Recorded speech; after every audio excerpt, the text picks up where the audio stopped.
As long as the universe doesn't explode, he won't die. That is the Immortal War God 096. However, this terrifying monster is mocked as a scrawny weakling, with some even claiming that a single strike would be enough to defeat him. I can only sneer at this, because no one in this world knows about 096, nor do they understand his terrifying abilities. 300 years ago, the otherworldly beasts invaded. At the same time, humanity gained the ability to summon from other dimensions to fend off these beasts. However, against the terrifying beasts, countless countries were annihilated. Eventually, the remaining countries formed the Nine-Nation Alliance, building a 100-meter steel wall to protect the last piece of safe land. Yet every year, countries must send teams to clear the beasts outside the wall. Thus, the rules set by the leading countries, Draconia, Gristan, and Fawkera, decided that the country ranked last in the youth summoner competition would have to guard the wall alone for 3 years. Today is the 35th youth summoner competition. After digesting this information, I returned to my seat. 5 minutes ago, I had been transported to this world and became a substitute member of Draconia country's second team, an E-rank summoner. At this moment, on the arena, an E-rank summoner from Draconia country was quickly knocked off the stage by a summoner from Arinder country. The crowd from other countries laughed heartily. Another one down. If 2 more go down, Draconia country will be completely out of the competition. If we lose again this time, Draconia country will have been ranked last in the summoner competition for 8 consecutive sessions. Draconia country's summoners are always this weak. It's really not worth watching. Hearing the scorn from the other countries, the Draconia country side of the audience was filled with gritted teeth. A Draconia country summoner couldn't help but angrily say, if it weren't for the beast riot over 20 years ago, where our summoners bravely fought to protect the wall with countless lives, you wouldn't have the chance to mock us now. Chun Fengnian, the leader of Draconia country, stopped the angry teammate and couldn't help but sigh. He then gave Lin Muxue a look, with a glimmer of hope in his eyes, hoping she could win a few rounds and restore Draconia country's remaining dignity. Don't worry, Elder Chan. I will definitely defeat all the summoners from Arinder country and win the match. Lin Muxue said firmly. I believe in you. Chun Fengnian nodded. But he didn't hold much hope in his heart. Soon, Lin Muxue, dressed in combat gear, resolutely took the stage to start her challenge. Quickly, Lin Muxue's battle against Arinder country's Kenji Sakai began. Both were D-rank summoners, but Sakai had only 1 D-rank contracted beast, whereas Lin Muxue had 2. So, it was no surprise that Lin Muxue won the match. A Lin Muxue from Draconia country wins, Kenji Sakai from Arinder country loses. Cheers erupted from the Draconia countryside. Senior Lin Muxue is awesome. Be sure to hold on until the end. Hearing the cheers from Draconia country, the other country's spectators responded with mocking laughter. This is hilarious. Kenji Sakai is at most the 4th strongest summoner in Arinder country. That's right. Even as the 4th strongest, he has already defeated 6 summoners from Draconia country. Lin Muxue seems to be the strongest summoner from Draconia country. Draconia country is cheering for winning just 1 match. How ridiculous. Soon, Arinder country sent out their 3rd strongest team member, Taro Kirikawa, who also had 2 D-rank contracted beasts. The battle between their beasts was intense and evenly matched. In the end, Lin Muxue, through the coordinated effort of her beasts, managed to seize the opportunity and knock her opponent off the stage to win the match. With the referee's announcement, cheers erupted once again from the Draconia countryside. It was great to see them teach the Arinder country team a lesson. Seeing Lin Muxue on the stage, Chun Fengnian, the leader of Draconia country, was very pleased. On the Arinder country side, their team leader, Tanaka, looked somewhat displeased. He had expected Kirikawa to resolve the match quickly, but didn't anticipate that Draconia country had such a strong competitor. However, there would be no next time. He then called over Kudo, telling him to finish it quickly.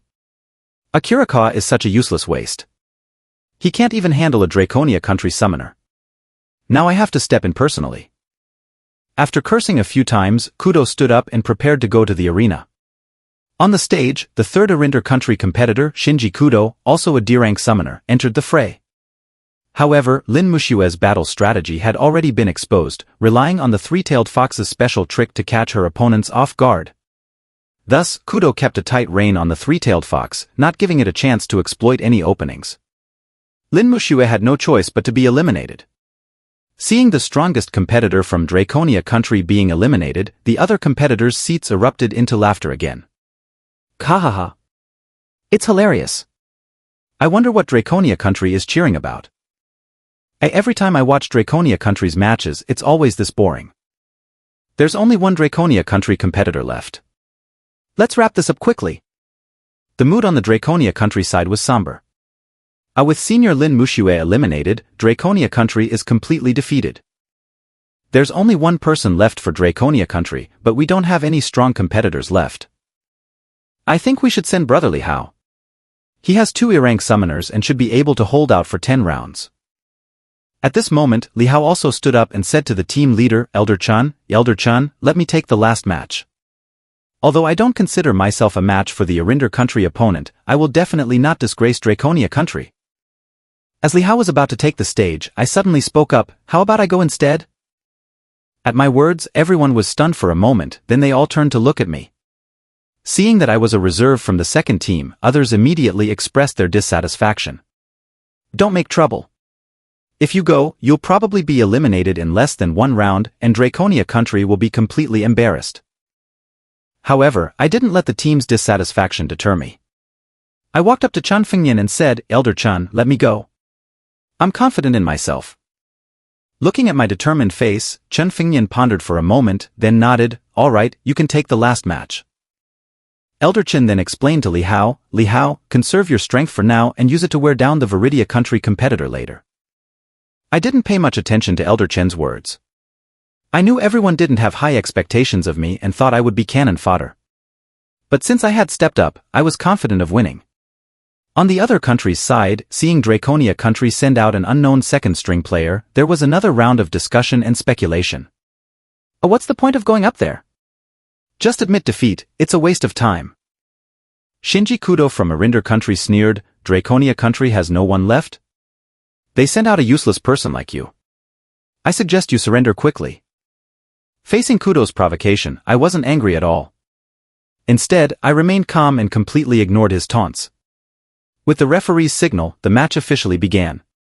Shinji Kudo raised his hand, and the dimensional energy in his sea of consciousness activated a dimensional gate. His first contracted beast, the Ripjaw Bear, slowly emerged from the gate. I summoned the dimensional energy in my own sea of consciousness. A dimensional gate opened beside me, and from it stepped out a figure about 2 meters tall. Although it was humanoid, its skin was deathly pale, almost skeletal, and its face was incredibly grotesque, resembling a malevolent spirit. At the sight of this, everyone watching the match was momentarily stunned. What kind of creature is this? Why did they summon a person? Not only did the spectators look confused, but the Draconia country competitors, who were watching the match closely, were also baffled. They had seen my contracted beasts before, and this bizarre, skeletal figure was clearly not one of them. Since it wasn't my contracted beast, it could only mean one thing: this beast was summoned randomly. Ignoring the questioning voices, I didn't pay them any mind. As an otherworldly traveler, I had activated a special summoning system with a newbie gift pack that allowed me to summon characters from my previous life's anime. The creature I summoned was one of the most famous characters from the Foundation. The Shy One. More commonly known as the Unkillable War God 096. It didn't have many distinguishing features, except for one unique trait, immortality. As long as the universe doesn't explode, it won't die. Another feature was that anyone who saw its true face would enter a state of rage, screaming and howling, and then kill the observer. Even if you were thousands of miles away, it would find you and tear you apart. However, the people of this world didn't know the terrifying nature of 096. At this moment, the audience from other countries was laughing uproariously. What kind of nonsense did this person summon? A skeleton? It's so skinny. Did he summon it to make a bone soup for Kudo's Ripjaw Bear? Hearing the mockery from the audience, Kudo on the stage also looked somewhat annoyed. Draconia country's trash, are you insulting me? He ordered his contracted beast, the Ripjaw Bear, tear it apart. At Kudo's command, the Ripjaw Bear, whose size was like a truck, roared and charged at 096 with heavy steps. Its massive body shook the entire stage with each movement. Facing the imposing Ripjaw Bear, I was completely calm. With absolute control over 096, I softly instructed it, tear it apart. Following my command, the Unkillable War God 096's eyes suddenly opened.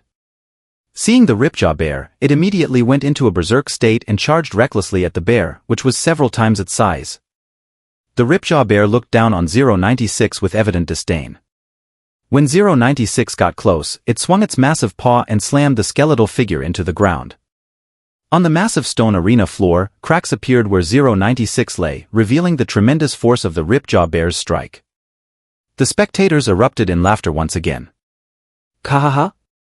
It's hilarious, a single punch and it's dead. How can it be this funny? Forget about making bone soup, there's not even any scrap left. Hearing the mocking laughter from the other competitors, the Draconia countryside was visibly distressed. What is this guy doing? Summoning such trash, this is embarrassing Draconia country. If we had known, we wouldn't have let him compete. This is a huge disgrace. Amidst all the ridicule, 096, who had been slammed into the ground by the Ripjaw bear's punch, slowly got up and charged at the bear again. With sharp claws, 096 tore through the bear's fur and skin, inflicting even a small wound on the Ripjaw bear. Seeing this, everyone was momentarily stunned. The laughter abruptly ceased. What's going on?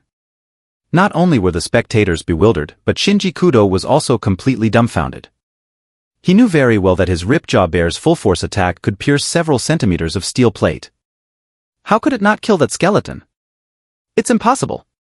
Yet, despite his shock, seeing 096 tear off a patch of the bear's fur and flesh, Kudo's anger erupted.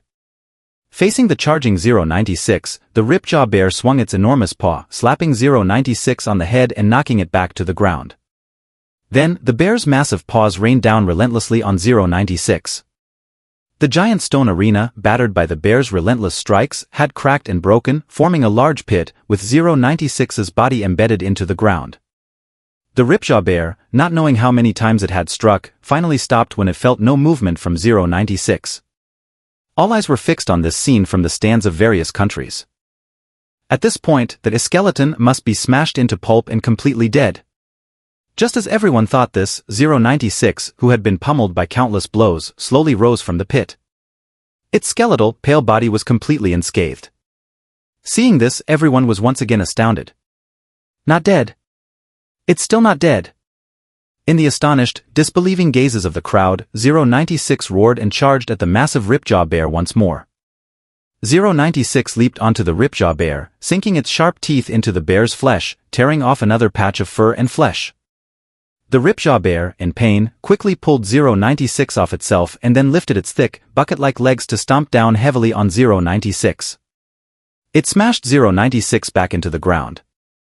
Seeing this, the entire audience held their breath. The skeleton must be dead now. But the next second, 096 stood up, unharmed, and charged at the Ripjaw bear again, starting to tear and bite once more. The onlookers were utterly amazed and confused. This was beyond their understanding. Could it be that this skeleton has immortality? Impossible! So far, even SSS-level beasts cannot achieve immortality. It's inconceivable for such a level of summoning beast to have an immortal body. The Ripjaw bear, unable to tolerate 096's relentless assault, clamped its massive jaws onto 096's head and forcibly tore it off. However, the next moment, 096's headless body found its head and reattached it, instantly regenerating and charging at the Ripjaw bear again. Seeing that 096 would not stay down, Shinji Kudo's face darkened significantly. He could even sense a trace of fear emanating from his summoning beast, the Ripjaw bear. Cursing inwardly, he ordered his beast, knock it off the stage. According to the rules of the arena battle, if a summoning beast is knocked off the stage, it is considered eliminated and cannot continue in the match. Following Kudo's command, the Ripjaw bear attempted to knock 096 off the stage. However, 096 clung to the bear like a leech, using its sharp claws to firmly grip the bear's fur. The Ripjaw bear, heavy and cumbersome, found it hard to shake off 096. Soon, the Ripjaw bear was covered in numerous scratches.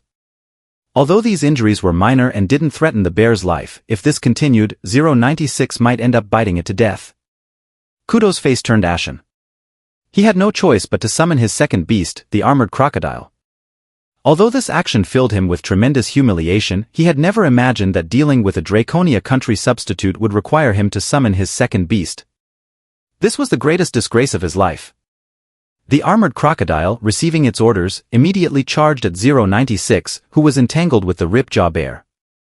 The armored crocodile bit down on 096's legs and flung it away with a powerful swing. The sudden interference from the armored crocodile enraged 096, who got back up and charged at the crocodile. It leaped onto the armored crocodile, its mouth full of sharp teeth biting into the crocodile's body. But the next second 096 was stunned. It couldn't penetrate the armored crocodile's thick, armor-like scales. The crocodile's scales were as tough as steel, rendering 096's attacks ineffective. Seeing 096 fail to breach the armored crocodile's defenses, the spectators from other countries seemed to breathe a sigh of relief. I thought that skeleton was invincible. It turns out it can't even breach the armored crocodile's defenses. As long as they knock it off the stage, victory is assured. After being flung away, 096 stubbornly got back up and attacked the armored crocodile again. It clawed and bit, but its sharp claws made no impact on the crocodile. Facing 096's futile attacks, the armored crocodile's eyes showed clear contempt.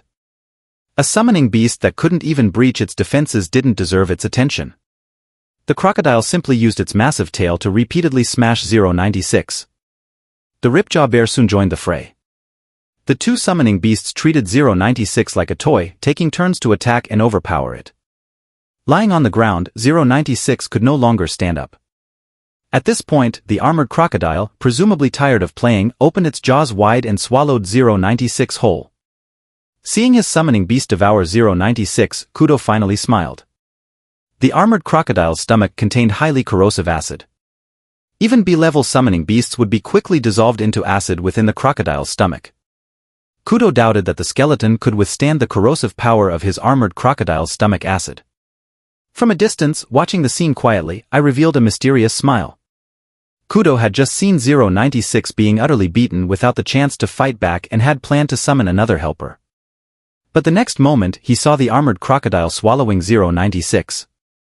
Wasn't this a death wish? As expected, the next second, the armored crocodile that had swallowed 096 suddenly let out a horrific shriek and began to convulse and writhe on the ground in intense pain. Its expression was one of great agony. Spectators from other countries were astonished and even stood up in disbelief. What was happening? That skeleton didn't die? Seeing the armored crocodile in pain, Kudo's face changed drastically. He couldn't understand how his summoning beast's highly corrosive stomach acid couldn't dissolve the skeleton. As the armored crocodile continued to writhe in agony, it eventually couldn't bear the pain any longer. It opened its mouth wide and expelled 096 along with the corrosive stomach acid. However, the acid had no effect on 096. The armored crocodile, no longer in pain, went into a state of rage. Its powerful limbs charged at 096, and its massive tail swung fiercely, sending 096 flying out of the arena and towards the edge, on the verge of elimination. Stop tangling with it. Immediately knock it off the stage. Kudo ordered the armored crocodile from a distance. He was now somewhat fearful of 096, eager to get rid of the creature that seemed impossible to defeat. As long as 096 was knocked off the stage, it would be eliminated and could no longer participate. The armored crocodile, following the order, ceased its struggle with 096 and used its enormous tail to fling 096 out of the arena. With 096 landing below the stage, it meant elimination. Seeing 096's elimination, I remained unmoved. With the armored crocodile present, 096's role on the stage was minimal since 096's attack power was too weak. Therefore, after 096 was eliminated, I directly returned it to the dimensional space. Kudo breathed a sigh of relief. The pressure 096 had exerted on him was immense, leaving him with a sense of fear that felt almost existential. Unable to contain himself, Kudo sneered at me from afar, "Draconia country's trash, I'm not in a hurry to knock you off the stage. I'll torment you slowly, making sure you understand that someone like you will never reach my level." In response to Kudo's taunts, I mocked him, "Go, really? Then why don't you summon all three of your summoning beasts? Otherwise, you won't have another chance." I again manipulated the dimensional energy within my consciousness, and a dimensional gate slowly opened beside me. A figure emerged from the gate, dressed in a black robe and wearing a black circular hat. It had a bird-like mask, resembling the sharp, elongated beak of an eagle. Upon closer inspection, it wasn't a mask. This bird-beaked figure, known as Dr. 049, slowly walked out from the dimensional gate. It too possessed an immortal body.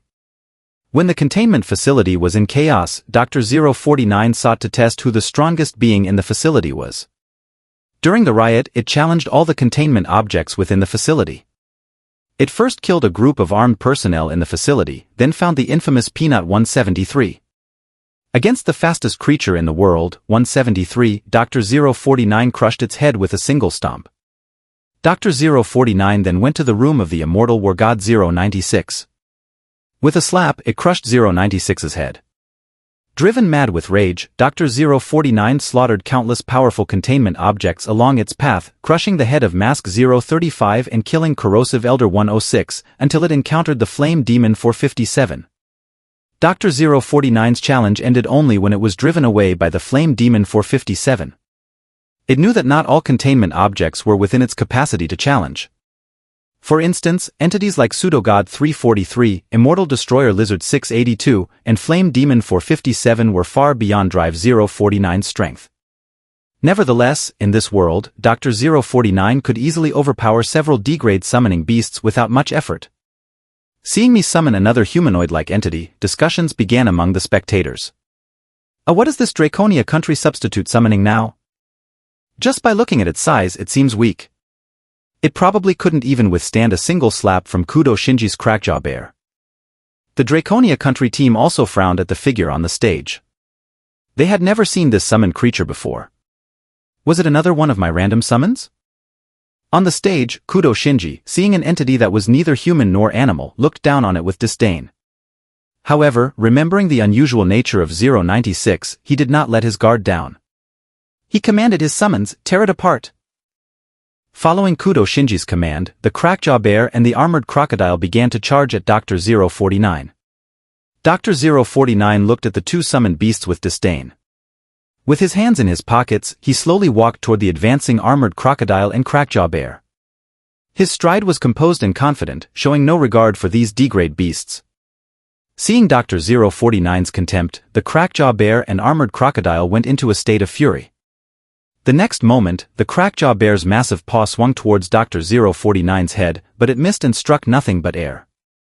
The armored crocodile, witnessing this, swung its enormous tail at Dr. 049. Yet, just as its tail was about to hit, Dr. 049 had somehow moved to the side. The missed attack not only failed to hit Dr. 049 but also accidentally struck the crackjaw bear, sending it flying. The crackjaw bear got up and roared at the armored crocodile, as if cursing its clumsy teammate. Watching these two foolish creatures, Dr. 049 remained calm with his hands in his pockets, standing unperturbed between them. The other spectators were baffled.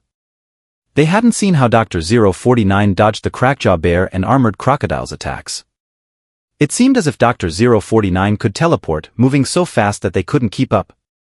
Not only were the spectators confused, but Kudo Shinji was also bewildered. Although his summoned beasts were large, it didn't mean they were slow.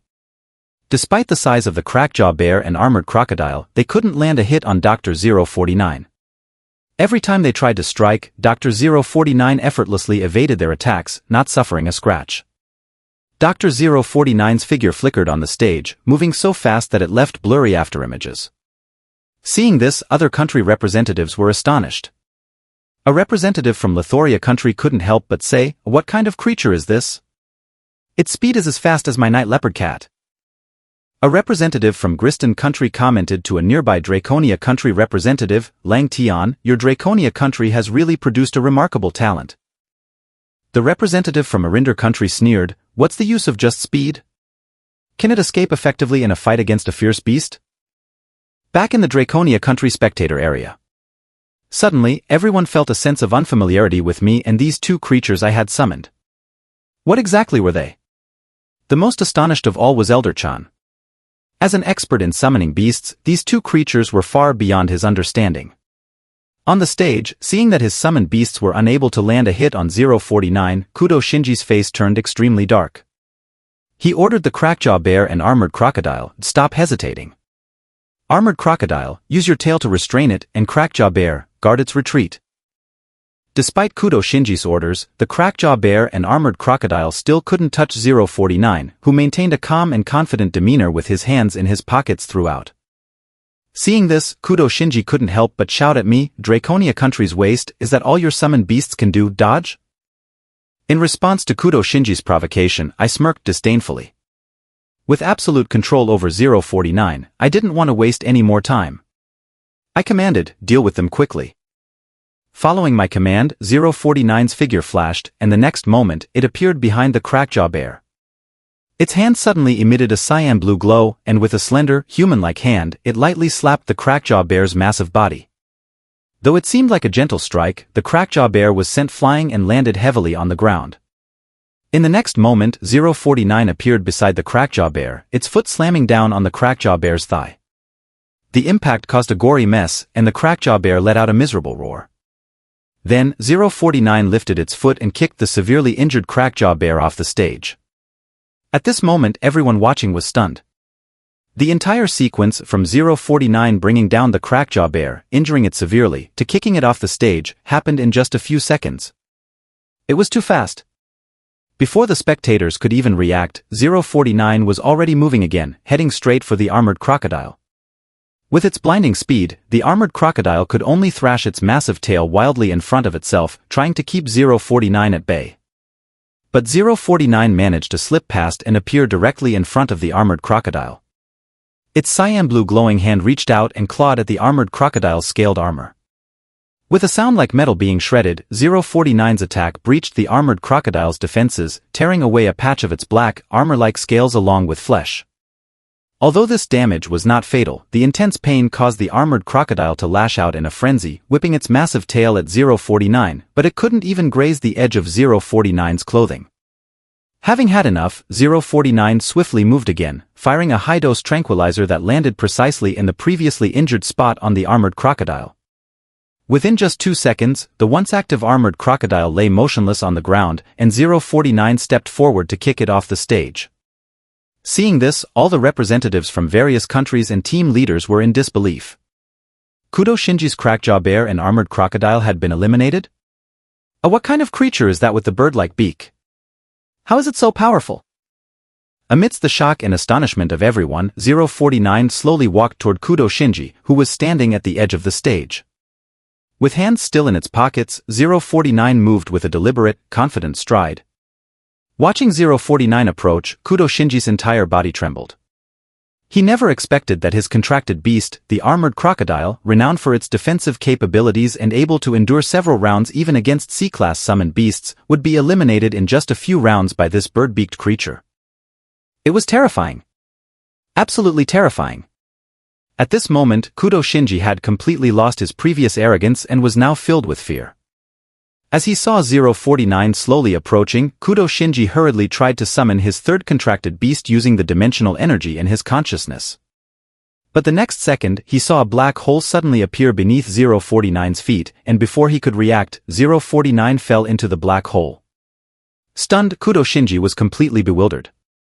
What was happening? In that instant of confusion, he suddenly felt a chill on his back and was struck with immense force. He was sent flying and landed heavily below the stage. At this moment, all the spectators stood up in shock, exclaiming in disbelief. A special skill? It's actually a special skill? Such instantaneous movement could only be described as a special skill, right? Not only were they surprised, but even the representatives of the 9 nations were also astonished. They stood up, staring intently at 049 on the stage. The representative from Alvoria country exclaimed, "How does this speed resemble teleportation?" The representative from Fawkera country, with a face full of surprise, said, "It can't be teleportation. If it were, why would he generate a black hole beneath his feet?" The representative from Arinder country had an extremely grim expression. In fact, none of their guesses were correct. The skill that 049 had just used was not teleportation or shrinking space but an even more extraordinary ability, pocket dimension. The black hole space created under 049's feet was a self-contained spatial dimension. It could absorb all forms of energy, elemental attacks, transport you instantly to a visible location, or even pull enemies into this pocket dimension. This incredible pocket dimension skill was not inherent to 049, he had acquired it from the corrosive Elder 106. 049 had an even more astonishing ability, soul extraction. He could extract others' souls and even their abilities. On the 9 nations representative seats, after the initial shock, the representative from Gristan country couldn't help but say to Qin Langtian, the Draconia country representative, Langtian, it seems that this year, Draconia country might finally redeem its past disgrace. Qin Langtian responded, it may still be a bit difficult. Although he said this, Qin Langtian's excitement was evident as he watched me on the stage. How many years had it been? He had lost count of how long it had been since he felt so vindicated.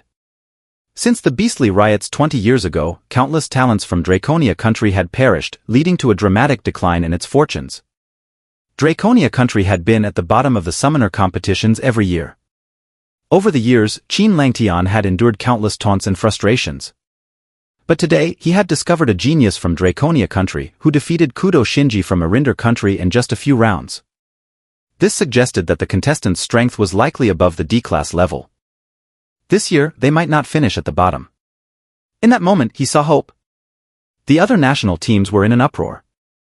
Isn't it only B-class or above summoned beasts that have a chance to awaken special skills? Could that bird-beaked creature be a B-class summoned beast? How lucky is this Draconia country contestant to summon such an overpowered creature?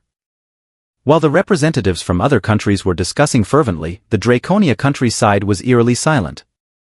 To be precise, it was a heavy silence. They looked at me on the stage as if they were gazing at a monster or a stranger. As a substitute for the second team, a substitute among substitutes, I had never been taken seriously.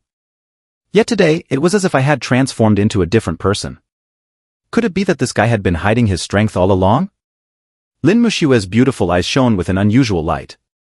She hadn't expected that this usually reticent, shy, and timid person from the second team would possess such incredible strength. With the referee's announcement of Kudo Shinji's defeat, it was also declared that Arinder country must send another contestant to the stage. Kudo Shinji was the third contestant from Arinder country. The first contestant, Sakai Kenjiro, and the second, Kiriko Ataro, had been defeated by Lin Mushue. The third, Kudo Shinji, fell to me. One Arinder country team member said to team leader Tanaka Ryohei, please send Watanabe-kun to fight. We must make Draconia country realize the strength of Arinder country and wash away the previous humiliation. However, Arinder country's team leader, Tanaka Ryohei, shook his head. No, Watanabe is our strongest asset and must be saved for the final round. Besides, the summoned beast from Draconia country is very unusual, and we have yet to fully understand its true strength. Sending Watanabe and rashly might lead to unforeseen complications. Up to the elimination of Kudo Shinji, Arinder country had lost 3 contestants but still had 4 left to compete. So, we must thoroughly understand the capabilities of that bird-beaked monster to ensure Watanabe's absolute victory. Tanaka Ryohei, being very cautious, did not agree with the earlier suggestion. Thus, Tanaka Ryohei turned to Shirakami Shota, the 5th ranked in overall strength within the team, and said, Shota, you take the 4th match. Seeing that Arinder country did not send out their strongest, Watanabe Takemitsu, the other national representatives couldn't help but discuss. What's going on? Why hasn't the strongest, Watanabe Takemitsu, been sent out yet? Probably the Arinder country team leader wants to test Draconia country's contestants' abilities, given the strength displayed so far. But even if this Draconia country contestant has some skill, they shouldn't be a match for Watanabe Takemitsu, right? On the stage, Shirakami Shota had already summoned his 3 contracted beasts, 1 D-class and 2 E-class beasts, with average strength. To 049, Shirakami Shota's 3 summoned beasts were as insignificant as the Kalami and were easily dealt with. 049 quickly dispatched them and then kicked Shirakami Shota off the stage, ending the match. After Shirakami Shota's elimination, Arinder country sent out their 5th contestant. This 5th contestant had only 2 E-class beasts and was no match for 049, being eliminated in just a few rounds. The 6th contestant was even weaker and also failed quickly. Arinder country sent out their final warrior, Watanabe Takemitsu, a C-class summoner with a C-class contract beast, possessing the ability to dominate the battlefield, something beyond what a D-class summoner could match.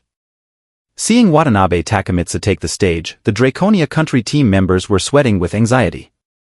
Despite my 4 consecutive victories against Arinder country, they still didn't believe I could win.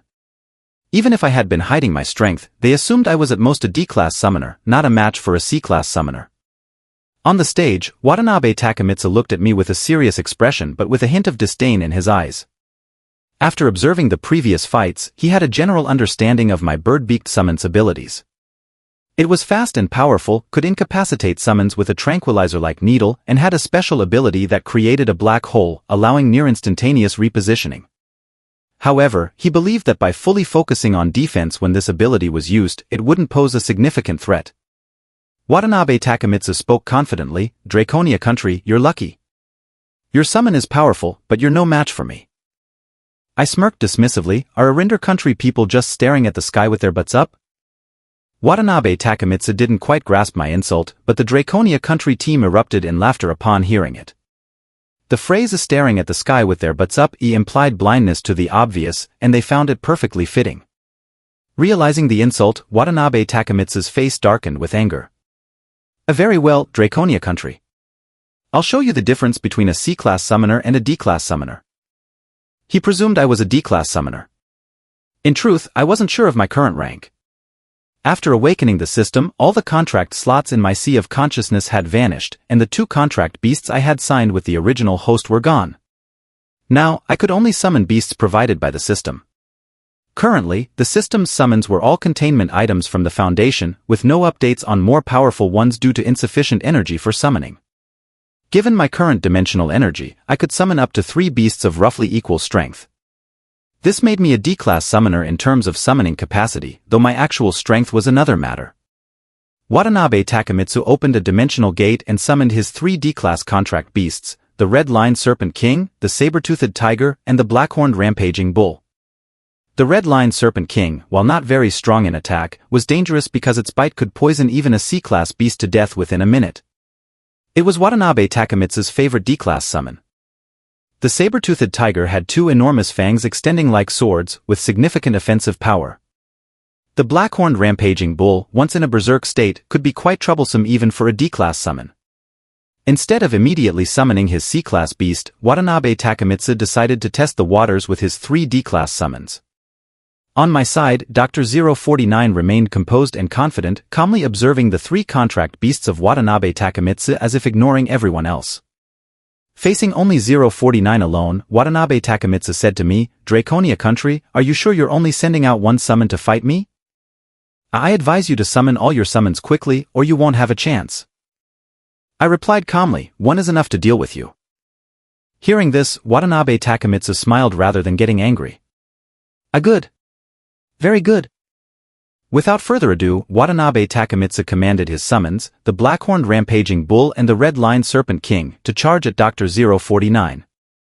As for the saber-toothed tiger, Watanabe Takemitsu kept it close by, protecting himself. He knew that my bird-beaked summon had the special ability to shorten distances and was very fast. He didn't want to leave any openings for it to exploit. Despite the attacks from the black-horned rampaging bull and the red-lined serpent king, 049 remained calm and collected, dodging effortlessly. The black-horned rampaging bull, charging headlong with its massive horns, couldn't land a hit on the incredibly fast 049, who kept dodging with ease. 049 even took out a red cloth from somewhere and would sidestep every time the bull charged, as if it were a bullfight.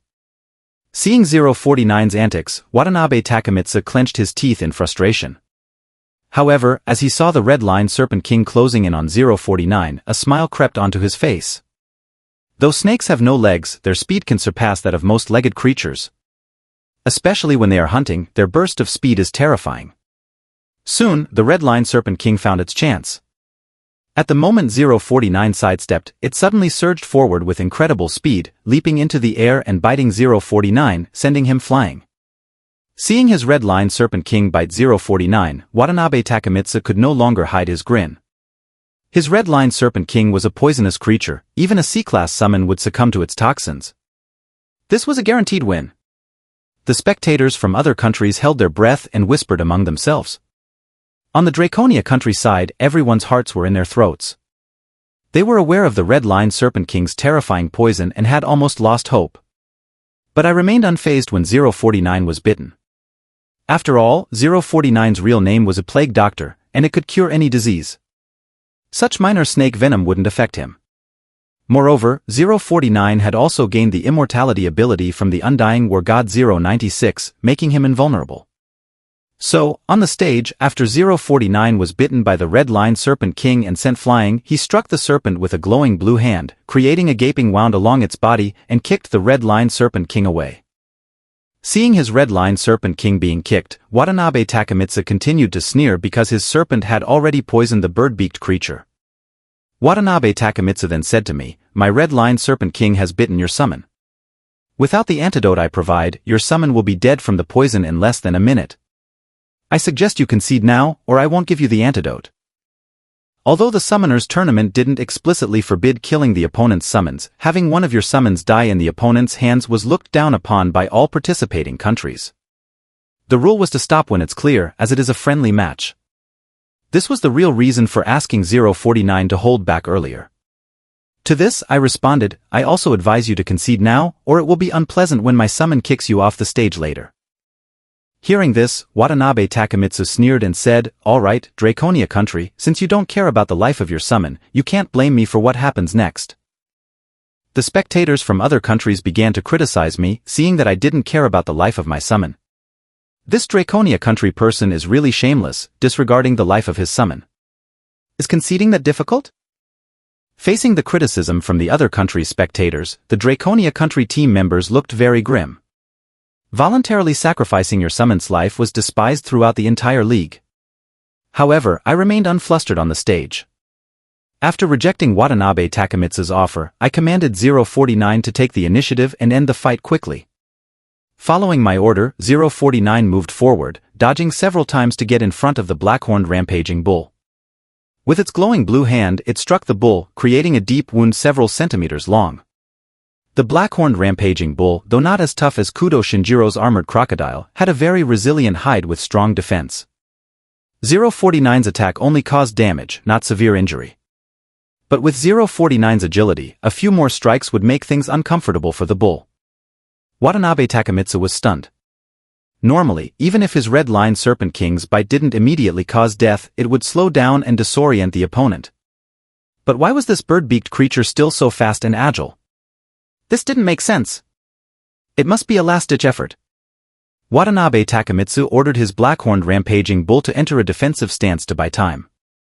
The red line serpent king's poison should take effect within a minute and the bird-beaked creature would be poisoned to death.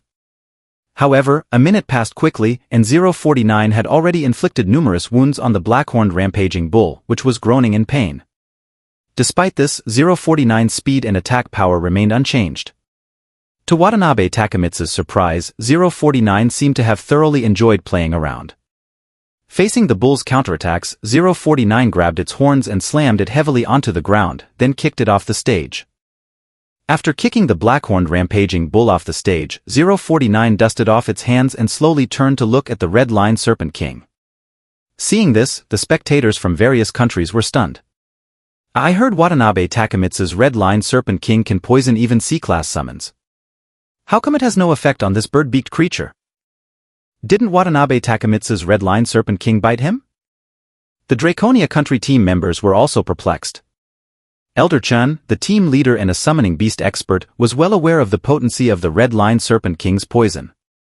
Amidst the murmurs from the spectators and the confusion of everyone, 049 moved toward the red line serpent king with several swift maneuvers.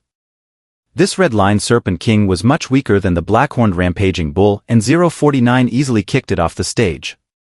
After eliminating both the black-horned rampaging bull and the red line serpent king, 049 turned to face Watanabe Takemitsu and the saber-toothed tiger that had been guarding him. Seeing that 049 showed no signs of poisoning and was still full of energy, Watanabe Takemitsu's worldview was almost shattered. This is impossible. It can't be. How could it be completely fine? This is impossible. Watanabe Takemitsu kept muttering impossible, but the reality was right in front of him. Seeing the proud 049, Watanabe Takemitsu clenched his fists, his anger flaring. I don't care why you aren't poisoned, but next, I will tear you apart with my own hands. With his fury, Watanabe Takemitsu summoned a dimensional portal with the dimensional energy from his sea of consciousness, and a massive creature slowly emerged beside him. It was his C-class summon, the centipede demon. The other spectators from various countries gasped when they saw Watanabe Takemitsu summon his C-class creature. Is this the oppressive feeling of a C-class summon? It's indeed not something a D-class summon can compare to. Being forced to summon a C-class beast, this Draconia country contestant is truly formidable. It seems the upcoming fight has no suspense now. Despite the enormous centipede demon on stage, 049 remained calm and composed, hands in pockets, walking towards the huge monster slowly and steadily. Seeing 049's continued calm demeanor, Watanabe Takemitsu, enraged, sneered and ordered the centipede demon, tear it apart. Following Watanabe Takemitsu's command, the centipede demon's many pairs of legs left marks on the arena floor as it moved. Though massive, it was surprisingly fast. In the blink of an eye, it reached 049, its numerous spiked pincers slashing towards him. However, 049 wasn't afraid of such a physically attacking giant insect. With a quick dodge, he avoided the centipede demon's attack and lightly leaped onto its back. With his palms glowing blue, he attempted to slash at the centipede demon's exoskeleton. Yet, there were only sparks, and no wounds appeared on the centipede demon's body. Now 049 understood that the exoskeleton of this giant insect was even tougher than the armored crocodile earlier, hard enough that he couldn't cause any damage. Seeing that 049's attacks had no effect on the centipede demon, my expression turned serious. So this is a C-class summon? Even the armored crocodile from earlier could be scratched by 049's full attack, but this centipede demon seemed impervious.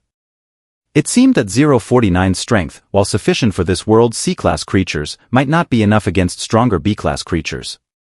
Despite 049's agility, bizarre techniques, and immortality, its offensive power was too weak to inflict fatal damage on a powerful summon. It looks like I'll need to summon more powerful containment objects in the future to face even stronger summons. For example, Flame Demon 457, which would likely be rated S-class or SS-class in this world. The combat power of Seraph 001 is definitely SS-class, and that's a conservative estimate. Pseudogod 343, with its reality-distorting abilities, is also in my system, but I estimate it won't be summoned. Its abilities are in the realm of rule ignoring, far more dominant than 096's and the Undying Lizard's immortality. Therefore, even if I reach the SSS-class summon range, summoning Pseudogod 343 would be challenging. Even if I could, its abilities might be suppressed to some extent. As for the Doomslayer, it is an even more powerful existence. A man who has torn through hell. With limitless stamina, strength, defense, and immortality, killing opponents to absorb their energy. The Doomslayer's level is so high it's like a game boss that you can't defeat no matter how many cheats you use. I estimated that I would never be able to summon such a powerful being, and even if I could, its abilities would likely be suppressed to some extent. For now, I only hope to summon the Flame Demon 457 or other powerful beings from different dimensions soon. That way, I would have true means of self-defense in this world. It seemed 049 had heard my thoughts. If anyone else criticized its abilities, the proud 049 would likely crush their heads. But since that person was me who had absolute control over it, the proud 049 could only vent its frustration on the centipede demon in front of it. Since its exoskeleton was impenetrable, 049 decided to change tactics. While dodging the centipede demon's attacks, 049 leaped back onto its back, his palms glowing blue again as he struck one of its legs. With a crack, a sound similar to breaking bones, one of the centipede demon's legs was severed by 049, causing the creature to writhe in pain and attempt to bite 049, but it was all in vain as 049 nimbly evaded. Though this injury was minor for the centipede demon, to 049 it was a good start. If I can hurt you, I will tear you apart piece by piece. So 049 continued to leap onto the centipede demon's back. Every time his hands glowed blue, one of its legs would be severed with a crack. The centipede demon roared in rage, trying to trap 049, but it was all in vain. The spectators were stunned by the sight. Oh, what's going on? How is Watanabe Takemitsu's C-class summon not a match for this bird-headed monster? This Draconia country summon is too fast and too agile, which just counters the centipede demon's size perfectly. As they listened to the spectators' discussions, the Arinder country team had a grim expression. They never expected that even their strongest participant, Watanabe Takemitsu, couldn't handle the Draconia country contestant. This was a tremendous humiliation. On the contrary, the Draconia country team was in high spirits. Watching our bird-headed summon continuously suppress Watanabe Takemitsu's C-class centipede demon, the Draconia country team was ecstatic. Many of them even stood up to watch the match. Lin Mushue, who had been nervously clutching her jade hands since Watanabe Takemitsu entered the arena, was now astonished. Seeing my summon continuously overpower Watanabe Takemitsu's centipede demon, her anxiety had turned into shock. That was a C-class summon. Even if her Snow Wolf King and Three-Tailed Fox were both summoned, they probably wouldn't last 5 rounds. Unable to contain her curiosity, Lin Mushue asked the team leader, Elder Chun, what exactly is that summon of Sushur-san? What level of summon is it? Elder Chun frowned, shook his head, and replied, I'm not sure. Even I can't see through that bird-headed creature. But I suspect it's only a D-class summon. However, its agility, reflexes, and speed surpass even B-class and A-class summons. Overall, its terrifying nature is comparable to a C-class summon. On the stage, hearing his summon's agonized roars, Watanabe Takemitsu's expression was extremely grim. Watanabe Takemitsu didn't expect that even his powerful C-class summon wouldn't be a match for that Draconia country's summon. This left him furious and deeply humiliated. Do you think you can escape from me just because you're fast? In his anger, Watanabe Takemitsu commanded his centipede demon to entangle the bird-headed monster tightly. He then ordered his saber-toothed tiger, which had been guarding him and hadn't participated in the battle, to join the fight. Seeing the saber-toothed tiger charging towards me at the edge of the arena, the spectators from all nations were stunned and stood up in shock. Oh, what's happening? Is Watanabe Takemitsu planning to attack the Draconia country summoner directly? This is so low. This is something rarely seen in past summoner competitions. Yeah, a C-class summoner using such underhanded tactics against a D-class summoner. This is disgraceful. In summoner competitions, the battles are supposed to be between summons. You have to defeat the opponent's summon to have the right and face to knock the opponent off the arena. If you can't beat the opponent's summon and resort to sneaking attacks on the opponent's summoner, it is considered a despicable act and would be scorned by the entire league. I wasn't prepared for the sudden attack by the saber-toothed tiger. I was about to mobilize the energy in my mind and summon another creature to protect myself. However, 049, who was engaged with the centipede demon, seemed to sense my danger. In less than 0.1 seconds, 049 appeared in front of me. For the first time, 049's eyes emitted a blue glow. Those familiar with 049 knew that blue light in its eyes was a signal of its anger. Facing the attacking saber-toothed tiger, 049 grabbed its 2 long, razor-sharp fangs, each over a meter long. Using the momentum of the tiger's charge, 049 spun around and flung the saber-toothed tiger away. Before the saber-toothed tiger even hit the ground, 049 was already beneath it.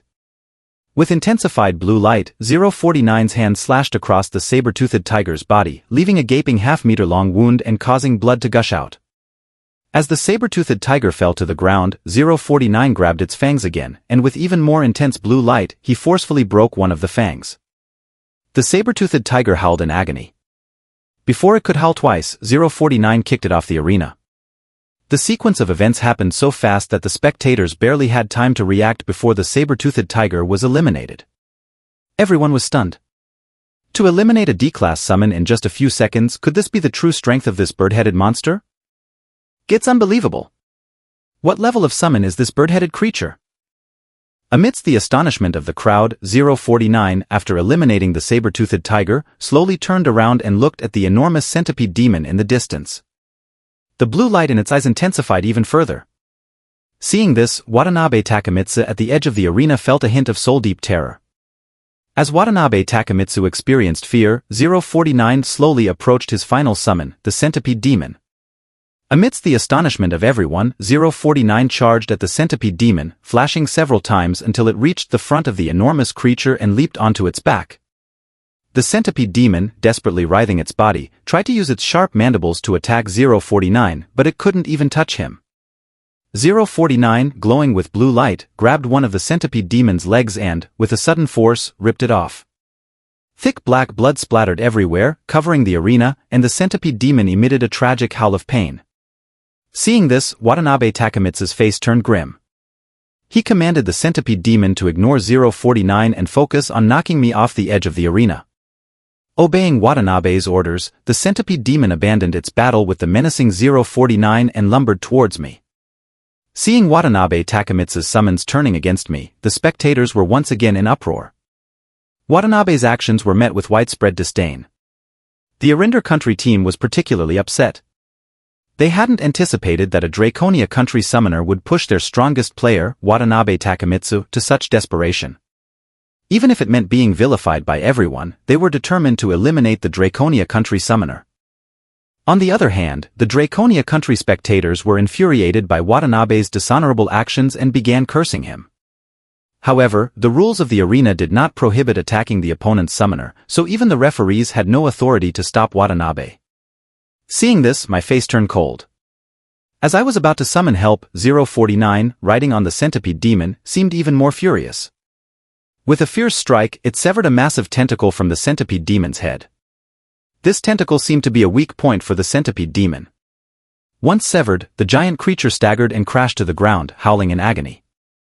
As the centipede demon fell on the arena, 049 quickly jumped onto its massive head and, with blue glowing hands, grabbed one of the centipede demon's sharp mandibles. Standing atop the giant insect, 049 pulled upwards with tremendous force, tearing out the mandible. Thick black blood sprayed everywhere, dripping onto the arena. In its pain, the colossal centipede demon thrashed on the ground, and, in its fury, it bit down on 049's body with its fang-filled mouth, trying to devour him. But 049's body seemed as though it were made of steel. The centipede demon couldn't even bite through him. At this moment, 049's eyes flared with intensified blue light. He began pounding the centipede demon's head with powerful punches, each strike landing with brutal force. After venting his fury, 049 raised his hands and, with a tremendous effort, lifted the massive centipede demon, several times his own size, and threw it off the arena. The scene was so overwhelming that everyone, whether from other nations' spectator stands, the Arinder country team, or even the Draconia country team, was left in stunned disbelief. Is this for real? That bird-headed monster nearly tore Watanabe Takemitsu's C-class summon to pieces. This creature is a monster. I initially thought it was a D-class summon, but now I feel it's at least a C-class summon. Even a C-class summon would find it nearly impossible to tear apart another summon of the same rank. Could it be that the bird-headed monster is a B-class summon? The speculation that 049 might be a B-class summon was immediately dismissed by everyone. If it were a B-class summon, then I would necessarily be a B-class summoner. However, in over 200 years, there has never been a B-class summoner under the age of 20. The disparity between B-class and C-class summoners is immense, with a similar gap existing between their respective beasts. B-class beasts have a high probability of awakening special abilities, which drastically elevate their power compared to those without such abilities. This difference is so significant that it's not merely a matter of class but of raw, inherent power. Furthermore, to become a summoner, one must be at least 12 or 13 years old.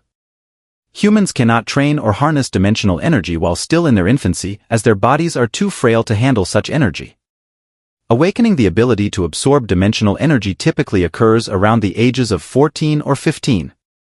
Most summoners reach F-class by 13, E-class by 15, D-class by 17, and C-class by 19 or 20. Achieving B-class status before 20 is virtually impossible. In over 200 years, no such example has ever occurred. Given this, if the bird-headed creature isn't B-class, it must be at least C-class. The creature's strength is simply too formidable to be anything less. As the spectators speculated, the Arinder country team was deeply dismayed. Their strongest player, Watanabe Takemitsu, and his formidable C-class summon, the centipede demon, had been defeated. Although Watanabe hadn't been knocked off the stage yet, he had lost his summon and had no chance of summoning another. The once proud Arinder country was facing the possibility of losing to the weakest team, Draconia country. This match was crucial. Losing meant elimination and the need to compete for the second-to-last place, while the last place would be relegated to guard the wall, a costly and exhausting task that could deplete a nation's resources significantly. Draconia country's team and their leader, Elder Chun, were stunned by the unfolding events. It seemed that Draconia country might actually win, led by an inconspicuous second-string substitute. Lin Mushue, sitting in the front row, was shocked. She turned to Elder Chun, her face incredulous. Elder Chun, you said that the bird-headed creature was only a D-class summon, but it defeated Watanabe Takemitsu's C-class summon. How is that possible? Earlier, based on 049's attack power, it seemed to fit the criteria for a D-class summon, just exceptionally agile, fast, and possessing an exceptional skill. But the creature had displayed C-class strength, which was completely unexpected. Elder Chun replied, it can barely be considered a C-class summon. However, I lean towards the idea that he is a D-class summoner who simply had extraordinarily good luck and accidentally contracted a D-class summon with C-class strength. On the representative seats of the 9 nations, the realization and shock were palpable. The scene just witnessed was so shocking that even the high-ranking representatives from the 9 nations couldn't help but stand up in disbelief, staring at the stage. Previously, these representatives had guessed that the bird-headed creature was a D-class summon. However, it was now clear that this D-class summon had unleashed a level of power far beyond their expectations, power comparable to that of a C-class summon. Consequently, the representatives from these countries quickly revised their opinions and now considered the bird-headed creature to be a C-class summon. However, the representative from Gristan country was not convinced. He maintained that the bird-headed creature was a D-class summon, albeit a special one with the strength of a C-class summon. He turned to Qin Langtian, the representative from Draconia country, and asked, "Langtian, what do you think?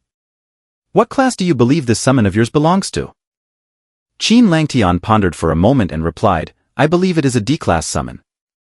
Hearing this, the Gristan country representative smiled and said, "As you Draconia country folks would say, it's a matter of shared insight. I also believe that the bird-headed creature is a D-class summon. However, it's an exceptionally fast, powerful D-class summon with a special ability, making its strength comparable to that of a C-class summon. It might even be able to put up a fight against a B-class summon." Qin Langtian gazed at the stage below with satisfaction and said, "It's been many years since I've seen such a scene." At this moment, Qin Langtian felt a deep sense of satisfaction and vindication. Since the Beast Rebellion had left Draconia country in ruins over 20 years ago, the country had been subjected to criticism and oppression from other nations.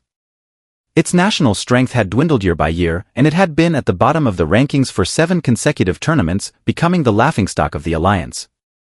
As the representative of Draconia country, Qin Langtian had endured countless scorn, ridicule, and condescension. Today he finally felt a sense of relief and pride. Meanwhile, the representative from Arinder country, who had boasted about their team's invincibility, was now visibly embarrassed. His face was a mix of anger and humiliation, feeling as though he had been slapped in the face. In a fit of rage and humiliation, the Arinder country representative abruptly stood up and stormed off. On the stage, I was equally astonished by 049's performance. I had initially estimated 049's strength to be within the range of a D-class summon. However, 049 had clearly demonstrated the capability to overpower a C-class summon and had nearly torn apart the centipede demon. I had severely underestimated 049's strength. Aside from its special abilities and immortality, 049's combat power appeared to be at the C-class level. Of course, its attack power probably did not reach that of a B-class summon. If 049 were to face a B-class summon, it would likely not be a match for it. However, with 049's immortality and immunity to all physical and elemental attacks, even the most powerful summon would be unable to kill him. At most, they could only suppress him. On the other hand, after throwing the centipede demon off the stage, 049 turned and coldly looked at Watanabe Tengchung from afar. 049 did not rush to act. With his hands in his pockets, he walked towards Watanabe Tengchung with an air of composure. At this moment, Watanabe Tengchung, facing 049's deliberate approach, once again felt a profound fear from his soul, causing his legs to tremble uncontrollably. Although he had not been thrown off the stage yet, Watanabe Tengchung knew that he had lost, and lost completely. He wanted to concede defeat, but he could not muster the words as he stared at 049's slowly approaching figure. In the next moment, 049 appeared beside Watanabe Tengchung in a flash and kicked him off the stage. Without the absolute command forbidding harm, 049 would have certainly crushed Watanabe Tengchung's head with a single stomp. After kicking Watanabe Tengchung off the stage, the host was stunned for a moment before finally announcing loudly, "Arinder country's 8th contestant, Watanabe Tengchung, is defeated. Draconia country's contestant Su San wins. Draconia country advances to the second round of the PK match." At the representative seats of the 9 countries, Qin Langtian, the representative from Draconia country, exhaled a deep breath as he listened to the announcement. It had been over 20 years. Finally, after more than 20 years, Draconia country had advanced to the second round once again. No more guarding the walls. They finally had a chance to rest and recuperate. The spectators from various countries in the stands were also gradually stirring with excitement. Draconia country really defeated Arinder country. If this news gets out, it will surely shock the entire alliance. Draconia country has produced another genius. The whole alliance's situation is about to change. And that might be an exaggeration. Draconia country has only one genius, while the other contestants are still quite weak and are not a match for other countries. But you have to understand, with this advancement, Draconia country won't have to guard the walls anymore. Once they get a chance to recuperate, they might surpass other countries. Draconia country was one of the three great powers in the alliance more than 20 years ago, and like Falkera country, it had also won the Summoner Tournament's Triple Crown. I feel like Draconia country is like a wounded dragon now, lying on the ground. Once it recovers, it will be able to soar through the skies again. In the judgment hall of the imperial capital of Draconia country, the highest-ranking officials of Draconia country were discussing important matters in the hall. At that moment, a staff member suddenly rushed in from outside the hall. Elderly Elder Zhang. Big news. I have important news to report. Elderly frowned and asked, what's the big news? Why the hurry? Is there an issue at the border walls? No, it's about the Summoner Tournament in the Holy City. The Summoner Tournament in the Holy City? Could it be that Draconia country has lost again? Elderly thought to himself with a hint of sorrow. In fact, since Chun Fengnian had led the team to participate in the Summoner Tournament, Elderly had not been involved in the matter. In Elderly's mind, the strength of the Draconia country's youth compared to other countries was so weak that he had anticipated another last-place finish in this year's Youth Summoner Tournament. The best outcome would be to secure the second-to-last position. It's not that we lost, but that we won. We won! The staff member hurriedly explained. Hearing this, Elderly was immediately overjoyed. We won? Not in last place? Secured second to last? Great. That's wonderful. Even second to last is good. This means Draconia country will have 3 years to recuperate. Seeing Elder Li's excitement, the staff member quickly clarified, no, it's not second to last. Draconia country has advanced to the second round. Both Elderly and Elder Zhang were stunned. The staff member quickly explained the sequence of events. Yes, Draconia country successfully advanced to the second round. In the first PK elimination match, Draconia country faced Zendara country. Although we were eliminated by Zendara country, we still had a chance in the revival match. In the revival match, Draconia country drew Arinder country. When we drew Arinder country, our Draconia country contestants were already disheartened. During the match, Arinder country only sent out Sakai Kenjiro, who defeated all 6 of our Draconia country contestants. Then, it was Lin Muyue from the Lin family who stepped in and defeated Arinder country's Sakai Kenjiro and Kirikawa Taro consecutively. Hearing this, Elderly couldn't help but interrupt, Lin Muyue from the Lin family? Isn't she Elder Lin's granddaughter? Elder Zhang beside him nodded, yes, she is Elder Lin's granddaughter. I heard that Elder Lin's granddaughter is already a D-level summoner and has signed a contract with a D-level summoning beast that possesses a special skill. Elderly was surprised but nodded, then wondered, but I remember that Arinder country had a C-level summoner this year. Even if Elder Lin's granddaughter is strong and has a summoning beast with special skills, she wouldn't be a match for a C-level summoner. But then, a substitute from our Draconia country's second team came on stage. This substitute summoned a creature with a bird's beak and won 3 consecutive matches, ultimately facing Arinder country's strongest Watanabe Tengchung. In the end, our Draconia country contestant knocked all 4 of Watanabe Tengchung's contracted beasts off the stage and won the revival match. Both Elderly and Elder Zhang were stunned and shocked upon hearing the details. Draconia country had been consistently in last place for 7 consecutive summoner tournaments, with its youth summoners being significantly weaker than those from other countries. Yet, this time, Draconia country had advanced to the second round and defeated Arinder country, ranked 4th in overall strength. Even more astonishing was that the Draconia country contestant who defeated Arinder country was a substitute from the second team. Elderly and Elder Zhang were seriously questioning the authenticity of this news. Quickly find out who this substitute from the second team really is, Elderly instructed immediately. At the Holy City's duel arena, after defeating Watanabe Tengchung and securing victory, I recalled 049 into the dimensional space. I then walked off the stage and returned to the Draconia country contestant area. Elder Chun, I hope you're satisfied with the result as promised.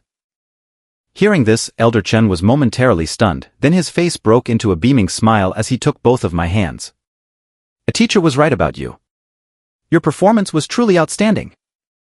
Unable to contain his curiosity, he then asked, by the way, Sushir-san, has teacher heard correctly? Are you already a D-level summoner? I had anticipated this question from Elder-chan, so I was prepared with an answer. Yes, that's correct. I was promoted to D-level summoner recently. Seeing my admission, the first and second team members behind Elder-chan exchanged glances in disbelief. They never expected that the person they had always looked down upon was now a D-level summoner. Moreover, the summoned beast could even overpower C-level summoners. This was a huge blow to them.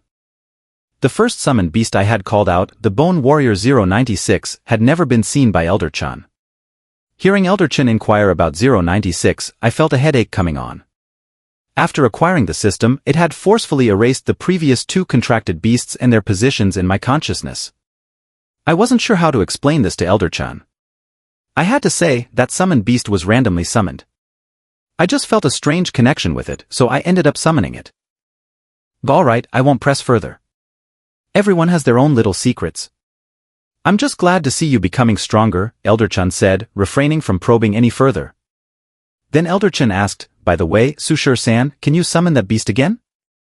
Understanding Elder-chan was referring to 096, I replied, I should be able to. I still feel a connection with it. Really? When you have time after returning, could you summon it for me to study? And also your contracted beast. Elder-chan was excited and, fearing that I might refuse, added, don't worry, Sushir-san. I have no ill intentions. As you know, as someone who specializes in studying summoned beasts and ferocious beasts, I can't resist studying such special summoning beasts. I just want to examine them and perhaps draw a bit of blood for research. At this, I was a bit troubled but agreed to Elder-chan's request. Allrecht, no problem.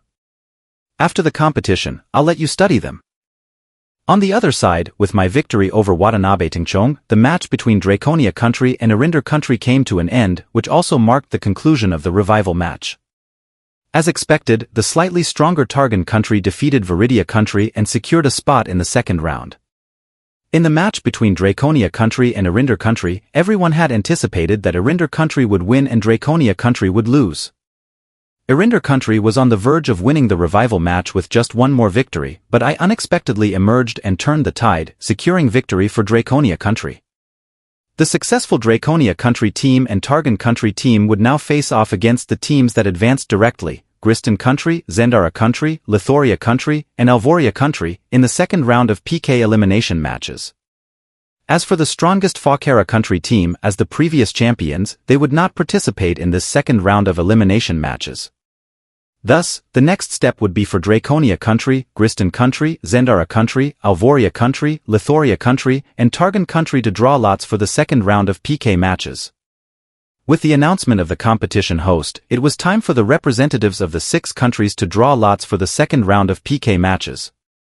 Elder-chan then went back to the judging panel. After Elder-chan left, the other Draconia Country team members had many questions but didn't know how to approach me. Lin Mushue, sitting a few seats behind me, suddenly moved to sit next to me. Asushiri, thank you so much. The first summoned beast I had called out, the Bone Warrior 096, had never been seen by Elder-chan. Hearing Elder-chan inquire about 096, I felt a headache coming on. After acquiring the system, it had forcefully erased the previous 2 contracted beasts and their positions in my consciousness. I wasn't sure how to explain this to Elder-chan. I had to say that summoned beast was randomly summoned. I just felt a strange connection with it, so I ended up summoning it. Alright, I won't press further. Everyone has their own little secrets. I'm just glad to see you becoming stronger, Elder-chan said, refraining from probing any further. Then Elder-chan asked, by the way, Sushir-san, can you summon that beast again? Understanding Elder-chan was referring to 096, I replied, I should be able to. I still feel a connection with it.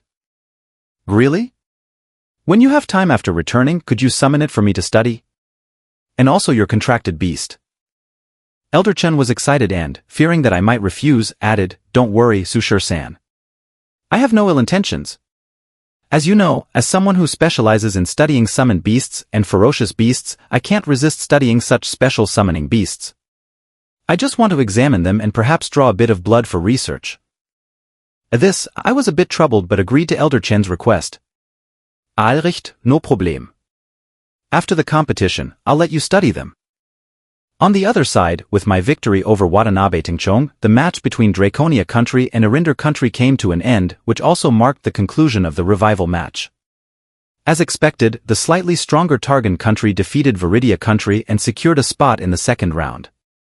In the match between Draconia Country and Arinder Country, everyone had anticipated that Arinder Country would win and Draconia Country would lose.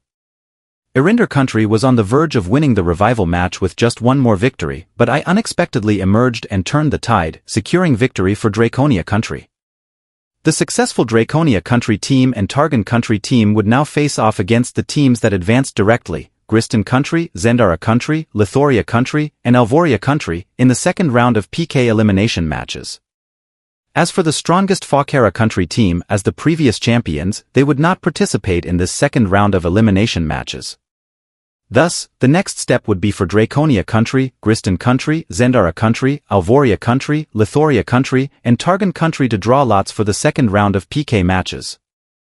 With the announcement of the competition host, it was time for the representatives of the 6 countries to draw lots for the second round of PK matches. Elder Chen then went back to the judging panel. After Elder Chen left, the other Draconia Country team members had many questions but didn't know how to approach me. Lin Muxue, sitting a few seats behind me, suddenly moved to sit next to me. Asu Shitty, thank you so much. Seeing Lin Muxue sit beside me, I was puzzled. Thank me for what?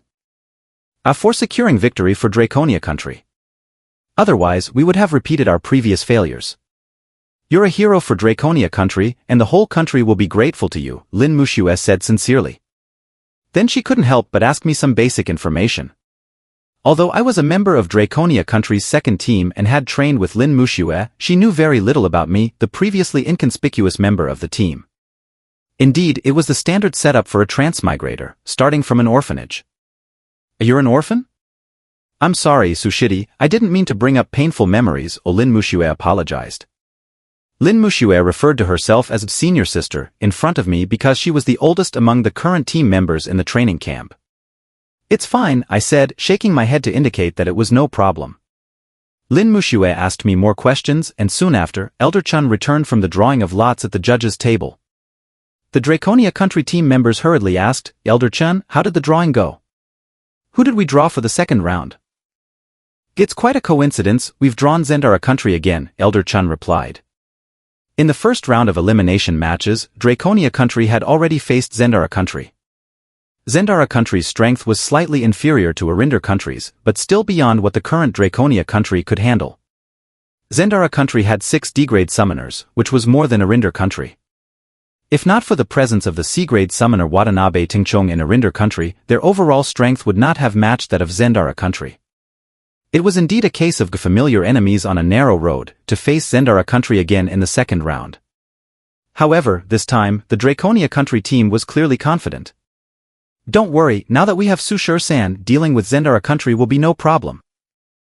That's right. Zendara Country doesn't even have a C-grade summoner. They are no match for Sushur-san. At this moment, I had unexpectedly become the cornerstone of the entire Draconia Country team, surpassing Lin Mushue's position within the team. Seeing the increased confidence among the players, Elder Chin didn't want to dampen their spirits but decided to temper their enthusiasm. Everyone, don't get complacent. Even though Zendara Country doesn't have a C-grade summoner, their strength should not be underestimated. You shouldn't rely solely on Sushur-san's strength. You must take the match seriously and not place all the pressure on him. Hearing Elder Chen's words, the team gradually quieted down and recognized the reality.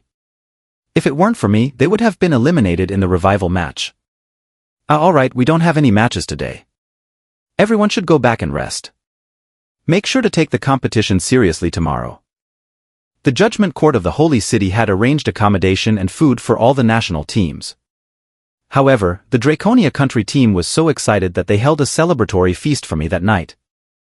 After the gathering, I went back to my room to rest. Just as I lay down on the bed after washing up, there was a knock on my door. I opened the door to find Lin Mushue standing there. Senior Sister Lin? Is there something you need? I asked, welcoming her into the room. It's nothing much, just wanted to talk to you about a few things, Lin Mushue said as she entered. I quickly offered Lin Mushue a chair and sat on the edge of the bed. We chatted politely for a while and eventually Lin Muxue revealed the purpose of her visit. Sushiti, I wanted to ask if you've been arranged for marriage yet? Not yet, I shook my head. Marriage arrangement was a system promoted by the country for every promising summoner, and it was somewhat compulsory. Before the Day of Descent, Draconia country had a population of over 1 billion. After the Day of Descent, the population dropped to merely millions, with other countries having even fewer people.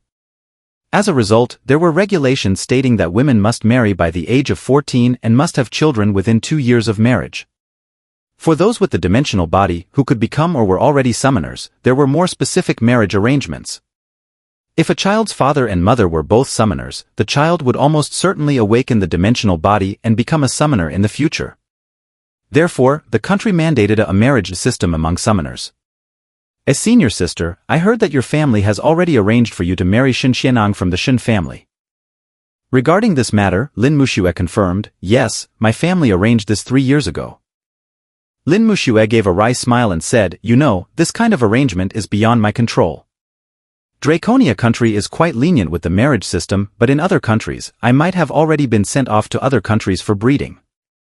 The term breeding Lin Muxue used refers to the practice of sending women from their own country to more powerful countries to mate with their men, in order to obtain their superior genes and improve the offspring's potential. Irinder country, for example, enhanced its strength bit by bit through such means, eventually becoming the 4th strongest nation.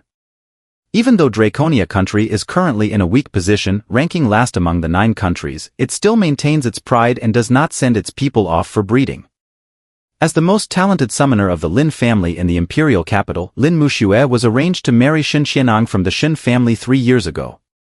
Shin Xianang, the eldest grandson of the Lin family's head, is a C-grade summoner and 3 years older than Lin Muxue. Lin Muxue and Shin Xianang represent the current state of summoners in Draconia country. Lin Muxue was very resistant to this marriage arrangement. She sighed and said, in fact, since my family arranged my marriage to Shin Xianang 3 years ago, I've only met him once. Seeing the sadness in Lin Muxue's eyes, I comforted her, everyone has their constraints, it's all for the benefit of the country. Lin Muxue managed a sad smile in response and then changed the topic, Sushiti, you should know that your victory for Draconia country has already reached the Imperial Judgment Court. The court wants to arrange a marriage for you, and many families have sent their outstanding daughters for you to choose from. I was taken aback by this news. It was something I hadn't expected. Then Lin Muxue added a line that left me stunned. Our Lin family has also sent someone. She is my younger cousin. Embarrassed, I cleared my throat and asked, Senior Sister Lin, how old is your cousin? As she's 2 years younger than me, 17 this year, and will soon be 18, Lin Muxue explained. At 17, in the previous peaceful era, one would still be in high school. But in today's age, some girls at 17 already have 2 children. I cleared my throat again and asked, Senior Sister, did you come here just to talk about this? I guess that Lin Muxue was likely trying to persuade me to reject the other women sent by various families and accept her cousin. I wondered whether I should refuse all the women sent by the families after the competition or choose one to marry. After much internal struggle, Lin Muxue finally spoke up, Sushiti, actually, there is one thing I want to ask of you. What is it? I asked, pressing her. Lin Muxue hesitated, but ultimately she couldn't bring herself to say it. It's nothing much. I just wanted to tell you to give it your all tomorrow. When facing Zendara country, you must secure another victory for Draconia country. I assured her, don't worry, Senior Sister. I will give it my all tomorrow. Meanwhile, at Zendara country's accommodation. When Amir opened the door and saw Watanabe Tingchong, he showed no surprise. Watanabe, what brings you here so late? Watanabe Tingchong smiled and said, nothing much. I just came to congratulate you on advancing to C-grade summoner. Shifting the topic, Amir asked, Watanabe, you didn't come all this way just to catch up with me, did you? Watanabe Tingchong took out a white porcelain vial from his pocket and placed it on the table in front of Amir. I came to give you a gift to congratulate you on your promotion to C-grade summoner. This vial of Sea of Knowledge contract repair liquid is my gift to you, Watanabe Tingchong said with a smile. Amir was astonished when he saw the vial on the table. He knew very well the value of this liquid. Each summoner can only increase 1 contract slot per rank. For example, F-grade summoners can only contract 1 beast, E-grade can have 2, D-grade can have 3, and so on. Naturally, summoners want to contract more powerful beasts, and they often seek to free up contract slots from weaker beasts. However, there is a significant drawback to killing a contracted beast to free up a slot. The summoner's Sea of Knowledge suffers severe damage, and they cannot contract any new beasts for 3 years. The Sea of Knowledge contract repair liquid greatly reduces the cooldown period for contracting new beasts. Therefore, Watanabe Tingchong offered this valuable item as leverage to have Amir take revenge on me. A Watanabe, such a precious gift, how can I accept it? Amir asked, clearly excited but also cautious. Watanabe Tingchong smiled and said, let's be direct. If you can help me with a request, then I'd be honored for you to accept this liquid. Amir responded, all right, Watanabe, let's be straightforward. What do you need from me? If I can help, I'll accept the repair liquid. Watanabe Tingchong leaned in and whispered his request to Amir. Amir pondered deeply. A Watanabe, you should know that doing this will be looked down upon by the entire alliance. Watanabe Tingchong replied, Amir, you should understand that the summoner from Draconia country has a very peculiar contracted beast. Although it appears to be a D-grade beast, it can defeat even my centipede demon. Do you really think you can defeat him without doing this? After a long period of contemplation, Amir finally said, all right, Watanabe.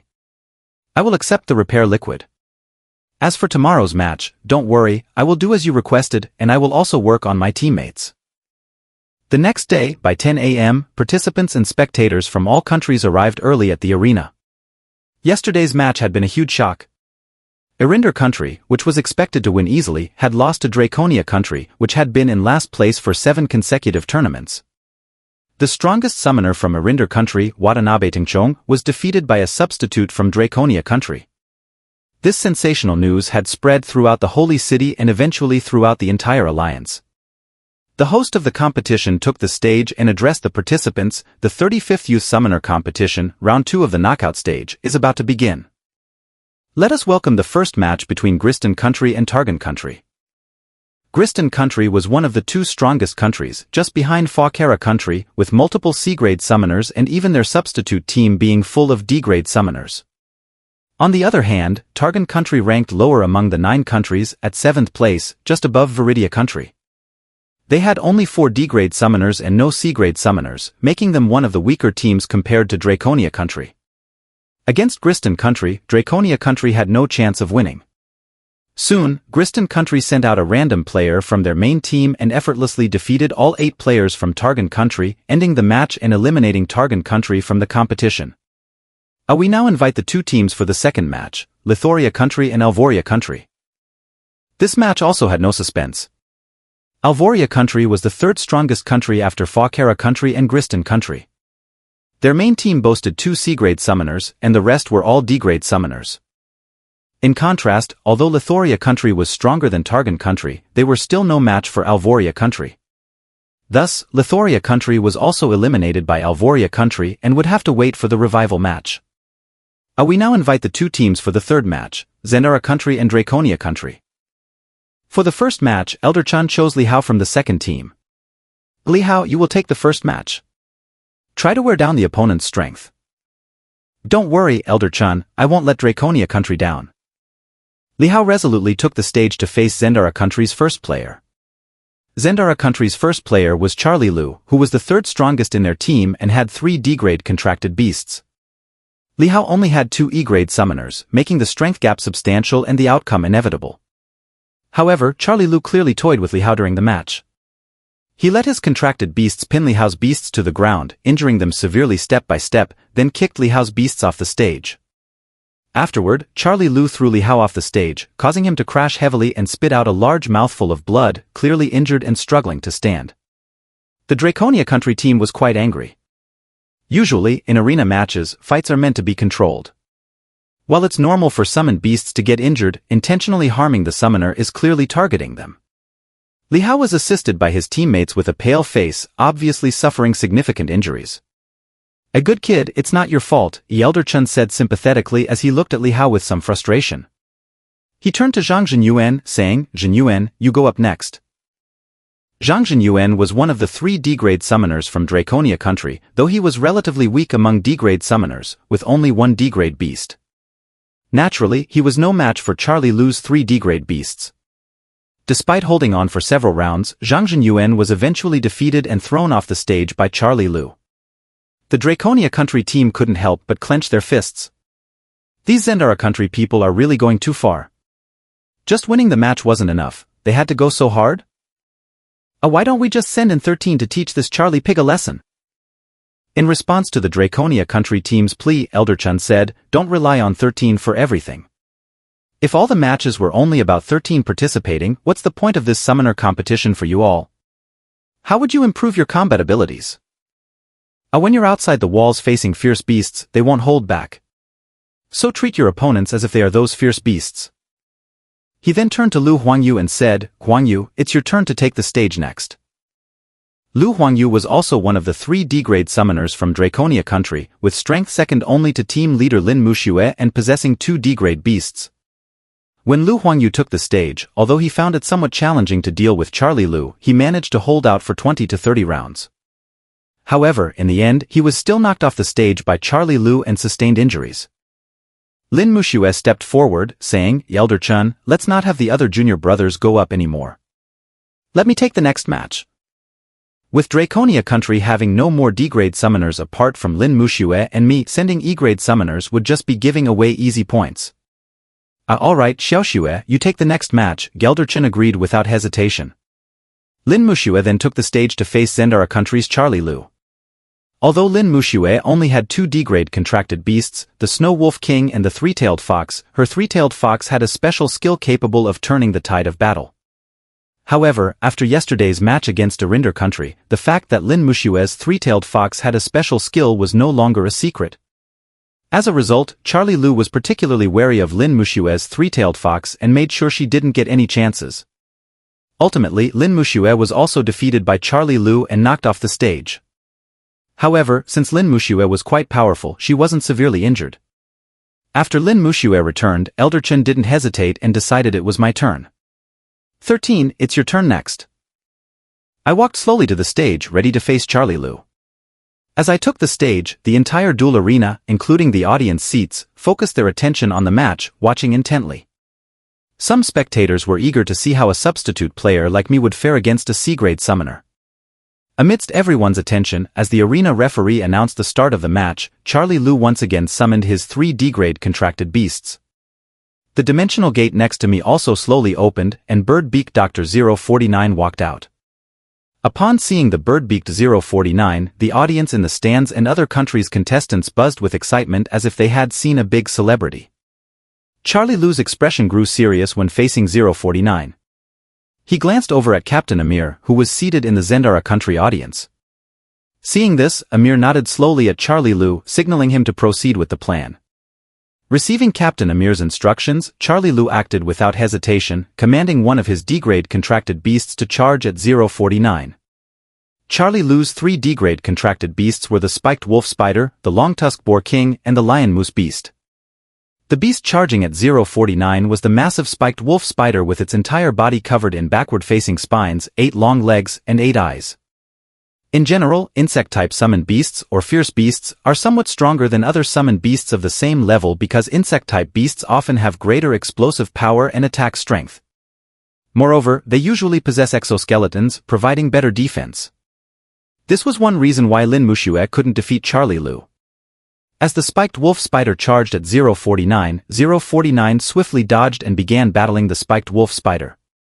Meanwhile, the long-tusked boar king and the lion moose beast, which were also part of Charlie Lu's team, didn't engage with 049 and the spiked wolf spider. Instead, they charged directly at me, who was on the edge of the stage. Seeing this, the entire audience was astonished and a buzz of murmurs spread. Isn't this too much? Is Zendara Country's player trying to mimic Watanabe Tingchong's tactics from yesterday? They haven't even started fighting yet, and already their summoned beasts are charging at the opponent's summoner. This is too shameless. A more underhanded tactics. Why are all the competitors in this summoner competition so lacking in sportsmanship? This is so shameless. Is this still a fair and just competition? Exactly. Can't the referee stop such behavior? At the same time, on the Draconia Country contestant side, seeing Zendara Country's Charlie Lu using such underhanded tactics, the Draconia Country contestants were extremely angry. They were also concerned about me. Although my bird-beaked contracted beast was strong, could it handle the surprise attack from 2 D-grade contracted beasts? On the stage, seeing Charlie Lu's sudden attack, my expression turned cold. As the long-tusked boar king and the lion moose beast were about to rush forward, 049, who was entangled with the spiked wolf spider, used a dimensional teleportation to block them from reaching me.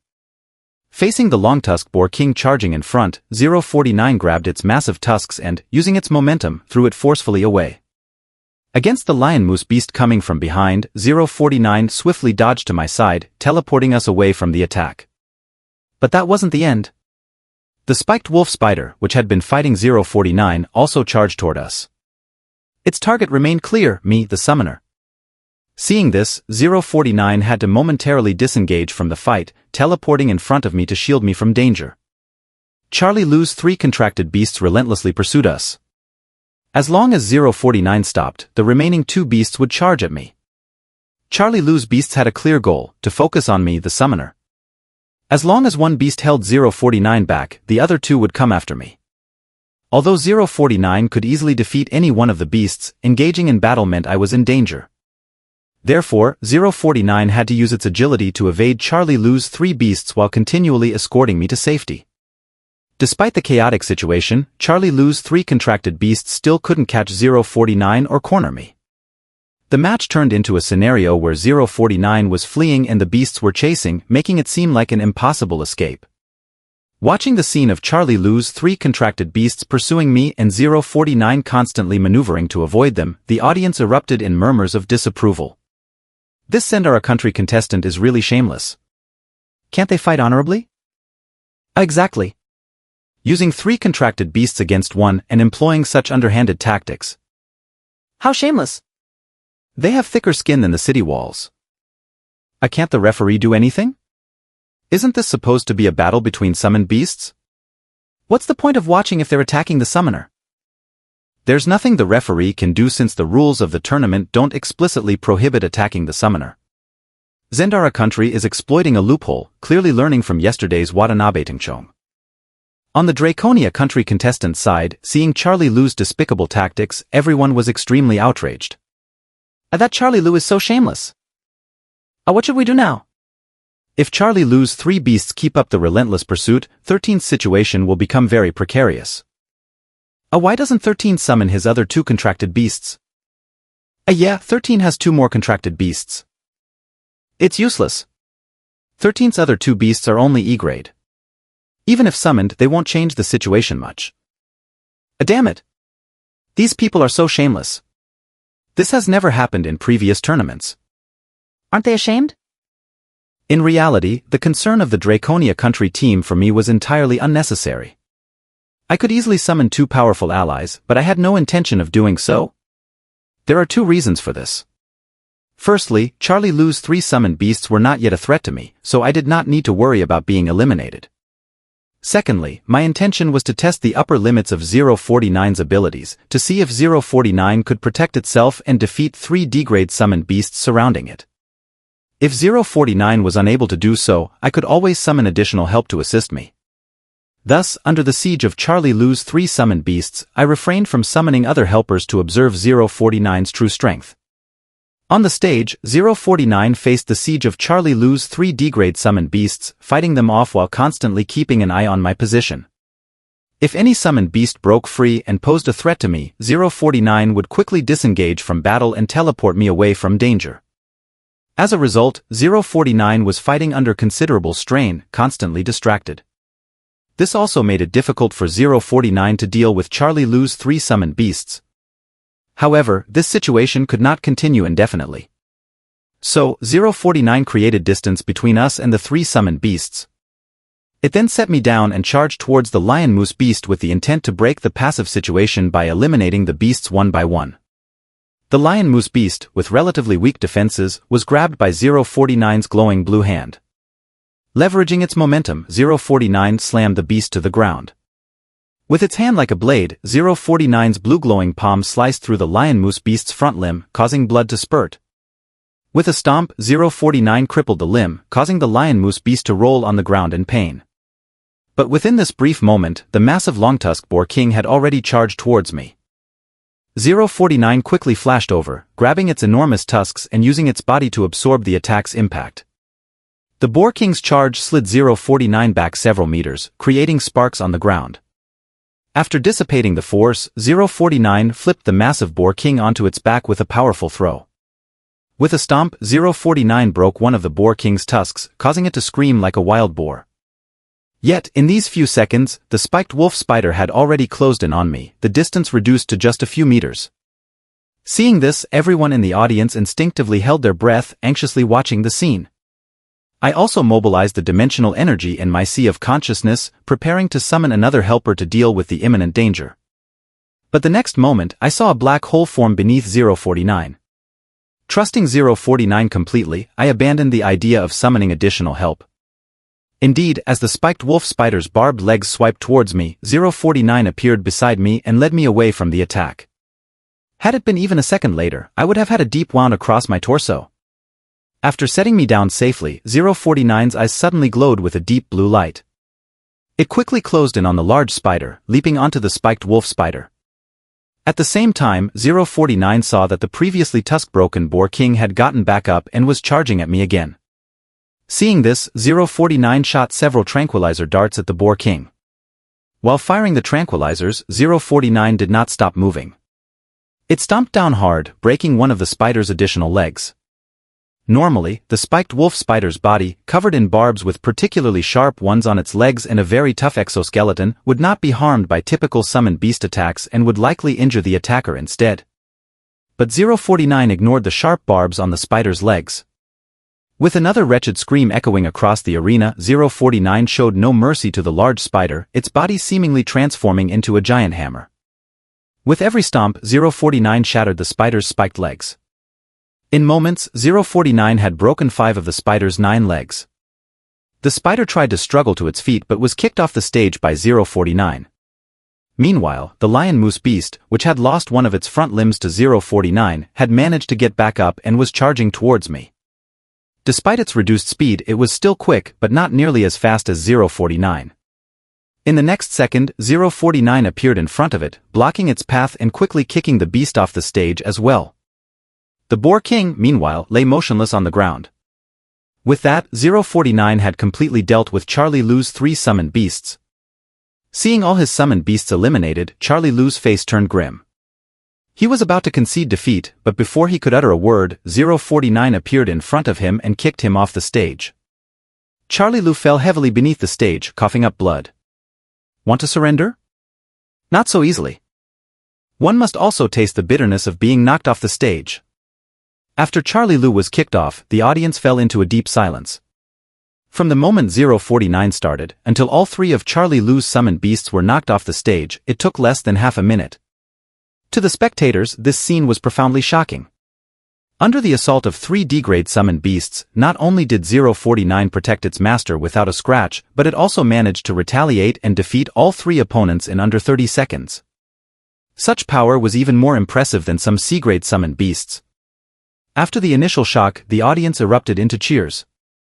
Charlie Lou's shameless tactics and dirty tricks had shamed all summoners present, and the audience was greatly relieved to see him eliminated.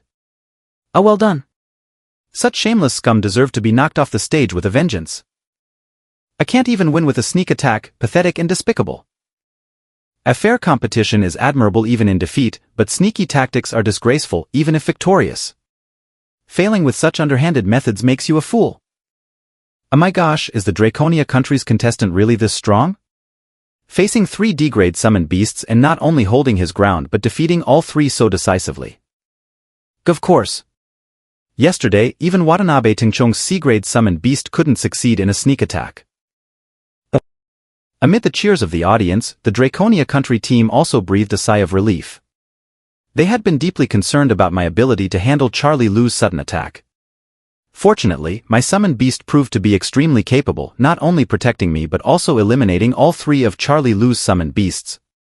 Seeing 049's impressive performance on stage, Elder Chen's amazement grew with each moment. Yesterday, he had asked me, and I had confirmed that my summoned beast was just a D-grade. For a D-grade summoned beast to not only protect its master under a siege of 3 summoned beasts of the same level but also to retaliate so decisively, this level of power was extraordinary. Such strength surpassed the realm of D-grade summoned beasts, aligning more with the realm of C-grade, and a particularly powerful one at that. It was unprecedented, truly unprecedented. On the stage, I gained a new understanding of 049's strength. Initially, I believed 049's power to be around the D-grade level, but I was surprised to find that its explosive power was no weaker than that of C-grade summoned beasts. Now, I felt that 049 was among the top of the C-grade summoned beasts. However, I sensed that 049's strength was far beyond what had been shown. Its capabilities were merely the tip of the iceberg. On the Zendara countryside, the players watched with grim expressions as Charlie Lu was thrown off the stage amid the audience's jeers. Yet, the team captain of Zendara country, Amir, observed the scene with a subtle smile that few could discern. He glanced toward the Arinder country spectator area, meeting Watanabe Tingchong's gaze. Both displayed inscrutable expressions, as if Charlie Lu's defeat had been part of their plan. A Charlie Lu of Zendara country has been defeated. Xieshur-san from Draconia country wins. Please send out the next competitor from Zendara country. With the announcement from the arena referee, Zendara country needed to send out another contestant. This time it was Amir, the captain of Zendara country's team. Seeing Amir take the stage, the audience began to murmur and speculate about the upcoming match. Is this the captain of Zendara country's team? What rank is he as a summoner? Probably D-grade. Besides Fawkera country, Gristan country, Alvoria country, and Arinder country, no other country's contestants are C-grade yet. Oh, I see. Since he's D-grade, he might not be a match for the Draconia country contestant. Probably not. Didn't you see how easily the Draconia country contestants summoned beast handled D-grade ones? Even C-grade beasts would struggle. This Zendara country captain's strength seems insufficient. What if this Zendara country captain tries a surprise attack like the previous Zendara country contestant? That still wouldn't be enough. You saw how the Draconia country contestant dealt with 3 D-grade summoned beasts at once. Even if this captain tries a sneak attack, it probably won't work. That's right. The Draconia country contestant is extremely strong. It's likely only C-grade summoners from Alvoria country or Gristan country could defeat him. Amid the spectators' discussions, Amir, the captain of Zendara country's team, walked slowly onto the stage to face me. Gamir, the second contestant from Zendara country, is on stage to battle Xieshur-san, the 5th contestant from Draconia country. The match begins. As the referee's voice faded, Amir summoned dimensional energy, opening 3-dimensional gates beside him. Through these gates, his 3 D-grade summoned beasts emerged. Amir's first summoned beast was the ring-tailed giant lizard king, a medium-sized lizard with interwoven patterns on its body. This summoned beast's abilities were similar to the red snake king of Shinji Kudo from Arinder country. Its offensive and defensive capabilities were not particularly strong, but it was highly agile and possessed a potent toxin. The poison from Amir's ring-tailed giant lizard was as formidable as that of Kudo Shinji's red lion snake king. A single bite could incapacitate a D-grade summoned beast in less than half a minute. Amir's second summoned beast was a 3-headed demon hound, a canine-like creature with demonic faces and sharp fangs. This demon hound had average defensive capabilities but was highly agile and had strong biting power. Amir's third summoned beast was a stone-tailed dragon-armored croc, a giant crocodile-turtle hybrid covered in heavy dragon scales, with a tail as thick as a flail. The dragon-armored croc was renowned for its strong defense, with its back plates harder than steel. Once Amir had summoned all his beasts, I summoned 049 again. Facing 3 opponents, 049 remained unfazed. Under my command, 049 charged at Amir's 3 summoned beasts. The ring-tailed giant lizard king, the 3-headed demon hound, and the dragon-armored croc also charged towards 049. The 3-headed demon hound was the fastest and soon engaged 049 in battle. Following that, the ring-tailed giant lizard king and the dragon-armored croc joined the fray. 049 handled the 3 enemies without hesitation, constantly dodging and looking for opportunities to strike. However, as 049 was fighting the dragon-armored croc, the 3-headed demon hound and the ring-tailed giant lizard king turned away from the battlefield and headed straight towards me. The audience gasped in shock at the sight. Another surprise attack. However, learning from the previous match, I was prepared, and so was 049. 049 immediately disengaged from the fight, teleporting to my side and dodging the attacks with a series of quick movements. Meanwhile, Amir's smile widened as he watched. Behind him, a new dimensional gate had appeared, through which a massive winged beast charged. This beast, with its formidable speed and aggressive assault, nearly caught everyone off guard. As 049 and I were still evading the attacks of the Demon Hound and the Giant Lizard King, the new summoned beast, a winged, giant lizard with a single horn and a scorpion-like tail, flew in our direction. As soon as 049 landed with me, the beast's speed left no time for 049 to react. By the time we noticed, the beast was already almost upon us. With a tail like a scorpion's sting, it lashed out, but 049 quickly threw itself in front of me. Despite the defensive move, the powerful tail strike sent both 049 and me flying. I landed heavily on the ground, spitting out a mouthful of blood. The audience watched in disbelief. Oh, what's happening? The Zendara country captain is supposed to be a D-grade summoner, but how could he summon 4 beasts at once? He's not a D-grade. He's a C-grade summoner. Amir of Zendara country has advanced to C-grade. That beast is clearly a C-grade summon. Oh my god. This is huge news. Zendara country now has a C-grade summoner. Their overall strength might surpass Arinder country's now. Exactly. Zendara country already had more D-grade summoners than Arinder country, and now with a C-grade summoner and a flying summon, their strength could well exceed Arinder country's. Oh wait, everyone, this isn't the main point. The real issue is that this Zendara country captain, as a C-grade summoner, is using such tactics to sneak attack the Draconia country contestant. It's incredibly shameless.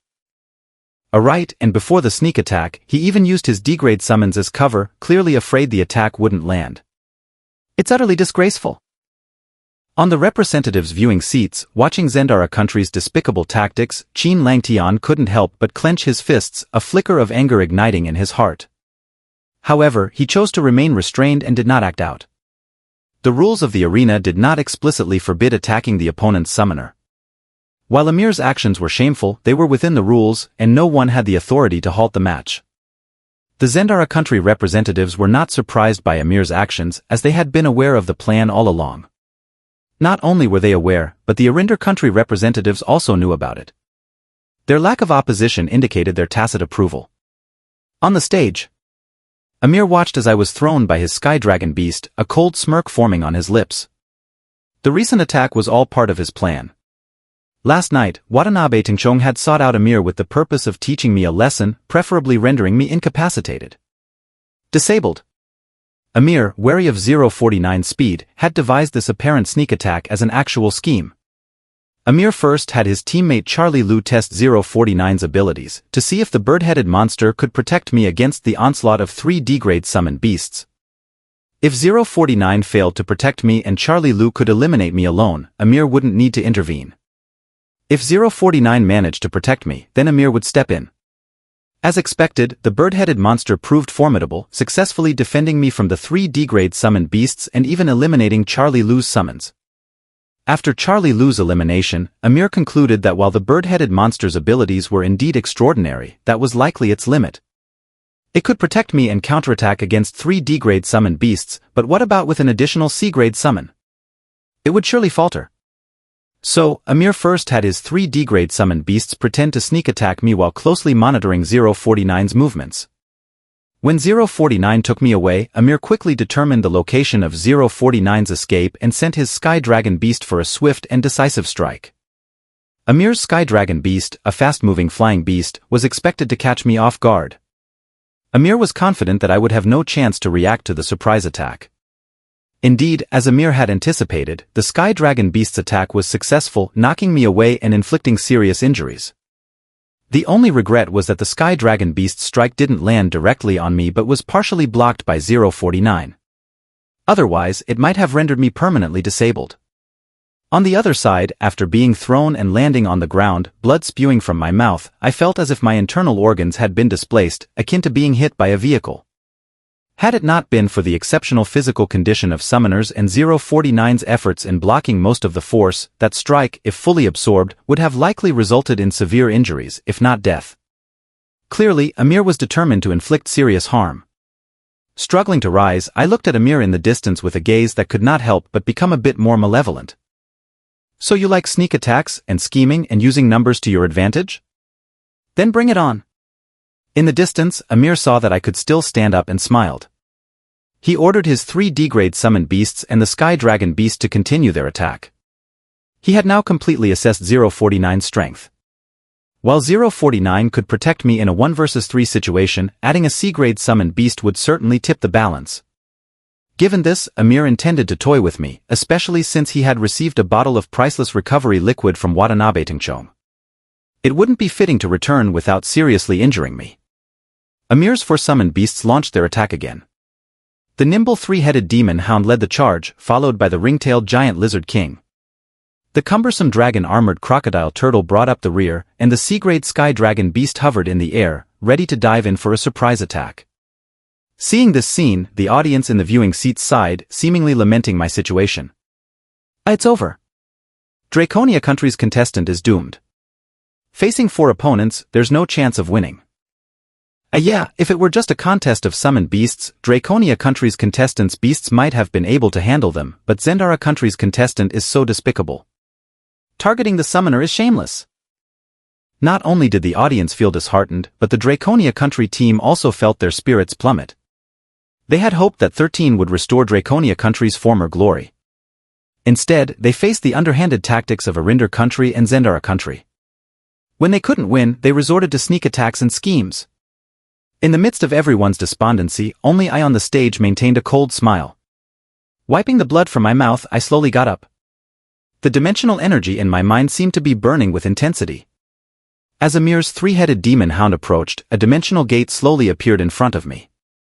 Under everyone's watchful eyes, a concrete sculpture resembling a giant peanut emerged before me. The sculpture stood as tall as a person and looked like a peanut with arms and legs. Its head was crudely decorated, resembling a child's drawing, eerily similar to a human face. It looked highly peculiar, like a strange concrete sculpture. This was the infamous living Peanut 173, possessing both life and a high degree of hostility. It could not move if it was within the line of sight of a single person but would attack instantly if sight was lost. Facing it required at least 3 people maintaining constant eye contact, and blinking needed to be alternated with others. If sight was lost, it would snap your neck the next second. Seeing this, the spectators displayed puzzled expressions. They did not understand what kind of creature I had summoned. As everyone was bewildered, Amir's 3-headed demon hound was already at close range. In the next second, the demon hound suddenly collapsed, letting out a tragic howl. They soon noticed that one of its forelimbs was severed. Upon closer inspection, it became clear that the concrete sculpture I had summoned had somehow moved. While everyone was still in shock, another dimensional gate slowly opened before me. A giant lizard with a massive mouth leaped out from the gate. This lizard was similar in size to Amir's ring-tailed giant lizard king, but the lizard I summoned was terrifying, with a deep, abyss-like mouth full of sharp teeth. It was the immortal abyss lizard 682, which harbored hostility towards almost all life. It possessed extreme aggression and resilience, and like the immortal battle god 096, it was nearly indestructible. The Foundation had tried various means, including physical damage, reality distortion, and concept erasure, but none could kill 682. On the stage, seeing that I had summoned 2 more creatures, Amir immediately commanded his ring-tailed giant lizard king, dragon-armored crocodile turtle, and sky dragon beast to halt their advance. He watched warily as I summoned the giant lizard and the peculiar concrete sculpture. Seeing that Amir's summoned beasts had ceased their attack, a cold smile spread across my face. So you enjoyed the sneak attack, huh? You enjoyed the pursuit, huh? You enjoyed beating me up, huh? Now it's my turn. I commanded the Beak Doctor 049 and the Immortal Abyss Lizard 682, tear them apart. Don't hold back. Upon receiving my orders, 682, who harbored animosity towards all life, couldn't contain its inner rage and roared as it charged towards Amir's ring-tailed giant lizard king. 682 was a creature that despised all forms of life and desired to tear everything apart. If I didn't have absolute control over 682, this immortal lizard would have attacked long ago. Facing Amir's ring-tailed giant lizard king, 682 was unafraid and immediately began a frenzied assault, biting and tearing with wild abandon. Both giant lizards were roughly the same size, but 682, being an immortal creature, ignored its opponent's attacks and continued to relentlessly assault. Amir's ring-tailed giant lizard king had no chance against 682. After only a few rounds of combat, 682 had already bitten off several chunks of flesh from the ring-tailed giant lizard king. The ring-tailed giant lizard king's bites on 682 had no effect at all, and its prized venom had no impact on 682. On the other side, the furious 049 targeted the sky dragon beast that had previously struck me. The sky dragon beast was a rare and highly favored flying summon beast among summoners. Flying summon beasts were highly sought after for their advantages in battle and their ability to protect their summoner. Imagine, when you're in danger, and you summon a flying beast to carry you to the skies, who could possibly reach you? Even if you faced a B-grade or even an A-grade summon beast, if it couldn't fly, it would be unable to harm you. However, most flying summon beasts had relatively low defense and their offensive capabilities were significantly weaker compared to other summon beasts of the same grade. However, this doesn't prevent most summoners from favoring them. So, when the spectators and other competitors saw Amir with a C-grade flying summon beast, they were astonished and envious. Amir's sky dragon beast, while having impressive speed and the ability to fly, had relatively weak offensive capabilities compared to other C-grade summon beasts. Its attacks were mainly limited to its tail and massive jaws, which made it less effective in terms of offense, a common weakness among flying summon beasts. Despite this, its speed and flight made it difficult to hit. Although 049 couldn't fly, it was also very fast and could leap high enough to reach the flying sky dragon beast. However, catching it in midair was a challenge due to the sky dragon beast's rapid flight. But once 049 seized the opportunity, it would certainly tear it apart. 049 was infuriated. Amir had injured me in front of 049, who was responsible for my protection. Such a blatant attack on its charge was enraging for the proud 049. From a distance, Amir saw his ring-tailed giant lizard king engaged in combat with 682 and his sky dragon beast occupied by 049. He quickly commanded his 3 demon hounds and dragon-armored crocodile to attack me. Though one of Amir's demon hounds had lost a leg, it was not seriously injured. The hound, despite its limp, was still quite agile and managed to get back on its feet and charge at me. Seeing this, I sneered coldly and muttered, "Don't let it die too easily." This remark was directed at the Beak Doctor 173. I deliberately kept 173 out of direct combat to ensure it would remain by my side for protection. As the 3 demon hounds charged again, 173 vanished in the blink of an eye. The next moment, the demon hounds collapsed to the ground, their second forelimb twisted off. In the following second, their 2 hind limbs were also twisted off. The demon hounds lay on the ground, howling in agony. At this moment, the spectators and competitors realized how Amir's demon hounds were injured. It was the summoned sculpture that had caused the damage. The entire arena erupted in astonishment. "A what? What is this? The sculpture actually moves? Is this some kind of ghost? The sculpture is moving." And not only does the sculpture move, but its attacking power is also astonishing. It twisted off all 4 limbs of Amir's demon hounds in the blink of an eye. This is simply unbelievable. Not only were the spectators and other national competitors baffled, but the Draconia country's team was also bewildered. The most perplexed was Professor Chan, an expert in summoned beast research. Though my previously summoned creatures were strange, they were still living beings with clear life signs. However, this sculpture-like creature that resembled a giant peanut appeared to be nothing but a statue. On stage, Amir looked on in terror and disbelief as 173 twisted off the limbs of his demon hounds. The presence of 173 surpassed his understanding. In Amir's state of shock and fear, 173 vanished again in the blink of an eye. The next moment, it twisted off one of the demon hound's heads. In the following blink, the other head of the demon hound was also twisted off, leaving only the central head, which continued to howl in pain. A second later, that last head was crushed under 173's foot. The death of the summoned beasts caused Amir to suffer a severe mental shock and he spat out a mouthful of blood. Seeing this, all the spectators couldn't help but gasp in awe. It was truly brutal. On the other side, the ring-tailed giant lizard king, engaged in a fierce battle with the immortal sin lizard 682, was pierced through its body and 682 bit off the entire head of the ring-tailed giant lizard king. With another summoned beast dead, Amir suffered another mental blow, spitting out a mouthful of blood. Seeing this, the spectators erupted once more in astonishment. To kill 2 of the opponent's summoned beasts in a row and in such a bloody manner was unprecedented in past tournaments. Meanwhile, 049 seized the opportunity to confront the flying sky dragon beast. It made a sudden leap and used dimensional teleportation to appear right on top of the sky dragon beast.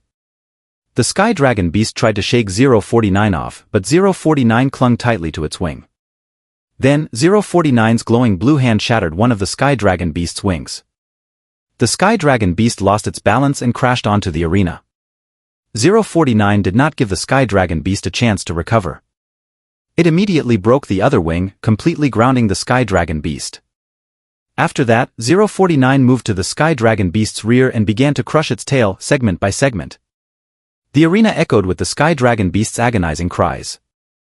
Once 049 had crushed the tail into pieces, it swiftly moved again, and with a forceful stomp, it crushed the Sky Dragon Beast's head. With another summoned beast dead, Amir's mind suffered a third severe impact. He coughed up 2 more mouthfuls of blood, his face turning pale. At this point, the spectators and competitors were stunned into silence, their eyes wide with disbelief at the scene unfolding before them. To kill 3 of the opponent's summoned beasts in such a brutal manner. This tournament was turning into a massacre. With the Sky Dragon Beast dispatched, Amir was left with only one summoned beast, the dragon-armored crocodile. 049 quickly moved to the dragon-armored crocodile's side and relentlessly attacked Amir's last summoned beast. The dragon-armored crocodile was incredibly heavy and could not evade 049's attacks or shake it off, becoming a stationary target for 049's assaults. However, its dragon armor was exceptionally tough and 049's punches, though relentless, seemed unable to inflict damage. Seeing this, 049's eyes glowed even brighter. It increased the force of its punches, raining down blows on the tough armor. 1 punch, 2 punches, 3 punches, 4 punches, 5 punches. Countless punches fell like raindrops on the heavy armor, with 049's speed of punching becoming a blur. Finally, the heavy armor cracked open, and as the gap widened, 049 managed to break through the dragon-armored crocodile's defenses. Next, 049 began to pummel the exposed flesh of the dragon-armored crocodile, with each punch splattering blood. The dragon-armored crocodile's screams filled the arena. Then, the immortal Sin Lizard 682 joined the fray, savagely tearing into the dragon-armored crocodile. Moments later, the cries of the dragon-armored crocodile ceased abruptly, having been beaten to death by 049's relentless fists. With the last summoned beast dead, Amir spewed another mouthful of blood. His face was ashen and his body swayed unsteadily. Seeing this, all the spectators gasped in shock. To have killed all 4 of the opponent's summoned beasts without sparing a single one was beyond belief. It was so incredibly brutal. After defeating Amir's dragon-armored crocodile, 049 flashed over to Amir's side and knocked him down with a single kick. As Amir tried to surrender, 049 didn't give him a chance to speak. Instead, 049 stomped on Amir's thigh. The sound of bones breaking was followed by Amir's agonized screams. The spectators were stunned, not expecting 049 to directly attack Amir. Even more shocking was that instead of simply knocking him off the stage, 049 seemed intent on crippling him. How dare the Draconia country brat! At this moment, Saint Jif from Zendara country, a representative of the 9 nations, leaped down from the high spectator stand and soared toward the arena. With the increasing level of summoners, their physical prowess also improved significantly, their bodies comparable to high-level beasts. As an S-rank summoner, Saint Jif's physical strength alone was on par with or even surpassed some C-rank beasts, capable of tearing apart C-rank beasts and withstanding B-rank ones. Saint Jif easily covered the 10 meters to the arena and appeared atop it. A red dimensional gate slowly materialized beside him, releasing an intense heat that raised the temperature of the arena by several degrees. A roar, akin to that of a giant elephant, mixed with a scorching heat wave, surged toward 049 like a cannonball, creating an explosive sound. 049, sensing the air's disturbance, flashed aside to evade Saint Jif's attack. His eyes blazed with a bright blue light as he appeared back in front of Amir. Having already crippled one of Amir's legs, 049 now aimed another kick at Amir's other thigh. You dare! Saint Jif roared in fury from a distance. But he was unable to prevent 049's actions. With a cracked sound, 049 shattered Amir's other leg. The spectators gasped in shock. Was it really necessary to be so ruthless, attacking in front of an S-rank summoner? Seeing 049 incapacitate his Zendara country contestant right before his eyes, Saint Jif's rage boiled over. Another thunderous roar filled the arena as a massive mammoth, wreathed in red flames, emerged from the dimensional gate beside Saint Jif. A fiery wave surged towards 049, roaring like a firestorm. 049 dodged continuously, evading the fiery blasts that came at him like cannonballs. Witnessing his own S-rank summoner unable to deal with a mere D-rank summoned beast, St. Jif's fury escalated. A blazing divine mammoth, suppress it! Following St. Jif's command, the enormous mammoth, cloaked in flames, stomped its foot, causing the entire arena to tremble. The space around 049 was engulfed in intense flames, instantly forming a fiery inferno. The scorching heatwave even flung me, at a distance, off my feet. The spectators and other competitors were stunned by the scene. An S-rank summoner from Zendara country was attacking a D-rank summoner? This was unprecedented in the history of the summoner tournaments, which had been held for over 100 years through 30 editions. St. Jif! How dare you! At this moment, Qin Langtian, a representative from Draconia country, leaped down from the stands and soared onto the arena, glaring angrily at St. Jif. He had initially refrained from intervening, not expecting St. Jif to be so extreme as to attack a Draconia country summoner directly. With Qin Langtian's angry shout, St. Jif from Zendara country finally realized that this was the arena of the Youth Summoner Tournament, with the entire alliance watching. Calming himself, St. Jif immediately ordered his blazing divine mammoth to withdraw the fiery suppression. To save face and justify his earlier actions, St. Jif shouted at Qin Langtian, your Draconia country contestant inflicted such severe harm on our Zendara country teammate in the arena. If I hadn't intervened in time, did you intend for your Draconia country contestant to kill our Zendara country contestant? Before he could finish, Kyoka Kunihiko, a representative from Arinder country, also leaped down from the stands and joined St. Jif. Exactly. The summoner tournament has always been about friendly competition. It is against the rules to harm the opponent's life. If St. Jif hadn't acted promptly, your Draconia country contestant might have killed our Zendara country contestant. Deliberately harming the opponent is a provocation to the entire alliance. Qin Langtian sneered coldly in response, shouting back at Kyoka Kunihiko. Stop talking nonsense! Do you think everyone here is blind? From Watanabe Tingchong of Arinder country yesterday to today's Charlie Lu Amir from Zendara country, weren't they all deliberately targeting our Draconia country contestants the moment they stepped onto the stage? The spectators, reacting to the injustice, voiced their agreement. When that creature knocked a Draconia country contestant off the stage earlier, why didn't you say anything then? Exactly. From yesterday's Watanabe Tingchong of Arinder country to today's two Zendara country contestants, their summoned beasts have been deliberately targeting Draconia country contestants. We've seen it all clearly. Only you can ambush others, but no one else is allowed to retaliate. I think this Zendara country contestant brought this upon himself. To think that a representative of a country could be so unreasonable, it's truly disgusting. Listening to the audience's condemnation and Qin Langtian's scolding, Kyoka Kunihiko of Arinder country snorted coldly. Everyone is well aware of the arena rules prohibiting harm to the opponent's life. But which rule says that ambushing the opponent's summoner is not allowed? Our Arinder country and Zendara country contestants used ambush tactics purely to win the match. Your Draconia country contestants, however, are clearly trying to harm their opponents' lives. This behavior seriously violates the arena rules. I will request the Holy City Tribunal to punish your Draconia country and strip you of the chance to continue in this tournament. Hearing Kyoka Kunihiko's shameless remarks, the Draconia country contestants were seething with anger, never having encountered such blatant hypocrisy. On stage, Qin Langtian was also infuriated by Kyoka Kunihiko's comments. He sneered, "Go, seriously violating the arena rules? According to you, the ambushes by your Arinder and Zendara country contestants are within the rules, but us Draconia country contestants injuring your Zendara contestant is a violation? Let me ask, is your Zendara country contestant dead? Is he still breathing?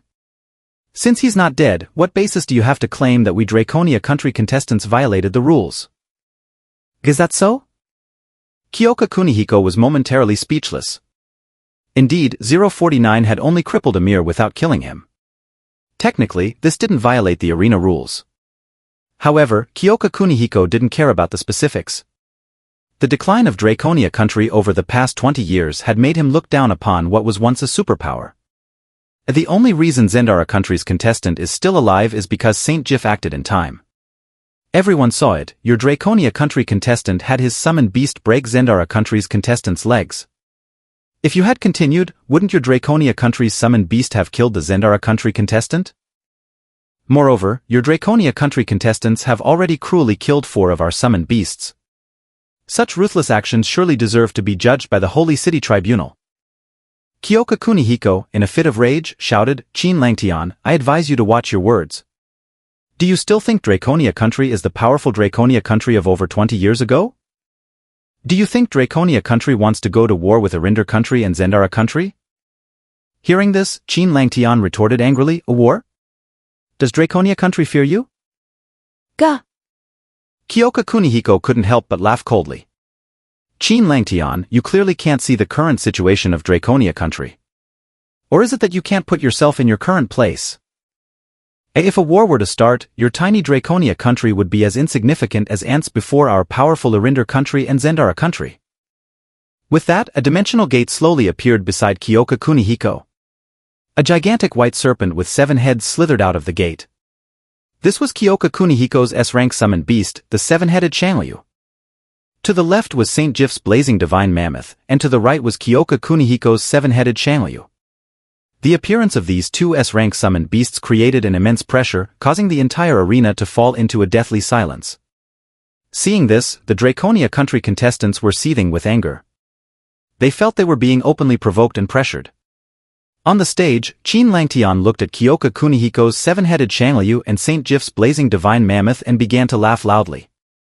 His laughter echoed throughout the arena. Kahaha! Such ants! During the beast tide over 20 years ago, countless geniuses of Draconia country perished, using their lives to guard the walls and protect the entire alliance. Do you know what was used to block the breach in the walls back then? It was the bodies of our Draconia country people. They used their corpses to block that gap. And what about you? For your own selfish reasons, you deliberately delayed, causing countless Draconia country geniuses to die. Now, you dare to speak such shameless words. Do you truly think Draconia country has no one left to stand up to you? As Qin Langtian roared, a massive crimson dimensional gate slowly appeared in the sky. A vast, overwhelming aura immediately engulfed the entire arena, making it difficult for many to breathe. The weaker spectators even found themselves unable to suppress the urge to vomit blood. Then, a dragon's horn as large as a mountain slowly emerged from the dimensional gate. An even more formidable pressure swept over the arena, creating terrifying waves of force. The spectators in the arena turned pale as if they were in a high-altitude environment, struggling to breathe and barely able to move. Feeling the intense pressure, Kyoka Kunihiko from Arinder country and Saint Jif from Zendara country looked up in shock at the mountain-sized dragon horn appearing in the sky. The sheer size of the dragon horn alone surpassed their S-rank summoned beasts. Such overwhelming pressure was beyond what any S-rank summoned beast could compare to. This was the power of an SS-rank summoned beast. Kyoka Kunihiko and Saint Jif stared in disbelief at Qin Langtian, their voices trembling. "When did you advance to an SS-rank summoner?" An S-rank summoner was already a top-tier combatant and pillar of a nation. An SS-rank summoner, however, was akin to a nuclear weapon that could determine a country's fate. The difference between ranks was colossal. An SS-rank summoned beast could easily crush 3 or 4 S-rank summoned beasts. In a real fight, they would be no match for Qin Langtian even if they combined their strengths. Qin Langtian's voice rang out, resonant and commanding across the arena. "If you want war, Draconia country is ready at any time." For over 20 years, Draconia country had suffered countless humiliations and disdain. Every person from Draconia country had a fire burning within them. Disdain, contempt, and scorn, these were things Qin Langtian didn't care about. But if Draconia country's dignity was challenged, even the smallest spark could ignite a great blaze. On the Draconia country contestants' side, hearing Qin Langtian's imposing roar, their anger flared up as well. They had endured enough indignities over the years. At that moment, a senior voice suddenly echoed across the arena. "Are you all trying to make a spectacle of yourselves for the entire alliance to see?" It was President Alex Eason of the Holy City Tribunal, who had held the position for over 30 years, and was an SSS rank Supreme Summoner. As President Eason spoke, Qin Langtian withdrew his suffocating pressure, and the dragon horn in the sky gradually disappeared. Kyoka Kunihiko and Saint Jif also recalled their S-rank summoned beasts. The spectators, who had felt as if they were suffocating, finally came back to their senses, gasping for air. It was truly terrifying. Even though Draconia country's strength had declined compared to the past, its foundation was still unmatched by other nations. At this moment, everyone once again felt the awe-inspiring presence of the dragon. President Eason's voice resonated again. I have been following the match between Draconia Country and Zendara Country. It was Zendara Country's contestant Amir who initiated the sneak attack and injured Draconia Country's contestant. While, in real battlefields, anything goes to secure victory, on this arena you are fighting against allies of the Alliance. Both sides should compete openly and with friendship as a priority. Zendara Country's contestant failed significantly in this regard. On the other hand, Draconia Country's contestant killed all of the opponent's summoned beasts and caused severe injuries, which is also inappropriate. As allies, such harsh measures should not have been taken. However, since it was Zendara Country's contestant who initiated the sneak attack, this can be somewhat excused. Therefore, both sides have made mistakes, but neither has violated the arena rules. As such, on behalf of the Holy City Tribunal, I will not impose any penalties on either side. I only want to remind everyone to learn from this and remember that battles should be conducted with restraint and friendship as the priority. Alright, Qin Langtian, Kyoka Kunihiko, and Saint Jif, please return to your seats and allow the next match to continue. President Isen's words were fair and impartial, neither favoring nor targeting any party, and he made a very just decision. For both me and Amir, there would be no penalties and the competition would proceed. Upon hearing this outcome, the spectators also showed their approval. Exactly, neither Zendara Country's contestant nor Draconia Country's contestant violated the rules. Gamir from Zendara Country brought this upon himself, he has no one else to blame. We support President Isen's decision. Listening to the surrounding discussions and President Isen's words, Kyoka Kunihiko and Saint Jif exchanged glances and said nothing further. President Isen held immense authority within the alliance, and opposing him would surely lead to dissatisfaction among other alliance members. Therefore, they both withdrew from the arena. Qin Langtian also glanced at me and then left the arena. On the arena, Amir, whose legs were crippled and whose summoned beasts were all dead, was unconscious. The arena judge stepped up and announced, Zendara Country's contestant Amir is eliminated. Draconia Country's contestant Sushur-san wins. Following the judge's announcement, Zendara Country's team immediately carried the unconscious Amir off the arena for treatment. Watching Amir being carried away, the Draconia Country contestants felt a great sense of relief and satisfaction. That's great. Shur-san just defeated Zendara Country's strongest Amir. Now Zendara Country shouldn't be our opponent, right? Exactly. Shur-san has already beaten Zendara Country's C-rank summoner. The remaining contestants surely can't match up to him. Sitting in the front row, Lin Mushue clenched her hands tightly, her heart full of joy. Only Elder Chen, sitting in the very front, looked at me with a furrowed brow. While everyone's attention had been focused on the drama involving Qin Langtian, Kyoka Kunihiko, and Saint Jif, Elder Chen had been entirely absorbed by the two newly summoned creatures I had just used. A statue and a large lizard with such powerful combat abilities, easily crushing opponents of the same rank and comparable to that bird-headed monster, Elder Chen was very intrigued by my summoned beasts. On Zendara Country's side, with Amir eliminated, their strongest force was gone. For a moment, the remaining contestants from Zendara Country exchanged uneasy glances, none of them willing to step up. Seeing no volunteers, the team leader of Zendara Country addressed Puston, the second strongest member of the team. Puston, it's your turn to go up this time. Puston, who was initially hesitant about facing me, realized that there was no one else to take his place and could not afford to forfeit. He steeled himself and took the stage. Once Puston was on the stage, the arena judge announced again, Zendara Country's third contestant, Puston, will face off against Draconia Country's contestant, Sushur-san. Begin the match! With the judge's declaration, Puston immediately summoned his 3 D-rank contract beasts. This time I didn't hold back. After summoning Birdbeak Monster 049, I quickly followed with Immortal Lizard 682. I didn't summon the viral internet sensation, Big Peanut 173, because 049 and 682 were more than enough to handle 3 D-rank contract beasts easily. The spectators and other contestants, having already seen Immortal Lizard 682 before, were not surprised by its appearance. They had already assumed that the large lizard was one of my contract beasts. However, the Draconia Country contestants were stunned into silence. As my teammates who saw me every day, they knew that my other 2 E-rank contract beasts were nothing like the large lizard. During the fight with Amir, they had seen me summon a statue and a large lizard and thought those were my immediate summons. Now, I was summoning the same beast once more. The probability of summoning the same contract beast twice in a row was extremely low. Lin Muxue, who was equally astonished, turned to Elder Chen and asked, "Elder Chen, what's going on? How could Su Shisan summon the same beast twice in a row? It doesn't seem like one of his contract beasts." Elder Chen, with a wry smile, shook his head. "I'm not sure either. It seems that my student Su Shisan has many secrets that even I can't decipher." In addition to the Draconia country contestants' astonishment, there was someone even more shocked, Saint Jifu, the Zendara country representative seated among the 9 countries' representatives. Saint Jifu distinctly remembered using his S-rank contract beast, the Blaze Elephant, to perform a special technique, Flame Purgatory, against my birdbeak monster. The Blaze Elephant was one of the strongest S-rank beasts, emitting intense heat that no ordinary S-rank beast could withstand. Its special technique, Flame Purgatory, created a fiery gravitational field within a 500-meter radius, with temperatures reaching tens of thousands of degrees that could melt almost anything. Even an S-rank beast would struggle to survive such conditions.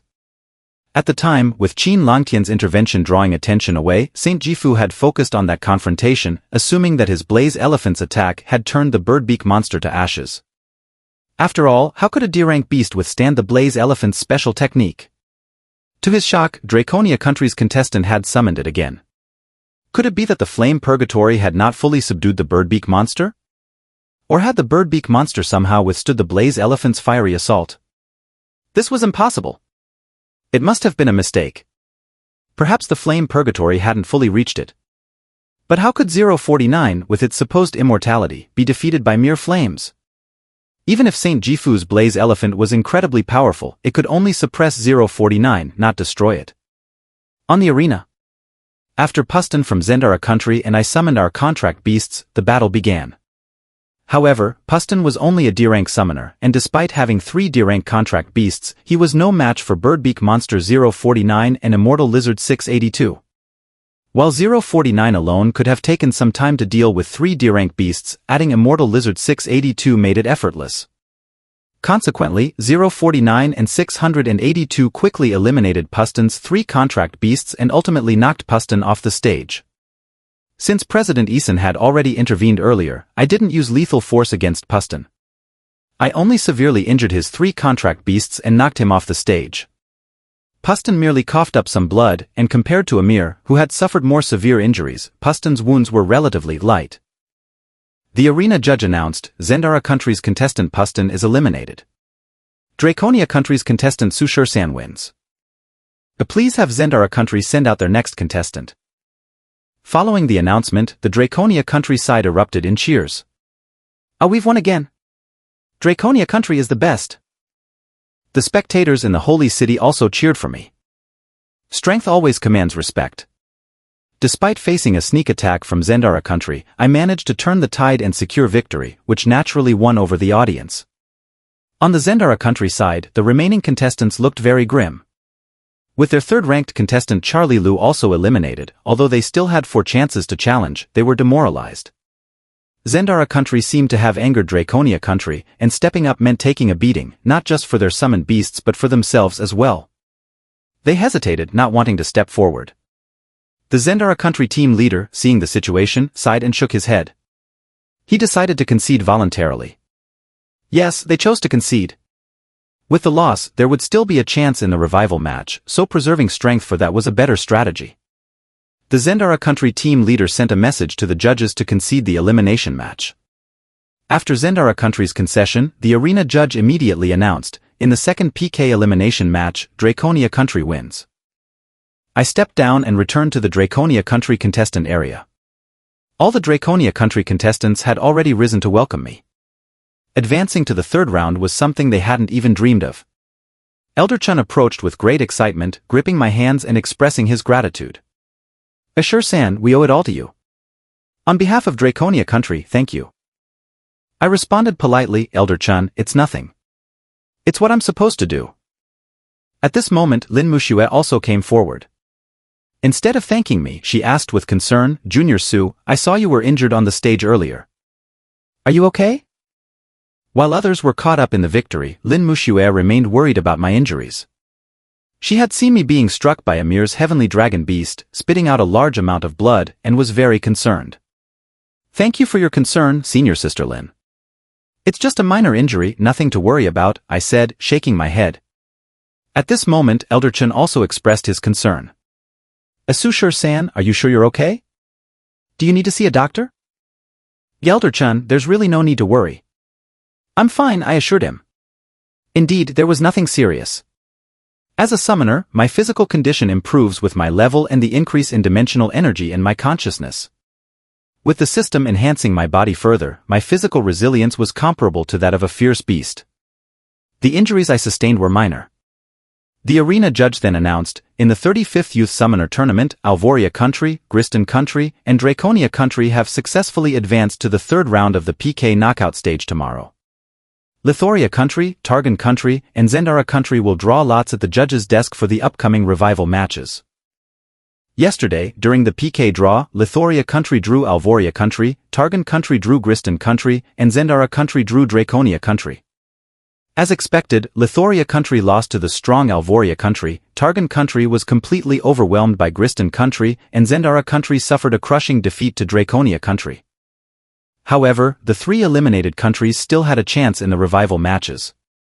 The revival matches would consist of a series of PKs, with one country being eliminated each time. The remaining two countries would continue to advance. In this round, Lithoria Country and Targon Country drew the same color lot and faced each other in the revival PK. Lithoria Country was much stronger than Targon Country, so winning the match was expected. Lithoria Country eliminated Targon Country. During the revival matches, Elder Chen turned to me with curiosity. Asusher-san, may I ask you something? That large lizard doesn't seem to be one of your contract beasts, right? How could you summon it twice in a row? As expected, Elder Chen asked the very question I anticipated. I had already prepared my answer and replied, that's right, the giant lizard is not one of my contract beasts. Elder Chen was astonished. Then how did you manage to summon it twice in a row? I'm not sure how it works either. Ever since I advanced to D-rank summoner, I've had a peculiar connection with it, more precisely with them.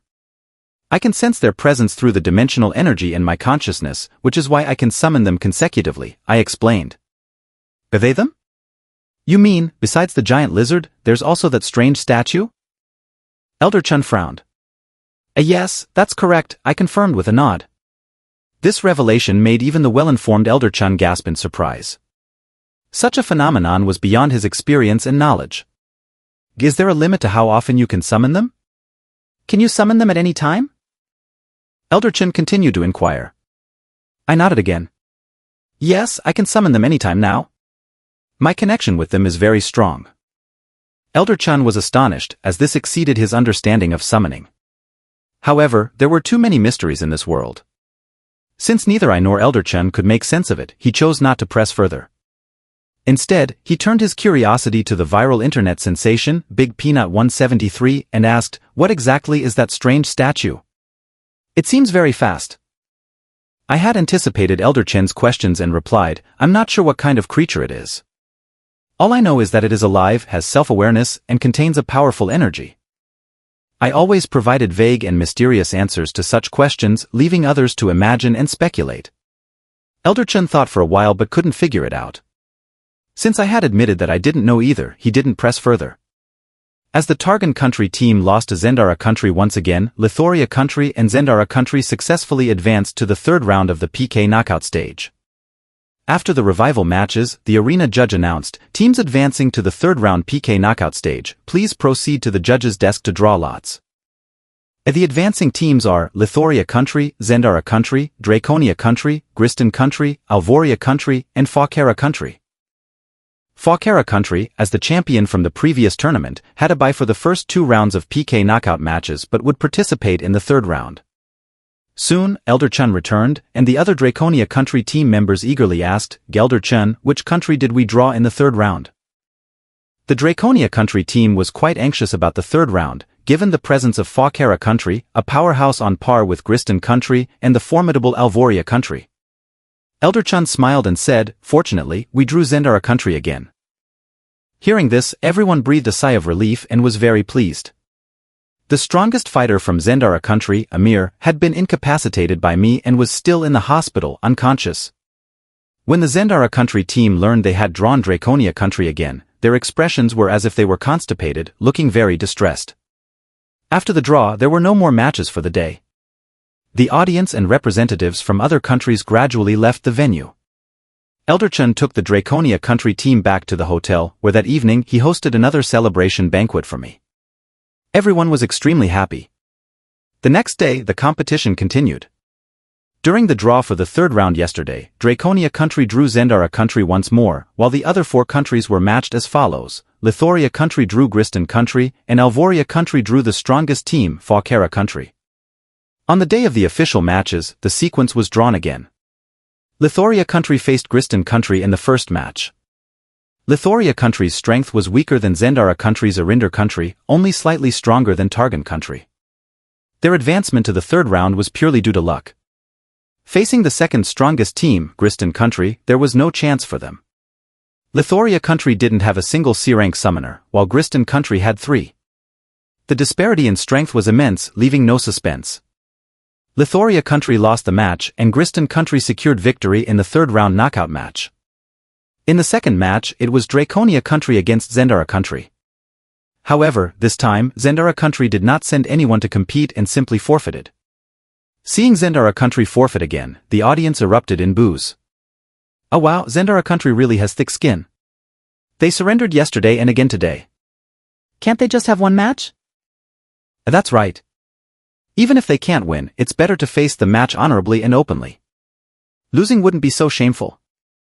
The referee announced, Draconia country versus Zendara country. Zendara country has forfeited and Draconia country wins. Next, let's welcome the third match teams, Alvoria country versus Fawkera country. After Zendara country forfeited, it was immediately time for Alvoria country and Fawkera country.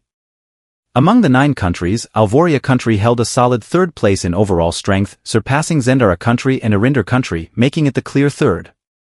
In contrast, Fawkera country, ranked first in overall strength, had 4 C-rank summoners, 1 more than Gristan country. Even their second-string members were all D-rank summoners. Alvoria country was aware of this disparity, so they had no expectations of defeating Fawkera country. Instead, they focused all their efforts on preparing for the upcoming revival matches. To conserve their strength, Alvoria country didn't send their main team for the match against Fawkera country, instead fielding only their second-string substitutes. Soon, Alvoria country lost the match, and the third-round knockout matches were all completed. The 3 countries advancing were Gristan country, Draconia country, and Fawkera country.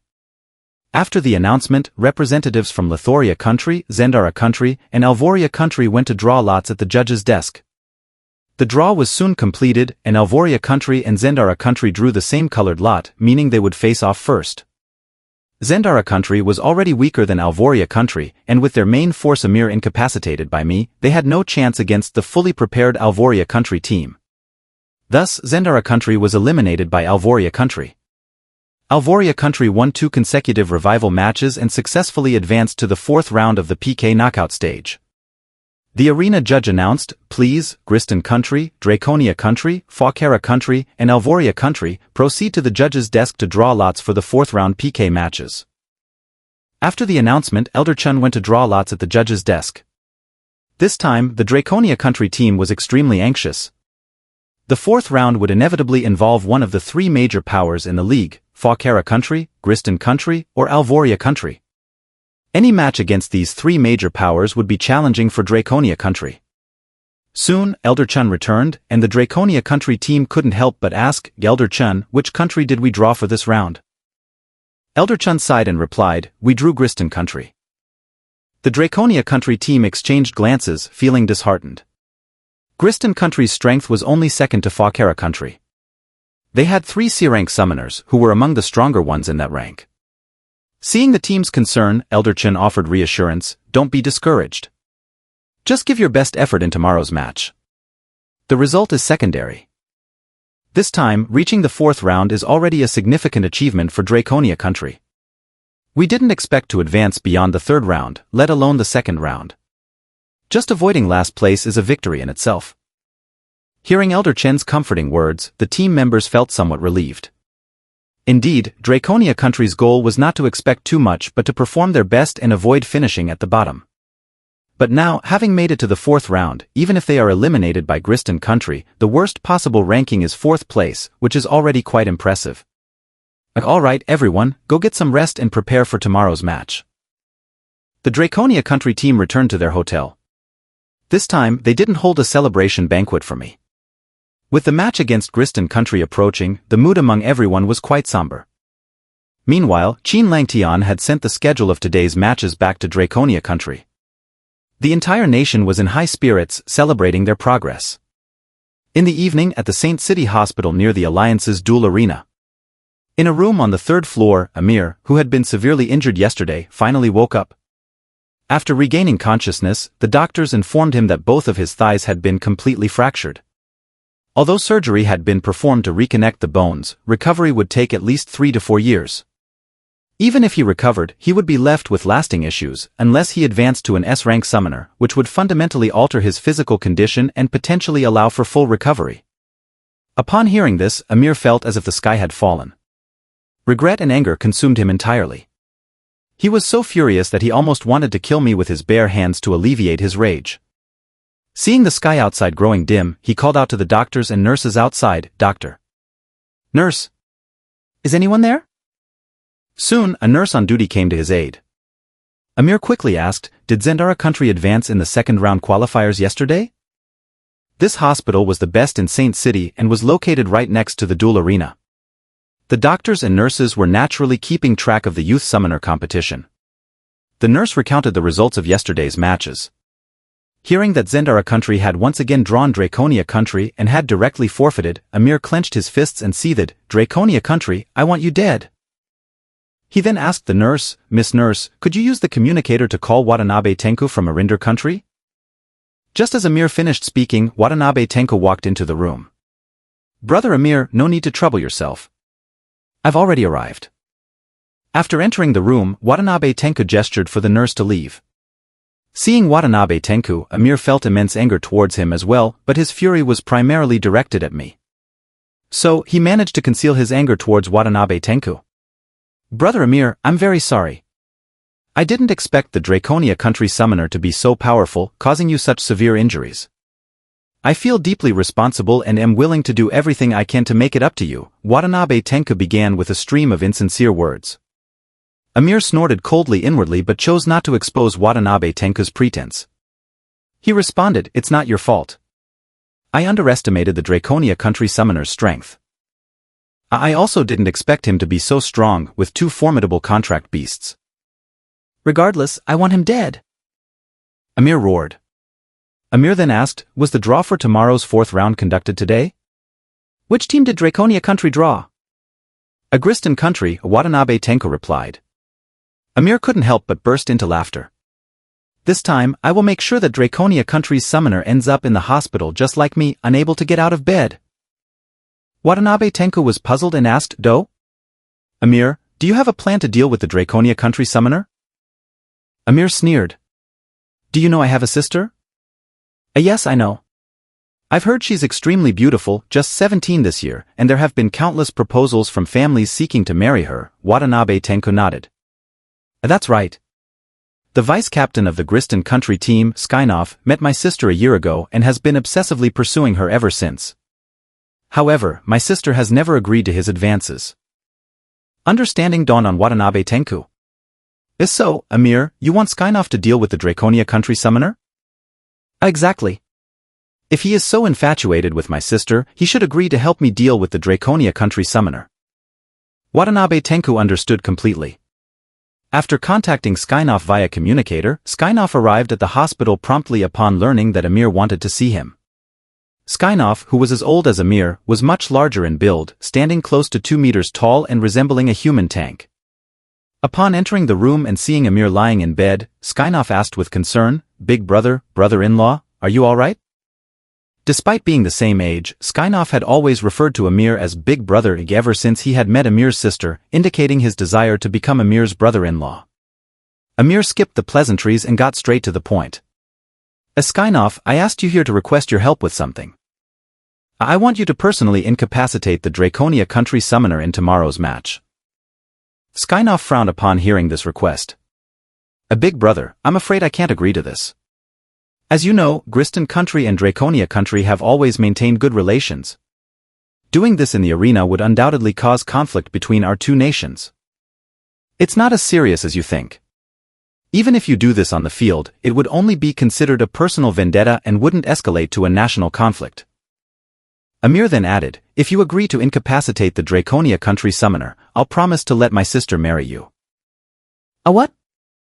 Skynov was visibly excited.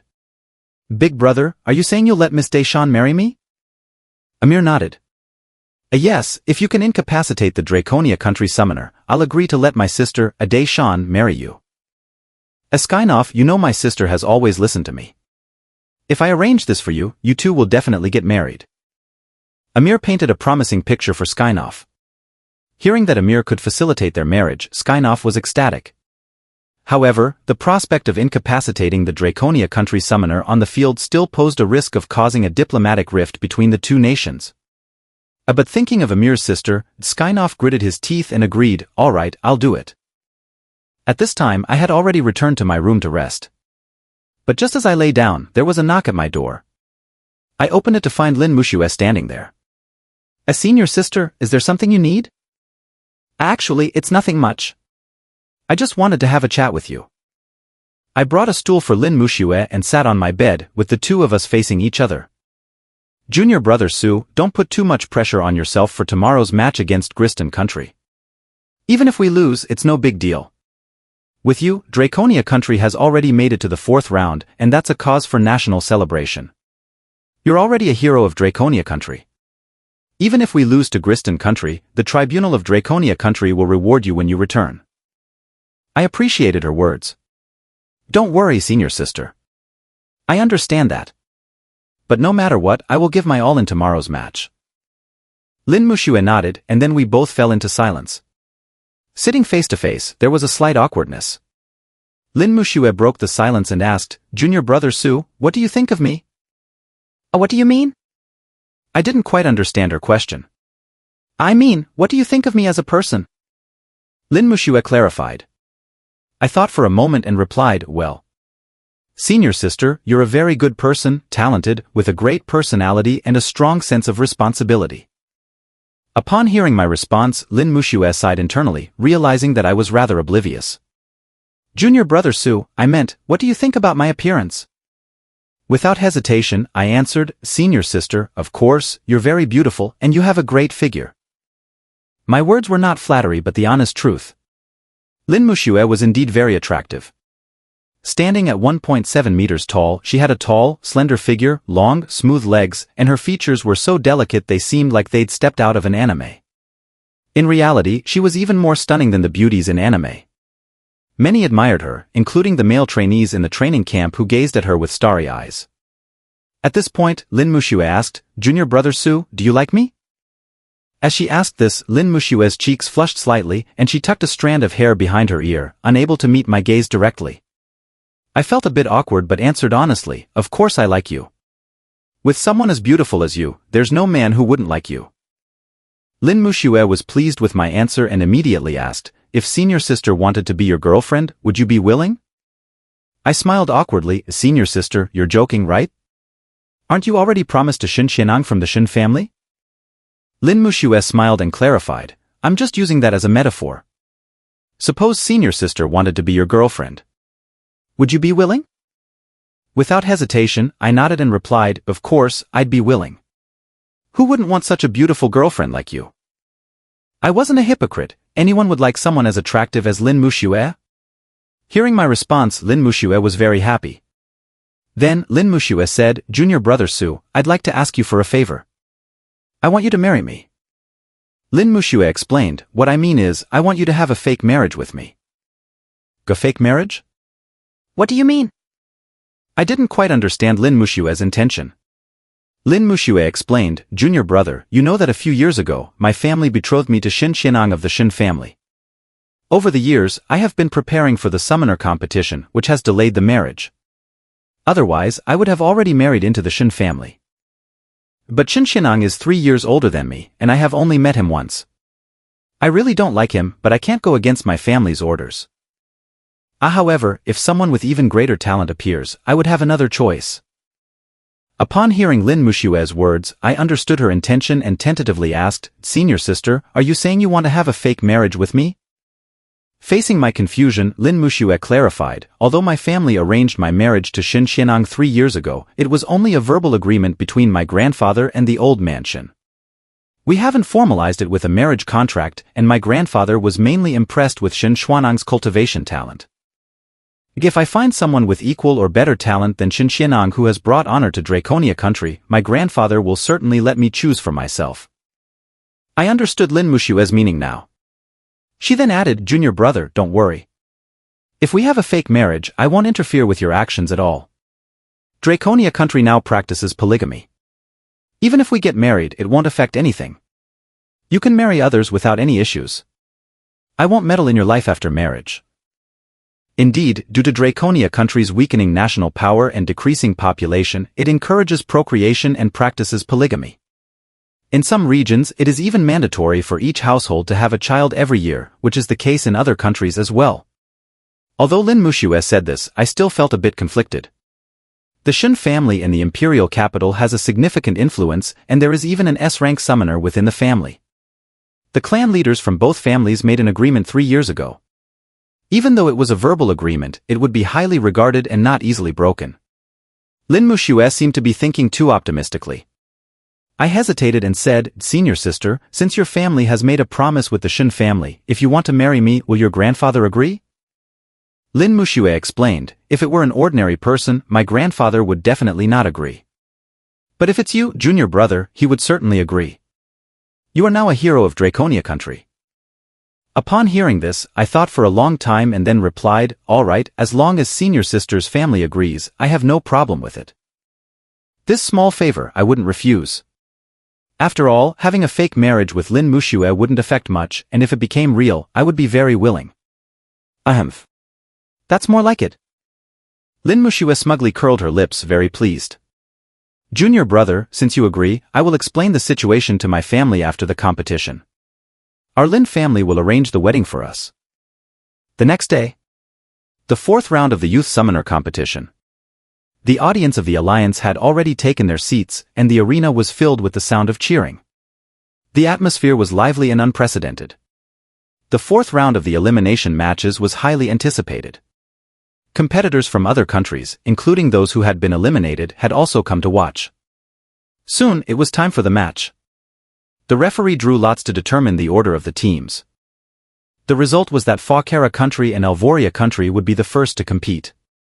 As announced by the referee, the Alvoria country team and the Fawkera country team sent their first players onto the stage. In the 4th round of the elimination matches, there were no second chances after failure, so the Alvoria country team went all out. They deployed their strongest forces. However, there was a significant disparity in strength between the Alvoria country team and the Fawkera country team. Fawkera country had 4 C-rank summoners, while the Alvoria country team only had 2. Moreover, Fawkera country didn't even deploy their strongest members and still managed to defeat the Alvoria country team.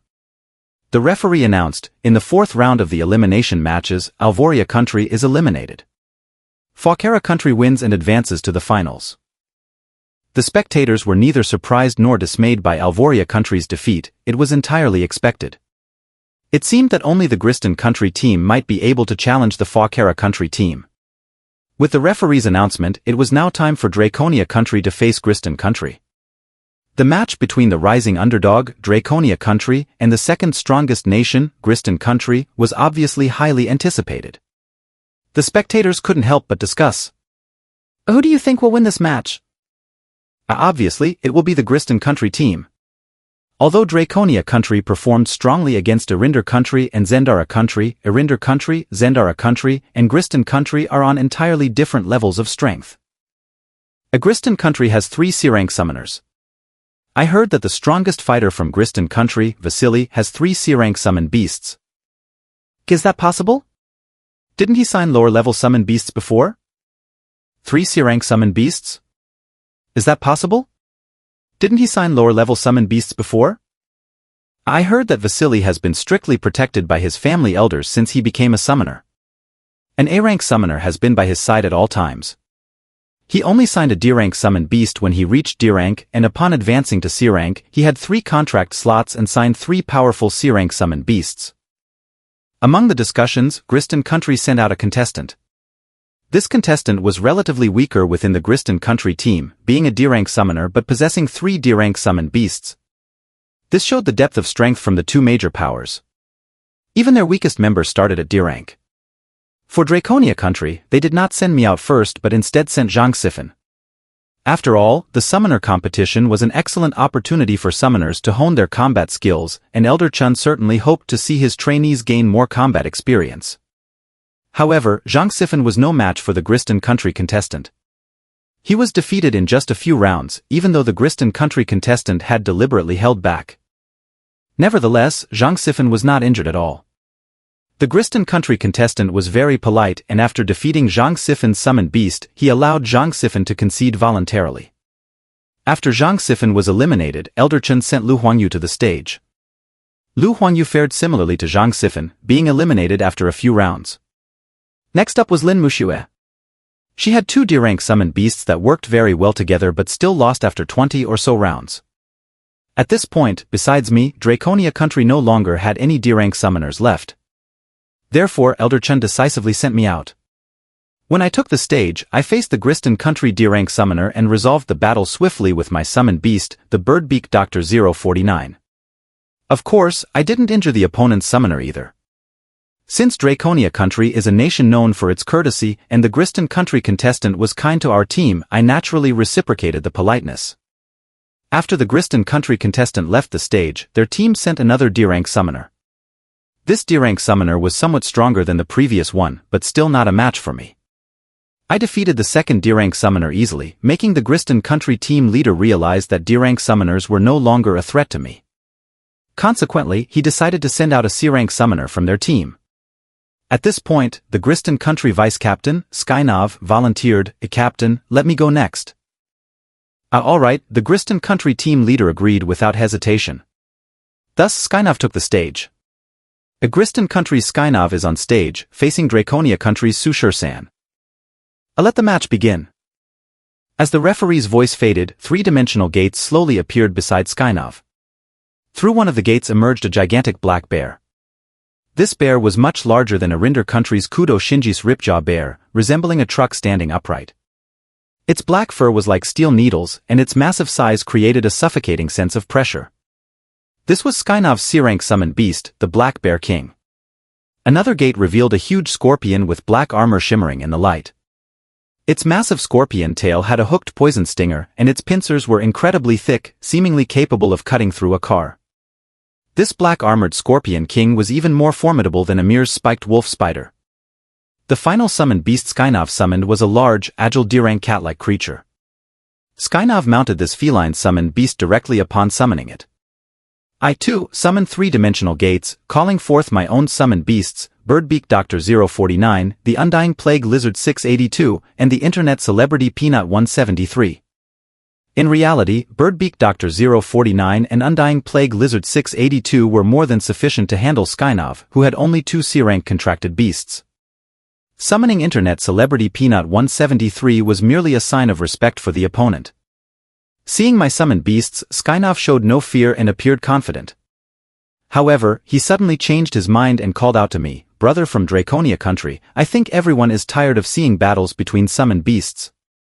How about we have a hand-to-hand fight between summoners? Do you dare to accept?" Hearing Skynov's challenge, I did not refuse. "Sure, I'm happy to oblige." Since obtaining the system, my physical abilities have greatly improved, making me no weaker than an ordinary C-rank summoner. Even against a B-rank summoner, my physical strength alone could hold my own. This is also why, during the match a few days ago, Amir's Heavenly Dragon Beast's sneak attack didn't cause me significant injury. So, I was confident in my ability to win the hand-to-hand fight against Skynov. However, the spectators were shocked to hear that I was going to engage in a hand-to-hand fight with Skynov. A hand-to-hand fight between summoners? That's an unprecedented exception in the history of this competition. Are you kidding? Skynov's build is twice the size of that Draconia Country contestant. That's right. If it were a battle between summoned beasts, there might be some suspense. But a hand-to-hand fight between summoners? there's hardly any suspense left. Listening to the spectators' discussions, the Draconia Country team was also quite worried.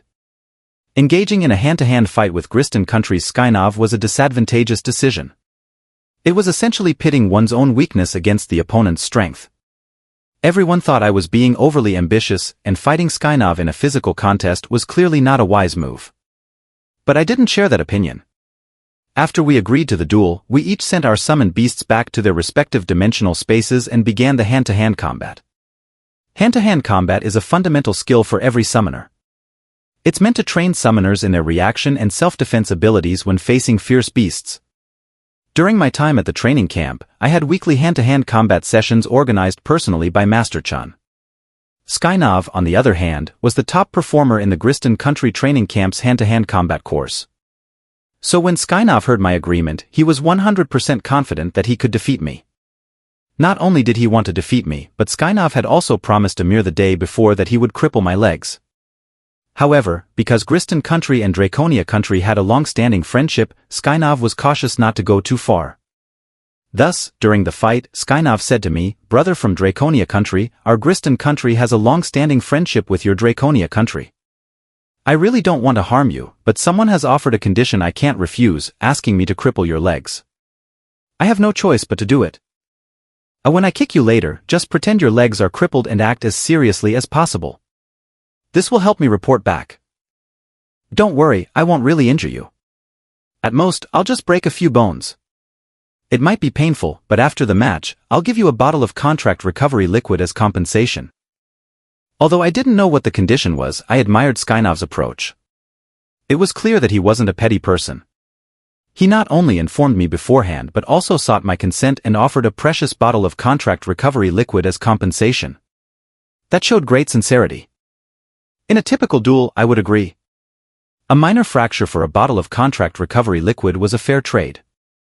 So I replied, "Friend from Gristan Country, I appreciate that you informed me in advance, but I cannot agree to your request because you won't be able to defeat me. If you can defeat me, I'll gladly comply with your request and pretend to be injured." Hearing my confidence, Skynov smiled and said, "In that case, I won't hold back. If I can defeat you, you must agree to my conditions." "All right, if I'm not your match, I will agree." "Then it's settled. Don't worry, I'll hold back when I injure you."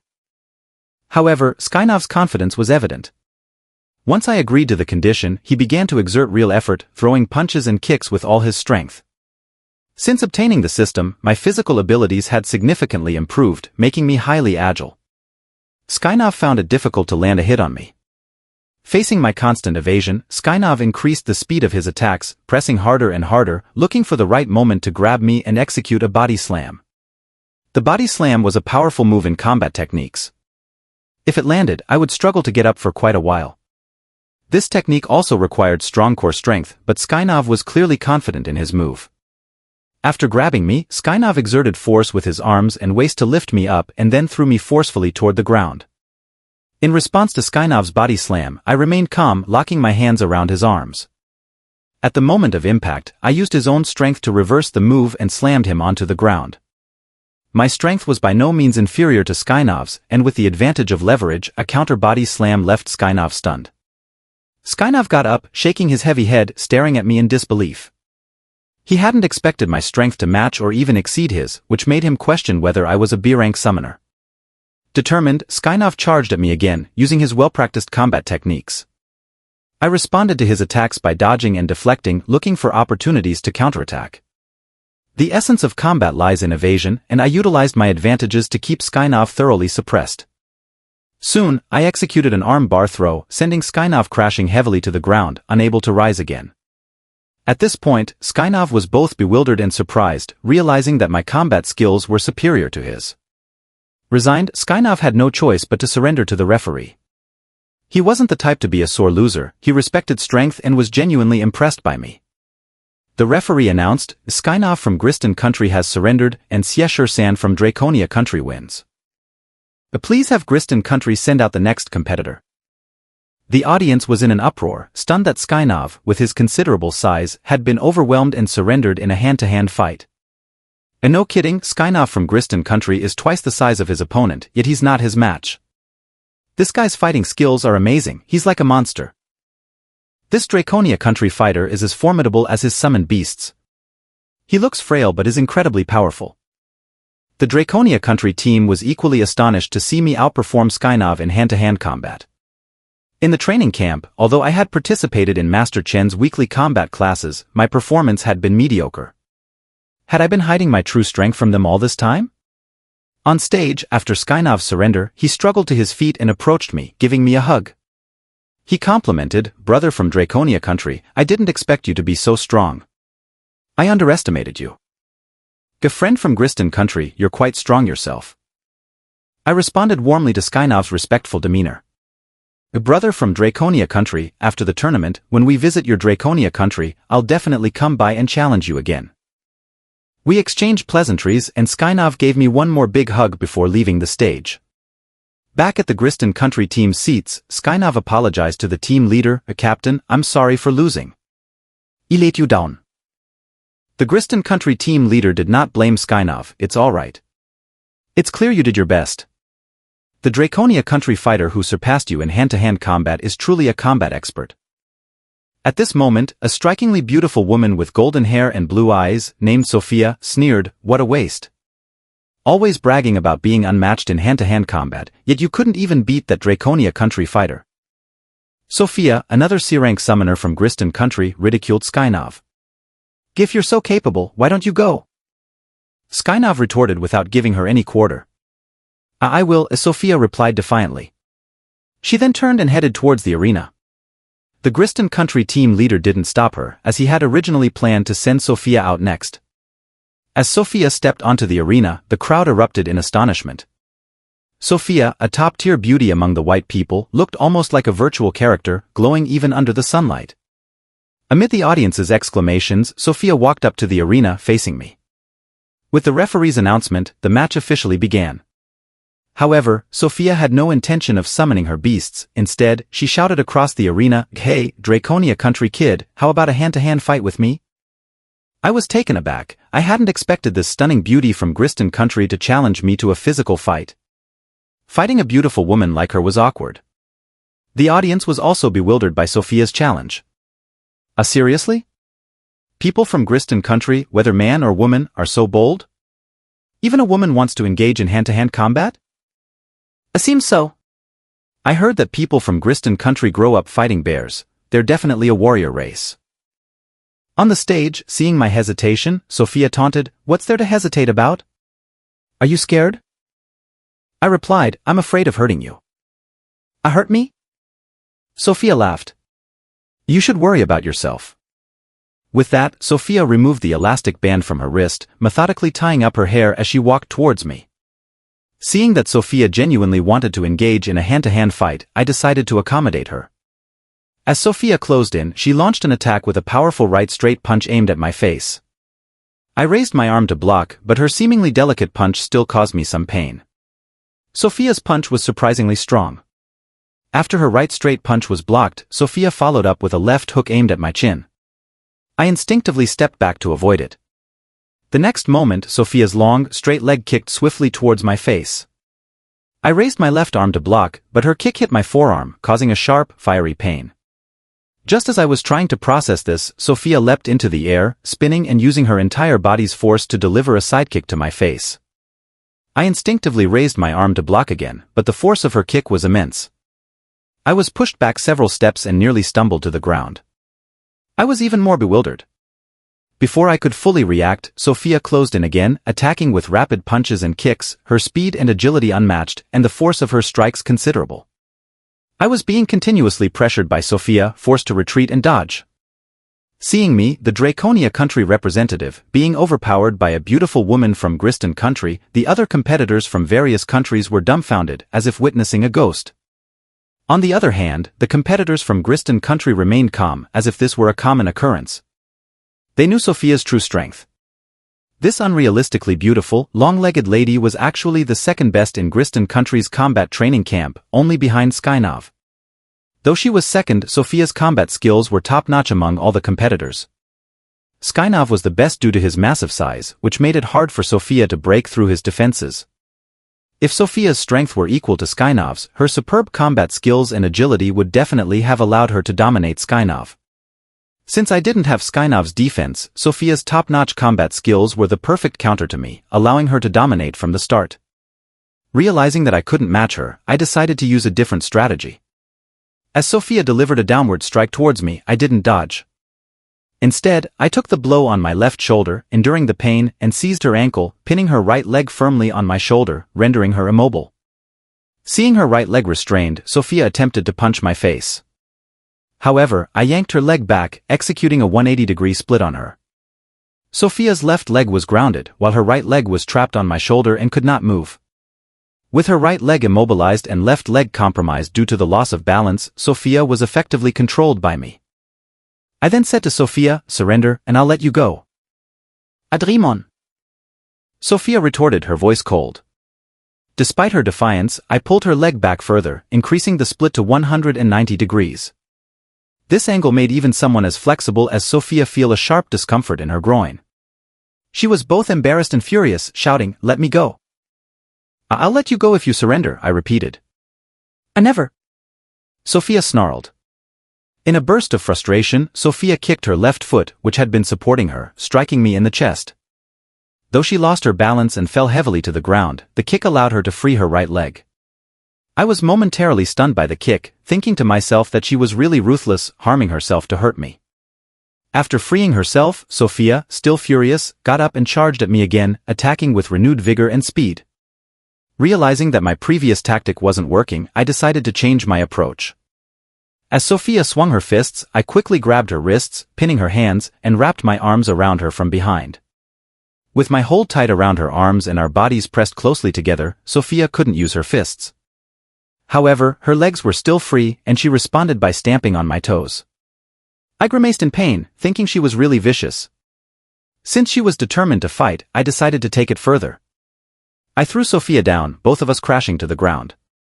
Then, I quickly wrapped my legs around hers, immobilizing them as well. The spectators watching this scene were utterly confused. "What's going on here? Is this a fight or some kind of flirtatious wrestling?" On the stage, Sophia, tightly held by me, was overcome with embarrassment and fury. She demanded, "Let me go." "I'll let you go as soon as you surrender," I reiterated. "Are all Draconia country people like you using such despicable tactics?" Sophia spat. "In Draconia country, there's a saying, use any means necessary to win." "I'm only aiming for victory, not trying to dishonor you," I explained. Despite my words, as I held Sophia and smelled her fragrance, I couldn't help but feel a bit distracted. "Despicable!" Sophia cursed again, then bit down hard on my forearm. I winced in pain, thinking to myself that she must be crazy. Feeling the pain in my arm, I warned Sophia, "Let go, or I won't be so polite." But Sophia refused to release her bite and clamped down even harder. Seeing this, I decided to escalate the situation. I seized the opportunity to grab Sophia's full chest with the hand that was holding her arms. Sophia froze momentarily, her body trembling, and then bit down even harder. In response, I began to squeeze her chest more firmly. The more she bit, the harder I squeezed. Sophia's breathing grew rapid, her stunning face flushed with heat, though the spectators couldn't see my movements due to our position on the ground and the distance. After this, Sophia still wouldn't release her bite, so I threatened her, "If you don't let go, I'll tear your top off in public." Enraged, Sophia suddenly slammed the back of her head into my forehead. The blow left me momentarily dizzy and disoriented. Taking advantage of the moment, Sophia managed to break free from my hold, rolling and getting up from the ground. Seeing Sophia had freed herself, I quickly got up as well. Sophia, feeling the pain in her chest, was both embarrassed and angry. "You despicable Draconia country person, I swear I'll break your hands," she fumed. "Miss Sophia, I suggest you surrender. If I catch another opportunity, I will definitely tear your top to shreds," I threatened. In response, Sophia, furious and panting, decided to take matters into her own hands. With a ripping sound, she tore her own top off, throwing the torn pieces to the ground and glaring at me. It was as if she was saying, "Your threat doesn't work on me. I'll do it myself." I was utterly stunned. What had gotten into her? It was just a match, did she really need to be this furious? The spectators and competitors from other countries were dumbfounded as Sophia tore off her top, their eyes nearly popping out. "What's going on?" She's stripping in public? This beauty is unbelievably fierce. This will definitely be the top news of the entire league tomorrow.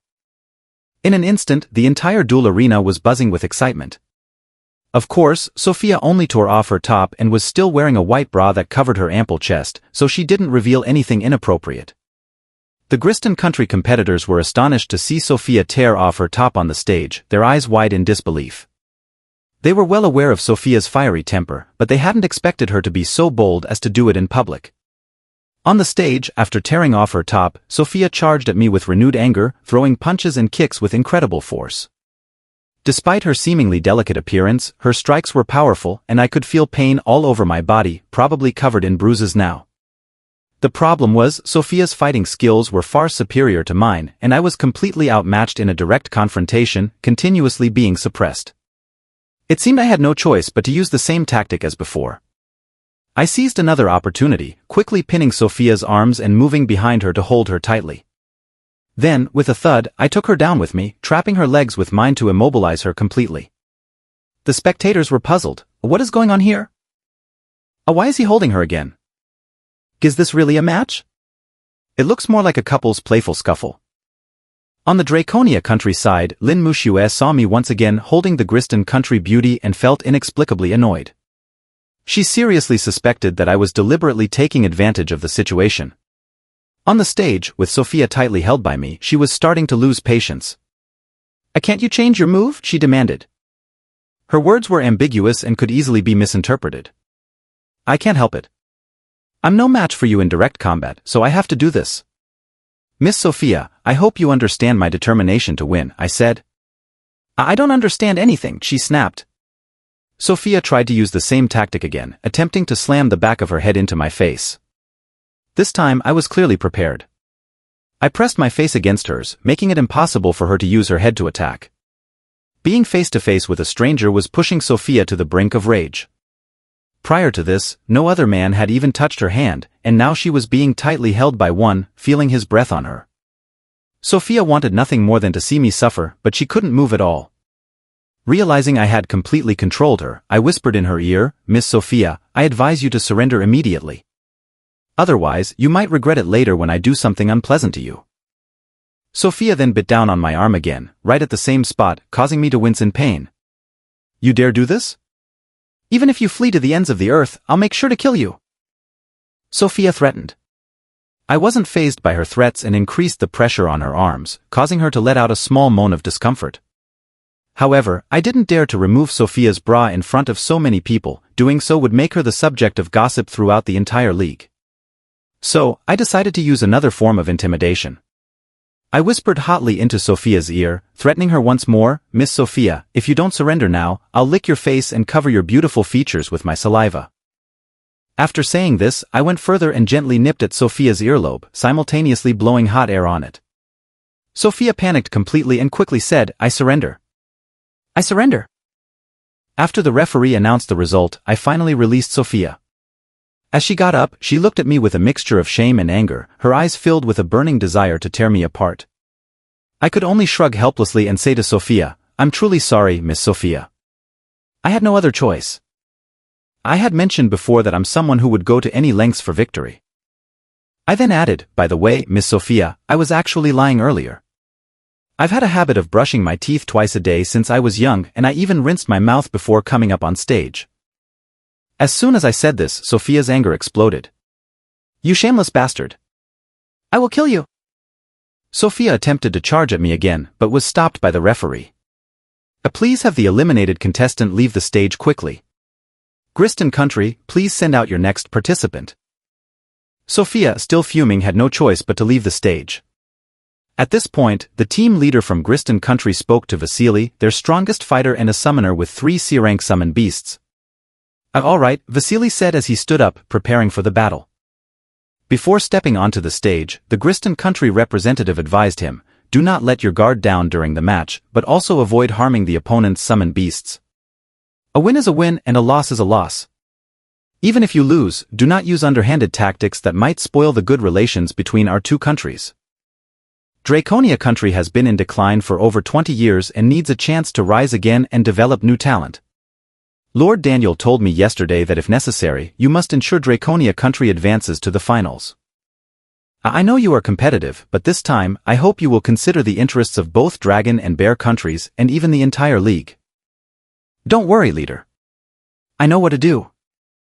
With a solemn nod, Vasily stepped onto the stage to face me. As the referee announced the start of the match, it began officially. This time, Vasily didn't choose to engage in close combat but immediately summoned his 3 C-rank summon beasts. To respect my opponent, I also summoned Birdbeak Doctor 049, Immortal Abyss Lizard 682, and Viral Peanut 173. The battle between Vasily and me was intense. Vasily's 3 C-rank summon beasts were indeed very strong. Even the weakest one was comparable to Watanabe's Centipede Demon, and the coordination between his summoned beasts was exceptional.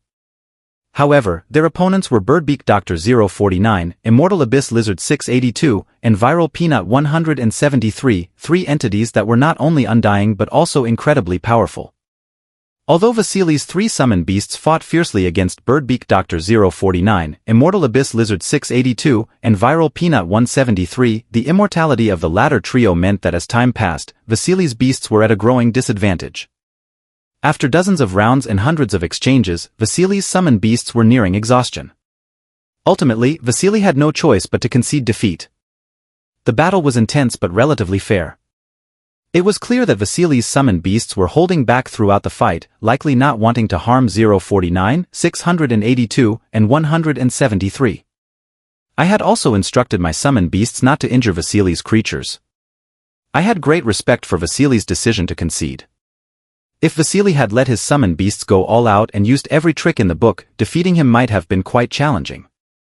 Although 049, 682, and 173 were immortal, it wouldn't have been impossible for Vasily to force them off the stage. If he had been more underhanded, like Amir, I might not have advanced to the next round. So, it was evident that Vasily had deliberately held back a lot in this match. A Vasily of Gristan country has conceded defeat. The winner is Sushur-san of Draconia country. Gristan country, please send out your next contestant. As the referee's voice echoed, I clasped my hands in gratitude and said to Vasily, "Thank you very much, friend from Gristan country." No need to mention it, Vasily replied with a smile and then left the stage. Watching from the stands, the audience was baffled by Vasily's defeat. They could tell that Vasily had been holding back throughout the match, as if he had intentionally let Draconia country win. This unexpected gesture from Gristan country left many puzzled and led to a flurry of speculation. What's going on? We're nearing the finals, and Gristan country is still letting Draconia country win? With Gristan country's 3 C-rank summon beasts defeated, who could still challenge this Draconia country contestant? I'm not sure, but it seems like Gristan country wants Draconia country to advance to the finals. Why would Gristan country do that? Gristan country and Draconia country have had good relations for generations. After Draconia country's 20-year isolation, Gristan country has been supportive. Now that Draconia country has finally made it to the semi-finals, Gristan country probably wants to help them achieve a better ranking. This way, Draconia country can send more summon masters into the dimensional world for training. At the representative seats of the 9 countries, Qin Langtian of Draconia country watched the scene silently, understanding the underlying intentions. He then said to Daniel, the representative from Gristan country, "Brother Daniel, we are truly grateful. This kindness will be remembered by Draconia country and by me, Langtian." Qin Langtian understood that after the competition, the number of people allowed into the dimensional world would be based on the rankings. The dimensional world, which only opens once every 3 years, is rich in dimensional energy and offers significant training benefits. However, the number of entrants is limited. Draconia country had consistently been at the bottom, with only 3 summon masters selected for training each time. This had caused Draconia's young summon masters to lag behind those from other countries. In response, Daniel from Gristan country merely smiled and said, "Langtian, there's no need for such formality between us. Even if we reach the finals, winning against Fakara country will be tough. I've heard that Fakara country has a very impressive seed contestant." On the stage. After Vasily from Gristan country voluntarily conceded and left the stage, Gristan country could still send out more contestants to fight. However, since Gristan country had decided to give Draconia country a chance to advance to the finals, and all 3 of their C-rank summon masters had been eliminated, any additional contestant would not be a match for me. As a result, the leader of Gristan country also conceded, giving Draconia country the opportunity to advance to the finals. Following Gristan country's concession, the referee announced on the stage, Gristan country has voluntarily conceded. Draconia country advances to the finals. I declare that in the 35th Youth Summoner Tournament semi-finals, Falkera country and Draconia country have advanced to the finals. Alvoria country and Gristan country will compete for 3rd place. 3rd place is also crucial as it affects the number of representatives each country can send to the dimensional world, making it quite significant. The 3rd place match would be held between Gristan country and Alvoria country. Soon, the 3rd place match began between Gristan country and Alvoria country. Gristan country's strength was evidently superior to Alvoria country's. Moreover, Gristan country's main C-rank summon masters Skinov, Sofia, and Vasily were all in top condition, with Skinov and Sofia's summon beasts not even appearing in the previous match against Draconia country. As a result, Gristan country won the 3rd place match against Alvoria country. So far, all the elimination matches were concluded, leaving only the final battle between Falkera country and Draconia country. As today's matches concluded, the audience and competitors from various countries began to leave the venue. After leaving the arena, Skinov headed to the hospital where Amir was staying. News of Skinov's defeat to me had reached Amir's ears. Upon seeing Skinov, Amir questioned him, "Skinov, why didn't you fulfill your promise?" Facing Amir's interrogation, Skinov responded calmly, "I was not his match." "Not his match?" Amir sneered. "Don't think I don't know. You didn't even summon your summon beasts during the match. If you can't do what you promised, then you'll never have a chance with my sister." Confronted with Amir's threat, Skinov retorted, "Even if I can't win Miss Addison's affection, I wouldn't resort to underhanded tactics." With that, Skinov slammed the door and left. Furious, Amir shouted after him, "You'll never win my sister." After Skinov left, Watanabe Tingchong from Arinder country arrived at Amir's hospital room. Seeing Amir's state, Watanabe immediately understood what had happened and advised, "Brother Amir, since the people from Gristan country cannot be relied upon, why don't you turn your attention to the Falkera country contestants?" "Turn my attention to Falkera country?" Amir frowned. "What do you mean?" In today's semi-finals, Gristan country deliberately threw the match to Draconia country. Draconia country has advanced to the finals and will face Falkera country's team tomorrow. Brother Amir, you could follow my example and use similar tactics to make the Falkera country contestants take action, Watanabe Tingchong explained. "Are you saying I should offer that recovery potion again?" Stern. The mere thought of the potion made Amir quite displeased. If he hadn't succumbed to the temptation of that potion, he wouldn't be lying in the hospital bed now. You can't achieve anything without putting something at stake. If you don't offer a valuable incentive, how could those greedy Falkera country folks possibly help you? Back at Draconia country's hotel. After returning to the hotel, Old Chen and the other team members threw a celebratory feast for me. Everyone gathered to drink and celebrate, creating a lively atmosphere. Old Chen, concerned about the pressure of facing Falkera country's team the next day, said to me, 13, although you're very strong, don't put too much pressure on yourself for tomorrow's match against Falkera country. You've been outstanding throughout this journey, and now you're already the pride of Draconia country. Even if we lose, we won't lose face." The expectation for this year's Summoner Tournament was simply not to finish last, and being second to last would have been a success. But now, making it to the finals was an unexpected joy, like a gold nugget falling from the sky. Securing second place would not only avoid the need to guard the walls but also allow Draconia country to send 50 summoners into the dimensional world for training. This would nurture a lot of new talent. With this victory, Draconia country might gradually regain its former prominence and become one of the top 3 powers again. And all of this was thanks to me.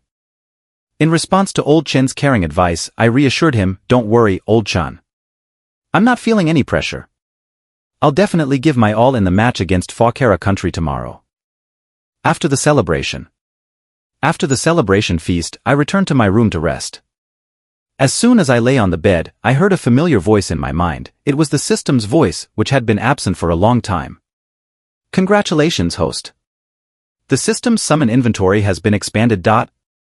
With the system's announcement, my summoning system now included many new summonable creatures, all from another anime from my past life, *One Punch Man star. The new additions included Lobster Monster, Tongue Monster, Crab Monster, Kelp Monster, Gorilla King, Lion King, Mosquito Girl, Dread S, King of Stench, Centipede Master, Octopus King, Deep Sea King, Azura Beetle, Elder Centipede, Vaccine Man, and many more. The strength of these monsters increased the further you went down the list. In the world of One Punch Man, monsters are classified into levels: wolf, tiger, demon, and dragon. Monsters like Lobster Monster, Crab Monster, and Kelp Monster are wolf and tiger level, essentially cannon fodder, akin to C rank, B rank, and A rank heroes in the Hero Association. They are not very powerful and would be similar to insignificant, low-level creatures in this world. So, I ignored these monsters, treating them like the worthless free weapons given in a game's inventory. However, monsters like Mosquito Girl, King of Stench, Deep Sea King, Octopus King, and Centipede Master are demon-level monsters. In One Punch Man, demon-level monsters have the power to threaten an entire city. In this world, their weakest forms are equivalent to C rank, B rank, or even A rank summon beasts. Monsters like the Azura Beetle, Elder Centipede, Maruzagaru, and Vaccine Man are dragon-level monsters, which in this world would be equivalent to S rank or higher summon beasts. Besides these monsters, there are also heroes from One Punch Man in the system, but only two. One is the S rank hero Tornado. The other is the bald hero with the shining head. However, with my current strength, I can't summon even slightly stronger monsters. For example, dragon-level monsters like Elder Centipede, Vaccine Man, and Azura Beetle are definitely beyond my current capability. Even a near-dragon-level monster like Deep Sea King is beyond my reach. Deep Sea King's strength is comparable to S-rank summon beasts in this world. Currently, I can barely summon a Mosquito Girl, and it's still before her blood-sucking evolution. I can summon weaker ghost-level monsters like King of Stench, Dread S, and Octopus King. As for the bald hero, it seems unlikely that I could summon him. Nevertheless, with so many new summonable monsters, my system's summoning capability has expanded beyond just the Foundation's containment objects, improving my self-defense. The next day, it was the championship match of the 35th Youth Summoner Tournament. Even before the match time, the stands of the arena were already packed. The finals of the Summoner Tournament are always the most exciting and vibrant, and this year promised to be even more spectacular. Draconia Country, which had consistently finished last for 7 consecutive tournaments, had suddenly emerged from the first round of eliminations to make it to the finals. And the sole person responsible for Draconia Country's advancement to the finals was me. Today's final was essentially a one-person showdown against the entire Fawkera Country team. Such a spectacle is rare to witness, possibly occurring only once every decade or so, making it incredibly captivating. Amid the cheers of countless spectators, the competitors from all countries gradually arrived, and the teams from Draconia Country and Fawkera Country took their places. The representatives from the 9 countries, the judges, and everyone else were all in position. At 10 o'clock in the morning, the 35th Youth Summoner Tournament finals officially began. The arena judge took the stage and announced, "The finals of the 35th Youth Summoner Tournament have officially started. Please have the Fawkera Country team send out their first contestant. Please have the Draconia Country team send out their first contestant to face them." After the judge's announcement, the Draconia Country team looked towards Old Chun. Lu Huangyu and Zhang Sifan were eager to take the stage. However, Old Chun knew that Fawkera Country's team was powerful. Even their second-team substitutes were all D-rank summoners, so Lu Huangyu, Zhang Sifan, and even Lin Muxue would be just fodder. Therefore, Old Chun decided to send me out directly. His strategy was to let me win as many rounds as possible, and if I lost, Draconia Country would simply concede.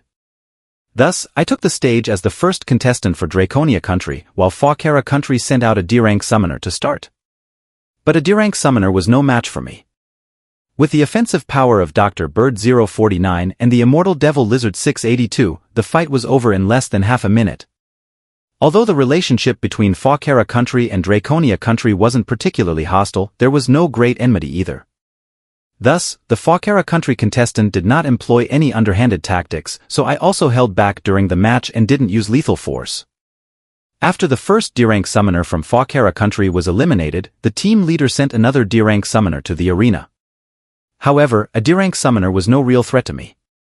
In less than a minute, I once again defeated Fawkera Country's D-rank summoner. The team leader of Fawkera country realized that D-rank summoners were no longer sufficient to challenge me.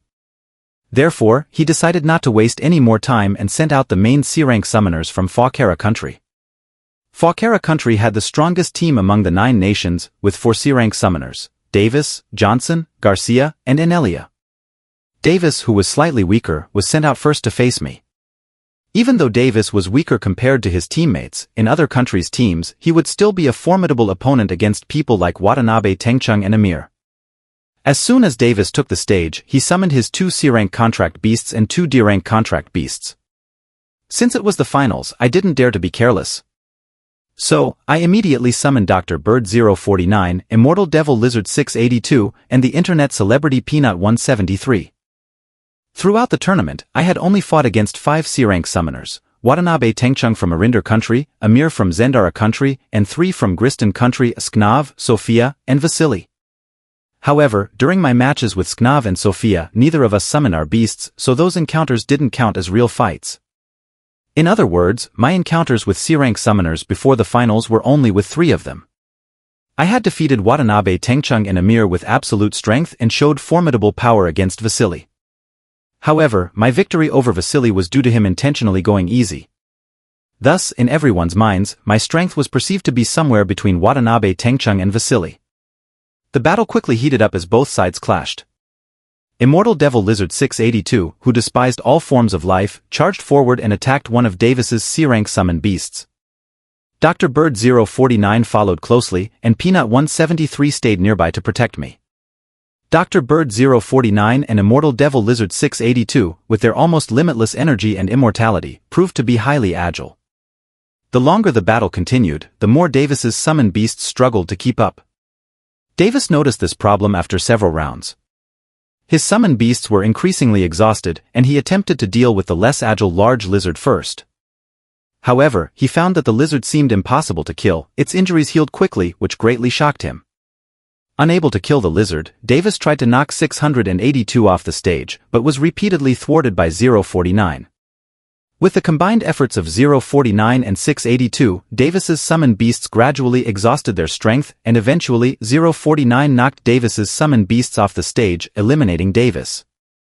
A Fawkera country's summoner Davis has been eliminated. Draconia country's summoner wins. Please have the Fawkera country team send out the next contestant. With the judge's announcement, Davis left the stage and returned to the Fawkera country team. He reported to the team leader, a captain, that Draconia country summoners' beasts are unusual. His large lizard heals its injuries very quickly, and my summoned beasts can't inflict fatal damage on it. As for that bird-headed monster, I couldn't see through it. The team leader of Fawkera country had already noticed the unusual aspects of my summoned beasts, so he didn't blame Davis. He then instructed Johnson, "John, you're up next. Remember, don't get caught up in a prolonged fight. Just knock the opponent's summoned beasts off the stage as quickly as possible." With Johnson taking the stage, the arena judge announced the start of the match once again.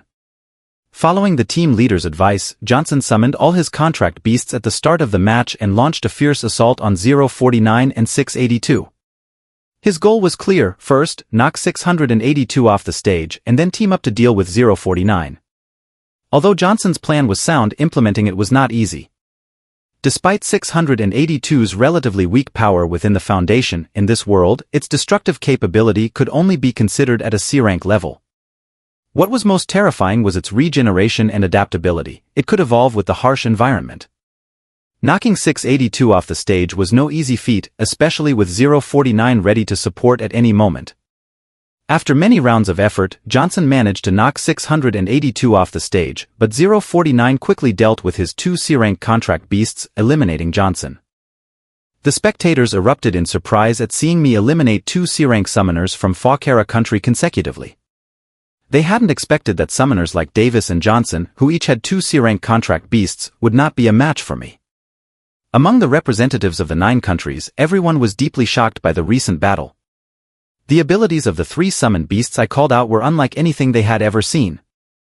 The fast, uniquely skilled bird-headed creature, the lizard with exceptional regenerative abilities, and the statue with teleportation-like speed were all extraordinary. If I were not a member of Draconia country's team but merely an ordinary summoner, they would probably have captured me by now to study my summoned beasts. On the Draconia countryside, Elder Chen had been closely observing the battle of Immortal Devil Lizard 682, Dr. Bird 049, and Peanut 173. He noticed that the large lizard I summoned had an incredibly strong regenerative ability, healing severe wounds at a visibly rapid rate. Even if a front limb was severed, it would regrow in less than 2 seconds. This completely exceeded his understanding. Elder Chen was aware that some lizard-like summoned beasts had strong regenerative abilities. A severed tail or even half a body could fully recover in a few days. However, a recovery speed visible to the naked eye was unheard of. Additionally, the statue that seemed to lack any life signs had a speed comparable to teleportation, which was also unprecedented. Although there were countless strange summoned beasts across various dimensions, those that surpassed Elder Chen's understanding were extremely rare, and all of the summoned beasts I had called out exceeded his expectations. On the Fawkera countryside, losing 2 C-rank summoners in a row had caused them significant embarrassment. The Fawkera country team leader furrowed his brow as he stared at me on the stage. However, he was not yet feeling a sense of crisis as their strongest fighter, Annihilated, had not yet appeared. As long as the opponent wasn't a B-rank summoner, they wouldn't stand a chance against Annihilated. The Fawkera country team leader then sent Garcia to the stage.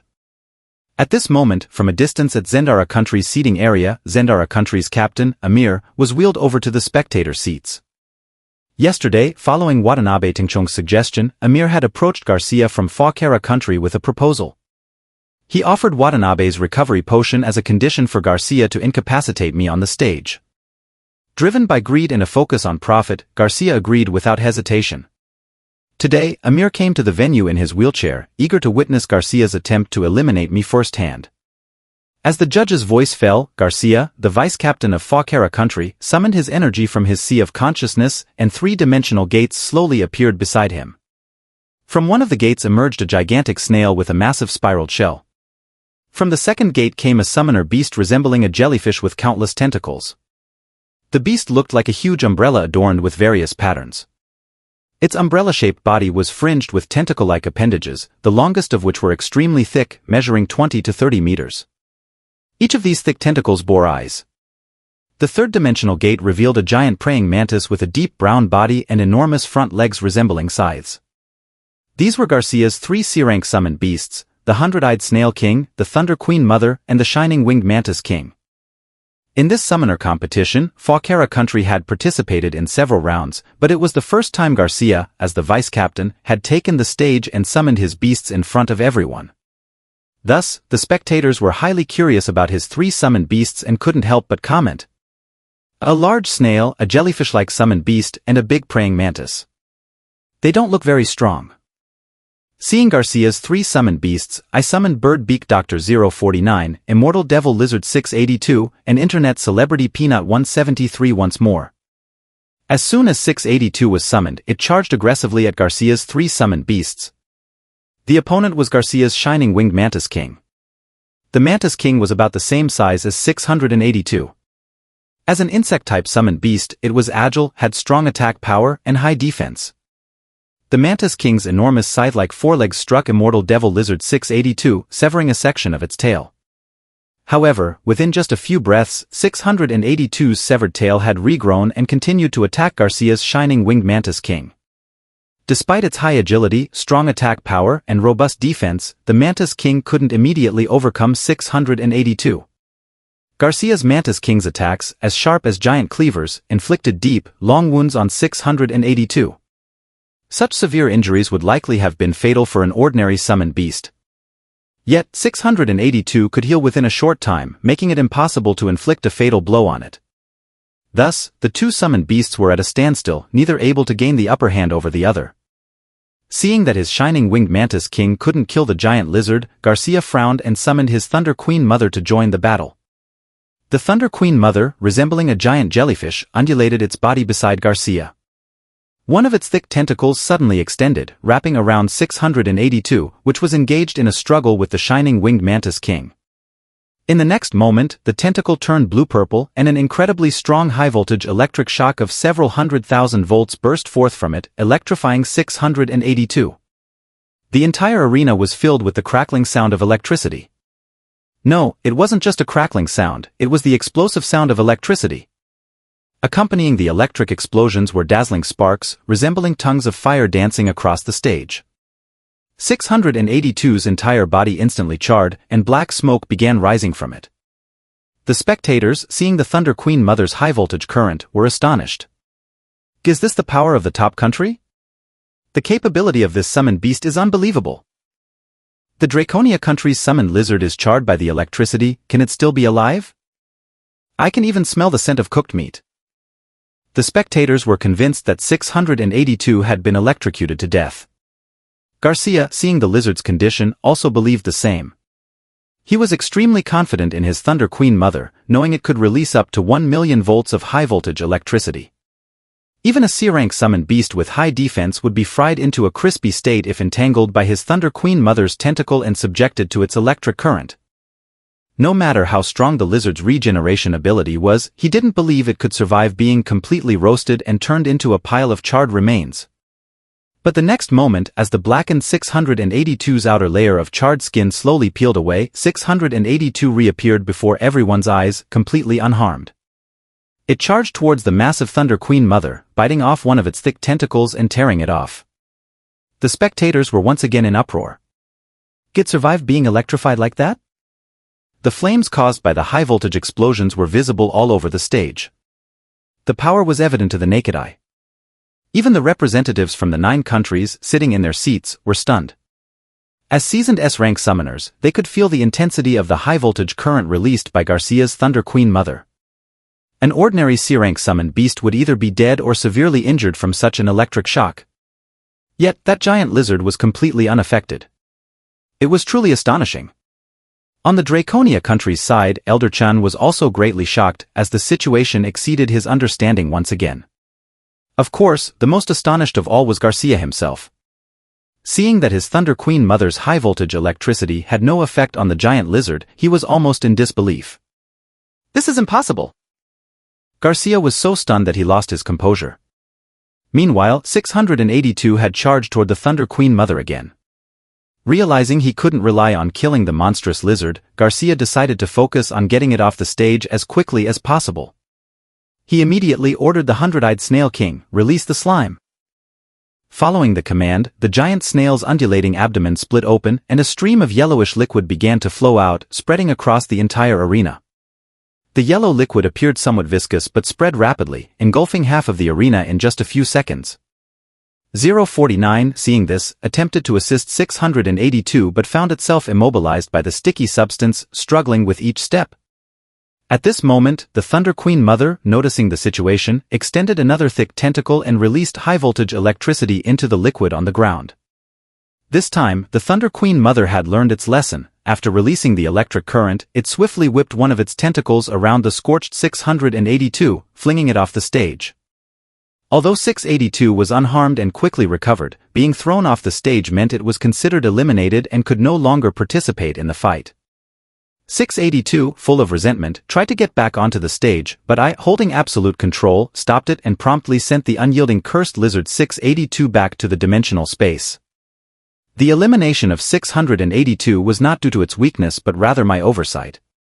I hadn't anticipated that Garcia's giant snail-summoned beast had such an ability, releasing extremely sticky slime that perfectly countered 682.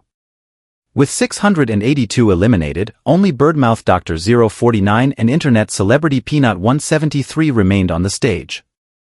However, the highly agile 049 was also restrained by the super sticky slime. As long as 049 was on the slime, it had to spend time trying to free itself, making it a severe handicap. Seeing this, the spectators seemed to predict the outcome and many expressed their sympathy for me. It seems there's no suspense now. The Fawkera Country Summoner's beast is perfectly countering the Draconia Country Summoner's Birdmouth Doctor. Indeed, it looks like Fawkera Country is set to win the championship again in this year's Youth Summoner competition.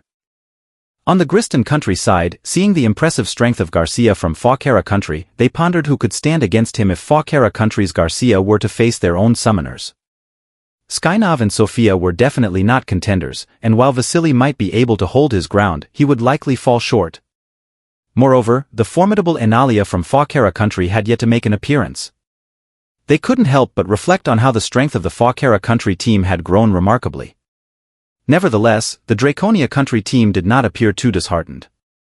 They had never intended to win, their goal was never to defeat Fawkera country. Reaching this stage was already an unexpected achievement. Losing was acceptable and they were content with second place. On the stage, 049 created a dimensional rift to escape the yellow, ultra-sticky slime and retreated to my side. The slime continued to spread across the arena, already covering more than half of it. Once it reached where I stood, it would leave no place for us to stand, making elimination inevitable. Unfortunately, despite 049's ability to teleport through dimensions and its agility, it couldn't maintain dimensional travel indefinitely and couldn't fly, making it ineffective in combat. As for internet celebrity Peanut 173, I wasn't sure if its near-instantaneous speed would be countered by the slime, but even if 173 managed to limit the opponent's summoned beasts, I would still be overwhelmed. Once the slime covered the entire stage, defeat was certain. The yellow liquid appeared somewhat viscous but spread rapidly, engulfing half of the arena in just a few seconds. Seeing this, 049 tried to assist 682, but found itself immobilized on the sticky substance, each step becoming increasingly difficult. At this moment, the Thunder Queen Mother, observing the situation, extended another thick tentacle and released high-voltage electricity into the liquid on the ground. This time, the Thunder Queen Mother had learned from its previous mistake. After releasing the electrical current, it quickly used one of its thick tentacles to wrap around the scorched 682 and flung it off the stage. Although 682 was unharmed and quickly recovered, being thrown off the stage meant it was considered eliminated and could no longer participate. 682, full of frustration and unwilling to accept defeat, attempted to re-enter the stage but was stopped by my absolute control. I promptly sent the unyielding cursed lizard 682 back to the dimensional space. The elimination of the unyielding cursed lizard wasn't due to its weakness but rather my oversight. I hadn't expected that Garcia's giant snail-summoned beast had such an ability, releasing extremely sticky slime that perfectly countered 682. With the unyielding cursed lizard 682 eliminated, only Birdmouth Dr. 049 and internet celebrity Peanut 173 remained on the stage. However, the highly agile 049 was also hindered by the super sticky slime. As long as 049 remained on the slime, it needed time to free itself, severely limiting its mobility. Seeing this, the spectators seemed to predict the outcome, expressing their sympathy for me. It seems there's no suspense now. The Fawkera country summoner's beast is perfectly countering the Draconia country summoner's Birdmouth Doctor. Indeed, it looks like Fawkera country is set to win the championship again in this year's youth summoner competition. On the Griston country side, witnessing Garcia's impressive strength from Fawkera country, they contemplated who could stand against him if Fawkera country's Garcia were to face their own summoners. Skynov and Sofia were definitely not contenders, and while Vasily might be able to challenge him, he would likely fall short. Moreover, the formidable Analia from Fawkera country had yet to make an appearance. They couldn't help but reflect on how the strength of the Fawkera country team had grown remarkably. However, the Draconia country team did not appear too disheartened. They had never intended to win or defeat Fawkera country. Reaching this stage was already an unexpected achievement. Losing was acceptable and they were content with second place. On the stage, 049 created a dimensional rift to escape the yellow, ultra-sticky slime and retreated to my side. The slime continued to spread across the arena, already covering more than half of it. Once it reached where I stood, there would be no place left for us to stand, making elimination inevitable. Unfortunately, despite 049's ability to teleport through dimensions and its agility, it couldn't maintain continuous dimensional travel indefinitely and couldn't fly, making it ineffective in combat. As for internet celebrity Peanut 173, I wasn't sure if its near-instantaneous speed would be countered by the slime, but even if 173 managed to limit the opponent's summoned beasts, I would still be overwhelmed. Once the slime covered the entire stage, defeat was certain. However, I wasn't worried, because I knew there was someone who could turn the situation around. As everyone believed my defeat was imminent, I once again tapped into the dimensional energy within my mind, and a dimensional gate slowly appeared beside me. Under the gaze of all present, a hunched old man, whose body was severely decayed like a zombie, emerged from the dimensional space. This unexpected sight left everyone stunned. They hadn't anticipated that I would summon another creature at the last moment. But this summon appeared to be a decaying corpse? The crowd erupted in chatter. A what? This Draconia country contestant summoned another creature? What is that thing? It's a bit terrifying, looking like a highly decayed corpse. This seems to be an undead-type summon. But aren't low-level undead summons usually quite weak? What's the point of summoning this one? Maybe it's a last-ditch effort. Honestly, I think there's no hope for victory now. It might be better to just concede. In the Draconia country contestant area, Elder Chun was also puzzled. The creatures I had summoned were getting increasingly bizarre. First, it was a skeleton that couldn't be defeated no matter what. Then, a bird-headed humanoid with incredible speed and special abilities. Next, a giant lizard with impressive regenerative abilities, followed by a sculpture with near-instantaneous speed. Now, another highly decayed corpse was summoned, each one more extraordinary than the last, continually expanding Elder Chen's understanding. Garcia on the stage was also confused but didn't dwell on it. As long as the Slime King's powerful sticky slime covered the entire arena, victory was assured. He planned to use the slime's conductivity to his advantage, waiting for the right moment to unleash high-voltage electricity from his Thunder Queen mother to deal a devastating blow. This way, he could avoid accusations of a sneak attack while earning a free bottle of restorative liquid from Amir, an opportunity that was too good to miss. As Garcia indulged in these thoughts, the summoned corpse slowly approached me. It was none other than the renowned Foundation entity, Corroded Elder 106. I then instructed 106, clear the sticky slime from the ground. Following my command, Corroded Elder 106 began to produce a black liquid from beneath its feet, which spread forward rapidly. Seeing this, everyone was once again left in bewilderment. Spectators began discussing. This Draconia country contestant's strange summon also produces black liquid. What is that black liquid? Is the yellow sticky slime stronger or the black liquid? As the black corrosive liquid from Corroded Elder 106 spread further and met the yellow slime, Garcia was very confident in his Slime King's super sticky slime. This powerful slime was highly domineering and could almost trap any summoned beast of the same level. But Garcia was soon stunned. As the yellow super sticky slime and the black liquid merged, Garcia's Slime King's powerful sticky slime was rapidly corroded by the black liquid. In just a few seconds, the black liquid had corroded a large portion of the yellow slime, occupying half of the arena and continuing to spread quickly. This caused a great shock among everyone. The yellow super sticky slime summoned by Garcia had been completely corroded by the black liquid? What kind of creature had Draconia country summoned this time? As everyone watched in disbelief, the corrosive liquid from Corroded Elder 106 had already covered 2/3 of the arena.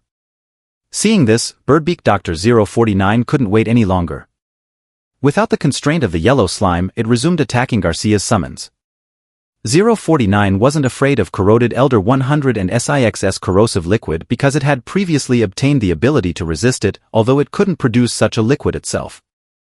049 charged forward but noticed that the corrosive liquid hadn't entirely dissolved the yellow slime yet, so it retreated again. In fact, there was no need for 049 to act now.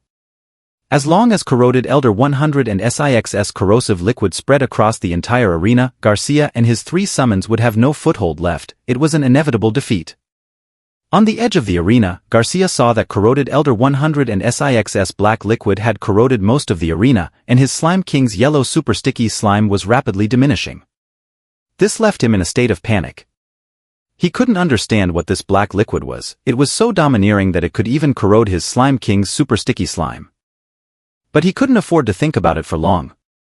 Seeing the arena being swallowed by the black liquid, Garcia immediately ordered his Thunder Queen mother to use its tentacles to clear the black liquid, sweeping it off the arena. Following Garcia's command, the Thunder Queen mother extended a thick tentacle. However, as soon as this tentacle touched the black liquid, it was corroded and lost in an instant, and the Thunder Queen mother lost one of its tentacles within a breath. Fortunately, the Thunder Queen mother had a weak sense of pain, otherwise, the entire arena would have heard its screams. Seeing the black liquid's ferocity, corroding anything it touched, Garcia was once again taken aback. But then, a sudden idea struck him. Realizing that the black liquid was a flowing substance, he thought of his Thunder Queen mother's ability to release high-voltage electricity. His mood brightened considerably.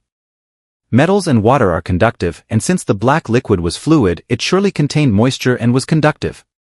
His Thunder Queen mother could release high-voltage electricity, which was extremely powerful. It could conduct electricity through even stone. With Garcia's command, the Thunder Queen mother extended another thick tentacle and unleashed a 1,000,000-volt electric current at the spreading black liquid. As the tentacle turned blue-purple, a high-pressure electric current capable of distorting space was released. The electricity surged over the black liquid, intending to attack me through its conduction. But the next moment, Garcia was stunned again. The million-volt high-pressure electricity from his Thunder Queen mother, when striking the black liquid, was instantly absorbed and corroded by it, as if it had sunk into a bottomless sea, producing no visible effect.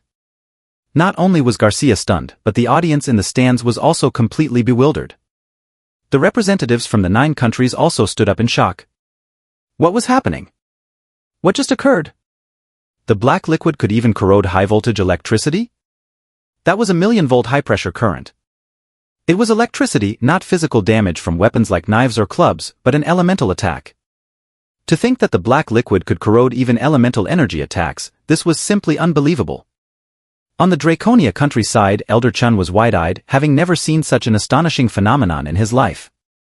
On the stage, after corroded Elder 100 and SIXS corrosive liquid had dissolved the Thunder Queen Mother's high-voltage electricity, its spread increased significantly, soon threatening Garcia and his 3 summons. Seeing this, Garcia could only make a final desperate attempt. He commanded his Slime King to continue releasing super sticky slime, but the more slime it released, the faster the black liquid spread. His Thunder Queen Mother and Brilliant Winged Mantis King had no way to deal with it. As soon as their bodies touched the black liquid, they would be corroded. Additionally, while the Brilliant Winged Mantis King had wings, it couldn't fly and was incapable of aerial combat. In the end, facing the corrosive liquid of corroded Elder 106, Garcia had no choice but to concede defeat. In reality, I didn't need to go through so much trouble. Besides being able to release this potent corrosive liquid, corroded Elder 106 had an even more extraordinary skill, that pocket dimension, which had been stolen by 049. I could have ordered corroded Elder 106 to pull Garcia's 3 summons into its pocket dimension. That dimension was under corroded Elder 100 and SIXS absolute control and would make dealing with the 3 C-class summons very easy.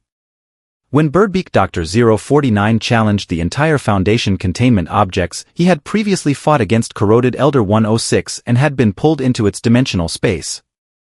Inside corroded Elder 100 and SIXS dimension, 049 was completely dominated, unable to touch or fight back against 106, who subjected 049 to brutal attacks. In the end, 049 pretended to be killed by 106, lying on the ground and playing dead. Once corroded Elder 106 relaxed its guard, 049 seized the opportunity to pull off 100 and SIXS head. If corroded Elder 106 hadn't been so careless, killing it within its own dimensional space would have been very difficult for 049. Thus, corroded Elder's abilities were exceptionally strong.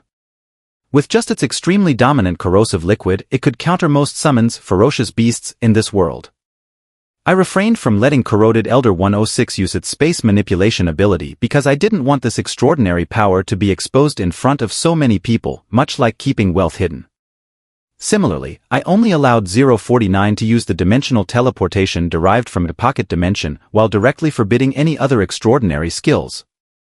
Afakara country's contestant Garcia concedes defeat. Draconia country's contestant wins. Please have Fakara country send out the next contestant. Seeing that the second strongest fighter from Fakara country had also been eliminated, the spectators in the stands were left in stunned silence. This? Draconia country has won again. What exactly was that summon the Draconia country contestant just summoned? And what about that black liquid spreading across the arena?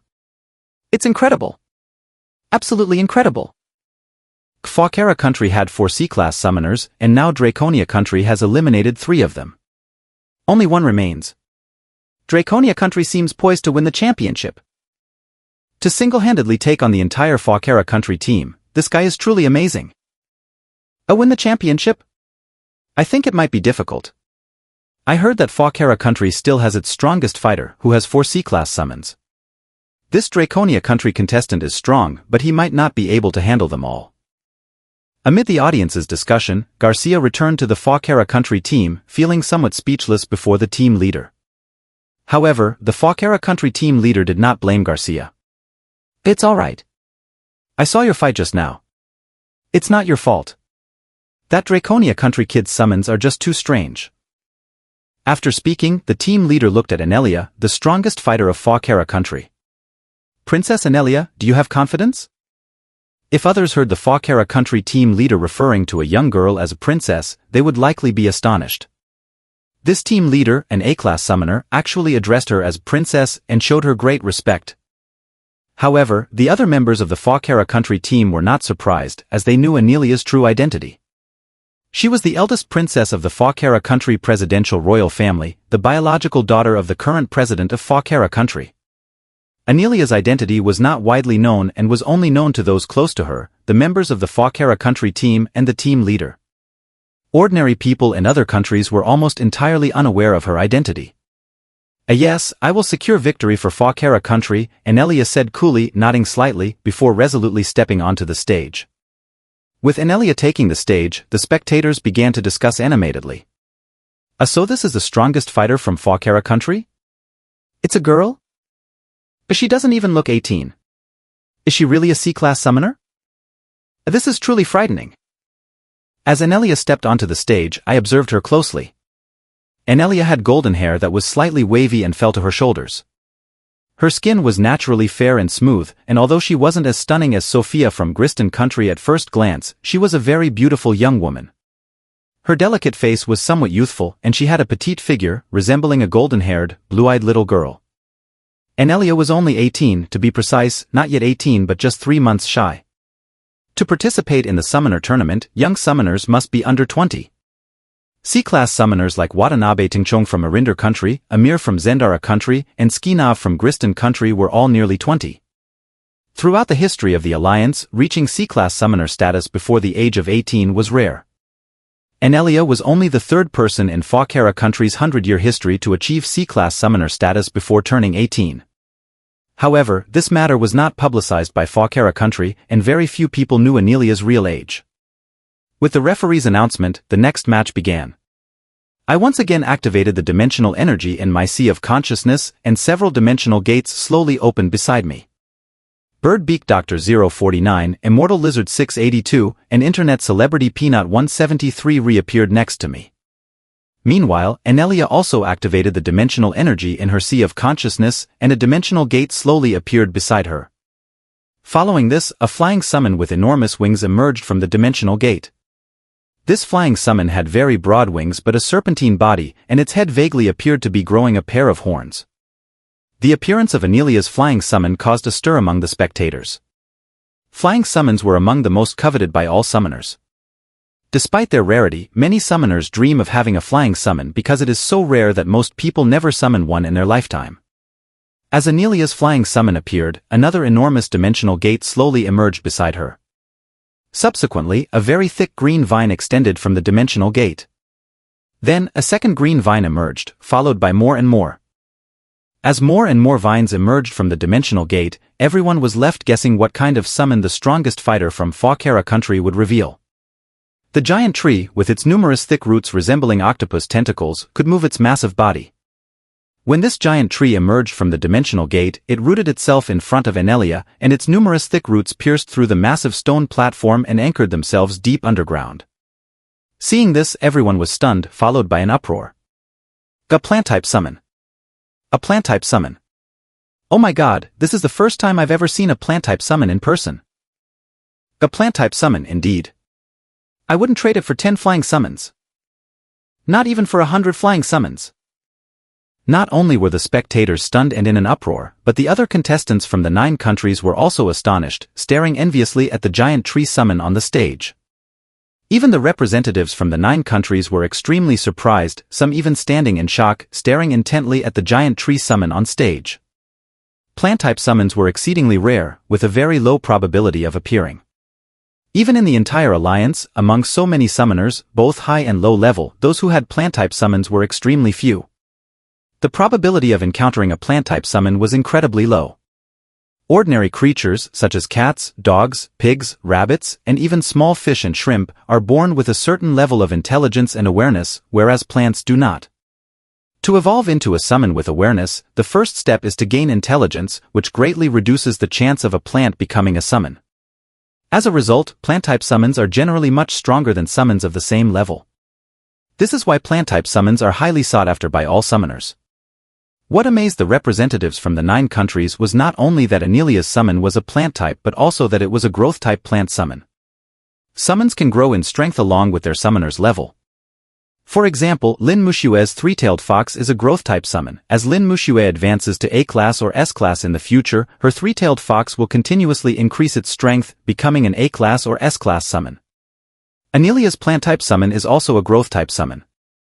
As Annelia advances to S-class, the giant tree summon will also grow in strength, becoming an S-class summon.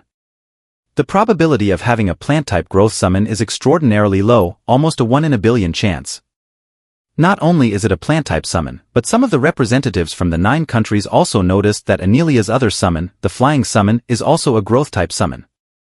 Having both a plant-type growth summon and a flying-type growth summon is unprecedented in their experience. If Annelia reaches S-class or even SS-class as a powerful summoner, she will become the pillar of Fawkera country. What astonished them even more was that they had not heard any news about this before. Griston country representative Daniel couldn't help but comment, "Braden, you guys from Fawkera country really kept this one under wraps. To have such a seed player and keep it hidden until now is impressive." Hearing this, Fawkera country representative Braden merely smiled. Actually, I only just found out myself." Braden's statement was entirely false. He was well aware of Annelia's identity and had been her bodyguard since the day Annelia awakened her dimensional body and became a summoner. Not only was it due to Annelia's identity as the president's daughter, but also because of her extraordinary talent. Annelia awakened her dimensional body and became a summoner before she was 11 years old. Her affinity with dimensional energy was remarkable, and her cultivation speed was exceptionally fast. At 12, she reached F-class summoner. At 13, she reached E-class summoner. At 15, she reached D-class summoner, and just after turning 17, she became a C-class summoner. This year, Annelia is still not yet 18, and she has a real chance to become a B-class summoner by 20, setting a historical record in the entire alliance.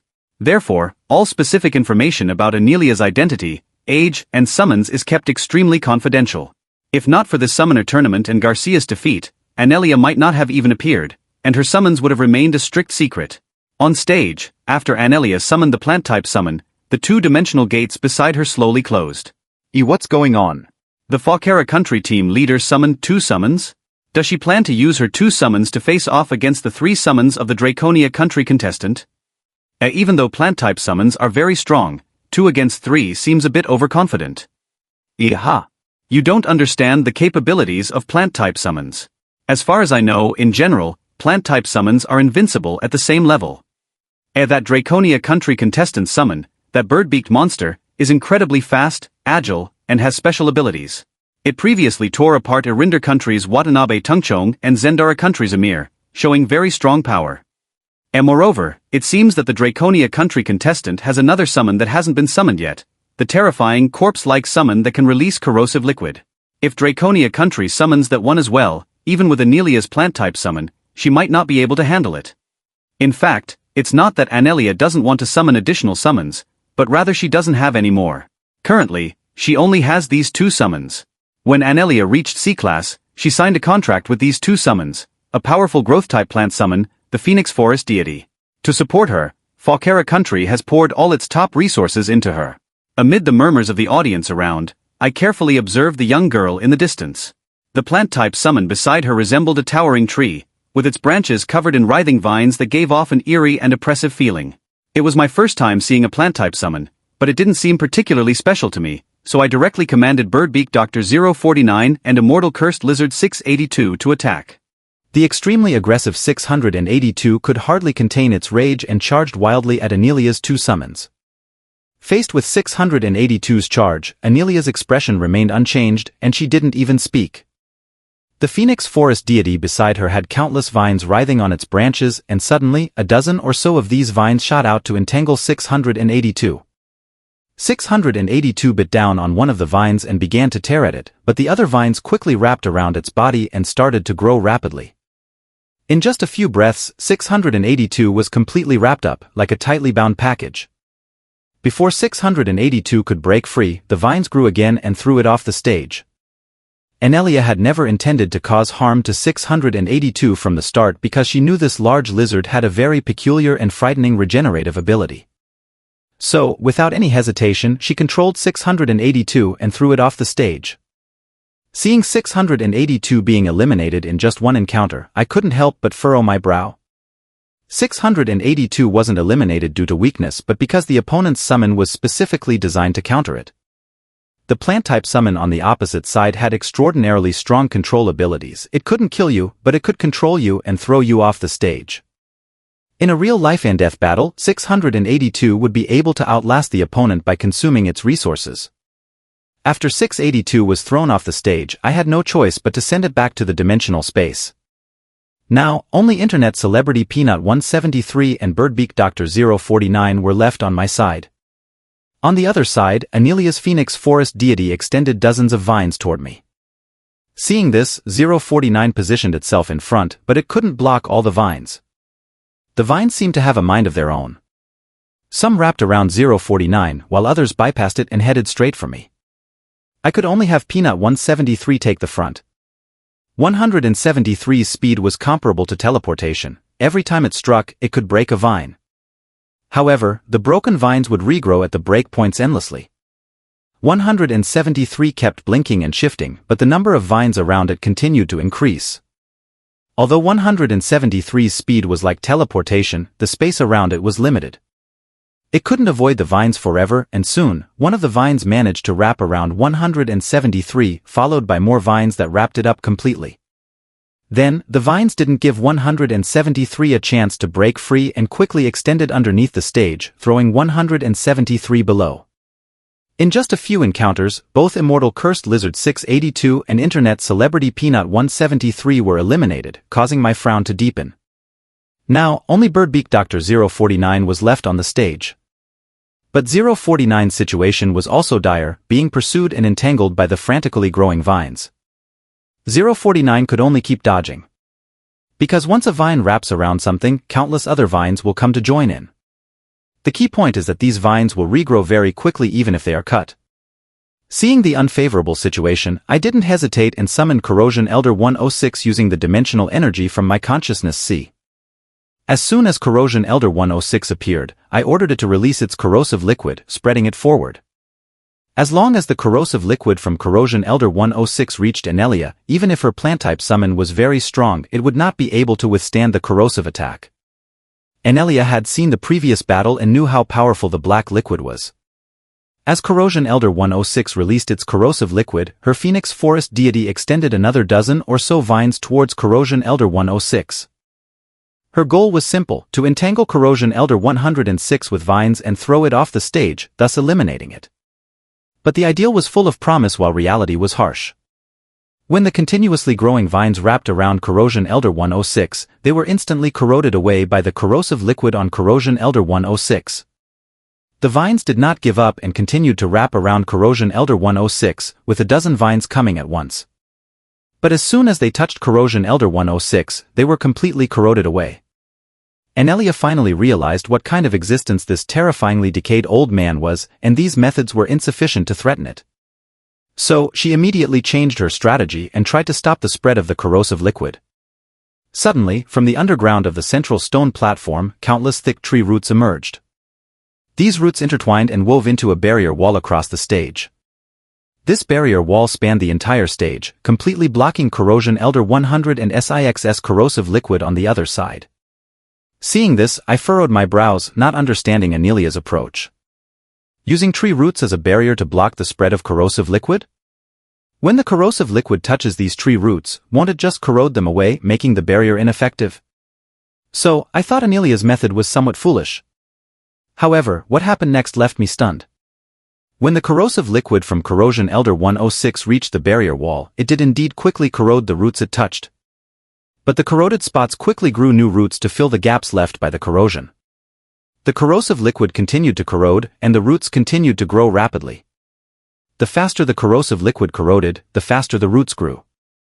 In an instant, this barrier wall woven from countless tree roots actually managed to keep the corrosive liquid from advancing further, completely blocking its spread. I was dumbfounded.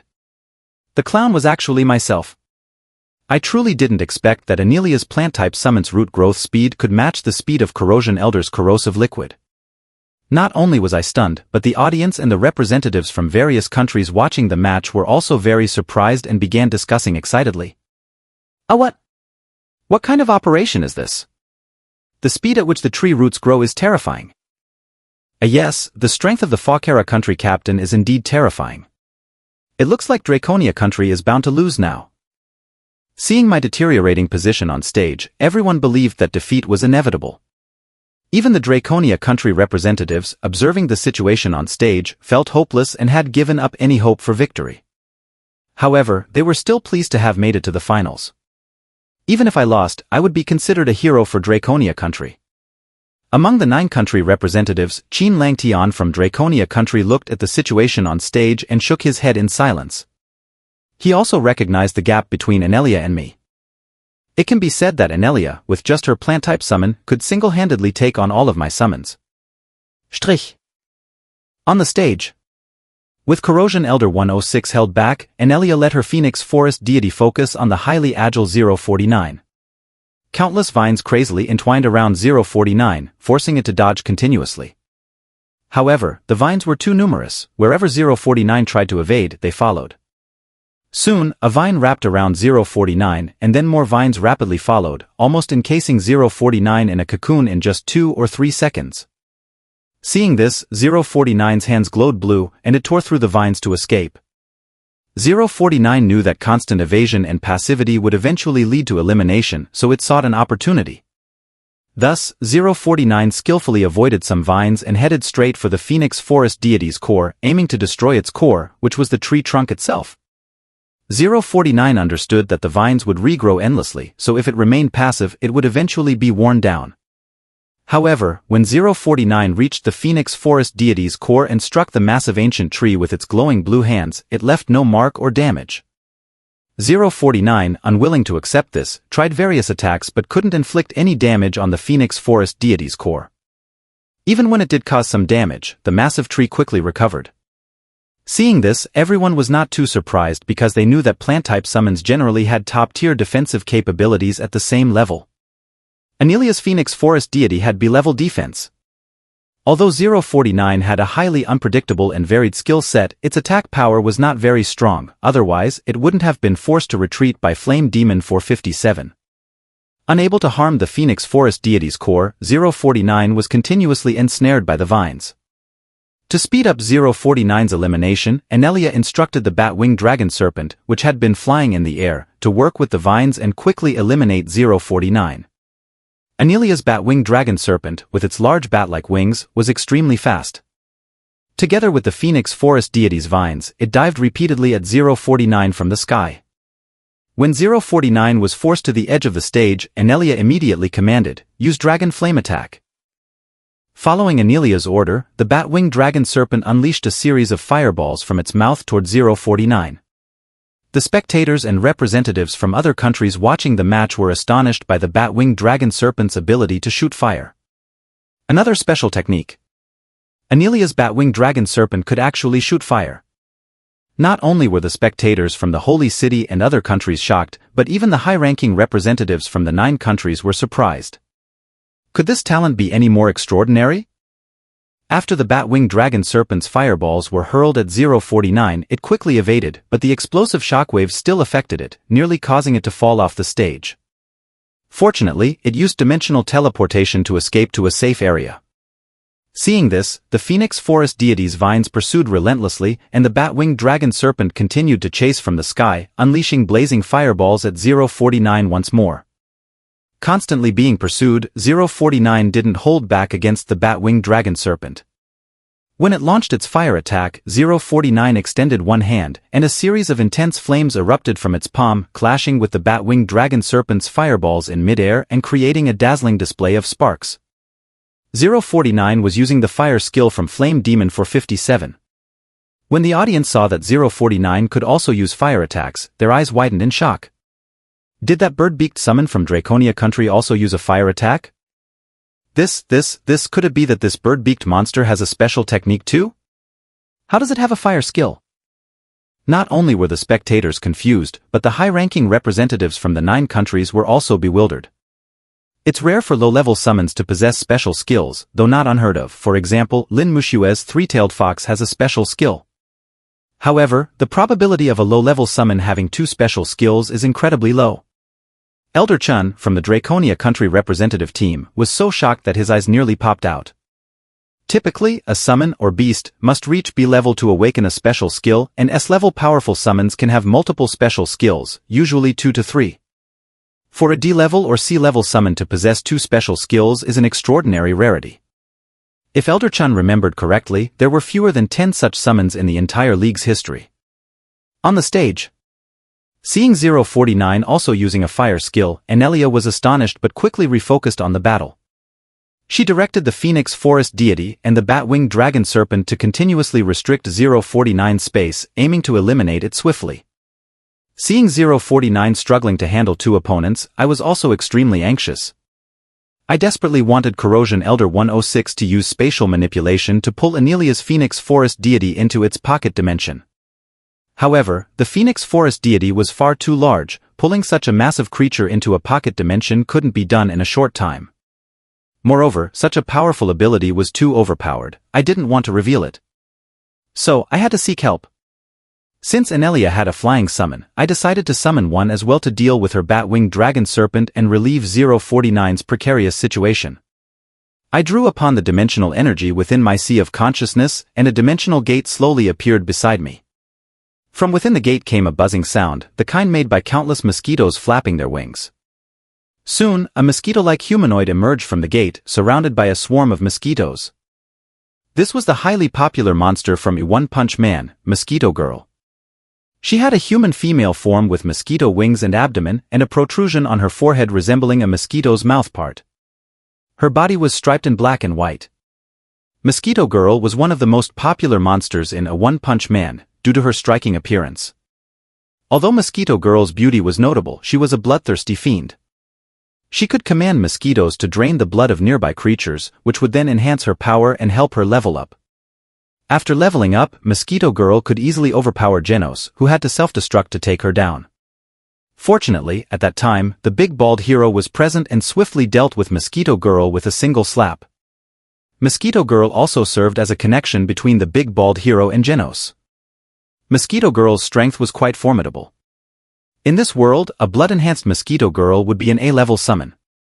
However, due to my limited strength, I could only summon her in her pre-evolved state. At this stage, her strength was likely in the C-level range, comparable to B-level summons. The spectators and other national representatives in the dueling arena were stunned once again when they saw me summon another flying summon. The spectators were buzzing with confusion and excitement. Not again? What's happening? The Draconia country contestant summoned another flying summon? If I remember correctly, this should be his 5th summon. That's right, the 5th one. The first was that bird-beaked creature, the second was that big lizard, the third was that strange statue, and the fourth was the corrosive liquid-spitting corpse on stage. This flying summon is definitely the 5th. A 5 summon beasts? Could this Draconia country contestant be a B-level summoner? No way, that's a basic knowledge issue. In the entire league's history, there's never been a B-level summoner younger than 20. That Draconia country contestant can't possibly be B-level. So, it must mean this flying summon was summoned randomly. That's the only possibility. But using a randomly summoned beast in a match, isn't that a bit foolish? A randomly summoned beast doesn't synchronize with the summoner's will and might not even follow the summoner's commands. It's more likely to be a hindrance than a help. Exactly. Many summoners prefer to use their lower-level contracted beasts rather than risk using a randomly summoned beast. It looks like the Draconia country contestant is just desperate at this point. I think so too. But this guy's luck seems to be incredible. Strich. Such a great physique and so beautiful. Hey, are you guys being so perverted? Are you from Zendara country? The Draconia country team was more informed about my abilities compared to others. I had previously told them about my special sensitivity to dimensional summons, which allowed me to summon them even if they weren't contracted beasts, and that I could summon them multiple times. Although they were initially surprised by this special ability, they had grown accustomed to it. Nevertheless, seeing me summon another new flying summon still astonished them. Could this be another summon with a special connection to me? If so, my special ability would be ridiculously overpowered. Strich. On the 9-country representative seats, Qin Langtian from Draconia country frowned as he watched me summon yet another flying beast. While others might forget, Qin Langtian clearly remembered that I had previously summoned a skeletal humanoid with extremely unique abilities, almost like an undead summon that couldn't be defeated no matter how hard it was attacked. Adding that skeletal humanoid to the bird-beaked monster, the strange statue, the regenerative lizard, the corrosive, rotting man, and now this flying summon made it 6 summons in total. As far as Qin Langtian knew, I was only a D-level summoner, which should mean I could have only 3 contracted beasts.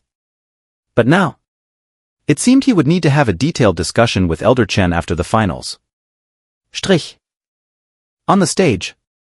Seeing me summon Mosquito Girl, Anelia was initially surprised.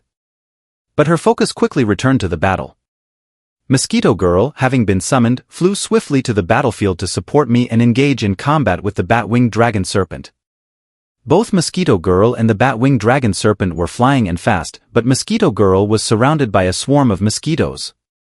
These mosquitoes could absorb blood to provide Mosquito Girl with energy. In a real fight, Mosquito Girl would have let her mosquito army fly to the spectator stands, draining hundreds or even thousands of viewers to fuel her energy.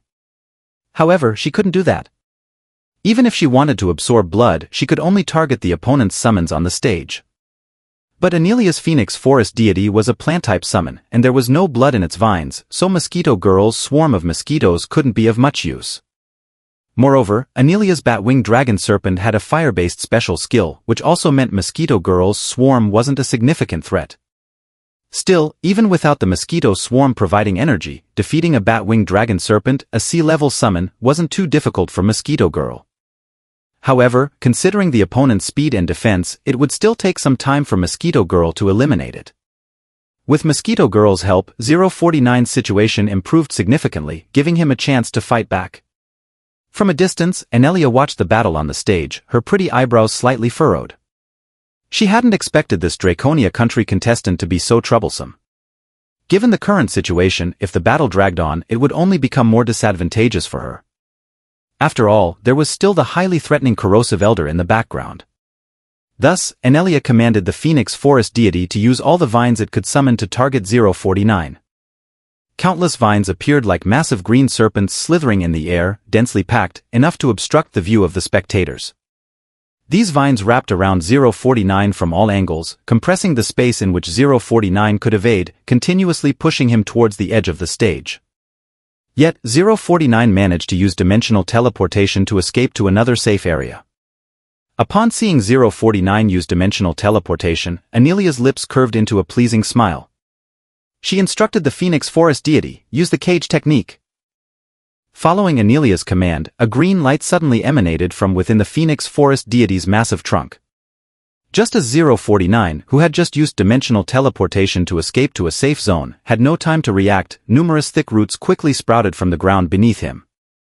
These roots emerged at such speed that 049 was enveloped from below to above in the blink of an eye. Seeing this, the spectators, other national competitors, team leaders, and even the representatives from the 9 countries showed expressions of astonishment. Anelia's plant-type summon had a special technique as well. Not only was it a rare and powerful plant-type summon, but it also had a special technique, coupled with a flying summon that had a special skill too. Is this the difference between a genius and an ordinary person? The competitors from Gristan country sighed in their hearts upon witnessing this scene. Even if they made it to the finals and faced the Fawkera country team, they had no chance of winning. On the stage. After the thick, green-glowing roots wrapped around 049, they tightened quickly. 049 struggled to break free but found these roots exceptionally hard, far more durable than the vines. In the 2 seconds 049 tried to escape, the Phoenix Forest deity, following Anelia's command, caused these roots to rapidly grow towards the edge of the stage, trying to throw 049 off the platform. At the moment 049 broke free, the roots flung him towards the edge of the stage. Seeing this, 049, who hadn't fully fallen off the stage, immediately used dimensional teleportation to return to the stage. 049 wanted to continue fighting but was halted by my command. Since 049 had already been thrown off the stage, though he hadn't completely fallen, according to the stage rules, 049 was considered eliminated. If 049 continued to fight, it would be considered a violation. So, I had no choice but to reluctantly send 049 back into the dimensional space. At this moment, I felt a bit frustrated and constrained. If it weren't for these restrictive arena rules, the Immortal Sin Lizard 682, Big Blossom 173, and Birdbeak Doctor 049 wouldn't have been eliminated. They were hindered by the arena's limited space. In a real-life combat situation, I had absolute confidence in them. After the Phoenix Forest deity eliminated 049, the spectators on the sidelines exchanged glances and murmured. "This is it, the Draconia country contestant is definitely doomed now." And now the Draconia country contestant only has 2 summons left, which are clearly not a match for the Fawkera country team captain. The plant-type summons are incredibly strong, no wonder they're said to be unbeatable at the same level. This Fawkera country team is too powerful. It seems that no other country's summoners combined could match them. If there was any suspense earlier, it could now be said that the dust has settled. The Draconia country team had already lost hope, believing that I was doomed to defeat. On the 9-nation representative stand, Qin Langtian looked at the situation on stage and shook his head in resignation. The Phoenix Forest deity was indeed too strong, with excellent control abilities that perfectly countered the agile 049. Now that 049 was eliminated, I was even less of a threat. For the Fawkera country team, seeing Annihilated continue to eliminate my summons and approach victory, they were not surprised. In training matches, Annihilated usually didn't train with her own team members. She trained her Phoenix Forest deity against B-level summoners and had defeated many powerful B-level summons. Thus, they believed it was only natural for Annihilated to eliminate me and win the match. Strich. On the stage. After the Phoenix Forest deity eliminated 049, it attacked Mosquito Girl as per Annihilated's command. The rapidly growing vines surged towards Mosquito Girl in a dense and tangled mass. Although Mosquito Girl could overpower the bat-winged dragon serpent on her own, the addition of the Phoenix Forest deity and the incessant vines attacking from all angles overwhelmed her. Moreover, there was a height restriction on the stage for flying summons, they couldn't fly higher than 30 meters. So, Mosquito Girl couldn't fly too high, and her position remained within the attack range of the Phoenix Forest deity, which was very limiting. With the bat-winged dragon serpent also restricting her, Mosquito Girl was soon caught by the Phoenix Forest deity's vines, which wrapped around her and flung her off the stage, eliminating her. Seeing Mosquito Girl eliminated, everyone was convinced there was no longer any doubt, the Draconia country contestant was undoubtedly defeated. From a distance, Annihilated looked at me after eliminating Mosquito Girl and said softly, "Give up. You're no match for me." To Annihilated's words, I smiled and replied, "You can't be sure I'll lose until the very last moment." Seeing that I wasn't giving up, Annihilated smiled again. "I must admit, you are indeed very strong. Among all the young competitors I've encountered, you are the strongest. Your summons are indeed quite unique. If it weren't for this arena, I might truly be no match for you," Annihilated said. However, now that you've lost, unless you can summon a stronger beast, it seems you no longer have that opportunity. I yield now." Hearing this, I smiled. Annihilated was right, her Phoenix Forest deity was an incredibly powerful plant-type summon that had countered 049 and the others effectively. To defeat her, one would need a high-explosion summon to suppress her Phoenix Forest deity. But Annihilated didn't believe I had such a powerful summon. This time she was wrong. I yield now. "You are no longer my match," Annihilated repeated, urging me to concede. I gazed intently at the towering tree, at the troublesome plant-type summon. Your plant-type summon is indeed very strong, the strongest I've seen at this level, but how can you know that I don't have a stronger summon? Perhaps it's you who should concede. With a low shout, the dimensional energy within my consciousness surged wildly, like a vast ocean stirring up giant waves. Immediately, a dimensional gate slowly appeared before me. As the dimensional gate materialized, the dimensional energy within my consciousness seemed to be drained instantly, and my face turned pale, devoid of color. When the dimensional gate slowly opened, the surrounding temperature skyrocketed by several degrees, and a scorching wave of heat surged out from the gate. Then, a figure cloaked in black, radiating intense flames, floated out from the gate. This was the infernal demon 457, whose popularity in the Foundation rivaled that of Birdbeak Doctor 049. A being wreathed in flames, resembling the Grim Reaper, it could increase its intelligence and physical prowess by continuously burning everything around it. Its body, heated to thousands of degrees, made it impossible for any creature to approach. As Infernal Demon 457 emerged, the temperature in the entire space continued to rise. The spectators felt a new wave of intense pressure, reminiscent of the previous time when Zendara country's representative, Saint Jif, summoned his S-level scorching flame elephant. Sensing this pressure, the audience on the stand stared in shock at the stage, their jaws dropping as they gazed at the infernal demon 457 I had summoned. This pressure. This aura. S-level. An S-level summon. What was happening? The Draconia country contestant could actually summon an S-level summon? Was he an S-level summoner? An S-level summoner under 20 years old? On the Draconia country contestant stand, Elder Chenlin, Mu Shui, and the other Draconia country competitors watched Infernal Demon 457 on stage with their eyes nearly popping out. An S-level summon. A D-level summoner was able to summon an S-level beast. Is he kidding them? In the entire league, the youngest S-level summoner is around 30 years old. Reaching S-level at around 30 is already considered a prodigy. The representatives from Arinder country and Zendara country also reached S-level in their 30s. An S-level summoner under 20 is simply impossible.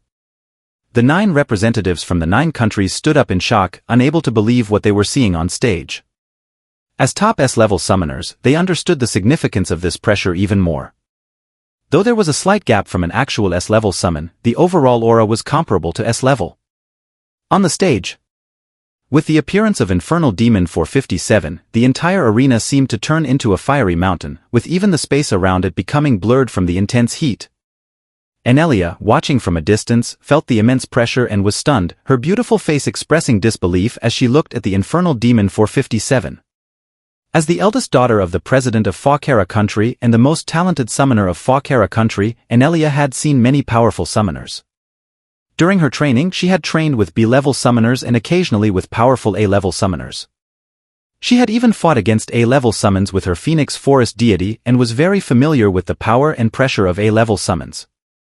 Yet, the pressure from this flame-wreathed summon was even more intense than that from A-level summons. It was clearly an S-level summon.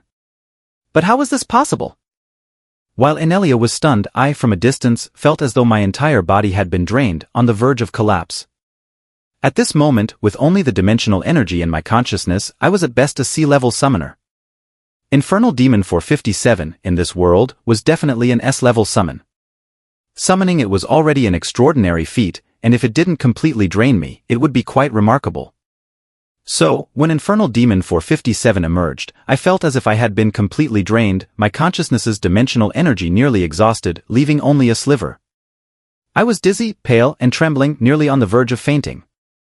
Knowing there was no time to waste, I immediately ordered Infernal Demon 457 to attack and eliminate Annihilated. Upon receiving my command, Infernal Demon 457 wasted no time, flying into the air, its flames flaring up like a dazzling sun. Heat-filled fireballs shot out from Infernal Demon 457's palms, with endless tongues of flame soaring onto the stage, directed at Annihilated's Phoenix Forest deity. Instinctively, Annihilated's Phoenix Forest deity used all its vines to block the flames. Its massive size and deep roots made it impossible to evade the attack, forcing it to withstand the onslaught.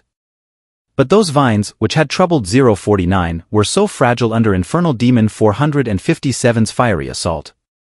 The moment the serpentine vines touched the flames, they turned to ash. The blazing inferno continued unabated, with the searing heat waves crashing like cannonballs against the Phoenix Forest deity's trunk. Countless branches and the vines hanging from them were incinerated, nearly burning the towering tree bald. Then, Infernal Demon 457 unleashed a wave of scorching heat, uprooting the massive tree and sending it flying off the stage, eliminating Annihilated's Phoenix Forest deity. If I hadn't ordered Infernal Demon 457 not to kill or severely injure the Phoenix Forest deity, it would have used its most powerful attack to reduce the giant tree to ashes, rather than just expelling it from the arena. After sending the Phoenix Forest deity off the stage, Infernal Demon 457 ascended into the air and began blasting the sky with intense flames directed at the Batwing Dragon Snake. In the confined space, the Batwing Dragon Snake had no way to evade Infernal Demon 457's attacks and was quickly knocked off the stage, resulting in its elimination. Finally, with only Annihilated remaining on the stage, Infernal Demon 457 created another wave of blazing heat, sending Annihilated flying off the stage and down below.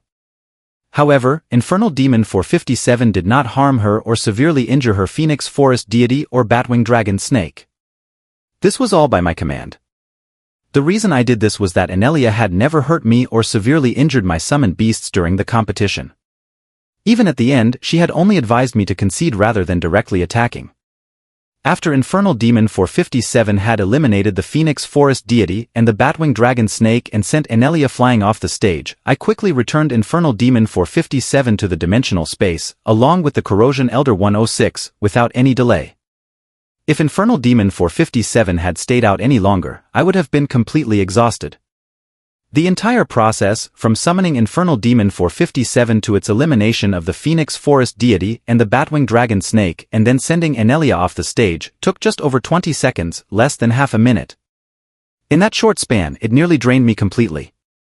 And this was with me suppressing Infernal Demon 457's full power.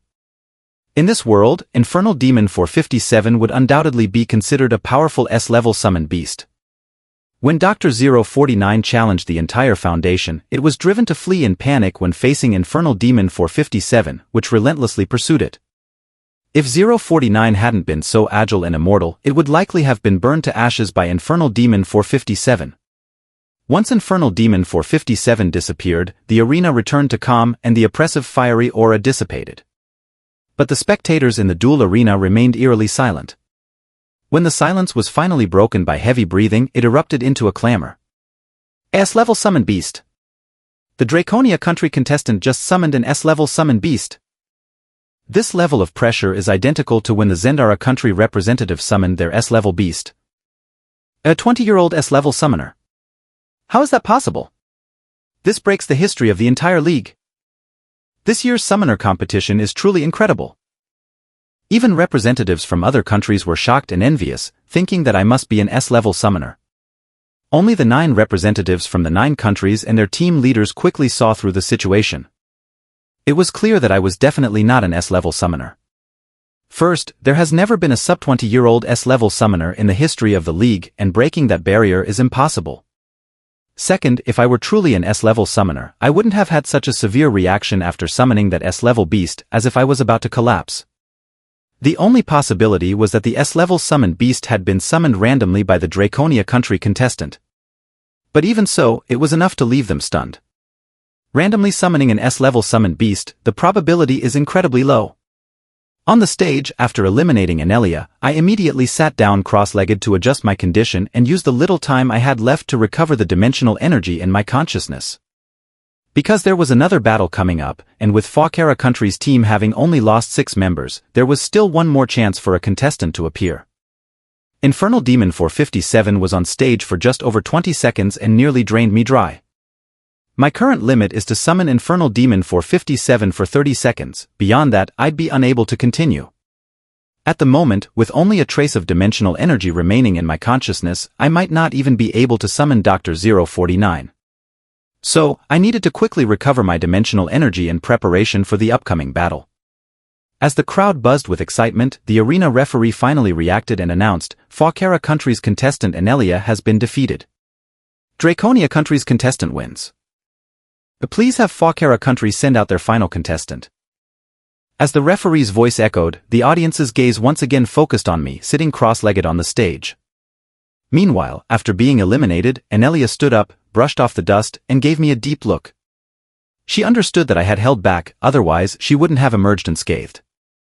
At this moment, my figure on the stage left a deep impression on Annihilated, and she grew even more curious about me. Back at the Falkera country's contestant area, the team leader's face looked grim. Seeing Annihilated in such a state, he quickly asked, "Princess Annihilated, are you alright?" "I'm fine, I'm not injured," Annihilated shook her head. The team leader of Falkera country hadn't expected the Draconia country contestant to be so formidable that even their top talent had been defeated. However, he could see from my current state on the stage that I was at my limit. He estimated that I would probably be unable to summon any more beasts. The Falkera country team still had a chance. In fact, their chances of winning were high. As long as they could defeat me, the remaining Draconia country contestants would be no threat. With this in mind, the Falkera country team leader comforted Annihilated, saying, "Princess Annihilated, although that Draconia country contestant has won by chance, judging by his condition, he's probably unable to continue fighting. If we send out one of our remaining team members, we can secure victory." Upon hearing this, Annihilated looked again at me on the stage and naturally noticed my current condition. However, considering that I had deliberately protected her from harm earlier, she did not want to take advantage of me in my weakened state. But as this was the finals of the summoner competition, involving the honor of Fawkera country, Anelia, even as the president's eldest daughter, had no right to act recklessly. So she said, let's wait 5 minutes before sending someone up. If we go now, it would be seen as taking advantage of someone in a difficult position and the league audience might criticize us. Ah well. The Fawkera country team leader was troubled. This was the summoner finals and such decisions were beyond his authority. If the Fawkera country team failed under his leadership, he would face penalties upon returning. But knowing it was Anelia's order, the team leader could only comply. 5 minutes was just a brief delay, and even giving that Draconia country contestant a moment to catch his breath wouldn't change the outcome. As the Fawkera country team delayed sending out their final contestant, the spectators began to murmur. Oh, what's going on? Isn't there still one more contestant from Fawkera country who can compete? Why aren't they sending someone up? Could it be that the Draconia country contestants summoned S-level beast scared them? Probably. It seems like the Fawkera country team is considering conceding. Amidst the murmurs from others, Elder Chan, Lin Muxue, and the rest of the Draconia country team watched me on stage with concern. They could see my condition and likely guessed that I had drained the dimensional energy in my consciousness due to summoning such a high-level beast. Now, their hearts were in their throats. If I failed in the next match, even if Draconia country still had players left to compete, no one might stand a chance against the Fawkera country team. So, the upcoming battle was crucial for the final result. Soon, the 5 minutes had passed in the blink of an eye. The Fawkera country team sent out their final contestant, Jesse, a D-level summoner. Since all of their C-level summoners had already been eliminated by me, only a D-level summoner remained. However, this D-level summoner was also quite formidable, with 3 D-level summoned beasts. In terms of strength, apart from me, none of the Draconia country team's contestants had much chance of winning against him. Before Jesse took the stage, the Fawkera country team leader instructed, even if that Draconia country contestant can summon, he won't be able to last long.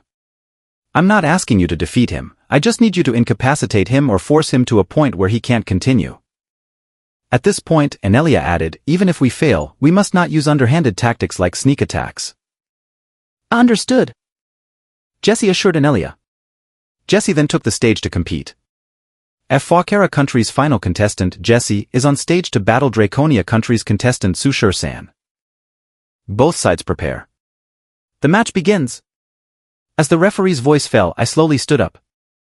In the few minutes earlier, I had indeed recovered some dimensional energy, but it was negligible, barely enough to summon twice more. However, the duration would definitely be short, at most just over a minute. So, whether I could win the upcoming match was uncertain, even to me. As Jesse summoned his 3D level summoned beasts, I mobilized the remaining dimensional energy in my consciousness to open 2-dimensional gates. With Dr. 049 and Immortal Cursed Lizard 682 summoned, every second that passed diminished the already sparse dimensional energy in my consciousness.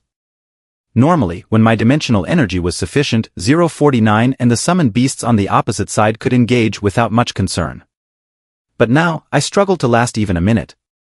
Following my orders, Dr. 049 and Immortal Cursed Lizard 682 swiftly charged at Jesse's 3D level summoned beasts. Jesse, obedient to the team leader's command, ordered his summoned beasts to evade continuously, desperately buying time. Quickly, 30 seconds passed. Watching the distant battle, I felt my legs growing weaker, my vision blurring, and my head growing heavier. But I knew I couldn't collapse. If I lost consciousness, 049 and 682 would be sent back to the dimensional space, and Draconia country would face complete defeat. So, I had to endure. In this way, after another 20 seconds, with the cooperation of 049 and 682, Jesse's summoned beast was finally eliminated. However, Jesse still had 2 summoned beasts left, and I had to keep going. Soon, another 30 seconds passed.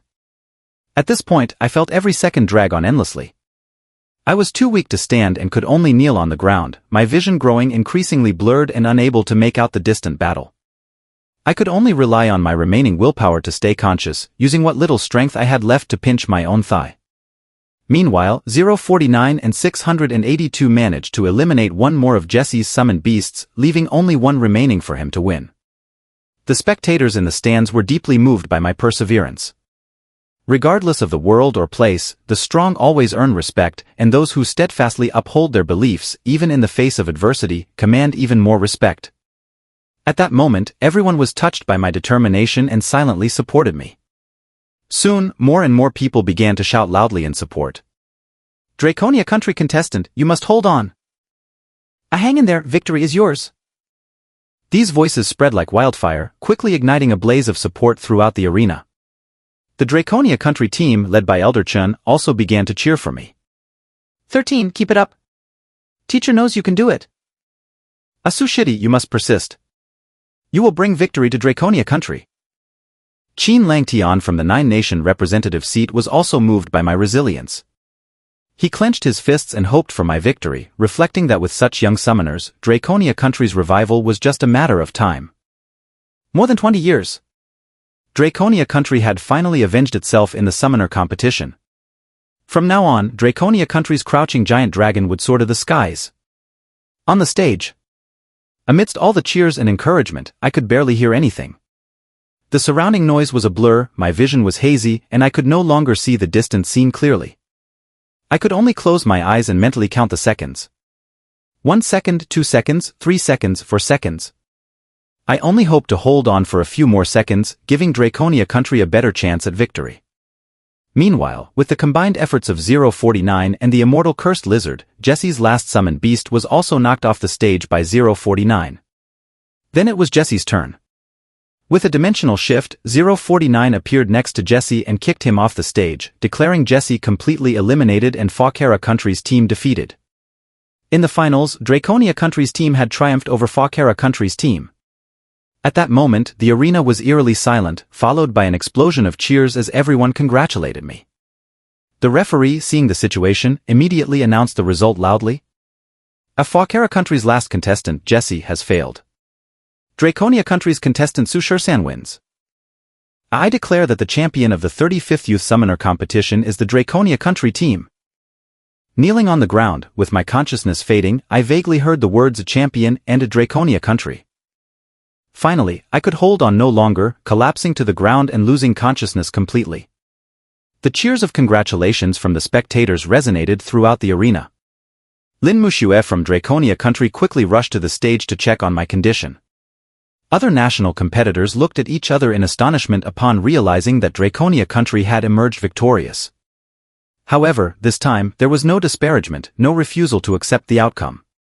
They had witnessed Draconia country's strength and perseverance. With such a remarkable contestant, Draconia country deserved the championship and they acknowledged it. From the perspective of the Gristan country team, Skinov and Garcia were stunned by my victory.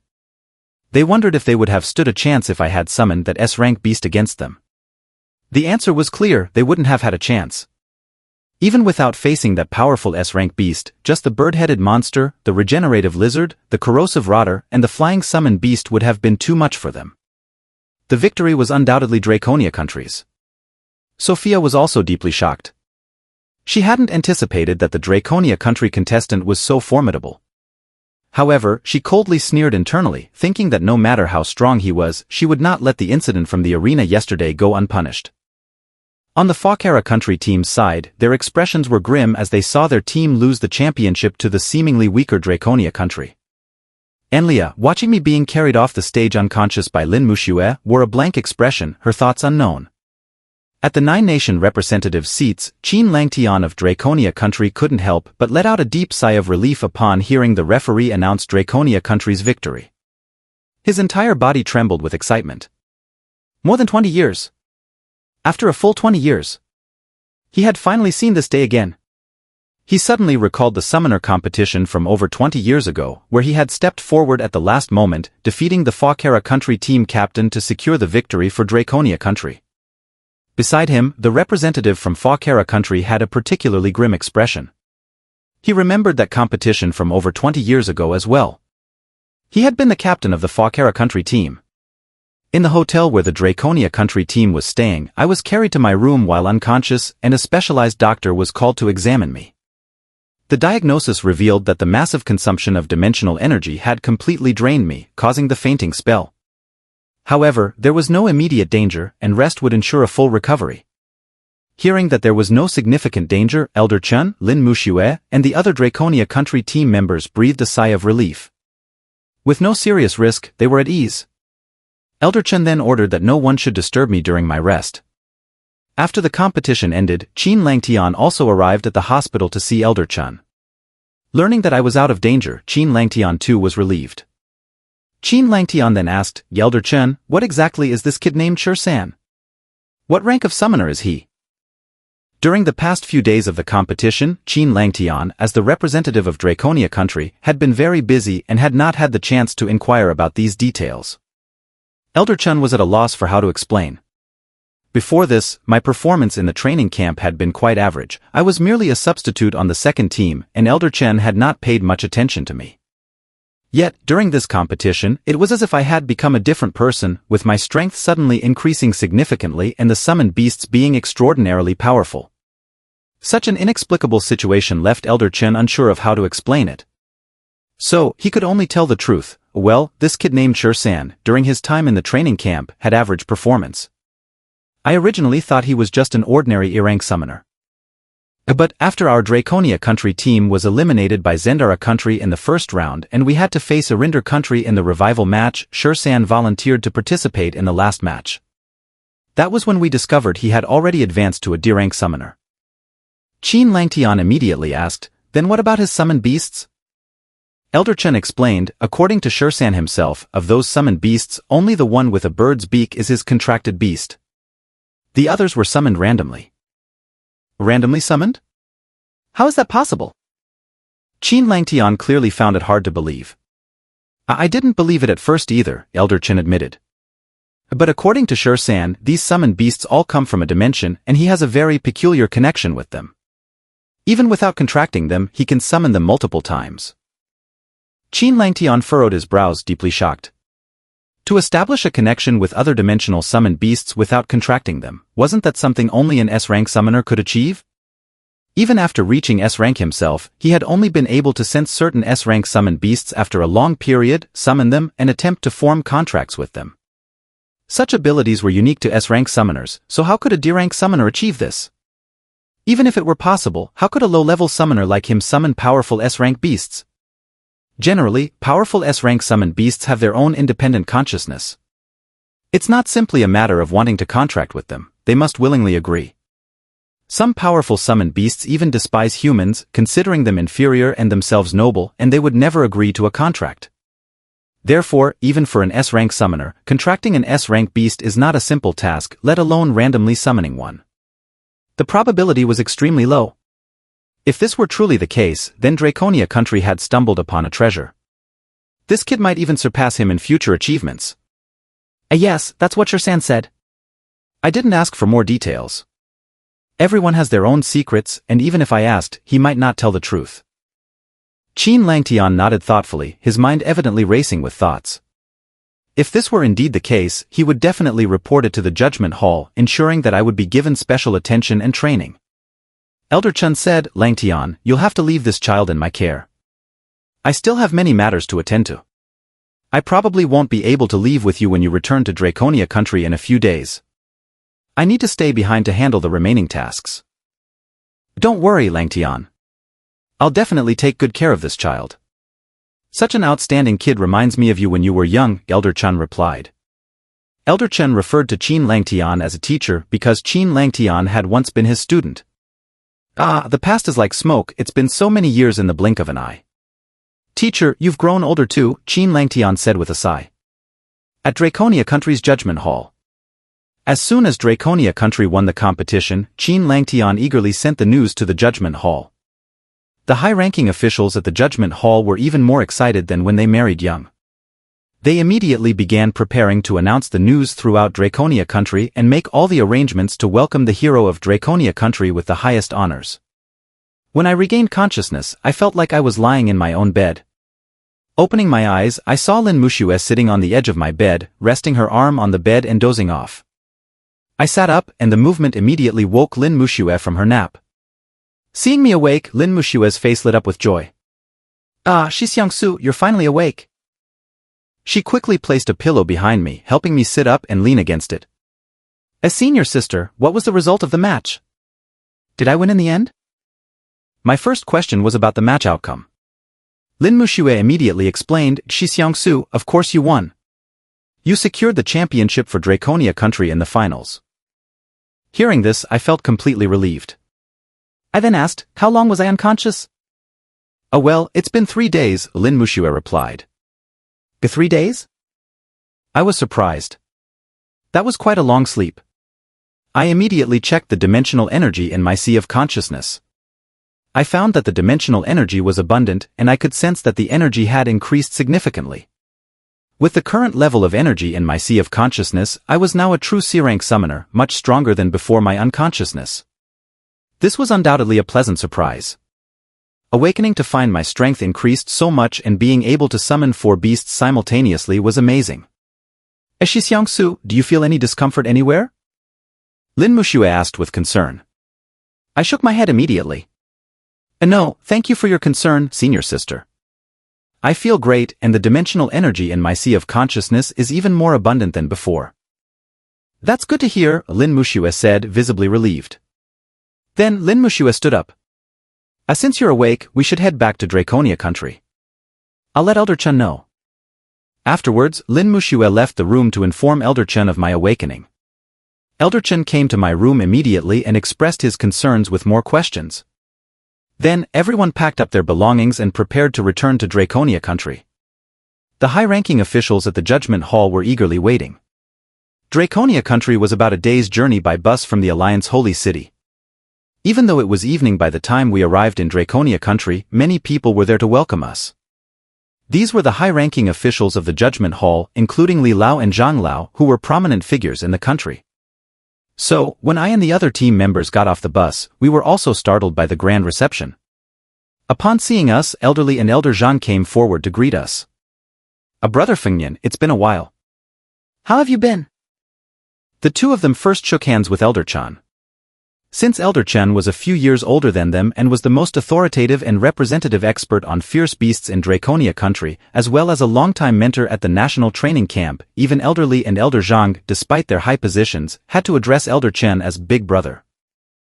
After exchanging some pleasantries, Elderly turned to Elder Chen and asked, Brother Fengnian, which one of these is the person Lang Tian mentioned? Elderly scanned our group, and Elder Chen immediately pointed to me and explained, Elderly, this is Sushir-san. Seeing this, Elderly quickly came over, shook my hand, and expressed his gratitude. So you are Shur-san. What a fine young man you are. Thanks to you, Draconia country has won this victory. After more than 20 years, Draconia country finally has such a remarkable talent. Elderly kept thanking me while holding my hand. Elderly, you're too kind. As a member of Draconia country, especially with your and everyone else's expectations on me, this is what I should do, I replied. When interacting with such high-ranking figures, especially with more important ones present, it's crucial to speak diplomatically and appropriately. Winning this summoner tournament wasn't solely my achievement. My senior brothers and sisters also contributed significantly. They even got injured several times in the arena for Draconia country. My contributions are far less than theirs, I added. These words made the faces of the other Draconia country team members flush with embarrassment. They felt very ashamed. In this summoner tournament, they had not contributed much at all. Most of them hadn't even had a chance to participate, or if they did, they were quickly eliminated. Only Lin Mushue, Lu Huangyu, and Zhang Zhenyuan, the 3 D-rank summoners, had fought a few matches but were severely beaten. From the second round to the finals, it was essentially me alone fighting. Especially in the final battle, they hadn't participated, and I had single-handedly taken on the entire Fawkera country team. Despite this, I downplayed my achievements, which made them feel even more embarrassed. You're a good child. All of you are good children of Draconia country. As a representative of the Judgment Hall and the entire Draconia country, I will reward you, Gelderly said with a kind and indulgent smile. He knew I was being modest by attributing the credit to others. Elderly had heard from Qin Langtian about how I had fought from the first round to the finals, taking on the entire Fawkera country team by myself in the final match and even summoned a beast comparable to an S rank in the crucial moment, dominating the field. A talent like this, who remains humble and polite, naturally wins admiration. Thus, Elderly and Elder Zhang grew fonder of me with each passing moment. After exchanging formalities, Elderly and Elder Zhang took us to the victory celebration banquet, where they hosted a grand reception for us. After the banquet, it was late, and given the travel exhaustion, Elderly and Elder Zhang left. The next morning, Elderly and Elder Zhang sent someone to deliver the rewards for the summoner tournament. As for the rewards, there were many. They included highly effective healing potions, elixirs to expand the dimensional energy in the Sea of Consciousness, and a bottle of the rarest contract restoration liquid. In addition, there were many other items, making it a dazzling array. Many of the items in the rewards were extremely precious. For example, the healing potions were made from ingredients gathered every 3 years from a small world, which are rare and invaluable. As for Lin Muxue and the other members of Draconia Country's team, Elderly also provided them with many rewards, but their total reward was still less than a tenth of mine. The other team members had no sense of unfairness, as they recognized that the rewards I received were well-deserved. After distributing the rewards, Elderly asked to have me, Lin Muxue, and the other Draconia Country team members come to the Judgment Hall for a group photo to be featured in the newspapers, to announce to the entire Draconia Country that we were the champions. Such an honor, a nationwide announcement, and being celebrated as national heroes would be a dream for anyone. However, I declined the offer. The staff member from the Judgment Hall who came to invite me was quite surprised. He reported back immediately, not daring to delay, to Elderly. Elderly was also surprised to hear that I didn't want to be featured in the photo and didn't want to appear in the newspapers. You mean he doesn't want to be in the pictures or be in the papers? Yes, Elderly, Mr. Su said he values his privacy and doesn't want to be publicly exposed or recognized by many people, so he declined the invitation. And he also said he doesn't want his name to be exposed, hoping you would agree, the staff member explained. Hearing this, Elderly pondered for a moment. Not wanting to appear in public or have his name in the papers was quite unusual. Nevertheless, since he had made such a request, Elderly agreed. He instructed the staff member. All right, we'll respect his wishes. Lin Muxue, Zhang Zhenyuan, and the others were very surprised when I didn't show up. After returning from the Judgment Hall, Lin Muxue found me and asked, Junior Su, why didn't you go for the photo shoot? The staff invited us to be featured in the newspaper, which will be sent nationwide. I explained, Senior Sister, I don't want to be publicly exposed. Once you become famous, even your freedom is lost. If I appeared in the newspaper, after tomorrow, I'd be recognized by everyone in Draconia Country, much like a top celebrity from the previous world. I'd lose all privacy, and everything I did afterward would be scrutinized. Lin Muxue understood my reasoning and didn't press further. She knew that being overly famous wasn't necessarily a good thing. Actually, she wasn't keen on being in the newspapers either, as being recognized by the entire country wasn't ideal for her. However, as the eldest daughter of the Lin family in the capital, she needed this opportunity for fame, and her family also needed it. By the way, Junior Su, does what I mentioned last time still hold true? Lin Muxue suddenly asked. I immediately recalled and assured her, don't worry, Senior Sister. I always keep my promises. As long as your family doesn't object, I have no issues. Great. I'll go back tomorrow and explain everything to my grandfather. Lin Muxue was very happy, humming a tune as she left. The next day, a newspaper headline spread throughout Draconia Country. The entire newspaper had only one piece of news: Draconia Country had won the championship in this summoner tournament. The newspaper featured a group photo of Lin Muxue, Lu Huangyu, Zhang Zhenyuan, and others, with Lin Muxue in the center position. Below the photo were their names and descriptions. As for me, my photo and name were not included in the newspaper. Consequently, once the newspaper was published, everyone in Draconia Country believed that Lin Muxue was the one who won the victory for the country, and she was hailed as the national hero. Only a few people knew that the real person responsible for Draconia Country's victory was me.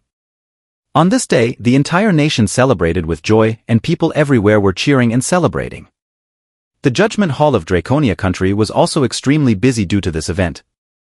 In a few days, the dimensional small world, which opens once every 3 years, would soon be accessible. As the champion team, Draconia Country could select 80 summoners to enter the small world. This was an excellent opportunity to train seed players. The dimensional small world was rich in dimensional energy, and a month of training inside was equivalent to a whole year outside. The Judgment Hall was already selecting talented and potential summoners aged 15 and 16 from various regions to make up the 80 members who would be sent into the dimensional small world. These 80 summoners would become the future training camp members and the reserve national team for the next summoner tournament. In addition to this, Draconia country no longer needed to maintain the defensive walls, so the Judgment Hall began to withdraw the troops stationed there, gradually replacing them with Viridia country's forces. These two tasks alone kept the Judgment Hall extremely occupied. Meanwhile, Lin Muxue returned to the Lin family in the capital. Her role as the center of the newspaper and her victory in securing the championship for Draconia country had made her a prominent figure, and her family placed great importance on her. They had prepared a celebratory banquet for her. Lin Muxue had little interest in the family celebration prepared by the elders. After greeting her parents, cousins, uncles, and aunts, she went back to her room. As soon as Lin Muxue entered her room, she was visited by Lin Yaya, the eldest daughter of her second uncle's family and her younger cousin. Akuzeng. Lin Yaya rushed into Lin Muxue's room and threw herself into her arms. Lin Muxue and Lin Yaya grew up together in the Lin family. Lin Yaya, who was 2 years younger, had always followed Lin Muxue around as a child. Wherever Lin Muxue went, Lin Yaya followed. The two had shared a bed since childhood, continuing until their teenage years, reflecting their close relationship. However, since Lin Muxue was chosen as Draconia country's seed player and went to the training camp, her visits home had become increasingly rare over the years. The last time they had seen each other was 3 months ago. So, when Lin Yaya heard that Lin Muxue had returned, she hurried over. Seeing Lin Yaya clinging to her, Lin Muxue's eyes were filled with affection as the elder sister. "A cousin, I heard that your team won the championship in the summoner tournament. I was so excited last night that I couldn't sleep, waiting for you to come back. Tell me all about how you won." Lin Yaya's bright, expressive eyes sparkled with curiosity as she looked at Lin Muxue. Seeing Lin Yaya's eager expression, Lin Muxue decided to briefly recount the events of the tournament. "The story mainly revolved around me, from the beginning of the revival match to the final victory. When Lin Yaya heard that someone named Su Shur-san had single-handedly defeated the entire Fakara country team to win the championship, her eyes were filled with amazement. She then asked, "Cousin, is this Su Shur-san the person the family wants me to marry?" Yeah, that's right," Lin Muxue nodded. Lin Yaya then asked, "Cousin, is this Su Shur-san good-looking? Is he tall?" Lin Yaya was full of curiosity, and Lin Muxue explained, "Oh well, he's quite tall and handsome." Hearing this, Lin Yaya was very pleased. "Really? Someone who even you praise must be very good-looking." Then Lin Yaya asked, "So, cousin, how does Su Shur-san compare to your fiancée Shin Shinang?" "Oh well, I think Su Shur-san is more attractive," Lin Muxue replied. "I've met Shin Shinang before, and he's rather dark-skinned and bulky, not very good-looking." All right, I understand," Lin Muxue said, not too concerned. "Actually, I've come back to talk to Grandpa about something. I want to break off the engagement with Shin Shinang." Lin Yaya looked at Lin Muxue with wide eyes, stunned by the news. What? Cousin, you want to break off the engagement with Shin Shinang? But why? Will Grandpa agree? Yaya, to be honest, I'm actually already seeing Su Shur-san." Lin Muxue's statement was like a bombshell, leaving Lin Yaya even more shocked. After a long moment, Lin Yaya finally managed to react and asked, "Cousin, what about me? What should I do?"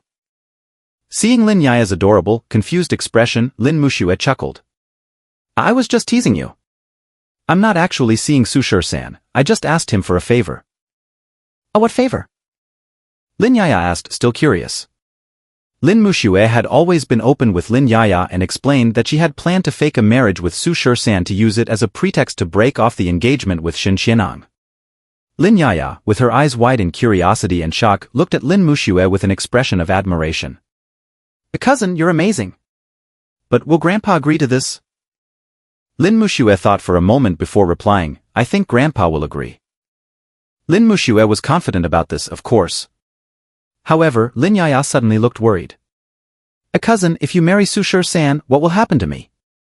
Will the family arrange another marriage for me?" Lin Muxue quickly reassured her, "No, even if Su Shur-san and I have a fake marriage, it won't limit his personal freedom. If you like him too, you can be with him. Even if you want to be with him, the family won't oppose it. After all, both my father and your father have more than one wife."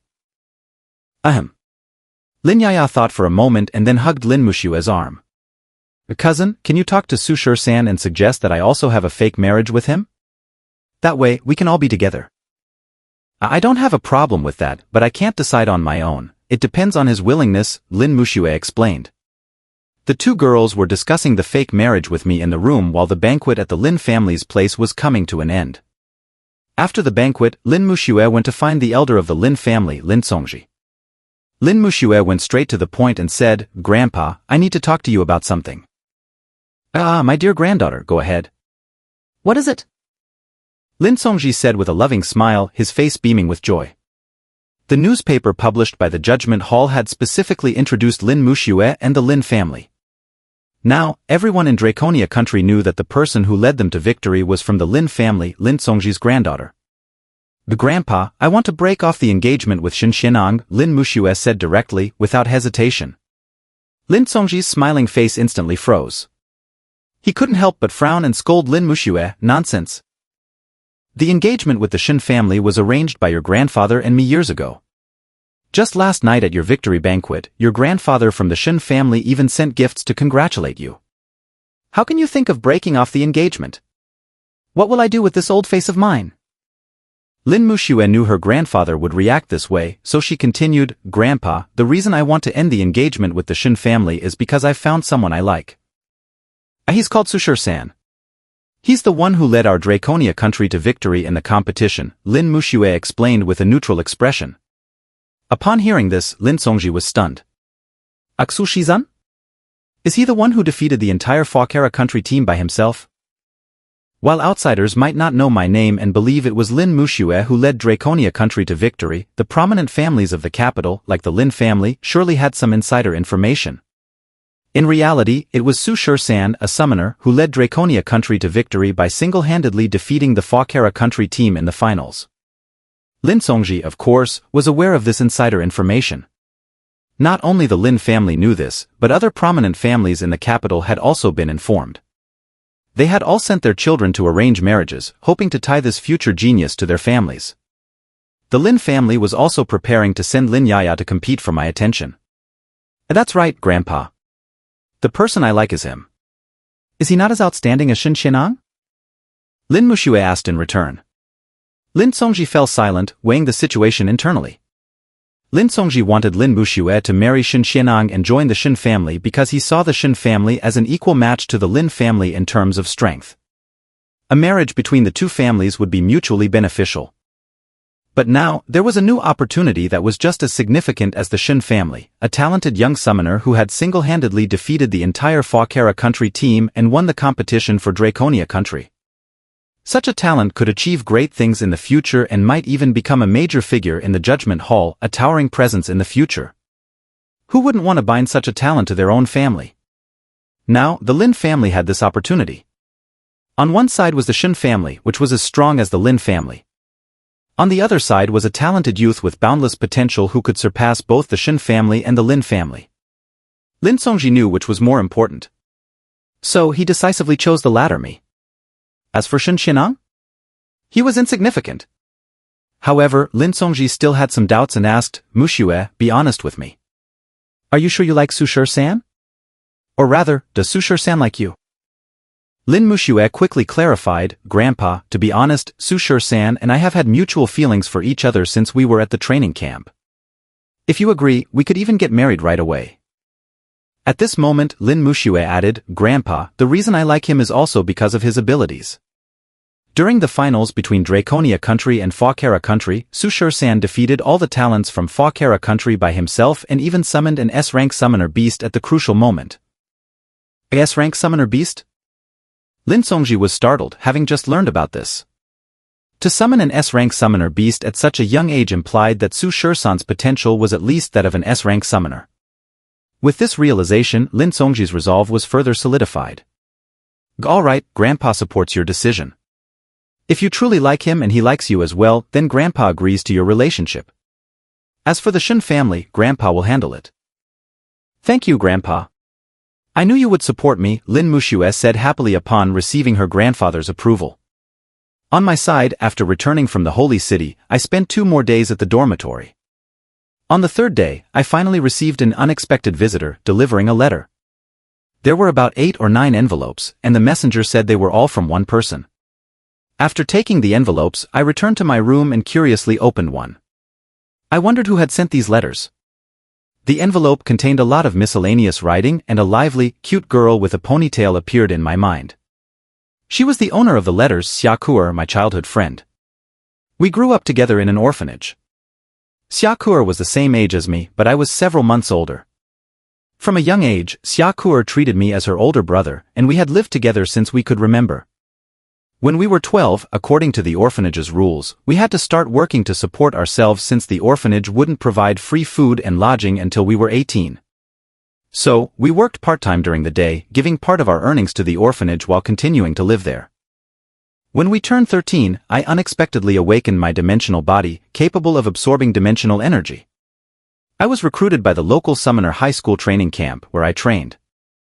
The camp provided accommodation and food but restricted us from leaving daily. From then on, we lived separately, one in the training camp and the other in the orphanage.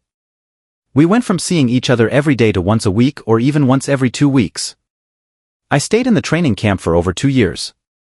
Due to my outstanding performance, I was selected as a national training camp member and moved to the capital to join the national team. From then on, we were in different locations. I spent 3 years in the national training camp, and during that time, we met only once. However, we exchanged letters every month. 3 months ago, with the upcoming summoner competition, I was a reserve in the second team and had to undergo intense training daily. The training camp also prohibited communication with the outside world during these 3 months. Thus, our letter exchange was cut off for those 3 months. Now that the competition was over, the camp staff handed me the letters from this period. As I recalled this, I involuntarily opened one of the letters. It wasn't about anything important, just some daily trivialities and a little girl's ramblings. The 9 letters didn't contain words like misp or glong for, but every line conveyed a sense of longing. After reading the letters, the image of that lively, active figure lingered in my mind. It seemed it was time to go back and see that little girl.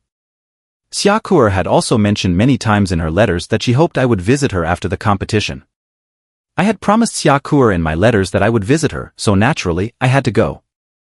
Without further delay, I gathered the 9 letters and quickly packed a few personal items, ready to go see Xiakuer. Of course, before I left, I needed to inform Elder Chan. At that moment, Elder Chan was in his office, deeply engrossed in a book. Seeing his intense concentration, I knocked on the door as I entered. Upon seeing me, Elder Chan immediately brightened and said, "Ga, Sure-san, come in, come in. I was just about to look for you." When I asked why he needed me, Elder Chan kindly explained, "It's nothing much. I just want to study your summoner beasts, the one with the bird beak, the large lizard, and that strange sculpture. Just summon them all and I'll take a look." Elder Chan seemed very eager, but I quickly deflected, "Elder Chan, let's postpone this discussion until I return. I need to ask you for a favor." "Ask away," Elder Chan replied. "I'd like to request some time off to visit family," I stated. "Visit family?" Elder Chan looked puzzled. "Sure-san, if I remember correctly, you're an orphan, aren't you?" It was indeed unusual for an orphan to talk about visiting family. I explained, "Yes, Elder Chan, but she's like a sister to me. We grew up together in the orphanage. Since coming to the capital, I've been training at the camp and we haven't seen each other in 2 years. I just want to visit her now." Elder Chan considered this and said, "All right then, how many days do you need?" "About 10 days, I replied. 10 days, that's a bit long. You see, Sure-san, in 10 days, the tribunal will arrange for you to go to the Imperial Academy for systematic team combat training. You need to return within 10 days. If there's an important matter, a delay of a couple of days is fine, but don't be too late," Elder Chan explained. I was familiar with the Imperial Academy Elder Chan mentioned. It was a paradise for summoners, gathering the most talented and potential summoners from all over Draconia country, aged between 20 and 26. Most students there were C-rank summoners, and the older students were often B-rank summoners. It was the highest institution in Draconia country. The academy focused on team combat, unlike the individual battles in the recent summoner competition. In team battles, coordination is key. No matter how strong an individual is, they cannot win against a well-coordinated team. It was akin to MOBA games from my previous life, like Honor of Kings or League of Legends. No matter how skilled you were, you needed team coordination to secure victory. The Imperial Academy taught precisely how to excel in team combat. The faculty included powerful A-rank and even S-rank summoners. Only the elite of Draconia country could attend. Don't worry, Elder Chan. I'll be back within 10 days, I assured him. My visit to Xiakur was merely a personal matter, with no pressing issues, so 10 days should suffice. By the way, Sure-san, when you return, there's another matter to address. What is it? I asked. Since you led Draconia country to victory, several prominent families in the capital and even some high-ranking officials in the tribunal have taken notice. They want their children to marry you and have arranged numerous matchmaking opportunities for you. You'll need to choose from them, Elder Chun informed me. I responded with a brief acknowledgement, all right, Elder Chun. I understand. I'll be off now. With that, I left to prepare for my visit to Xiakur. After saying that, I turned to leave, but Elder Chun immediately called out, Hey, wait a moment. Sure-san, let me study your summoner beasts. Just summon them for me, it won't take long. Hearing this, I quickened my pace. Leaving Elder Chen's office, I walked out of the training camp and headed towards the bus station in the capital. The Shanha district was quite far from the capital, so I needed to take a bus. Once on the bus, I chose a seat towards the back, by the window, and began to close my eyes and rest. About 5 or 6 minutes later, just as the bus was about to depart, a young woman wearing a baseball cap boarded from the front. To be precise, it was a girl. She was wearing denim shorts that revealed a pair of long, smooth legs and a plain t-shirt. Her head was bowed, hiding her figure. Despite her head being down and the cap obscuring her face, the youthful energy she exuded made it clear that she was quite young. After boarding, the girl quickly scanned the bus and then hurried over to my seat. Excuse me, can I sit by the window? I thought she wanted to sit next to me, but instead, she wanted my seat. Without waiting for my permission, she grabbed me from the window seat and moved me to the seat beside it, then squeezed into my previous spot. While I was puzzled, 2 men suddenly got on the bus. They were dressed in identical black outfits and looked quite intimidating. The girl next to me seemed to recognize them as a threat. She quickly crouched down and hid by my feet, squeezing into the gap between the seats. The 2 men, who had just boarded, asked the bus driver, Driver, did a girl with a baseball cap get on this bus? The bus driver, sipping tea from a thermos and not even looking up, impatiently replied, What baseball cap? Are you looking for someone or just riding the bus? We're about to depart, if you're not boarding, get off. Seeing that the driver was uncooperative, the 2 men stopped asking and began scanning the bus interior. I glanced at the 2 men and then at the girl crouching by my feet, hugging my leg. She put a finger to her lips and made a shushing gesture, signaling me to stay silent. Seeing this, I didn't make a sound. The 2 men, seeing that the person they were looking for wasn't on the bus, prepared to move to the back of the bus for further confirmation. The bus driver, noticing they were still lingering, glanced at them through the rearview mirror and said impatiently, Hey, you 2, what are you doing? Are you boarding or not? Show me your tickets. If not, get off, we're about to leave. Hearing the driver's urging, the 2 men exchanged glances, looked back one last time and then exited the bus. After they left, the driver put down his teacup and started the bus. Once the bus had departed from the station, the girl by my feet finally breathed a sigh of relief, getting up from her hiding spot and returning to her seat. At this point, I turned to look at the girl beside me. She was incredibly beautiful. Her eyes, slightly upturned at the corners, were enchanting, and her delicate, fair face had a cherry-like, rosy pout. She looked to be about 16 or 17, still youthful, but already a classic beauty. Thank you, the girl said as she settled back into her seat. I finally realized what was happening and softly replied, You're welcome. Then, I went back to closing my eyes and resting. Seeing that I had started to close my eyes, Shinjiji was momentarily stunned. She poked my arm and asked quietly, Aren't you curious why I was being chased? Not interested, I replied, still keeping my eyes shut. Then what's your name? Shinjiji poked me again. Gitsai, I answered, still not opening my eyes. Oi, Shizan? That's such a strange name. Shinjiji continued talking to me, and I could only respond with occasional, half-hearted replies. Then Shinjiji suddenly asked, By the way, where are you going? This bus is going to the Shanha district, and I'm also heading there, I said. The Shanha district? I've never been there before. It's just right for me to go there and have some fun. Shinjiji seemed to have made up her mind and then asked, Will you be returning to the capital? In about 10 days, I replied honestly. In that case, I'll come with you. We can return to the capital together later. I was speechless. I really didn't expect this girl to be so bold, insisting on tagging along with me. We don't seem to know each other. I opened my eyes to look at Shinjiji, curious about her background. It doesn't matter if we didn't know each other before, we know each other now. Besides, I have nowhere else to go. Can't you take me with you for a few days?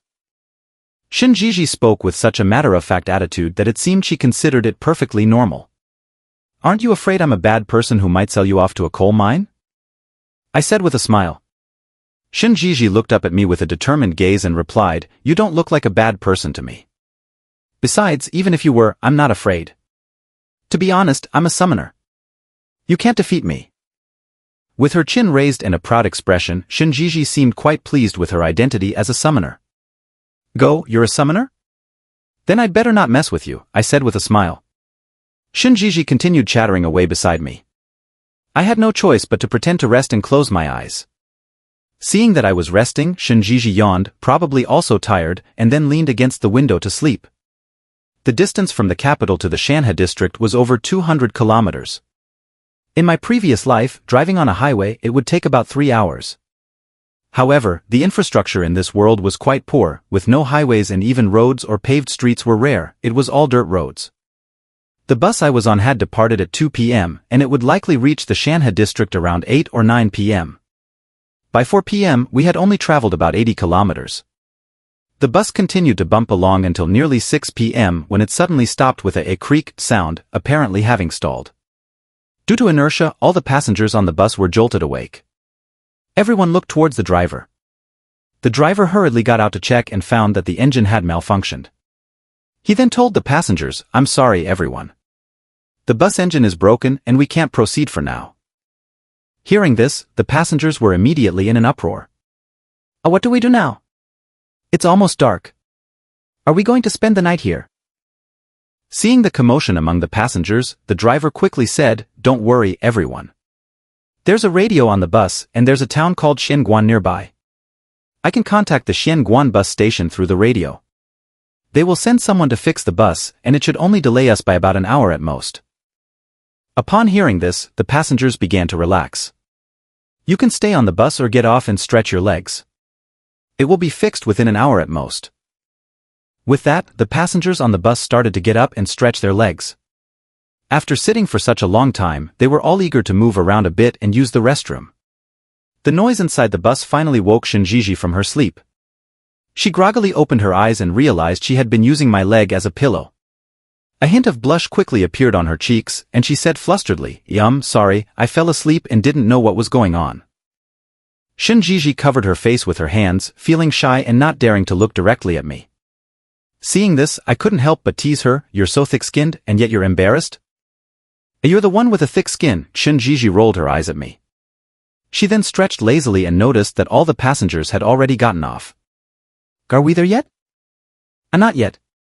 The bus's engine broke down and we're stranded halfway. We can't move for now, I explained. Ga? The bus is broken? What should we do? The driver said someone will come to repair it soon. After explaining, I also stood up and stretched my legs. I'll get off and stretch my legs too. My legs are sore from you using them as a pillow.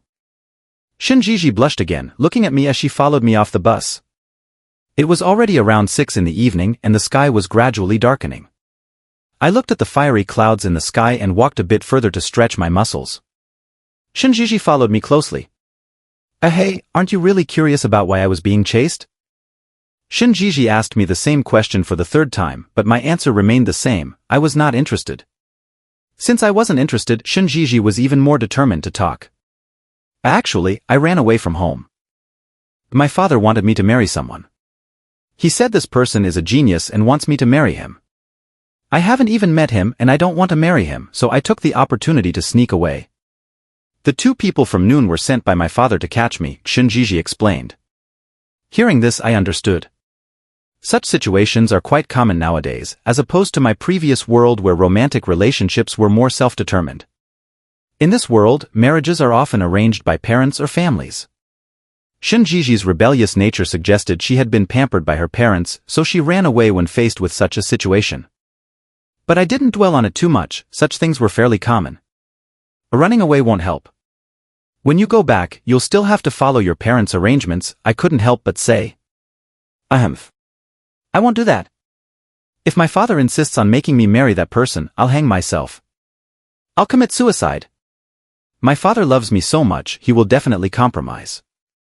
Meanwhile, at the Shun family home in the capital, Shen Yuan, who had been sitting in the living room, was furious when the 2 bodyguards who had been sent to capture Shen Jiji returned empty-handed. Useless. A bunch of useless people. What do we keep you for in the Shen family? Even that little girl Jiji managed to slip through your fingers. Are you all just eating for nothing? All right, there's no need to get so worked up. Su Rong, sitting beside him, quickly soothed him and waved the 2 bodyguards away. All right, it's not your concern anymore. You can go now. After the 2 bodyguards left, Su Rong continued to comfort Shen Yuan. Calm down, Yuan. You know Gigi's temperament. If you force her to marry someone, isn't she going to rebel against it? You, a woman, don't understand anything. Do you know who I wanted Gigi to marry? Isn't it that summoner who won the summoner tournament? Easy for you to say.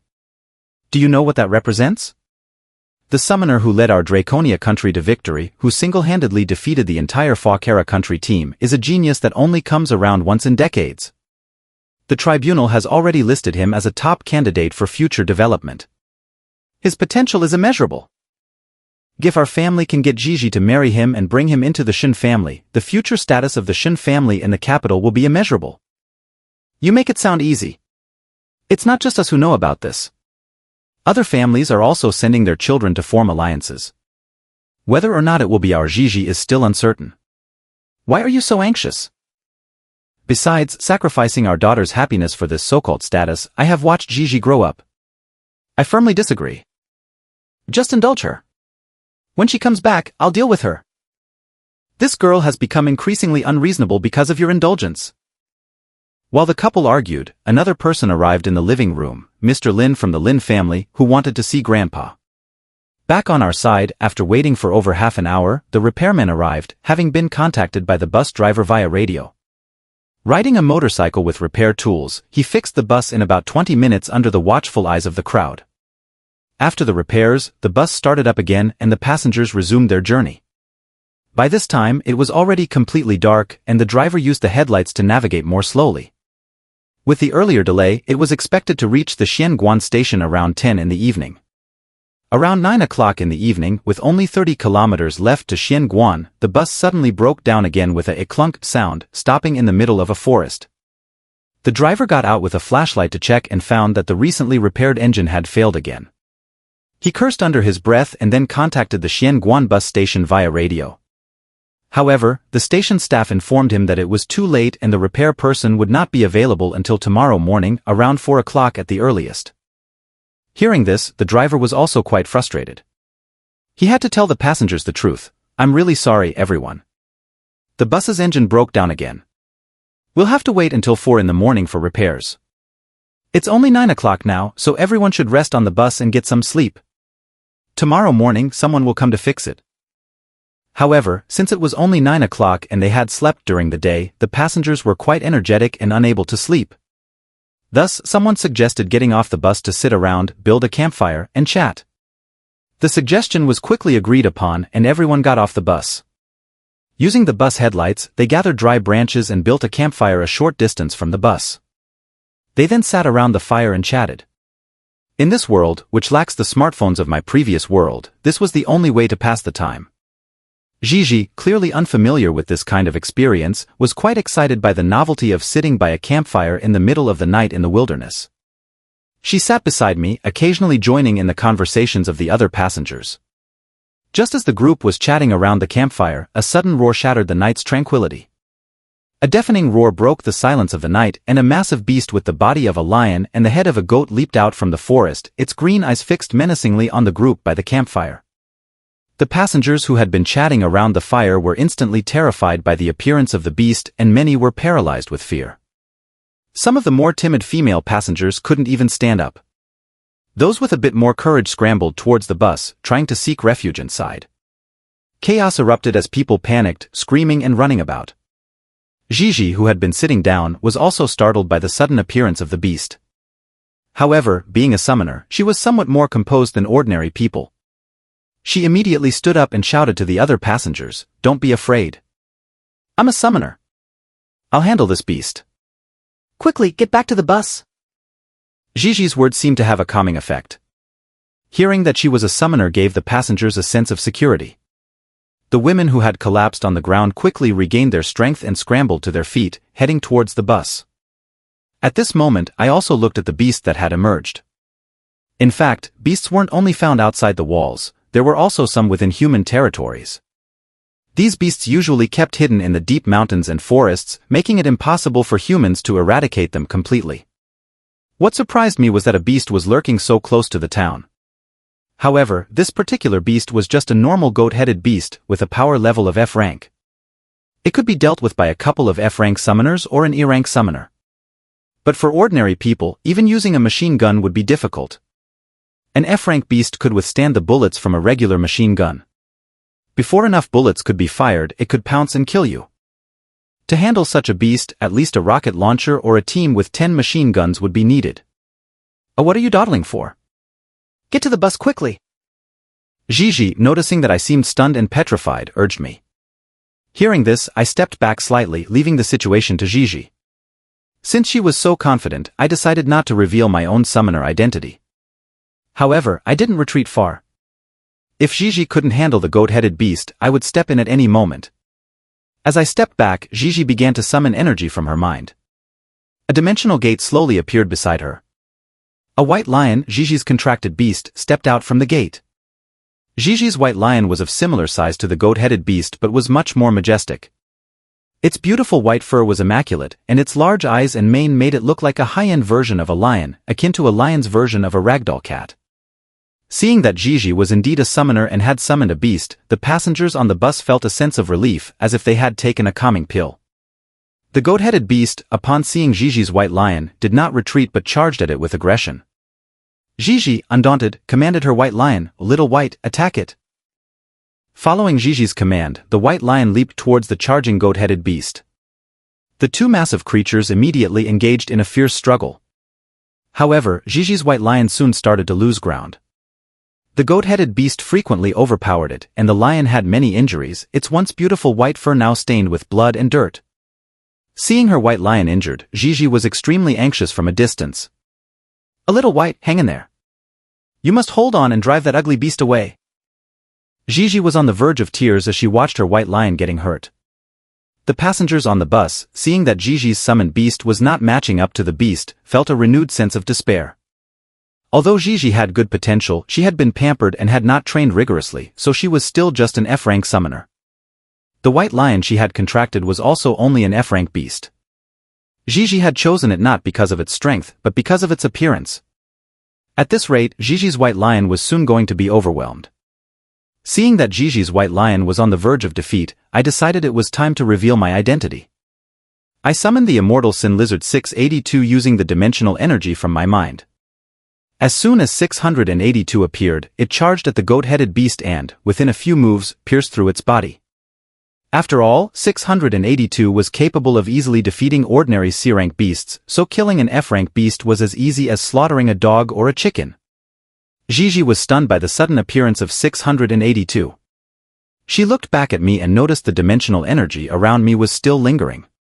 It was clear that the giant lizard was my summon. After defeating the goat-headed beast, I returned 682 to the dimensional space. Gigi, reluctant and distressed, also returned her white lion to the dimensional space. It would heal itself in its own dimensional space within a few days, so Gigi was not worried about its life, only saddened by her beast's injuries. Gigi turned to me with an irritated expression and walked over. "You're a summoner too? Why didn't you tell me earlier? Why didn't you summon your beast sooner?" Gigi, frustrated by her white lion's injuries, confronted me.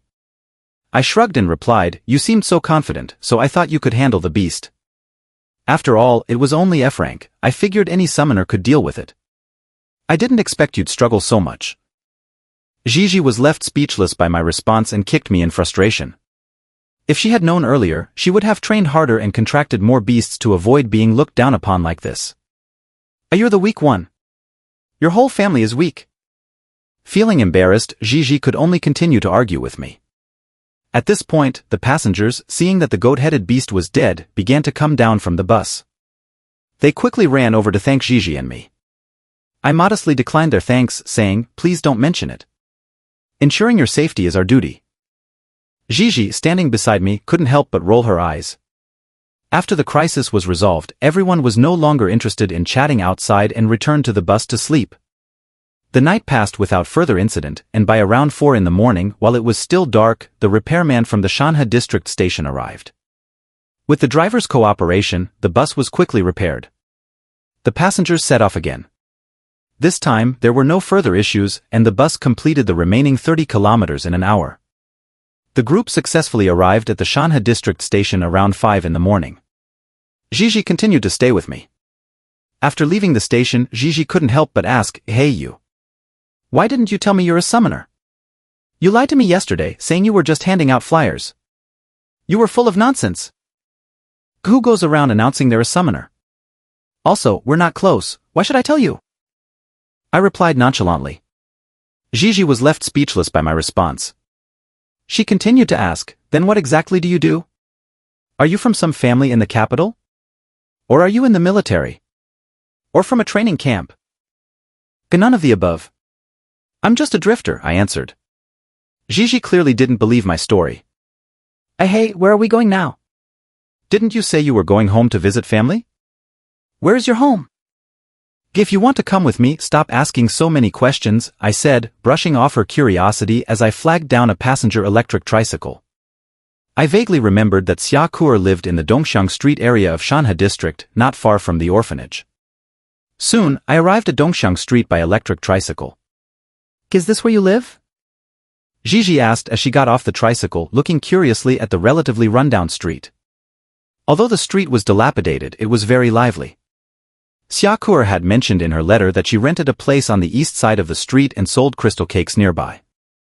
I led Gigi along the bustling street.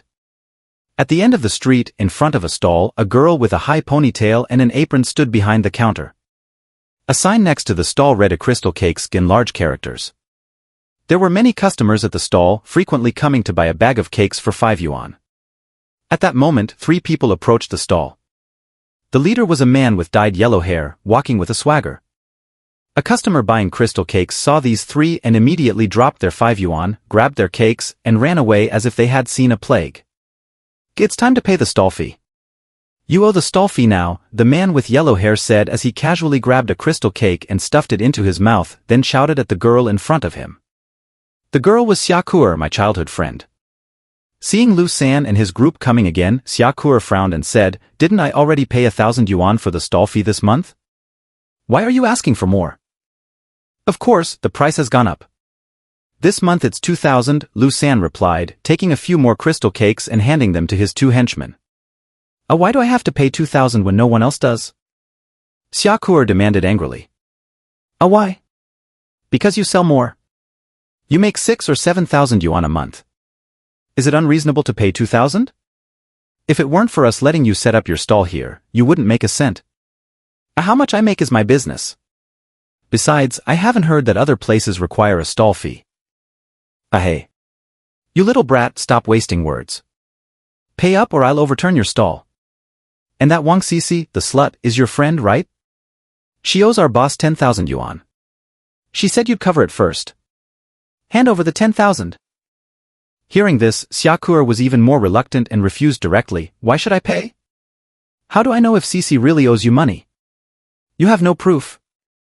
After exiting the station, Gigi couldn't hold back her curiosity and asked, Hey, why didn't you tell me you were a summoner? Yesterday you lied to me, saying you were just a street-side ad poster. You were full of nonsense. Who goes around announcing themselves as a summoner? Besides, we aren't close, so why should I tell you? I replied indifferently. Gigi was left speechless by my response. She continued to ask, So what exactly do you do? Are you from some family in the capital? Or are you in the military? Or maybe from a training camp? None of the above. I'm just an unemployed drifter, I answered. Gigi clearly didn't believe my answer. Hey, where are we going now? Didn't you say you were going home to visit family? Where's your home?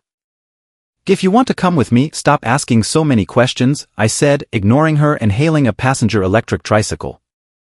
I vaguely remembered that Xia Kuo lived in the Dongxiang Street area of Shanhe district, not far from the orphanage. Soon, we arrived at Dongxiang Street in the electric tricycle. Is this where you live? Gigi asked as she got off and looked around curiously at the rather rundown street.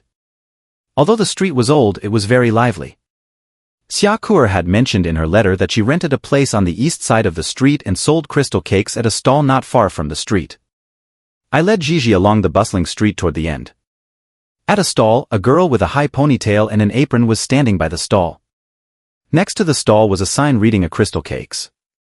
There were still many customers buying crystal cakes. Occasionally a few people would come, spend 5 yuan, and leave with a bag of cakes. At that moment, 3 people approached the stall. The leader had dyed yellow hair and walked with an air of arrogance. A customer buying crystal cakes saw these 3 people and quickly grabbed their cakes, leaving behind the 5 yuan as they hurried away. It's time to pay the stall fee. You need to pay the stall fee, the yellow-haired leader said as he took a crystal cake and stuffed it in his mouth, then shouted at the girl at the stall. The girl was Xia Kuo, who had been my childhood friend. Seeing Lu San and his group arriving again, Xia Kuo frowned and said, I already paid 1,000 yuan for the stall fee this month. Why do I have to pay again? Of course, the price has gone up. This month, it's 2,000 yuan, Lu San replied, taking a few more crystal cakes and handing them to his 2 henchmen. Why do I have to pay 2,000 yuan when others don't? Xia Kuo demanded angrily. Who told you to sell so much? You make 6,000 or 7,000 yuan a month, and you think paying 2,000 yuan is too much? If it weren't for us letting you set up your stall here, you wouldn't make a single cent. How much I make is my business. Besides, I haven't heard that other places charge a stall fee. Hey, you little woman, stop talking nonsense. Pay up or I'll tear down your stall. And that Wang Sisi, the slutty girl, owes our boss 10,000 yuan. She said you'd pay it for her, so you'd better get the 10,000 yuan ready. Hearing this, Xia Kuo refused and said, Why should I pay? You have no proof that Sisi owes you money. The commotion drew the attention of people around. Lu San, seeing the crowd gathering, felt he needed to show his authority or they would take him less seriously in the future. Hey. You little woman, you're getting too big for your boots. Watch me tear down your stall. If you don't pay, you can forget about setting up here ever again. As he spoke, Lu San moved to physically confront Xia Kuo. Xia Kuo quickly stepped in front of him.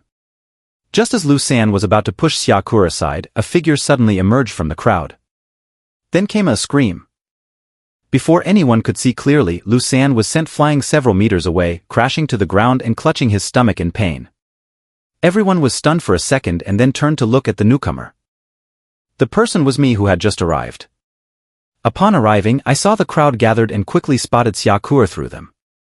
Although we hadn't seen each other for 2 years, Xia Kuo had grown taller and more beautiful. Now she was a young woman. Nevertheless, I recognized her immediately as my childhood friend with the high ponytail. Sangu, what happened to you? Lu San's 2 henchmen rushed over to help him up.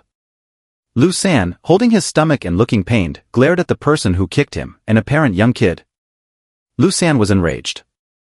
You two, go and take him down. Beat him to death. Upon hearing Lu San's order, the 2 henchmen exchanged glances, hesitating. They weren't stupid, the kick I delivered had sent Lu San flying several meters. It was clear I was skilled. They knew they were no match for me. Moreover, as they were just struggling to get by, risking their lives for a meager salary of 3,000 yuan a month wasn't worth it. So, the 2 henchmen quickly said, Boss, we're no match for him. This guy looks like a trained fighter. Maybe we should call Zhanggu for help. You two are useless. Lu San cursed them, then was quickly escorted away by them. After Lu San left, Xia Kuo looked at me, ready to express her gratitude, but then realized the person in front of her looked very familiar. Although I had changed a bit in 2 years, Xia Kuo still recognized me immediately. Gashen, is that really you? Xia Kuo seemed overwhelmed by happiness, her hands and feet becoming somewhat disoriented. I just arrived. Didn't you say to come after the competition? Did you forget? I said with a smile. I didn't forget, of course not. I just didn't expect you to come so soon. Also, why didn't you let me know in advance? Excited and overjoyed, Xia Kuo instinctively grabbed my hand. I came as soon as I received your letter, I explained. Then I asked, by the way, what were those 3 people doing? Why were they causing trouble for you? That's a long story. Since you're here now, let's go home first and I'll explain everything to you. As she spoke, Xiaokur began packing up her stall and I started helping her. Gigi also came over to help. She couldn't help but ask, hey, who is this sister? Could she be your wife? Seeing the beautiful, youthful girl who seemed to know me, Xiaokur looked surprised and then turned to me, Shen, who is she? I immediately explained, go, I forgot to introduce her.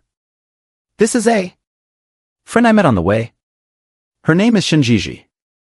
A sister, are you this guy's wife? Shinjiji asked again. Xiaokur blushed a little at this and quickly clarified, no, I'm his sister. His sister? Doesn't seem like it, Shinjiji shook her head. All right, enough talking. Help me carry the stool, I said, handing the stool to Shinjiji and then, following Xiaokur, we headed to her place. Back at the house, Xiaokur put the unsold crystal cakes in the kitchen. Since the living room was small, she set up a stool for me to sit at the stone table in the yard. I took a piece of crystal cake and had a bite. It had a light osmanthus flavor and left a lingering taste even before I swallowed. The taste felt familiar. Shinjiji, who was not one to stand on ceremony, immediately grabbed a piece and took a bite without waiting for Xiaokur to offer. After tasting it, Shinjiji praised, oh wow. This is so delicious. Did you make this yourself? Yes, it's homemade. There are osmanthus, red bean, and date paste flavors. Try them all if you like, Xiaokur offered. Shinjiji, who hadn't eaten since last night and was starving, eagerly grabbed several pieces of crystal cake and devoured them. Xiaokur then turned to me, how does it taste, brother? Is it good? It tastes great, just as good as the crystal cakes from the previous shop, I nodded in praise. Brother, you still remember. After you went to the training camp, Uncle G also moved. He moved to the Shiha district, and before he left, he gave me the secret recipe for making crystal cakes. Since then, I've been making them and selling them on the street. As Xiaokur spoke, Shinjiji, who was stuffing her face with the cakes, immediately caught on to a key point. When Xiaokur mentioned a training camp and a national training camp, Shinjiji swallowed the cake she was chewing and quickly asked, Sister, did you just say this guy went to the national training camp? Is he a trainee there? Xiaokur, straightforward as always, answered without hesitation, yes, my brother went to the national training camp 3 years ago. Hearing this, Shinjiji turned to me with a look of accusation, so you're a trainee at the national training camp, and you lied to me, saying you were just a street-side ad poster. What a load of nonsense! It's your own fault for believing it, I retorted. Then Shinjiji asked, by the way, if you're not a trainee, did you go to the summoner competition recently? No, I wasn't even a substitute for the second team, I denied. TCH. Shinjiji sneered at the fact that I wasn't even a substitute for the second team. I chose not to argue with her and instead turned to Xiaokur asking, Kur, what exactly happened on the street? Why were those 3 causing trouble for you? Xiaokur then began explaining the situation from the beginning. After listening to her explanation, I understood the situation. The control office was equivalent to a police station in my world, responsible for maintaining order in the area. If someone caused trouble, the control office was naturally responsible for handling it. The head of the office was Zhou Qingtian. Later, it was revealed that Zhou Qingtian's sister, Zhou Yi, had married the head of the Northern Regulatory Bureau of the Shanha district, becoming the bureau chief's wife. Naturally, her brother, the bureau chief, was aware of this. However, Zhou Qingtian, the director, was still quite measured in his actions and didn't engage in extreme wrongdoing. Although everyone had grievances, they dared not speak up. After hearing this story, I wasn't particularly surprised or astonished. Whether in my previous world or this one, is such a thing really that unusual? Where there are people, there are conflicts. Where there are people, such troubles are inevitable. However, Shinjiji, who had been listening to the story, looked particularly surprised. She innocently asked Xiaokur, Sister Kur, why don't you unite and report them to the capital? Upon hearing this, Xiaokur gave a bitter smile. It's not that simple. As common people, how could we bring them down? These people are too much. When I get back to the capital, I'll definitely tell my grandfather and let him. At this point, Shinjiji suddenly clamped her mouth shut. That was close, she almost revealed her own identity. While the three of us were chatting, a noisy crowd suddenly appeared outside. The crowd headed straight for Xiaokuer's small courtyard, and leading them was Lu San, who I had kicked away earlier. Behind him were dozens of people, each armed with sticks, knives, and other weapons. When they arrived at Xiaokuer's door, one of Lu San's henchmen kicked open the wooden door. Damn it! Where's the guy who hit my third brother on the street? Dozens of people poured into Xiaokuer's small courtyard. Lu San immediately recognized me sitting at the stone table in the yard and said to a burly man with a scarred face next to him, "Boss, this little bastard is the one who hit me on the street. I even mentioned your name at the time, but this kid said that Zhang Kuei is nothing and that even if you came, you'd end up rolling on the ground and calling him grandpa." Hearing Lu San's words, the two henchmen who had been with Lu San exchanged glances and couldn't help but give him a thumbs up. Third brother is indeed third brother. This fire-stoking technique is worth learning for 3 years. Hearing Lu San's words, the scar-faced Zhang Kuei was also furious. He stepped forward and shouted at me, "So you're the one who beat up my men?" Faced with the aggressive crowd, I wasn't afraid at all. I slowly stood up and asked Xiaokuer and Shinjiji to stay inside the house. Then, facing the crowd, I coldly said, "I'm giving you 3 breaths of time. Either get out or I'll beat you so badly you won't be able to stand." Oh, you're quite the tough guy. Zhang Kuei wasn't one to delay and immediately ordered his henchmen to attack. Brothers, take him down. But within just a minute, these dozen or so people were sprawled on the ground, clutching their stomachs and wailing in pain. What a joke, right now, I could tear apart fierce beasts with my bare hands, so dealing with these ordinary people was no different from crushing ants. However, I didn't kill them, I just made sure they couldn't get up. After all, as a summoner, causing a massacre wouldn't be ideal. Zhang Kuei wasn't a fool and quickly realized that I wasn't an ordinary person but a summoner. Nevertheless, he wasn't afraid. While retreating to the outside of the courtyard, he threatened me, "You're something. Stay here if you dare." "I'll be back soon." Ignoring Zhang Kuei's threat, I told the dozen or so henchmen lying on the ground, "Crawl out within 10 breaths or I'll stomp on your heads." Hearing this, the people lying on the ground immediately crawled out of the courtyard, helping each other as they went. After dealing with the situation, Xiaokuer and Shinjiji came out from the main room. "Brother, are you alright?" Xiaokuer asked with concern. "I'm fine, these people can't hurt me," I said, shaking my head and patting Xiaokuer's head. However, Xiaokuer still looked worried. "Brother, maybe we should leave Dongxiang town. You've beaten people up, and they have a lot of influence. Even if you're a summoner, it might be difficult to handle them. Why don't we move away now?" I, however, wasn't concerned. "It's alright. As long as I'm here, they won't dare to do anything. Let's just stay here for the next few days." I'm not afraid of these people. Also, I've come back to prepare to take you to the capital. Upon hearing this, Xiaokuer was visibly thrilled. "Really, brother? You're going to take me to the capital?" Xiaokuer was so overwhelmed with happiness that she seemed starry-eyed as she looked at me. "Brother, you haven't had breakfast yet, have you? What do you want to eat? I'll make it for you right now." With that, Xiaokuer tied her apron back on and went to the kitchen. The 2 bowls of fennel noodles were prepared quickly. In just 7 or 8 minutes, Xiaokuer brought out 2 bowls of fragrant noodles. "Here, brother, eat up." Xiaokuer handed me a pair of clean chopsticks and then leaned her arms on the stone table, resting her head on her hands, watching me with a smile as I ate. Seeing the sweet interaction between the two, Shinjiji found the fennel noodles less appetizing, as if they emitted a stench of romance. Unable to help herself, she asked, "Sister Kuer, is this guy really your brother? What about your parents?" Regarding Shinjiji's question, Xiaokuer didn't hide anything and explained, "We don't have parents. We grew up in an orphanage." Shinjiji was taken aback. She hadn't expected that Xiaokuer and I had such backgrounds. "Oh, I'm sorry, Sister Kuer. I didn't know." "There's nothing to apologize for," as Xiaokuer said with a smile, dismissing it. As the 2 girls continued chatting, there was another commotion outside the courtyard. Zhang Kuei, who had earlier fled in disgrace, had returned with a group of people looking for trouble. They barged into Xiaokuer's small courtyard once again. Leading them was Zhang Kuei, accompanied by a middle-aged man in a control bureau uniform, along with 3 other uniformed personnel. "Brother Lu, this is the guy who beat us up." Zhang Kuei pointed at me sitting at the stone table and addressed Lu Quan. Lu Quan was the deputy leader of the Dongxiang Control Bureau and an E-level summoner. Zhang Kuei had gone to find him after his earlier flight. Lu Quan stepped forward and questioned me. Who are you? Why did you assault these people? Hearing Lu Quan's words, I slowly stood up and asked back, and who are you? Lu Quan laughed heartily, pointing to his uniform. Can't you tell? I'm the deputy leader of the Dongxiang Control Bureau. Someone reported that you assaulted others, so come with me to the Control Bureau. Assault? They barged into my house, I was only defending myself. Shouldn't you arrest them first? I questioned coldly. Stop the nonsense.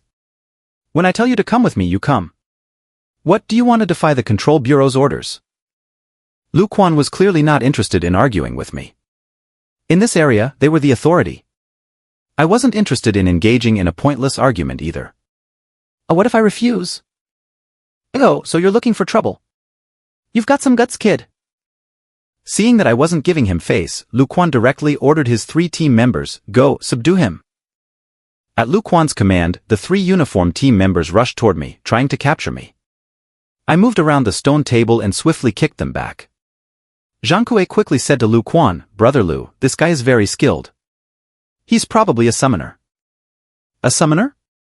So what? Lu Quan snorted coldly, not intimidated by my summoner status. You 3 stop hesitating. Summon your contracted beasts and capture this guy. Following the order, the 3 team members who had been kicked away immediately summoned their contracted beasts. However, all 3 were F-level summoners and each had only 1 F-level contracted beast. To me, F-level summoned beasts were like ants, easily torn apart by my physical strength alone. To resolve the situation more quickly, I summoned the Eternal Fiend Lizard 682. As soon as 682 appeared, it charged aggressively at the 3 F-level summoned beasts. The F-level beasts were so frightened they didn't even dare to attack, and 682 swiftly tore them apart and flung them away. If it weren't for the fact that these summoners were acting on orders, I would have had 682 pierce through their summoned beasts. E-level summoner? Seeing my summoned beast easily defeat the 3 F-level beasts, Lu Quan was greatly shocked. The situation meant that this young man in front of him was at least an E-level summoner. This was becoming tricky. However, Lu Quan was still not afraid. He had his team leader backing him, who in turn had the support of the Chengtian gang, and behind the Chengtian gang was a powerful figure. So Lu Quan decisively summoned his own E-level contracted beast. Assaulting public officials, kid, you've got some nerve. No one can save you now.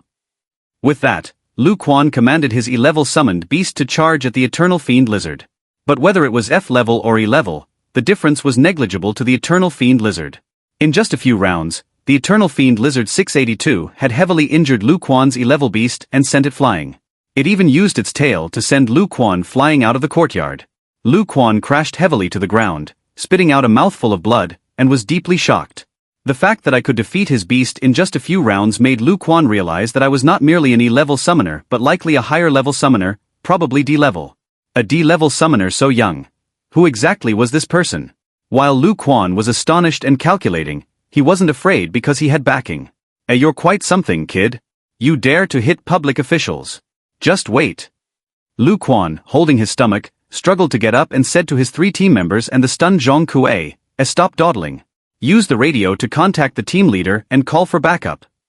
With that, they left to seek assistance. I wasn't concerned about this. Looking for help? Just because you have backing doesn't mean I don't have any. I then took out the radio I carried with me and called Elder Chun in the capital. Elder Chun, who was busy with research, was surprised to receive my call. After connecting, he asked, Shur-san, aren't you visiting home? Why do you have time to call me? Actually, Elder Chun, I've run into some trouble here and need your help, I explained. I immediately explained the situation to Elder Chun, who was greatly shocked by the news. Is such a situation? All right, I understand. Leave this matter to me. After Lu Quan, his 3 team members, and Zhang Kuei fled in disgrace, they quickly contacted their superior, the chief of the Control Bureau, Su Dasheng, via radio. Every Control Bureau has a minimum staffing requirement. Each regional Control Bureau must have at least 1 C-level summoner, 2 D-level summoners, 2 E-level summoners, and at least 5 F-level summoners. These summoners not only maintain local security but are also crucial for combat readiness. In case of a beast crisis, They can be dispatched to the battlefield at any time. That's why I didn't kill their summoned beasts earlier. They might still be useful. The sea-level summoner for Dongxiang Town is Su Dashing, the chief of the Control Bureau. When Lu Quan contacted Su Dashing via radio, Su Dashing was having dinner with Zhou Qingtian, the leader of the Qingtian gang. In addition to Su Dashing, there were two squad leaders from the Dongxiang Control Bureau, Sun Yokuan and Feng Peng. These two were the D-level summoners in Dongxiang. As for why Zhou Qingtian had invited them, it was, of course, to discuss the distribution of money. Zhou Qingtian's brother-in-law, though only the second-in-command in the Shanhua district, had jurisdiction over half the district, giving him immense power. Consequently, Zhou Qingtian shared a portion of the monthly takings with Su Dashing. This arrangement was why Zhou Qingtian could maintain his position in Dongxiang. While the four were enjoying their meal and discussing the distribution of money, Su Dashing's radio suddenly rang. Upon hearing the message, Su Dashing's face immediately darkened, and he hung up the phone with a grim expression. Noticing Su Dashing's change in demeanor, Zhou Qingtian couldn't help but ask, "Brother Su, what's wrong? What happened?"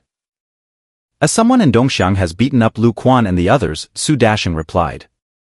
"Beat up Lu brother? In Dongxiang, someone actually dared to do that?" Zhou Qingtian was evidently shocked. "Let's go and see. I'm curious about who this person is." Back at Xiaokura's house. After finishing the call with Elder Chen, I reassured Xiaokura not to worry, he would handle the situation. However, just after things had settled for a few minutes, Lu Quan and his group returned. And following them were Su Dashing and his companions, who had been dining with Zhou Qingtian. "A captain, this is the guy who attacked me," Lu Quan said, pointing to me in the courtyard. This kind of plot, where the lower ranks bring in the higher-ups, was something I had seen plenty of in novels. So, I had already been waiting for them in the courtyard. Su Dashing, the chief of the Control Bureau, looked at me and was surprised by my youthful appearance. A summoner who could easily defeat Lu Quan must be at least a D-level summoner. Given my age, I looked to be around 20. A D-level summoner so young, daring to openly defy their Control Bureau, surely had a significant background. So Su Dashing took a step forward and asked, "Young man, may I ask your name and where you're from?" In response to Su Dashing's politeness, I didn't answer directly but asked in return, "Are you the chief of the Dongxiang Control Bureau?" Su Dashing, appearing to be in his 40s and clearly an experienced figure in the underworld, seemed like someone you couldn't be too polite with. The more polite you were, the less they would fear you. As expected, Su Dashing was not angered by my counter-question. Instead, he smiled and replied, "Yes, I am Su Dashing, the chief of the Dongxiang Control Bureau." "I see. And the person next to you must be the leader of the Qingtian gang, right?" I then looked at Zhou Qingtian. Zhou Qingtian, though not very old, looked to be around 25 years old. However, he didn't seem like a frivolous person and appeared to be quite composed. Facing my question, Zhou Qingtian remained silent. Naturally, he wouldn't be foolish enough to admit his identity in front of me. At this moment, Su Dashing spoke again. "Young man, you've openly assaulted public officials from Dongxiang Town. You should understand the seriousness of this matter. Please come with us so we can verify your identity." I sneered and replied, "Captain Su, there's no need for formalities. Both sides here are well aware of the situation. I'm not concerned with the collusion between you and the Qingtian gang. Your people broke into my home, and I've already shown restraint by not smashing their heads. I'll consider today's incident as if it never happened. You'd better pretend you didn't see anything. I'll be leaving here in a few days, and it's best for us to avoid unnecessary conflict." Su Dashing's face turned grim. My words were a direct insult to him. At this point, Lu Quan suddenly added fuel to the fire. "Captain, why waste time talking to him? This kid openly attacked control personnel. Even if this gets reported to the capital, we have nothing to fear." Lu Quan's words left Su Dashing with no way to back down. If he failed to arrest me today and left with his men, he would lose face in front of Lu Quan and the others. However, Su Dashing also feared my connections. This put him in a difficult position. But given how the situation had developed, even if I had powerful connections, Su Dashing needed to detain me and go through the necessary procedures, at least to verify my identity. Su Dashing coldly said, "Young man, I advise you to watch your tone. Your blatant assault on control personnel has seriously violated Draconia country's laws. As the chief of the Dongxiang Control Bureau, I'm ordering you to come with me to verify your identity.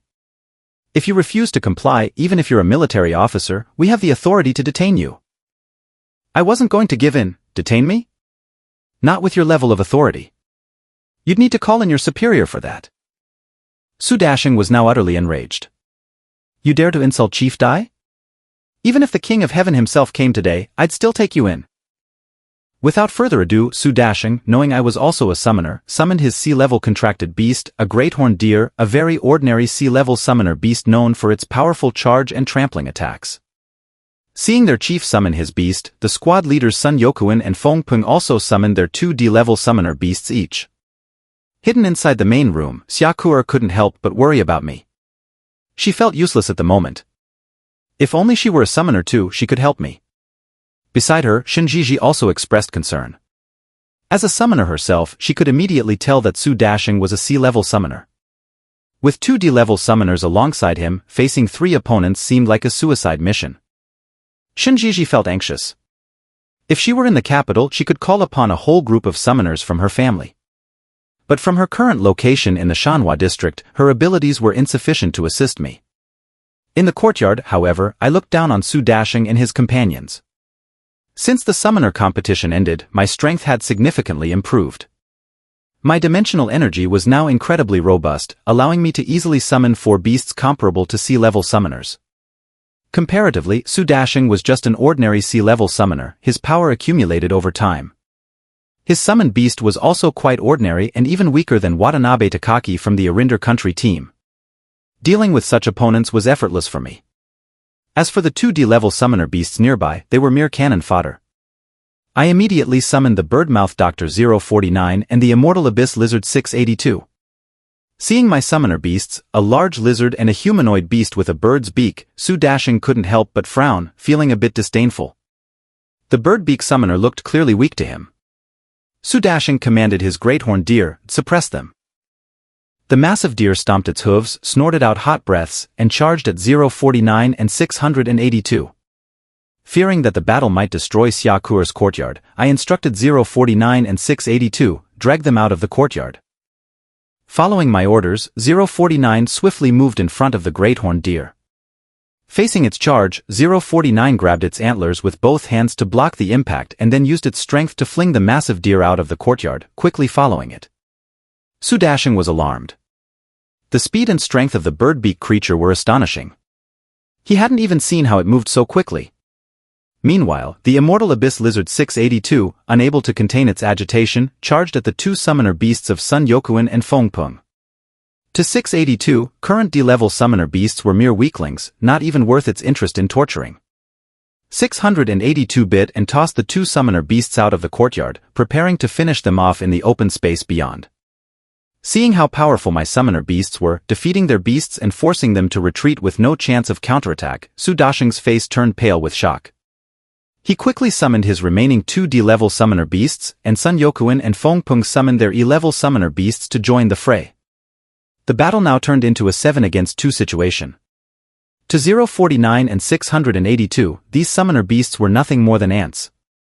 Meanwhile, in the Shanhua District Control Bureau, Dai Qingsheng was handling official duties in his office when suddenly the radio buzzed. Seeing this, Dai Qingsheng quickly answered the call. Dai Qingsheng. The caller used Dai Qingsheng's full name, causing him to be startled. It was his direct superior, Director He. Director He? What brings you to call me? Dai Qingsheng asked cautiously. The caller didn't respond but instead questioned directly. Dai Qingsheng. Is there someone named Zhou Qingtian in Dongxiang town under your jurisdiction? Is he your brother-in-law? Dai Qingsheng was shocked and began to piece together what had happened. Could it be that Zhou Qingtian's extortion activities in Dongxiang had reached Director He's office? However, such a trivial matter shouldn't have attracted attention from the capital. I asked if this Zhou Qingtian is your brother-in-law. As Dai Qingsheng was trying to figure out the situation, Director He's angry voice came through the line again. Dai Qingsheng was now sweating profusely and answered tremblingly, yes, Zhou Qingtian is my brother-in-law. Director He, what exactly is? Before Dai Qingsheng could finish, Director He cut him off angrily. Let me tell you, Dai Qingsheng, your brother-in-law has messed with the wrong people. Just now, Secretary Zhang came to my office personally, demanding that I handle this matter severely. Do you understand? A Secretary Zhang? Zhang from Mr. Li's office? Yes. Who else could it be?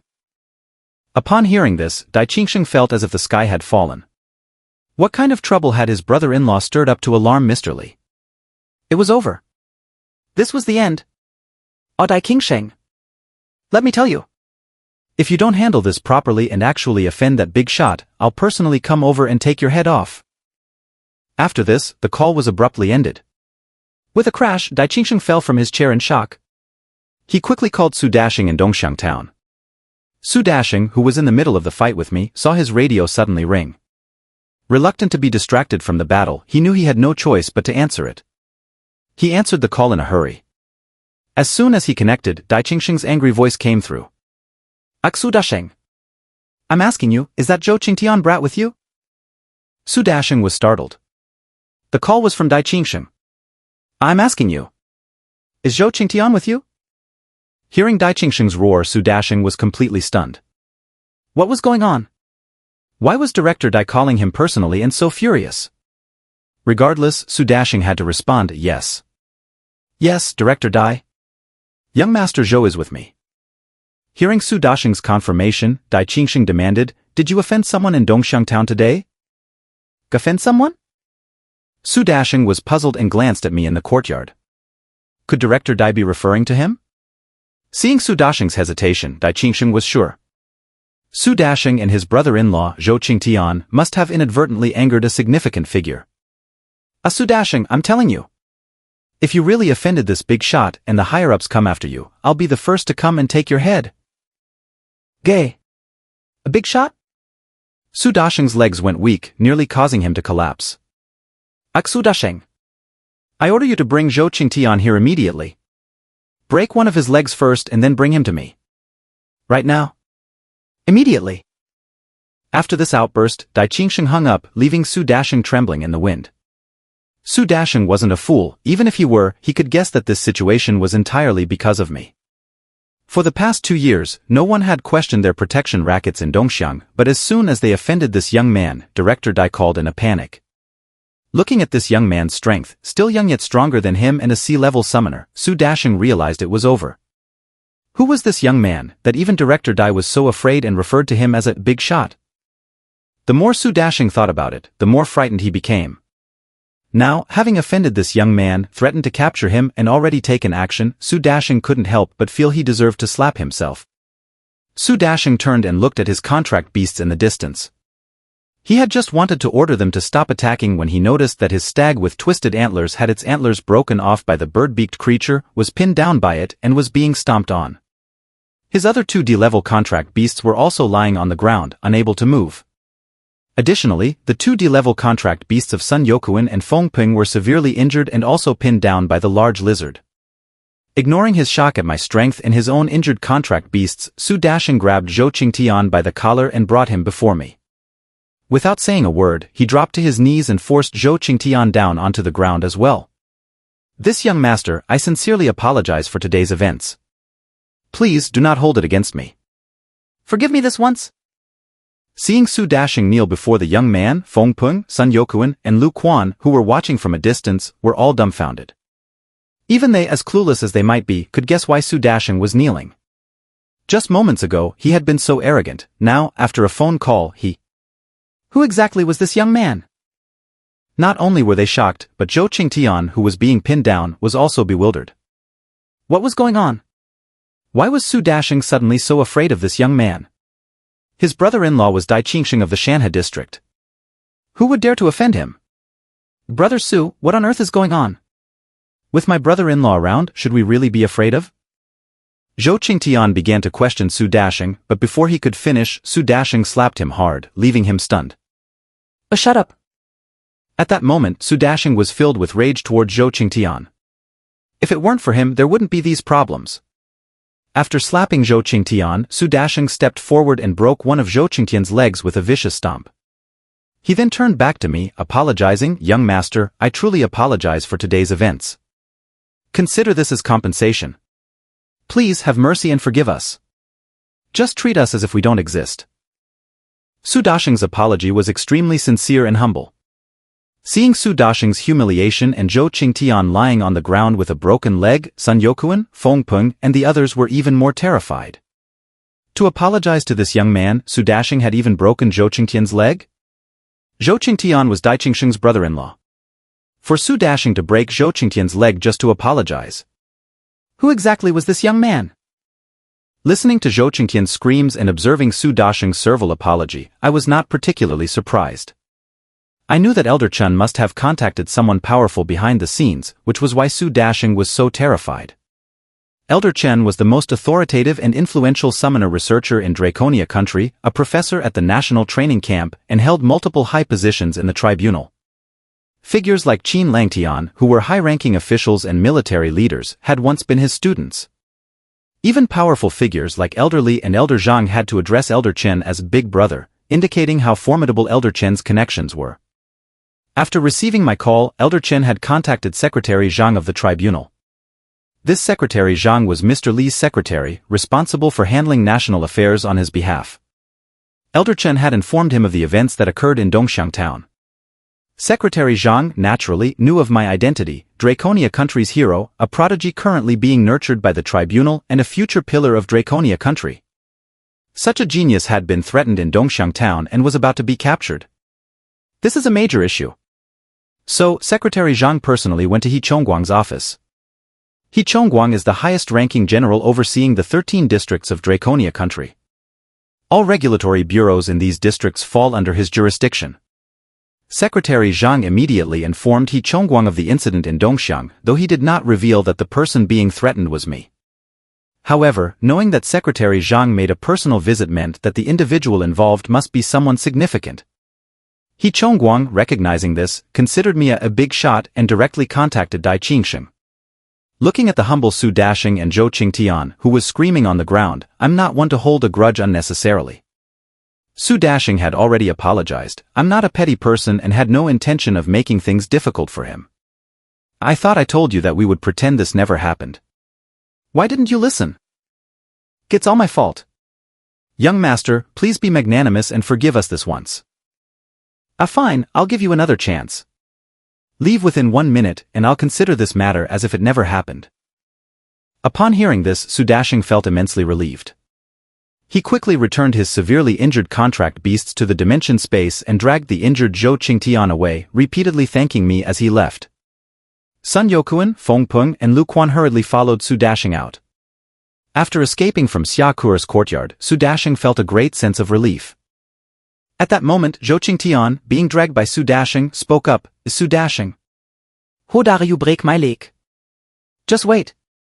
I'll tell my brother-in-law when I get back. Hearing Zhou Qingtian's words, Su Dashing was tempted to slap him again but managed to force a smile and explained, Qingtian, you've misunderstood me. If I hadn't acted that way, we might have lost our heads today. And it wasn't me who broke your leg, it was Director Dai who ordered me to do it. Director Dai also said to bring you to him immediately. If you don't believe me, you can ask him when you get there. This revelation shocked everyone, including Zhou Qingtian. They couldn't help but wonder again who this young man really was. In the courtyard. After Su Dashing and his group left, Xia Kuer and Shinjiji emerged from the main room. They had witnessed everything that had transpired.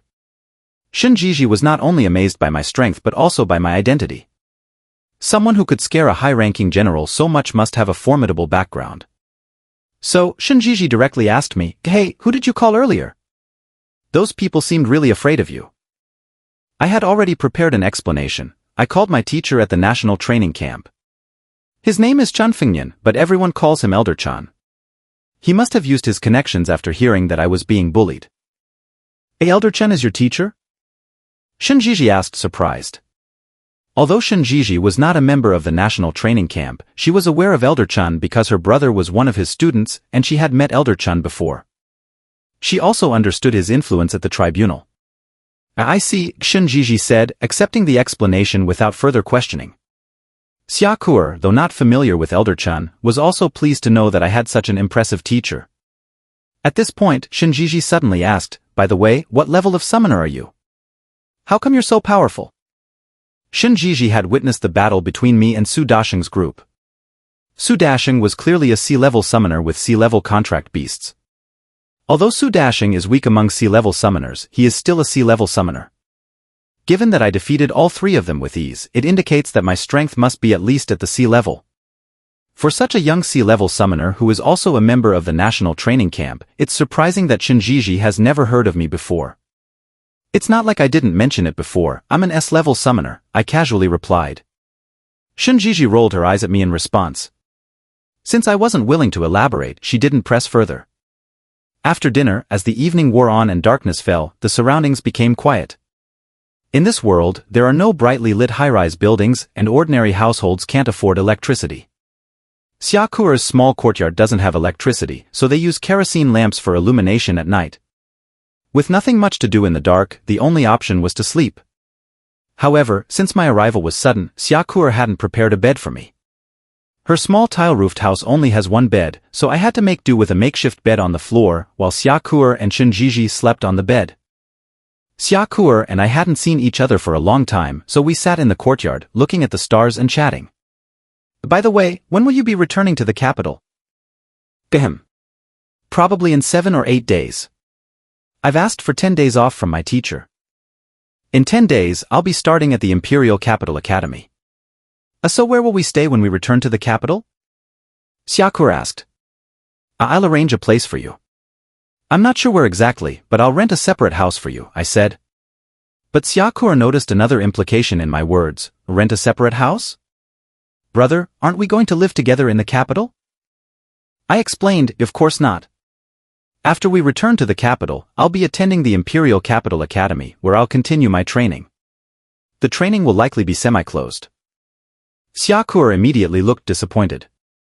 She had hoped that coming back to the capital with me would mean living together as we did when we were younger, spending every day together, eating together, and shopping together. Even if we couldn't see each other every day, seeing each other once a week or two, as we did during my training camp days, would have been enough.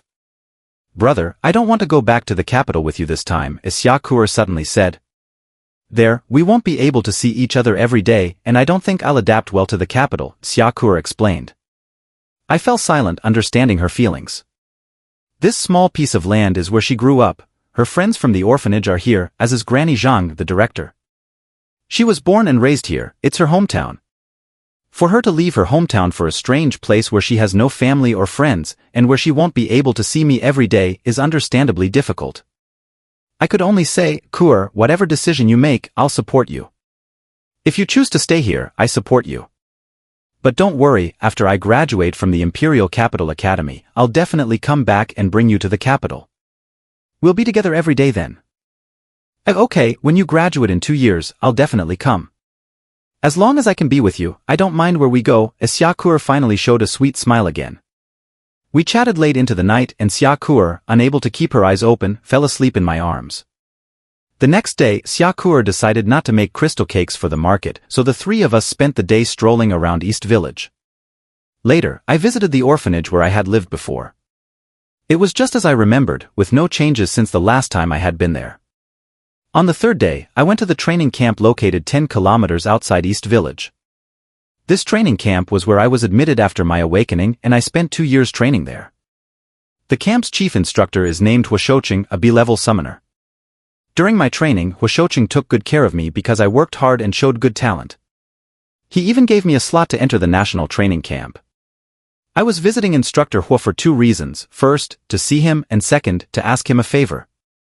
Since I would be returning to the capital soon, and Xiakure would not be coming with me, I was worried about her safety.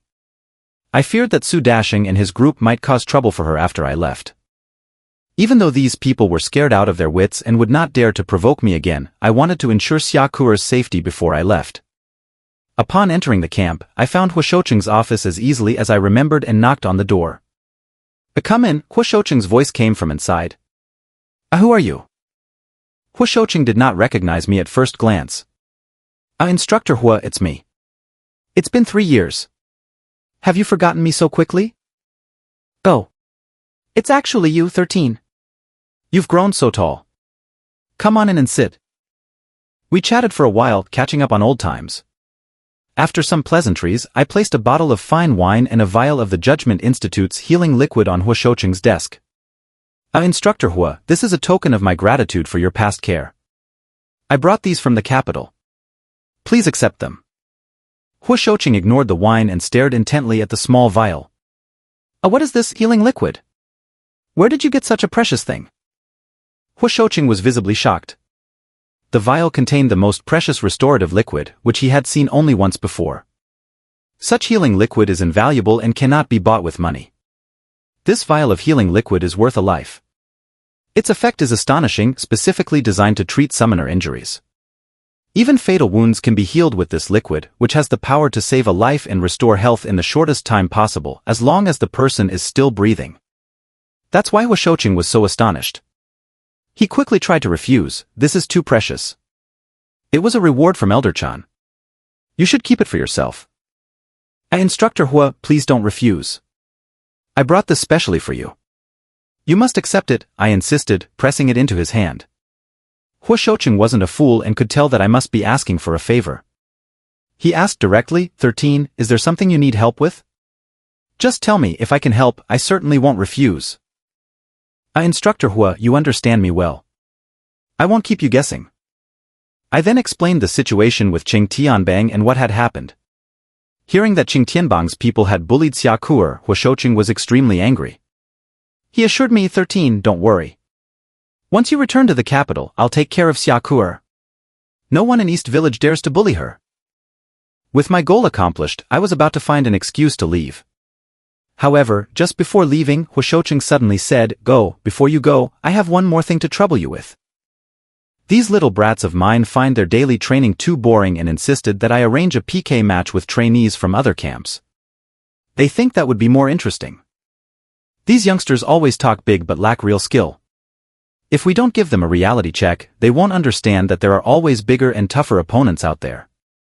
When they face real beasts on the battlefield, they'll be scared out of their wits.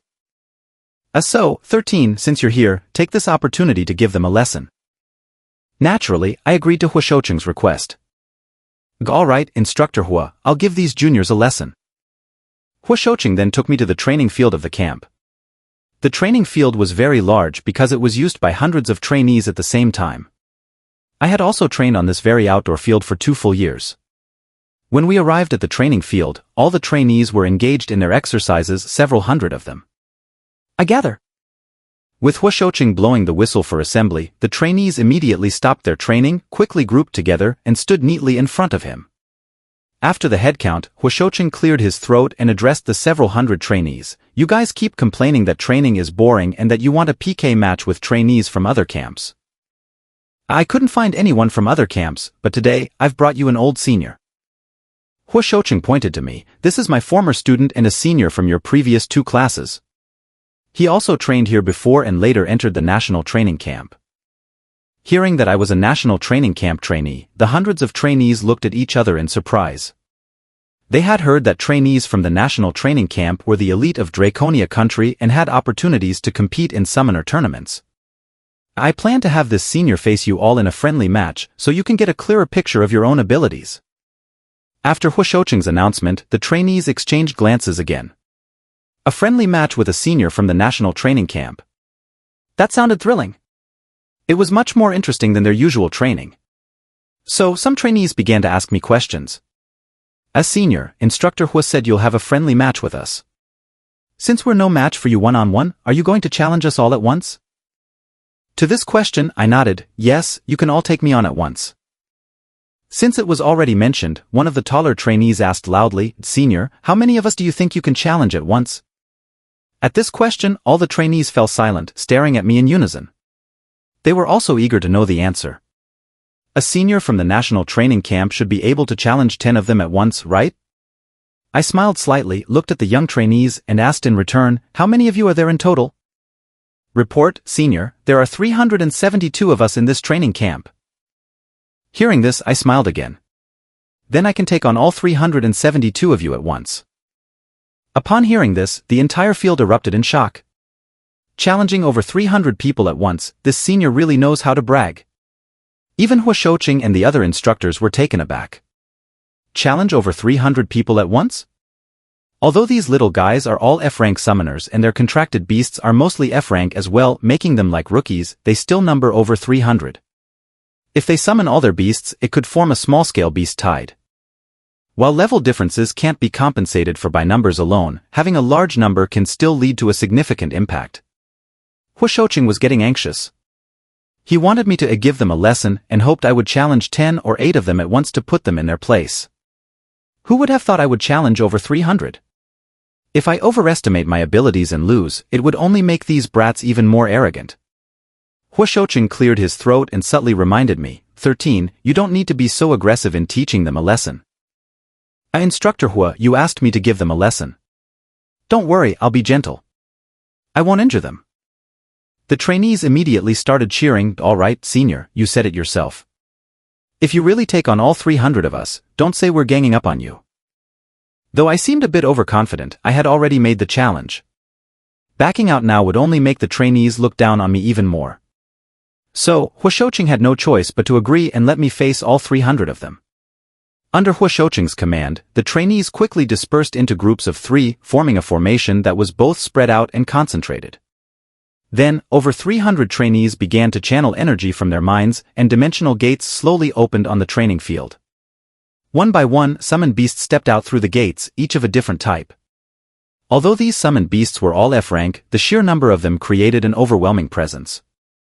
At this moment, the entire training field was packed with over 300 summoned beasts. Facing this grand scene, I also slowly channeled energy from my mind, and Dr. 049, the bird-beaked summoner, stepped out beside me. Seeing my summoned beast was a humanoid figure, thin, dressed in a black robe with a round hat and a bird-like beak, the trainees were momentarily stunned. It looked weak and unimpressive. At this sight, the trainees exchanged glances again. This is the senior's summoned beast? It looked even weaker than their F-rank summoned beasts. Huashoucheng, seeing the summoned 049, exchanged glances with the other instructors, unsure of what to say.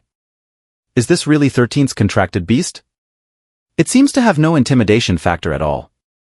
But, with the situation as it was, Huashoucheng could only brace himself and watch the performance. Start the match! With Huashoucheng's command, the trainees at the front, eager to get started, ordered their summoned beasts to charge at Dr. 049. I simply advised Dr. 049 softly, be gentle. Following my instructions, Dr. 049 swiftly moved towards the first summoned beast. This was a very common F-rank beast, a quadruped with strength even weaker than the sheep-faced beast from the other day. 049 grabbed one of its forelimbs and used its momentum to slam it heavily onto the ground. The summoned beast let out a painful cry and immediately collapsed, unable to stand. After defeating one beast in just 2 seconds, 049 stepped on its body, used it to leap several meters into the air, and landed on another summoned beast. The second beast suddenly went limp, its forelimbs buckling as it collapsed and couldn't get up. 2 seconds, then another 2 seconds, and Dr. 049 had taken down the second summoned beast. As 049 continued to move swiftly, the summoned beasts charging at it fell one by one. None of the summoned beasts could last more than 3 seconds against 049, quickly collapsing and unable to move. At this moment, the vast training field seemed like a stage, with 049 performing a graceful dance. Wherever it went, there was a chorus of wails and cries. The hundreds of summoned beasts fell one by one, like crops being harvested, and they couldn't even touch the edge of 049's cloak. In just 5 minutes, all 300 summoned beasts had been incapacitated, unable to continue fighting. The trainees stood in stunned silence, their eyes wide and mouths agape, dumbfounded by what they were witnessing. What's going on? Over 300 summoned beasts, all defeated? No chance to fight back at all. Looking at the wailing summoned beasts on the training field and the amazed trainees, I sent 049 back into the dimensional space. With 049's strength, dealing with these low-level F-rank summoned beasts was like a dimensional suppression. Although the summoned beasts were incapacitated and unable to move, they weren't severely injured. 049 had been very careful with its strikes. After the battle, Huashoucheng and the other instructors stood in shock, staring at the scene on the training field. They hadn't expected my summoned beast to be so formidable. Defeating 300 beasts in one go, an absolute rout. Those over 300 F-rank summoned beasts had no ability to fight back. Such strength is something even C-rank summoners can't easily achieve. Huashoucheng, as a powerful B-rank summoner, could handle this, but for him, the F-rank summoned beasts posed no threat. What rank of summoner are you now?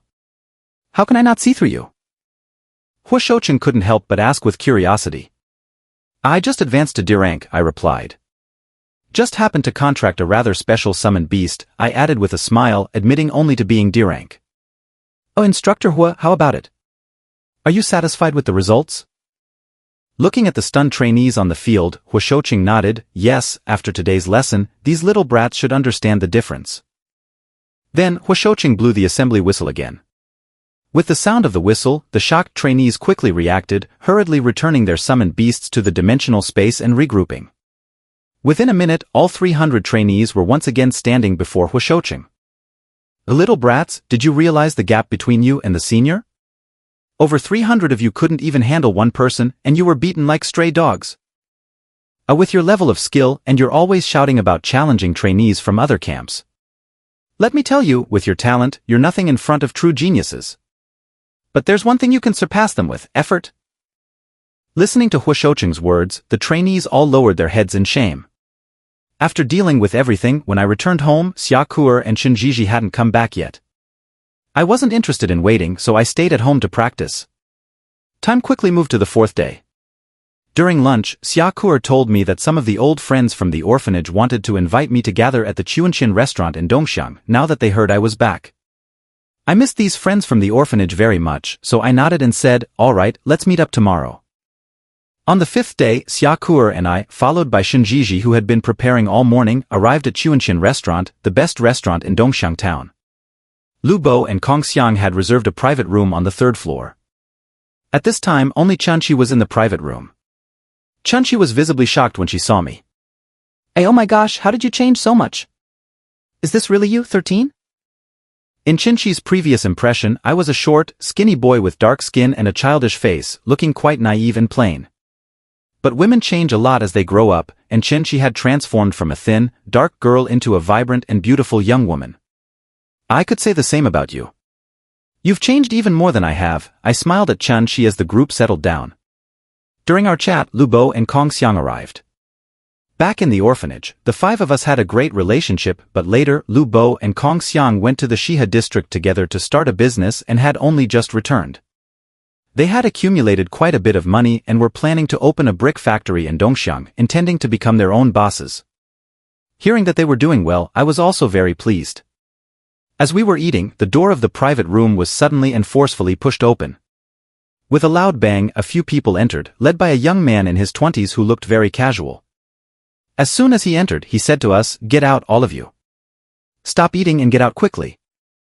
At this moment, a restaurant waiter quickly entered the room and explained awkwardly to the young man, "Brother Wang, all our customers are important, and this room was reserved a day in advance.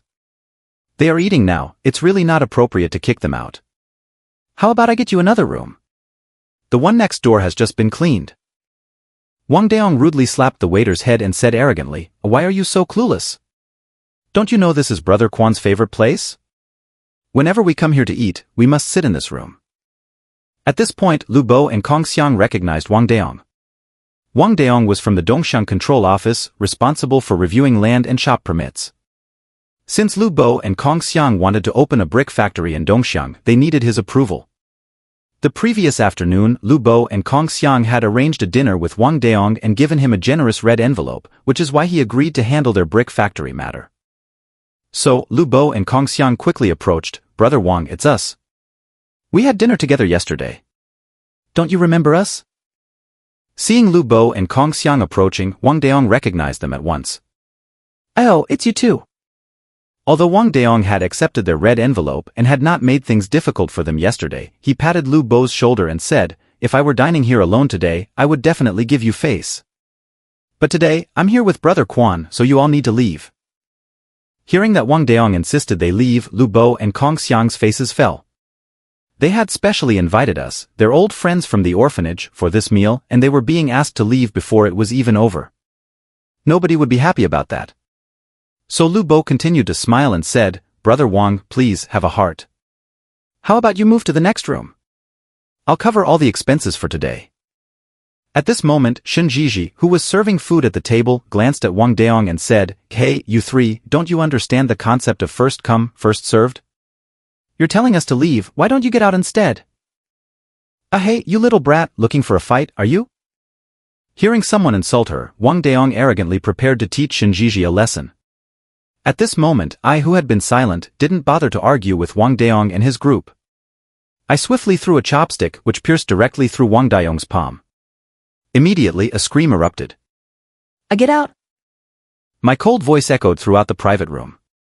Wang Daong wasn't foolish and realized he was dealing with someone tough, so he didn't dare to confront me head-on.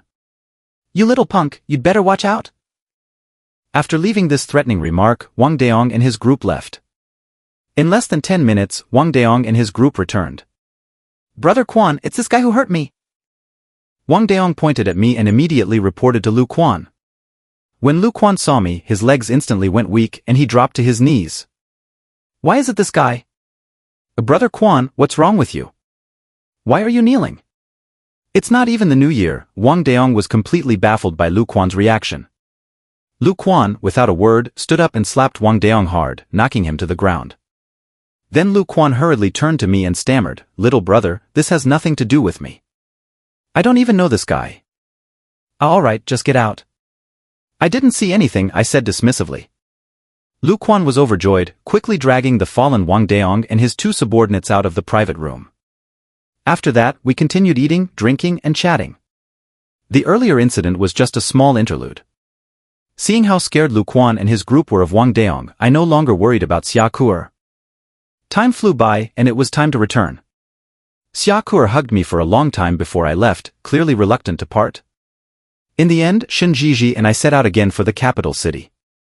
This time, the bus didn't break down or stop midway and went smoothly all the way to the capital. After arriving at the capital city station, I told Shen Jiji, "We're in the capital now. I need to go back. You should head home soon too." Shen Jiji pouted. Even though she didn't want to go home, she had missed her mother after being away for so long. Even if she was stubborn, she had to return home. So, we parted ways. Shen Jiji went back to the Shen family, and I returned to the national training camp. As soon as I arrived back at the camp, the staff responsible for managing letters brought me a letter. The letter was from Lin Muxue regarding the marriage issue. Grandpa had already agreed, and there was also an additional request. Lin Yaya wanted to have a fake marriage with me as well. After reading the letter, I called Lin Muxue. On the call, Lin Muxue explained Lin Yaya's situation again. Since I had already agreed to a fake marriage with Lin Muxue, adding one more person, Lin Yaya, wasn't a big deal. After finishing the call with Lin Muxue, I went to Elder Chen's office again. Elder Chen was still sitting at his desk, deeply engrossed in a book. I knocked on the office door, and upon seeing that it was me, Elder Chen quickly welcomed me in. So, what happened this time? Did that gang cause any more trouble for you? No, they probably got scared. By the way, 13, I really don't know how to thank you for what you did. Elder Chen then explained, tomorrow morning, the tribunal has arranged a matchmaking event for you. Make sure to clean yourself up and dress nicely. A matchmaking event? What's that about? I frowned, not having heard of it before. Elder Chen continued, since you won the summoner competition for Draconia country, many families from the capital want to form alliances with you. The tribunal also wants to matchmake you young people. After all, at your age, you should be contributing to Draconia country. I was about to mention my planned marriage with Lin Muxue, but Elder Chen interrupted, I know you and Muxue have developed feelings for each other and have privately arranged a marriage. But 13, you should know that any talented summoner often has more than one spouse. For example, our Draconia country's representative Qin, when he was younger, also participated in the summoner competition and won a championship for Draconia country. The tribunal directly arranged 10 wives for him. 10 wives? My eyes nearly popped out. I hadn't known about this. 10 wives is nothing. You might end up with even more. You know, right now, Draconia country and even the entire alliance are facing a severe shortage of population. Especially in Draconia country, where we have long been stationed at the walls, the population is extremely scarce. The tribunal hopes you young people could have 10 children a year, especially you summoners. Tomorrow, the tribunal has arranged 17 matchmaking candidates for you. Make sure to meet them all. I nearly choked on my own saliva. The news was so shocking. The tribunal also said that after you make your choice, they will directly arrange the engagement. After you graduate from the Imperial Academy, they will arrange your marriage. They also suggested you aim to have 10 children within 5 years and not waste your talent. I was left speechless. This was even more stressful than participating in the summoner competition. Seeing my reaction, Elder Chen explained, choose whoever you find suitable. If you really don't like any of them, you don't have to choose. But you must bear this responsibility. Listening to Elder Chen's advice, I couldn't help but twitch my lips. It seemed I had no choice but to attend the matchmaking event. Well, if I had to go, I might as well. Strich. Meanwhile, at the Shen family residence in the capital city, Shinjiji sneaked into her room, planning to surprise her mother the next day. However, as soon as she entered the house, the Shen family's butler spotted her and rushed to inform Shen Yuan and Su Rong. Shen Yuan and Su Rong, who were troubled in the conference hall, immediately stood up upon hearing the butler's news. Shen Yuan, understanding the butler's concerns, said directly, "If the young lady doesn't come, have someone bring her over by force. If she resists, break her legs and bring her here." After that, Shen Yuan fell silent, his face darkened as he waited for Shinjiji to arrive. Soon, a few minutes later, the butler brought Shinjiji to the conference hall. Shinjiji glanced at her father's stern face and saw her mother giving her a look. Shinjiji immediately understood. She entered the conference hall and, in a meek and submissive tone, asked, "Dad, Mom, have you eaten yet?" Shen Yuan ignored her and angrily commanded, "Kneel down." "You still remember that I'm your father, huh? Tell me, where have you been these past few days?" Shinjiji pouted and replied, "I've been in the Shanha district for a few days." The couple was also startled by Shinjiji's revelation. The Shanha district was very far from the capital. How did this little girl manage to get there? You're quite bold. Going to the Shanha district, weren't you afraid of encountering danger on the way? What danger could there be? I'm a summoner, Shinjiji replied with a dismissive pout. In truth, she felt uneasy about saying this. The night the bus stopped in the woods, if I hadn't been there, she might have been in serious trouble. I'm asking you, are you going to run off again in the future? No, I won't. I'll definitely listen to you and Mom from now on, Shinjiji promised obediently. Shen Yuan didn't believe Shinjiji's empty words. He knew his daughter's temper well and understood that while she would act submissive when he was angry, she would revert to her headstrong ways afterward. However, Shen Yuan didn't pursue the matter further because there was something very important happening the next day. He said to Shinjiji, "All right, since you're listening, you need to go to the national training camp tomorrow for a matchmaking event." Upon hearing this, Shinjiji immediately shook her head in refusal. "I'll listen to you about everything except this." Seeing her refusal, Shen Yuan was too impatient to argue. He picked up a small wooden stick from the corner of the room. "You little brat, do you think I can't handle you?" With that, Shen Yuan approached Shinjiji with the stick in hand. Su Rong then said to Shinjiji, "Dear, listen to your mother. Tomorrow, go to the national training camp for the matchmaking. This young man you're meeting is quite extraordinary, tall, handsome, and a top-notch talent. He might be a hideous monster," Shinjiji couldn't help but retort. Hey, do you think I'd lie to you? Besides, you're not the only one going for this matchmaking. I heard that all the major families in the capital have sent their children to participate. Including you, there are 17 candidates in total. Even if you go, there's no guarantee he'll choose you." Shinjiji's mind quickly turned and she came up with an idea. Mom, don't worry. I'll go to the matchmaking. Are you satisfied now?" The next day, I woke up early and prepared myself for the day. I wasn't opposed to the idea of matchmaking, but facing 17 candidates was quite overwhelming. Though men are often seen as being interested in many beautiful women, having 10 or 8 potential spouses seemed like a sure way to make things difficult for oneself. So, when it came to the matchmaking, I planned to choose Lin Mushu as cousin. At the Shen residence, Shinjiji woke up early and started applying makeup. If I have to go to the matchmaking, I'll make sure to look so stunning that I'll blow their minds. After finishing her makeup, Shinjiji put on a hat to hide her appearance and went out. At the national training camp, my first matchmaking candidate was a child of the Shao family from the capital who was just 18 years old this year. She was about 1.68 meters tall, quite attractive, and spoke gently. She was clearly from a prestigious family. We sat across from each other and chatted for about 10 minutes. We talked about our interests, family background, and daily training, common topics for such meetings. After our conversation, Xiao Ranran left.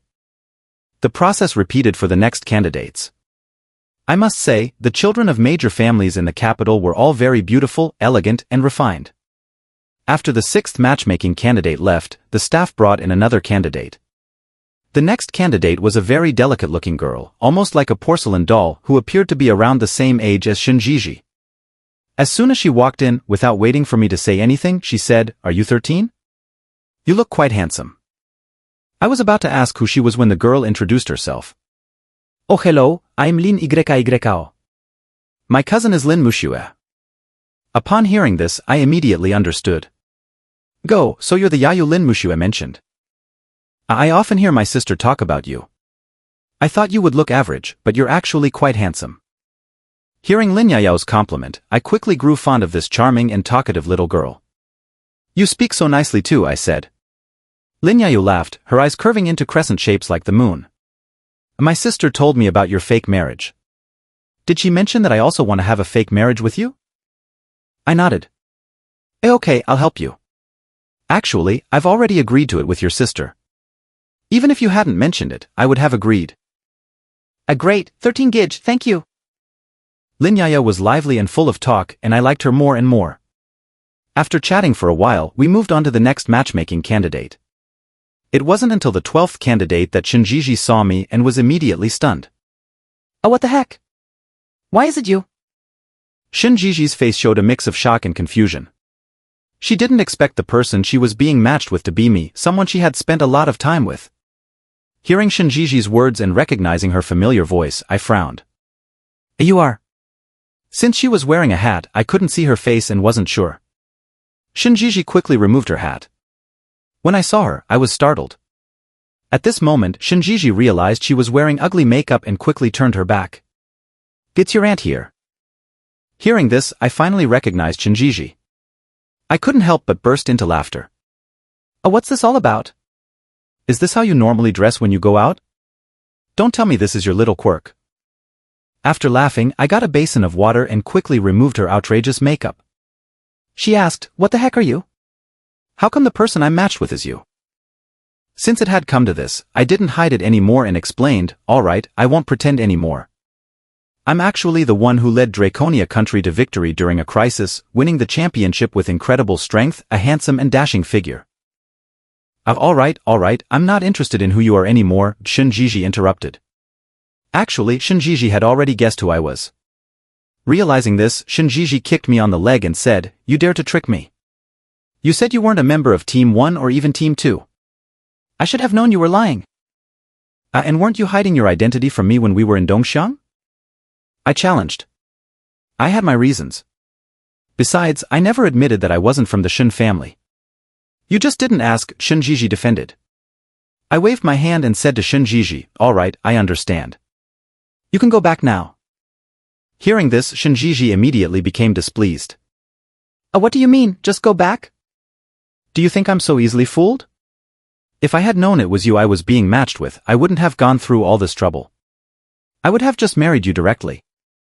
I almost spat out a mouthful of old blood. What kind of reaction is this? The line of people wanting to court me stretches all the way to outside the walls, and you're not even happy to marry me? Shinjiji kicked me again in frustration. All right, stop making a fuss. Just go home and find your parents. I treated her complaints as a joke.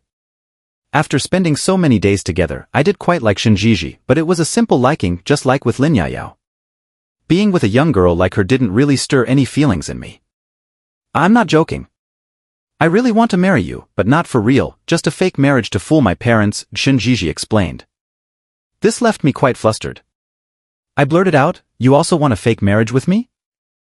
What do you mean also? Shinjiji looked at me suspiciously. It's nothing. I quickly shook my head, feeling exasperated by the situation. Well, if you have no objections, it's settled then. I'll tell my parents when I get home. If I find out you didn't choose me, I'll make sure to beat you up. Shinjiji glared at me fiercely. Do as you like. I couldn't be bothered with this. One more or one less didn't matter much. I had already agreed to fake marriages with Lin Mushue and Lin Yao, so adding Shinjiji didn't make a difference. What worried me was Shinjiji's older brother, Shin Xianong. Wasn't he going to be unhappy if I ended up with both his fiancée and his sister? I didn't want to waste more time arguing with Shinjiji, so I sent her off and continued with the matchmaking. By around noon, I had met all 17 of the matchmaking candidates. It was now time for me to make my choice. I would choose someone and immediately arrange a fake engagement, with marriage to follow after graduation from the Imperial Academy. I decided to select only Lin Yayao and Shin Jiji, leaving out the other candidates from different families.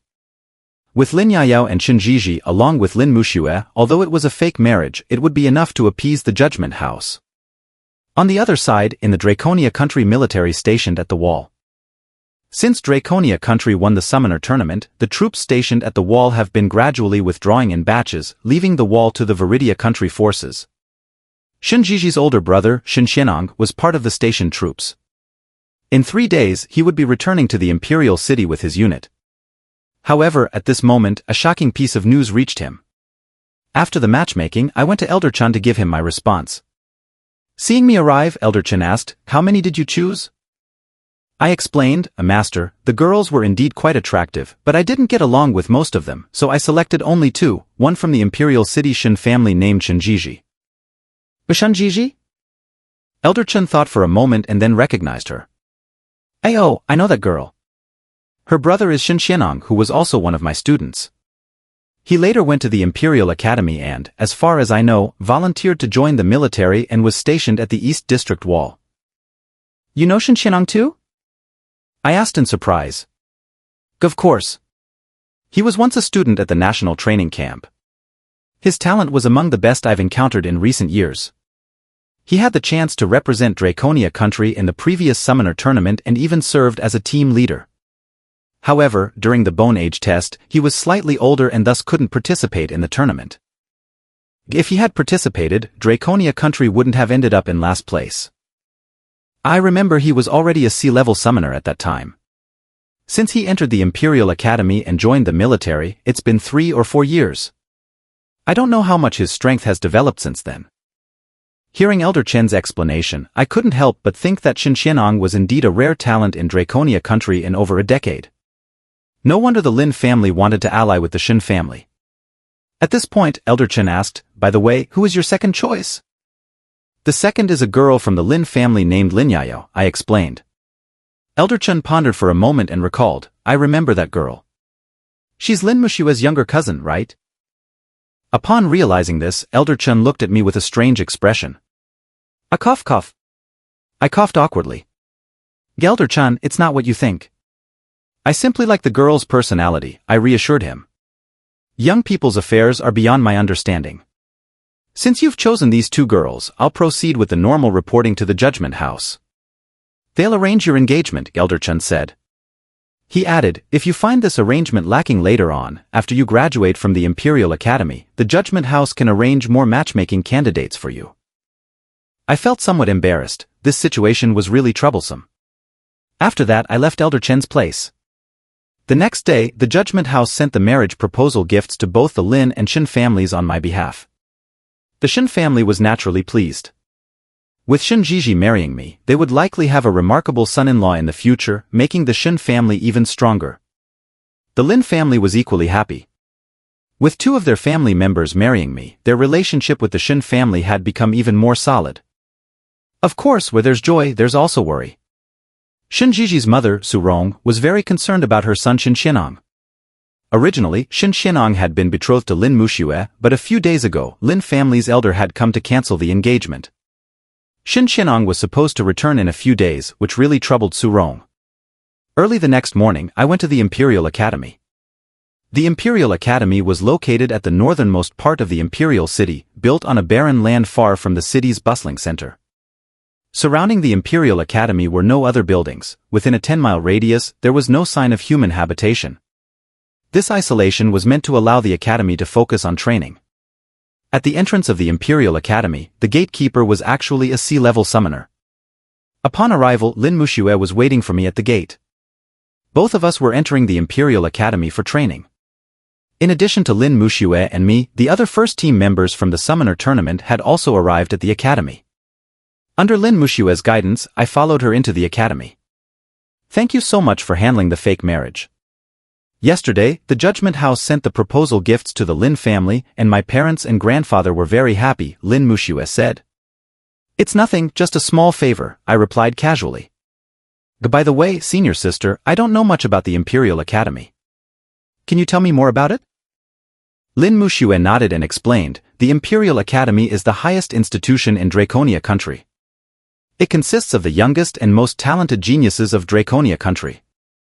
To enter the Imperial Academy, you must be at least an E-level summoner. Moreover, there's a rule that if you don't reach C-level summoner before the age of 23, you will be expelled. She continued, the Academy is divided into 4 departments, C Department, B Department, A Department, and S Department. For new students, like the other members of our first team, they are assigned to the C Department. The best students are in the S Department. They don't stay in the Academy often. They are allowed to go out freely, and some even join the military or work at the Judgment House. They normally graduate at the age of 26. I continued asking, so, before graduation, are we required to stay in the Academy all the time without going out? Lin Muxue explained, not exactly. After entering the B Department, you can request leave, but it can't be too frequent. Once you reach C-level summoner, you are allowed more freedom, but you still need to train every day. Only upon reaching the S Department can you truly come and go as you please. I nodded thoughtfully.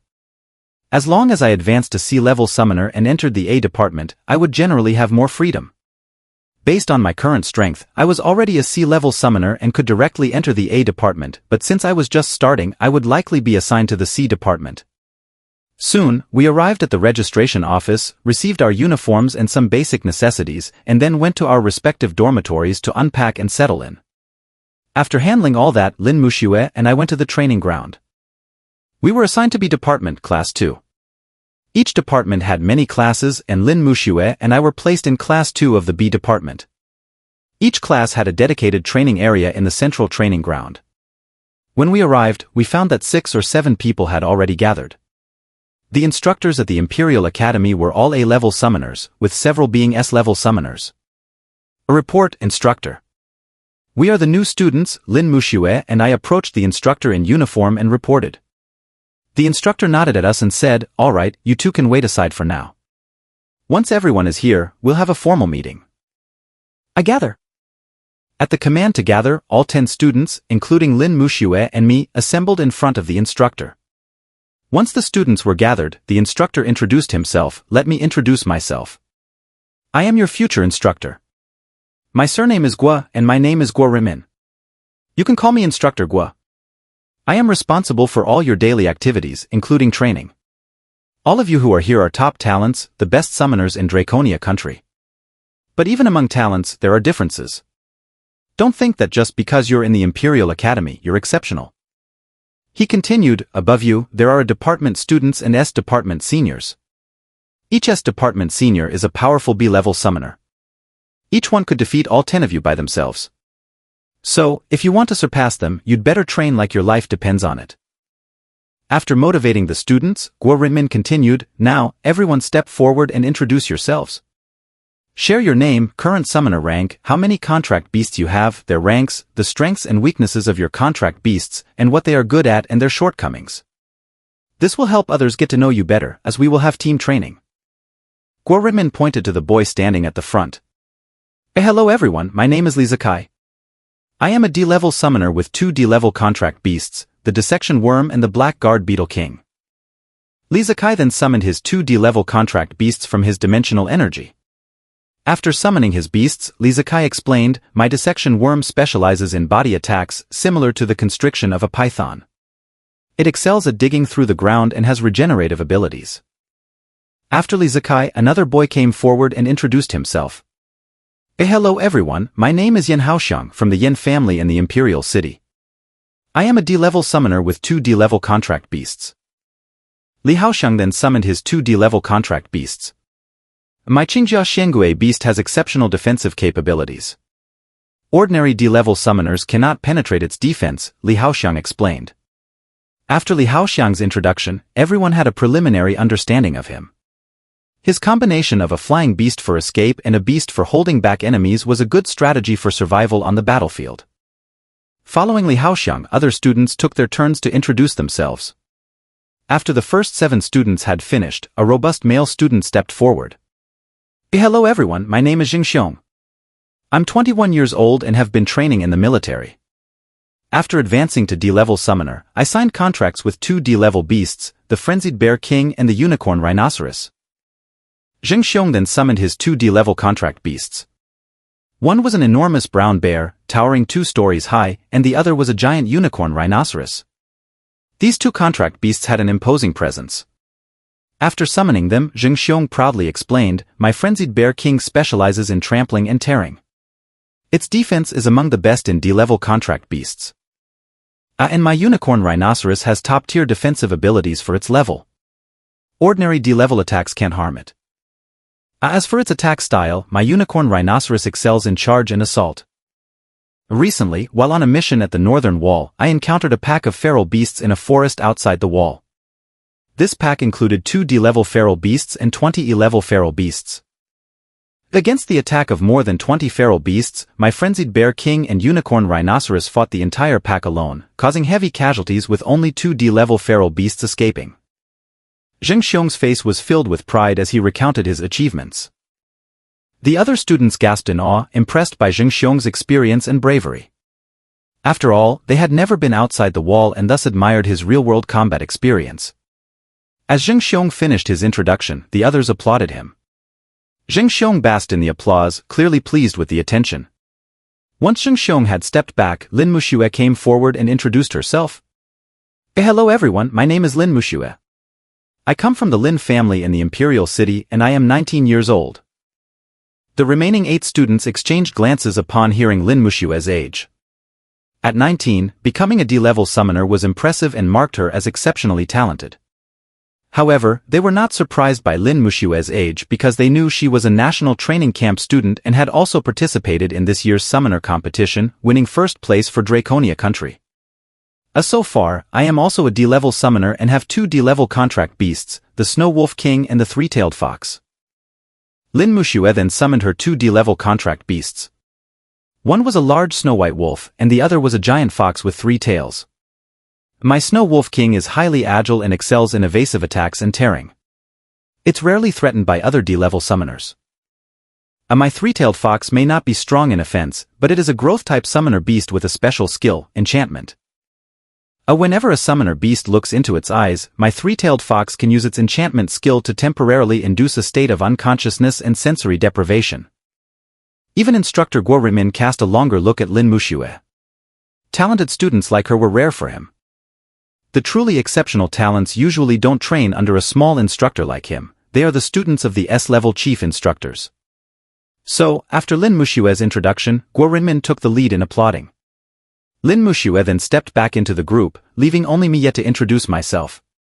As I stepped forward to address the group, I began my introduction. "Hello everyone, my name is Sushir-san. I also come from the National Training Camp and have been placed in the Imperial Academy by the Judgment Court. My current level is D, and I have 1 D-level contract beast." I then summoned my contract beast. A dimensional gate slowly opened, and out walked 049, dressed in black robes and a round hat, with a bird-like beak. The moment the students saw that my contract beast was a humanoid with a bird's beak, they were immediately stunned. Not only was the appearance of the summoner beast unusual, but its size also made it seem insignificant compared to the other students' beasts. It seemed as though it could barely stand up to an ordinary summoner beast. Even instructor Guo Rimin shared this sentiment. Before I reported to the academy, the headmaster had called him to the office and instructed him to pay close attention to a student named Sushir-san and report my training progress weekly. Guo Rinmin had expected me to be some extraordinary talent, but now it seemed. Was I just someone with connections? As everyone looked at me with puzzled expressions, I continued. This contract beast is called 049. As for its abilities, I thought for a moment and realized explaining it would be too complex, so I said straightforwardly, to sum it up in 4 words, it dominates the overall situation. Hearing this, the other 8 team members exchanged glances again. A useless summoner beast dominating the situation? It felt like even an F-level summoner beast could defeat it. Zheng Xiong in the group couldn't hold back his mockery upon seeing my summoner beast. I said nothing in response, merely sending 049 back to the dimensional space and stepping back into the group. Seeing the others snickering at me, Lin Muxue couldn't help but snort inwardly. If they had seen 049's abilities, they wouldn't be so dismissive. 049 had torn apart several sea-level summoner beasts. Once everyone had finished their introductions, Instructor Guo Rimin came forward again. After hearing the introductions of the 10 students, Guo Rinmin had a preliminary understanding of them and their contract beasts. Next, he would assign them into 2 teams based on the characteristics of their contract beasts. After a moment of thought, Guo Rinmin addressed the group. Next, I will assign you into teams of 5. Once assigned, the 5 of you will be a team. In the coming days, I will teach you how to conduct team operations and how to maximize your advantages within the team. After the grouping, Guo Rinmin began to explain the positions within the teams. The first position is the vanguard. The summoner in this position must have their contract beast lead the charge. The second position is the assault role. The summoner in this position needs a highly agile and offensive contract beast that can work with the vanguard to take down powerful feral beasts. The third position is the support and scout. The summoner here must have an agile contract beast and be able to constantly observe the situation of the frontline team members, providing support when necessary and moving continuously on the battlefield. The fourth position is the defender. The summoner in this role is responsible for protecting all the summoners' safety and maintaining security in the rear, so their contract beast must be a guardian type. And the last position is the core of the entire team. This role requires the ability to observe the entire battlefield and have the ability to lead the situation. This position must be the strongest member of the team, and that position is the team leader among the 5. After explaining, Guo Rinmin began assigning positions. Soon, the positions for the 5 team members were assigned, and when the 3 positions were settled, Guo Rinmin's gaze turned towards our team. He continued. Gazheng Xiong, with your king of savage bears and rhinoceros beast, both with strong combat and defensive abilities, you are naturally suited for the vanguard position. At Qian Xiao Xiao, you will be responsible for the support and scout role, specializing in providing support and movement. A Wang Lishuan, the defender position is assigned to you. Your contract beast. Yes. Wang Lishuan also confirmed without issue. With 3 positions assigned, only Lin Muxue and I were left, and the remaining 2 positions were the assault role and the team leader. Just as everyone assumed that Lin Muxue would take the position of team leader, Guo Rinmin addressed Lin Muxue. Lin Muxue, you will take the assault role. Your Snow Wolf King is highly agile, and with your 3-tailed fox's special skill, it will complement Zheng Xiong's 2 contract beasts and deliver the most severe blows to the enemy. Yes. Lin Muxue agreed without hesitation. And as for the last position, the team leader, it will be taken by Su Shi-san. Does anyone have any objections? Guo Rinmin didn't explain his reasoning or analyze my contract beast, he simply assigned me the position of team leader. Hearing that Guo Rinmin had given me the team leader position, everyone exchanged confused glances. At this point, Zheng Xiong stepped forward. A report, instructor. I have an objection. I don't think he is qualified to be our team leader. Zheng Xiong stated bluntly, without any pretense. On what grounds do you say that? Guo Rinmin continued to question. A report, instructor, you said that a team leader needs the ability to observe and analyze the entire battlefield and must be the strongest in the team. I believe this student does not meet these qualifications, as I think anyone here is stronger than him. Upon hearing this, Guo Rinmin's expression remained unchanged. He was also interested in testing my abilities. So he called out. Su Shi-san, step forward. I stepped out of the team, looking expressionlessly at both Guo Rinmin and Zheng Xiong. I wasn't one to back down easily. If someone was dissatisfied, I would show them otherwise. Zheng Xiong then looked at Guo Rinmin. Instructor Guo, I request a spar with this classmate. If he wins, I will acknowledge his ability to be the team leader. If he loses, he should not be the team leader. Hearing this, Guo Rinmin looked at me. I didn't hesitate at all and said flatly, okay, I accept your challenge. Soon, Zheng Xiong and I moved to a side training area. Zheng Xiong summoned his contract beasts. 2-dimensional gates appeared beside him, and his king of savage bears and rhinoceros beast walked out from them. I also summoned 049. As for the Big Peanut 173 and the Immortal Sin Lizard 682, I couldn't be bothered to summon them. Dealing with 2D level summoner beasts was more than enough for 049. Seeing 049, which was even more slender than his beasts, Zheng Xiong sneered in disdain. A kid, remember, before you brag, you'd better know your own strength. With that weak summoner beast of yours, do you even deserve to be the team leader? Zheng Xiong then ordered his king of savage bears and rhinoceros beast to charge at the slender 049. To this, I simply advised 049 softly, take it easy. Following my command, 049 quickly darted forward. As the king of savage bears charged at 049, it was like a heavy truck shaking the ground with each step.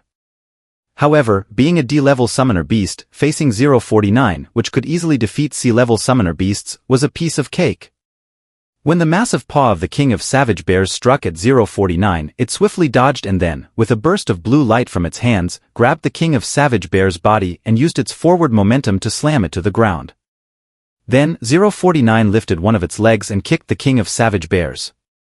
Considering 049's human-like size and the king of savage bears being comparable to a truck, a single kick from 049 sent the king of savage bears sliding several dozen meters across the ground.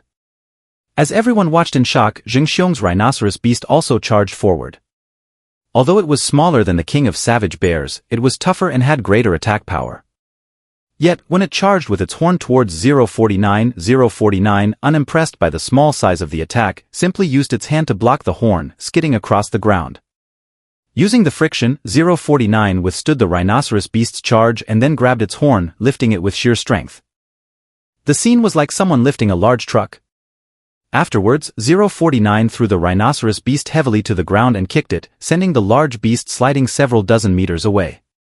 At this point, everyone was stunned. They couldn't understand how a summoner beast with a human-like form could possess such strength.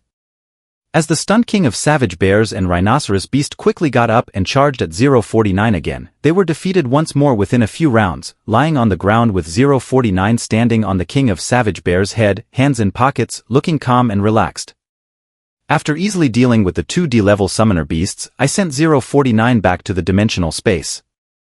I then looked at Jing Xiong in the distance and asked, "Are you convinced now?" Hearing this, Jing Xiong swallowed hard. Although he couldn't believe what had just happened, it seemed his two contract beasts had truly lost, utterly defeated without any chance to fight back. They had been completely overpowered. Yet, his summoner beasts were supposed to be much larger than that bird-faced creature. Although puzzled, Jing Xiong wasn't someone who couldn't accept defeat. He sent his summoner beasts back to the dimensional space and said to me, "I'm sorry. I apologize for what I said earlier. I admit defeat wholeheartedly. I have no objections to the position of team leader." Seeing Jing Xiong's sincerity, I didn't press him further and returned to the team. The others looked at each other in surprise, astonished by my strength. To easily defeat two D-level summoner beasts, was this really just the strength of a D-level summoner? Guo Renmin, standing by, observed me thoughtfully. Indeed, someone who received personal attention from the dean must be an exceptional talent. Meanwhile, in the capital city of Shen family. Since Draconia country won this year's summoner tournament, there was no longer a need to maintain a garrison at the wall. The Draconia country troops stationed beyond the wall had been gradually withdrawing in batches. Today, news of Shen Xianang's return home had spread throughout the Shen residence. Shen Yuan, Su Rong, and Shen Jiji immediately rushed out. Having not seen their son for 2 years, Su Rong, as a mother, couldn't help but tear up upon seeing Shen Xianang. "You see, you've been away for 2 years. You've lost weight and even gotten tanned," Su Rong remarked. In response, Shen Xianang smiled. "Actually, the food in the army was quite good. I gained weight, not lost it." After saying that, Shen Xianang looked at his younger sister, Shen Jiji. "A little sister, you've grown so tall. How did that happen?" "But of course, it's been 2 years. Even a radish would grow faster," Shen Jiji replied, pouting. And you're so dark now, looking like a coal ball. It's really unattractive." Seeing the siblings bickering upon their reunion, Shen Yuan and Su Rong were very pleased. Su Rong took her son's hand, and the family headed to the study. So, what have you been doing in the army these past 2 years?" Su Rong asked. "Oh, not much. Just training every day, very boring," Shen Xianang replied. "The area outside the wall is quite peaceful too. I just went out for patrols and then came back," Shen Xianang explained. In reality, what he said was a lie.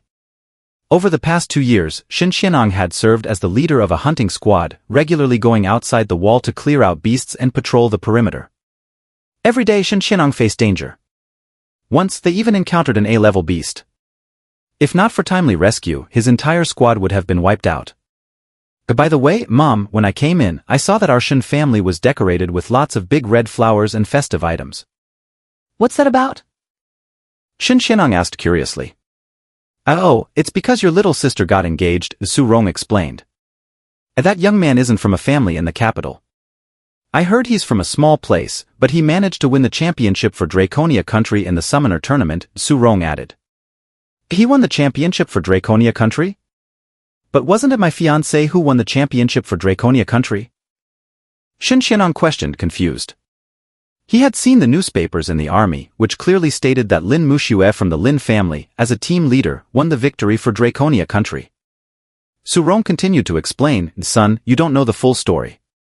This is an insider matter from the Judgment Institute, known only to the higher-ups and some influential people. She went on, that young man is indeed remarkable and worthy of being my Shen Xianong's younger sister's partner.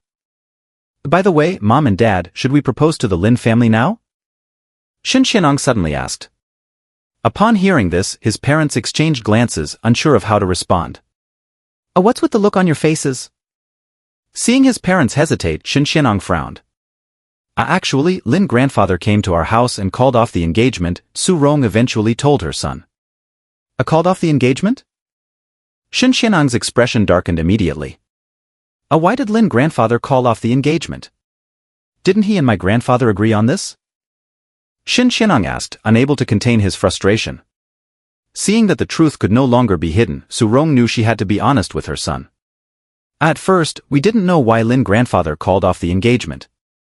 Later, we learned that Lin grandfather did it because he wanted his granddaughter, Muxue, to marry Su San, the young man who is now engaged to your sister. Shen Xianong stood frozen, as if struck by lightning. Stole my fiancé and hooked up with my sister? Shen Xianong's face was icy with anger. Dad, Mom, where's that person now? He demanded. Son, don't be impulsive. The engagement between you and Muxue was merely a verbal agreement between your grandfather and Lin grandfather, without any formal written contract. So, it's not legally binding. The Lin family has the right to marry Muxue off to someone else, and we can't stop them, Su Rong explained. I understand that, but I want to find him not just for this matter. It's also about my sister's marriage. Anyone who wants to be my Shen Xianong's brother-in-law must first pass my test. He won the Summoner Tournament for Draconia Country, right? I won't make things too difficult for him. If he can withstand me for a minute, I'll agree to let my sister marry him. Otherwise, he can forget about it. In reality, Shen Xianong didn't have any deep feelings for Lin Muxue. Even if she broke off the engagement and married someone else, he wouldn't be heartbroken. Besides, Shen Xianong had someone he liked. However, as a man, he couldn't tolerate someone else taking his fiancée. If the person was genuinely capable, that would be one thing, but if he was a mere pretender, Shen Xianong would never agree to let his sister marry him. At this moment, Shen Yuan spoke up. Son, if you really want to do this, I support you. It's not easy to become our Shen family's son-in-law. This young man, Su San, is currently at the Imperial Capital Academy. However, Xianong, you need to handle this properly and not make things too ugly. Don't worry, Dad. I'll be measured in my actions, Shen Xianong assured. With that, Shen Xianong set off directly for the Imperial Capital Academy. Meanwhile, Shen Jiji was left in a daze. Was her brother going to cause trouble for Su San? If she couldn't beat her brother, would her engagement be nullified?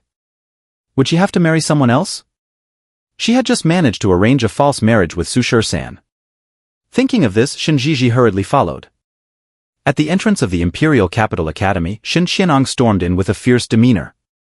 Once inside, he went straight to the reception area and used his status as an S-class student to find out which class Su San was in. After my match with Zheng Xiong, my position as team leader was firmly established and no one had any objections anymore. Who is Su San? Shen Xianong demanded as he stormed into Class 2's training area. The sudden appearance of Shen Xianong caused everyone to exchange confused looks, their gazes involuntarily falling on me. Lin Muxue's eyes widened in surprise upon seeing Shen Xianong. Could this be about the engagement cancellation? Seeing Shen Xianong's intrusion into the training area, Guo Rinmin stepped forward with a stern expression. Who are you? How dare you enter our training area? Unfazed, Shen Xianong declared, Instructor Guo, I'm Shen Xianong from S-Class. I'm currently a student under Instructor Yang. I've come today on a personal matter. Recognizing Shen Xianong, Guo Rinmin's expression softened slightly. Shen Xianong was well known at the Imperial Capital Academy. He had been recognized as the most talented student in B class before joining the military. Guo Rinmin inquired, a personal matter? What is it? I'm looking for someone named Su San, Shen Xianong replied. At this, everyone's gaze shifted to me once again. Seeing everyone staring at me, I could roughly guess why Shen Xianong was looking for me. Just as I was about to step forward, Guo Rinmin spoke again, a student Shen, it's currently training time. If you have urgent business, you'll have to wait until our training is over. Shen Xianong's gaze was fixed directly on me, and his expression made it clear that he had come to cause trouble. I'm not one to back down from a challenge. I took a step forward and said to Instructor Guo, since Senior Shen is here looking for me, could you please make an exception? With both parties agreeing, Guo Rinmin consented. Seeing that I was willing to face him, Shen Xianong didn't underestimate me. You made a marriage agreement with my sister the day before yesterday. Is that true? Shen Xianong pressed on. That's right, I confirmed without hesitation. At this, everyone seemed to understand Shen Xianong's purpose. Was he here because of the engagement with Su San, and was he unhappy about it, thus causing trouble? Just as they were processing this, Shen Xianong's next statement left everyone stunned. Do you know that our Shen family and the Lin family had a marriage agreement and Lin Muxue is my fiancé? At this moment, Lin Muxue stepped forward and said, Brother Xianong, the engagement between us was just a verbal agreement between my grandfather and your grandfather. It's not official. I've always regarded you as an older brother. Now, I'm engaged to Su San, so please let's not dwell on the past. Lin Muxue's words were like a bombshell exploding before everyone's eyes. This was big news. It was like stealing someone's fiancé. No wonder Shen Xianong came looking for trouble. Muxue, I'm not here just for that matter.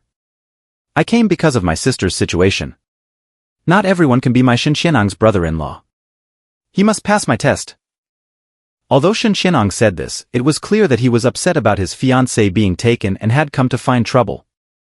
I stepped forward and asked, Senior Shen, what do you want? It's simple. If you're a man, meet me for a duel tomorrow at 10 a.m. at the Academy's duel arena. If you can last 1 minute under my attack, I'll acknowledge your ability and accept you as a member of our Shen family. Shen Xianong had issued a public challenge. If I refused, it would make him seem unmanly. So, I responded directly, all right, I accept. I'll be there tomorrow at 10 a.m. However, since it's a duel, there's no need to set a time limit of 1 minute. It's either win or lose. You've got guts? Shen Xianong replied, clearly impressed by my words. With that, Shen Xianong turned and left. Seeing this, everyone in the area exchanged looks, clearly surprised and excited by the dramatic turn of events. This was definitely big news. This incident would undoubtedly spread throughout the Imperial Capital Academy by the end of the day. On the other side, after Shen Xianong issued the challenge and left the academy, he coincidentally ran into Shen Jiji, who had arrived late. What? You've already seen him and talked to him? What did you say? Shen Jiji hurriedly asked. Tomorrow at 10 a.m., I'll be having a duel with him at the Imperial Capital Academy's duel arena, Shen Xianong replied. Hearing this, Shen Jiji was about to enter the academy but was stopped by Shen Xianong. Are you worried about that guy? I'm worried that you might not be able to beat him. That guy is really strong, Shen Jiji explained. Hearing this, Shen Xianong only found it even more amusing. A little sister, if I don't knock the crap out of him tomorrow, you'd better stop calling me big brother from now on.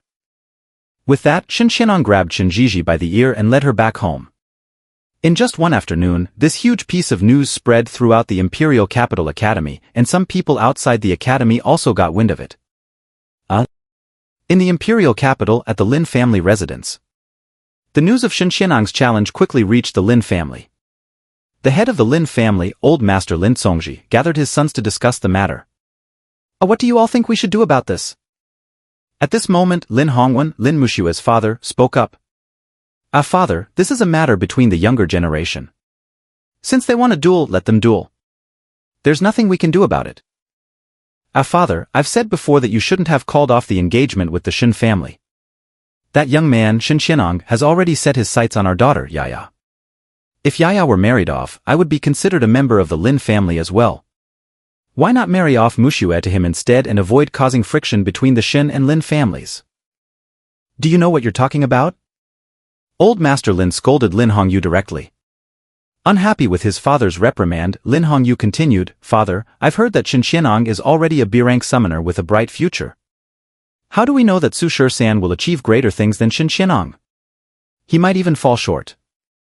Upon hearing this, old Master Lin fell silent.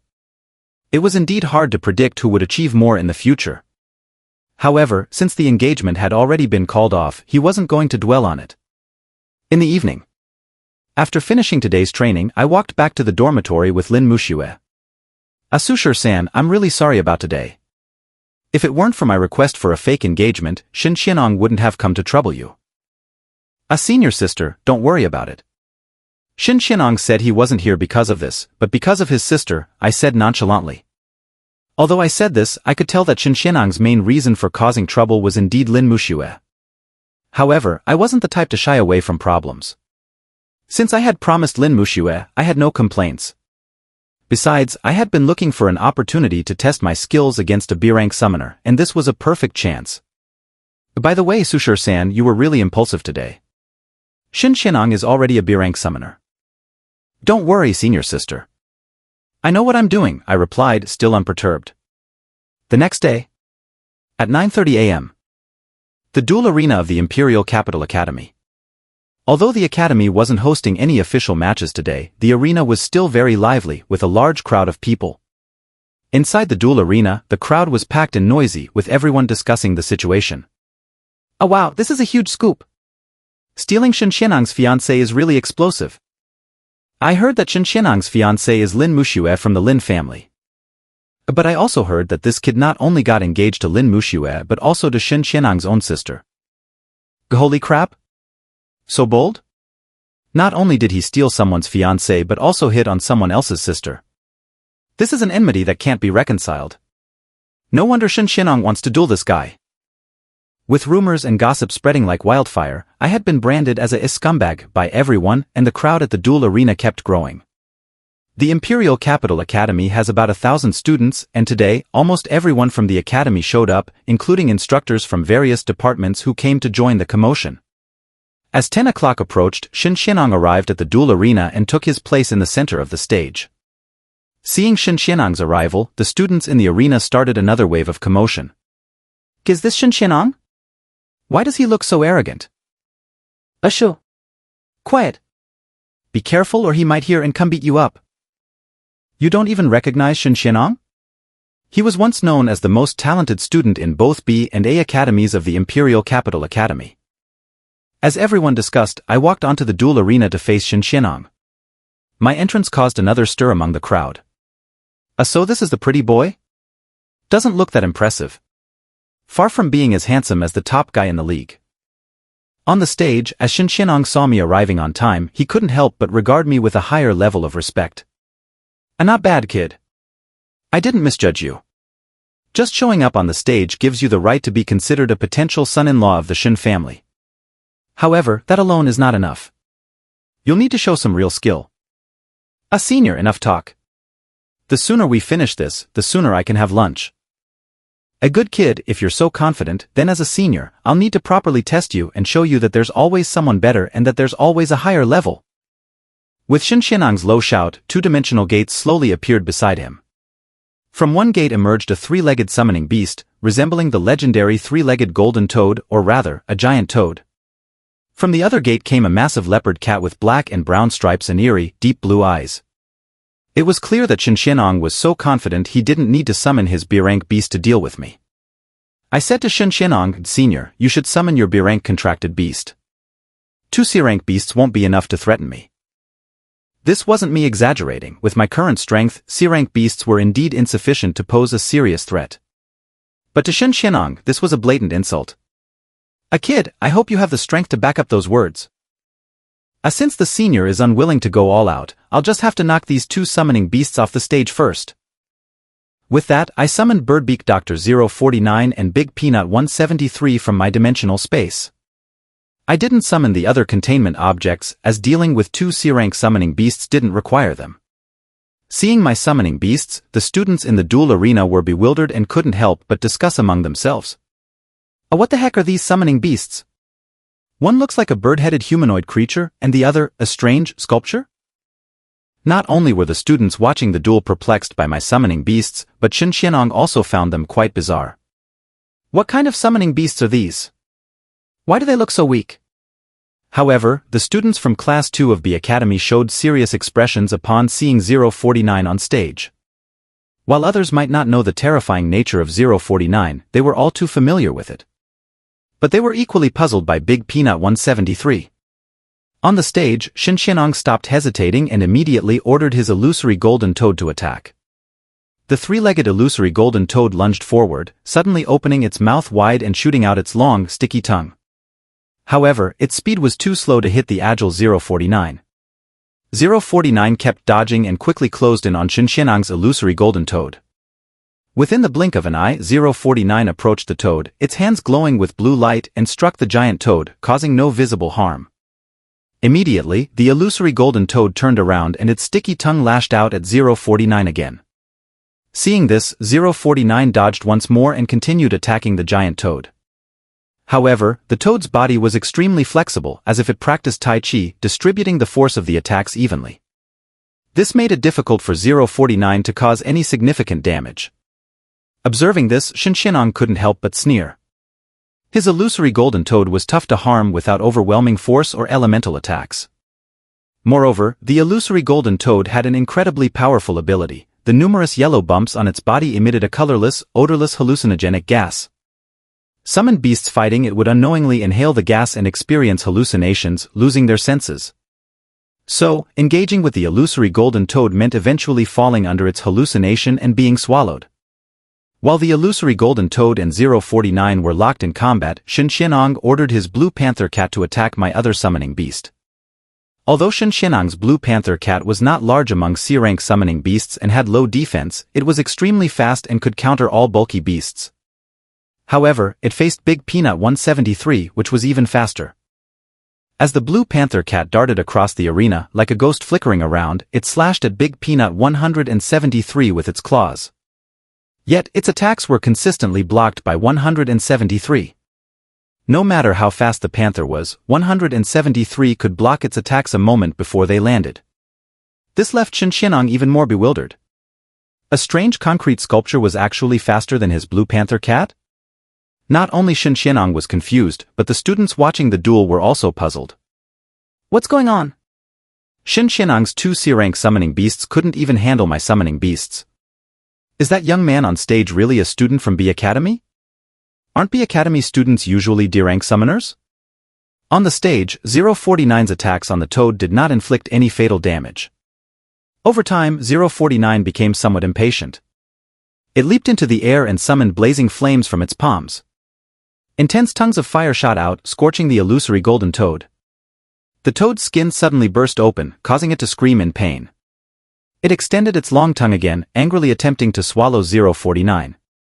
But the next moment, 049's eyes blazed with blue light, and its hands also glowed blue as it grabbed the giant toad's tongue and flung it off the stage, eliminating the toad. The spectators on the duel stage were shocked to see that 049 could use fire. They immediately stood up in amazement. A special technique. It's actually a special technique and it's fire-based. My gosh, could that be a B-rank summoning beast?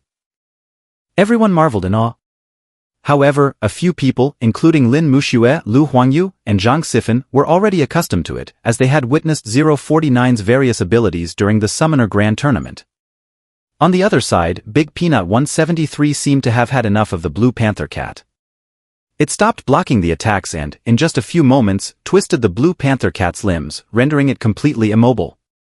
With the illusory golden toad and blue panther cat both defeated, I turned to Shen Xianong and said calmly, "Senior Shen, I mentioned before that two C-rank summoning beasts are not enough to threaten me.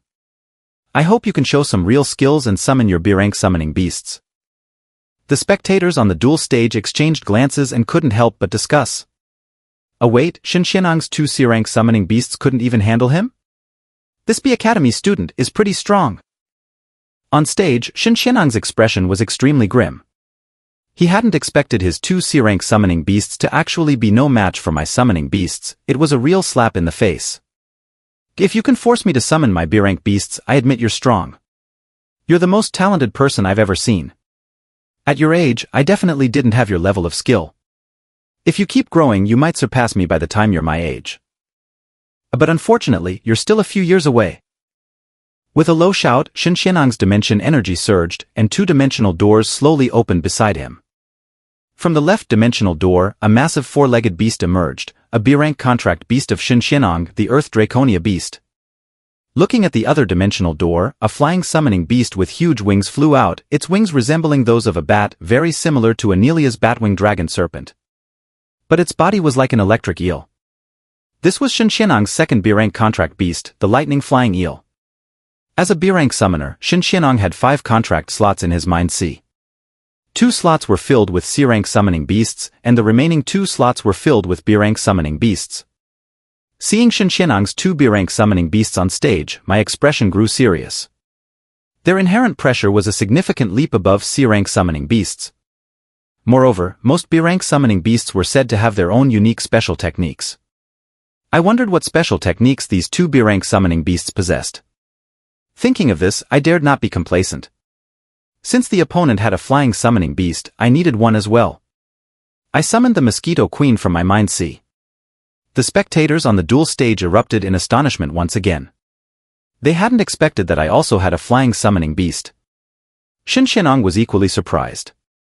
But his surprise was brief. Having summoned his 2 B-rank contract beasts, he didn't believe he couldn't suppress me. Kid, I'll show you today the difference between B-rank and C-rank summoning beasts. Perfect, I'm eager to find out just how strong a B-rank summoning beast really is. With that, I took the initiative and directly ordered 049 and the Mosquito Queen to attack. 049 targeted the Earth Draconia beast on the ground, as it couldn't reach the lightning flying eel in the air. Shenxianang's Earth Draconia beast was not particularly large. 049 approached it with a few swift movements, and the Earth Draconia beast tried to drive 049 away with its thick tail, but 049 dodged with ease. 049, its hands glowing intensely blue, struck the Earth Draconia beast's black-scaled hide, only to find that it couldn't penetrate the scales. Meanwhile, the Mosquito Queen attacked Shenxianang's lightning flying eel. It first sent its mosquito army to drain the lightning flying eel's blood, but as soon as the mosquitoes approached, they were all electrocuted by the powerful currents surrounding the eel, crackling like firecrackers. Seeing this, the Mosquito Queen dared not send her mosquito army any closer. Instead, she took matters into her own hands and attacked the lightning flying eel with great speed. However, Shenxianang's lightning flying eel was equally swift, and the 2 summoning beasts engaged in a fierce battle in the air, unable to determine a clear winner. As Shenxianang watched his flying summoning beast battle with my Mosquito Queen, his expression grew even more serious. He realized that he needed to end the fight quickly. This young man in front of him was not to be underestimated. On the ground, the Earth Draconia beast once again swung its thick tail to drive 049 away. Seeing the opportunity, Shenxianang immediately commanded his Earth Draconia beast, a quicksand entangle. Following Shenxianang's command, the Earth Draconia beast stomped its massive foot on the ground. The rocks beneath 049's feet suddenly turned into soft, granular sand. 049's legs sank into the sand, and the next moment, the sand solidified into hard rock, trapping 049's legs firmly. 049 tried to break free but found the entrapment unusually solid and couldn't escape for a moment. While 049 was struggling, Shenxianang quickly commanded the lightning flying eel, use lightning attack. Following the command, the lightning flying eel, tangled with the Mosquito Queen in the air, shot a bolt of purple lightning down towards 049. In a critical moment, 049 generated a black hole around itself, creating a dimensional shift that freed it from the entrapment and transported it to a distant location. The lightning flying eel's lightning attack missed, striking the stone platform instead and creating a half-meter deep crater, demonstrating the power of the lightning strike. What had just happened left everyone present stunned. How did that bird-mouthed monster manage to escape the entrapment? Shenxianang was also puzzled. He had seen a black hole appear beneath 049, and then it reappeared in another location. It was quite perplexing, and Shenxianang's expression became even more serious.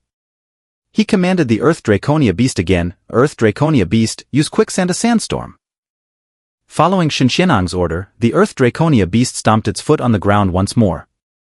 The hard rock platform beneath 049's feet, or rather the entire platform, instantly turned into quicksand, resembling a desert. Standing on the soft sand, 049 found the ground unstable, making it difficult to stand. Additionally, 049's legs were deeply sunk into the sand. Untangle! Shin Qianong issued another command, and the sand beneath 049's feet turned back into hard rock, binding its legs and rendering it immobile. Seeing this, 049 had no choice but to use dimensional shift again to escape the entrapment. This time, Shin Qianong finally understood how 049 had escaped, and the spectators also saw clearly, leading to an uproar. Oh, what's happening? Did I just see that the white-faced guy's bird-mouthed summoning beast used teleportation? A special technique? Is it another special technique? Unbelievable. Not only were the spectators shocked, but Shin Qianong was also greatly surprised. However, there was no time to dwell on it. Seeing that 049 had once again escaped the quicksand trap, Shin Qianong commanded, Earth Draconia Beast, increase the wave amplitude. Following Shin Qianong's command, the quicksand on the arena began to undulate more violently, like massive waves on the ocean, causing 049 to sway precariously like a boat on rough seas. A Earth Draconia Beast, sand hand a Titan. At Shin Qianong's command, the quicksand beneath 049's feet suddenly rose, forming a giant hand made of sand that tightly gripped 049's entire body. Fearing that 049 might use the same method to escape again, Shin Qianong decided to throw 049 off the stage. Since 049 had just used dimensional shift and was still on cooldown, it couldn't use it again. Being thrown off the stage violated the rules, and 049 was thus disqualified. After 049 was eliminated, Shin Qianong's expression relaxed a little. He hadn't expected the pressure I exerted on him to be so great. If it weren't for his Earth Draconia Beast's ability to manipulate Earth elements and control the environment, he would have had a hard time dealing with that agile birdmouth monster. After 049's elimination, the spectators couldn't help but start discussing. Oh, what's going on? How come Shin Qianong's summoned beasts also have so many special techniques? Didn't they say that only S-rank summoning beasts can have multiple special techniques? As the crowd was puzzled, an experienced senior from S Academy explained. Those aren't multiple special techniques, they are derived techniques. Shin Qianong's Earth Draconia Beast indeed had only one special technique, manipulating the surrounding Earth elements. The skills it had used, Quicksanda Entangle, Quicksanda Sandstorm, and Sand Hand, were all derived from this ability to manipulate Earth elements. Upon hearing the senior's explanation, the surrounding spectators understood and were amazed by Shin Qianong's strength. Shin Qianong truly lives up to being called the most talented summoner in A Academy for the past 2 years. No wonder he's an S Academy senior, his strength is simply terrifying. On stage, after 049 was thrown off the arena, I also sent it back to the dimensional space. My expression grew even more serious. I hadn't expected B-rank summoning beasts to be so powerful. Shin Qianong's Earth Draconia Beast was, in some respects, even more domineering than Anelia's Phoenix Forest God. With such strength, even 7 or 8 C-rank summoning beasts together might not be a match. Is this the power of B-rank summoning beasts? It's beyond what C-rank summoning beasts can compare to. However, the stronger the opponent, the more excited I became. Facing a true powerhouse is the best opportunity to hone combat awareness. In the sky, the Mosquito Queen was still engaged in a battle with Shin Qianong's lightning flying eel. The pre-evolved Mosquito Queen, which couldn't provide blood, was at most just at B-rank level. If it weren't for her speed, she wouldn't be a match for the lightning flying eel. Seeing that his lightning flying eel had not yet defeated my Mosquito Queen, Shin Qianong immediately commanded, use Thunderstorm Field. Following Shin Qianong's command, the lightning flying eel's wings began to flap rapidly. The surrounding air crackled with static, and ring-shaped lightning continuously spread outward from the eel, forming a thunderstorm field with a radius of over 20 meters, enveloping the area in high-voltage electricity. Then, the lightning flying eel, carrying the high-pressure lightning, continued to close in on the Mosquito Queen. As the thunderstorm field created by the lightning flying eel continued to expand and the eel drew closer, the Mosquito Queen had less and less space to maneuver and evade. Eventually, she was forced to the edge of the arena and was declared eliminated. Seeing this, I also sent the Mosquito Queen back to the dimensional space. On the stage, only the giant Peanut 173 remained uneliminated beside me. However, the spectators had already given up on me and began discussing. Alright, there's no need to watch any further, the outcome is already clear. The murmurs spread, and no one believed in my victory anymore. But Lin Muxue, Lu Huangyu, Zhang Sifan, and a few others remained confident in me. They knew I still had a summon that could rival an S-rank beast. Even if I didn't summon that S-rank equivalent, summoning the Corrupted Elder with its corrosive black liquid would be enough to restrain Xinxianang's Earth Draconia beast. On stage, after eliminating 049 and the Mosquito Queen, Xinxianang looked at me from afar and said, "Junior, didn't I tell you? Young people shouldn't be too confident. Just because you have some strength doesn't mean you should be arrogant. There are always people stronger than you and skies higher than you. I admit, your strength is impressive and your summon is quite unique. With this strength alone, you could be a suitable son-in-law for the Shin family. But as the agreement stands, you will lose today, and no matter how strong you are, you will not enter the Shin family door." To this, I smiled faintly and replied, "Senior Shin, the match isn't over yet. Victory or defeat is not for you to decide." Ayo? I'm curious where this confidence comes from. Is it because of that strange peanut sculpture beside you, or do you have even more powerful summoning beasts? Xinxianang asked with a hint of amusement. As for the giant peanut 173 beside me, Xinxianang was somewhat wary due to its terrifying speed, which had already overpowered his Azure Panther cat. However, with his Earth Draconia beast's ability to manipulate the surrounding Earth elements and various control techniques, he was confident that he could handle the giant peanut. Therefore, Xinxianang wasn't too worried about it.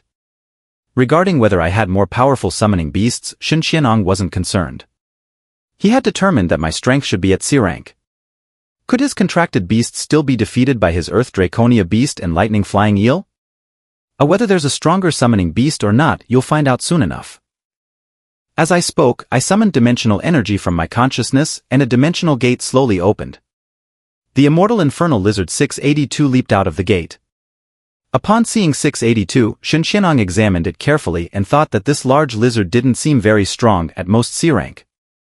Lin Muxue and the others, watching me summon the immortal infernal lizard 682, were also puzzled. They had witnessed 682's strength during the summoner competition. Although the lizard had strong regeneration abilities, its overall strength didn't seem impressive and it was vulnerable to control. Once controlled, it would be easily thrown off the stage. Using 682 against Xinxianang's 2 B-rank summoning beasts didn't seem like a wise choice. "Junior, is this the powerful summon you mentioned? Well then, let me give you a lesson today." To this, I said nothing and directly commanded the immortal infernal lizard 682 to charge forward. "A Earth Draconia beast, use quicksand a sandstorm." At Xinxianang's command, the Earth Draconia beast's massive foot stomped on the ground. The solid stone surface around 682 instantly turned into quicksand, which began to churn and layer, making 682 sway like a boat on the sea with no stable footing. Untangle! With another command, the quicksand beneath 682's feet turned into hard stone once more, binding its limbs and restricting its movement. A lightning flying eel attack! Xinxianang gave the command to the lightning flying eel once more. A burst of purple lightning shot from the eel's mouth and struck the immortal infernal lizard 682 in an instant. The large lizard was instantly charred and scorched by the lightning. Seeing this, the spectators erupted in a chorus of boos. They had expected the immortal infernal lizard to be a formidable opponent, but it turned out to be nothing more than cannon fodder, failing to last even 2 rounds. Just as everyone was losing interest, the charred and scorched skin of 682 quickly began to shed, revealing its unharmed, intact skin underneath. Not only did 682 instantly recover to its original state, but its skin also appeared to have gained a thin layer of scales, though this subtle change went unnoticed by the others. From a distance, Xinxianang frowned upon seeing that his lightning flying eel had failed to damage the lizard. He knew very well the power of his lightning flying eel. Normal C-rank summons would be heavily injured or even destroyed by a single lightning strike, yet this lizard showed no signs of injury. But there was no time for surprise. Xinxianang immediately issued another command to the Earth Draconia beast. "A Earth Draconia beast, continue using quicksand a sandstorm." Following Xinxianang's order, the solid ground beneath 682 turned back into quicksand, continuing to churn and layer. However, this time, 682's body remained stable and unshaken amidst the shifting quicksand. It stood firmly, unaffected by the turbulence. The quicksand under 682's feet had become exceptionally broad and thick, completely neutralizing the quicksand's movement. Seeing the lizard maintain its balance amidst the sandstorm, Xinxianang's brows furrowed slightly. He had seen his Earth Draconia beast's sandstorm technique cause instability before, so why was it ineffective this time? But the situation on the field didn't give Shen Xianong any time to ponder. Seeing that the lightning flying eel's lightning could not defeat the lizard, Shen Xianong refused to believe it and gave a new command: restrict it again. The quicksand beneath the immortal infernal lizard 682's feet once again transformed into solid rock, binding its limbs for the third time. The next moment, the lightning flying eel in the sky unleashed 2 more lightning strikes aimed directly at 682 below. Under the watchful eyes of everyone, the lizard once again appeared charred on the outside but intact underneath. The previously faint scales became more visible. Seeing that the lizard remained unharmed, Shen Xianong's eyes widened in disbelief. This was something he had never seen before. He was very aware of the power of his lightning flying eel's lightning attacks. Even B-rank summons would find it difficult to endure 2 strikes of such lightning. Yet this lizard was completely unscathed. Damn it! I refuse to believe this. Frustrated, Shen Xianong's temper flared. He issued another command: O Earth Draconia Beast, restrain it again.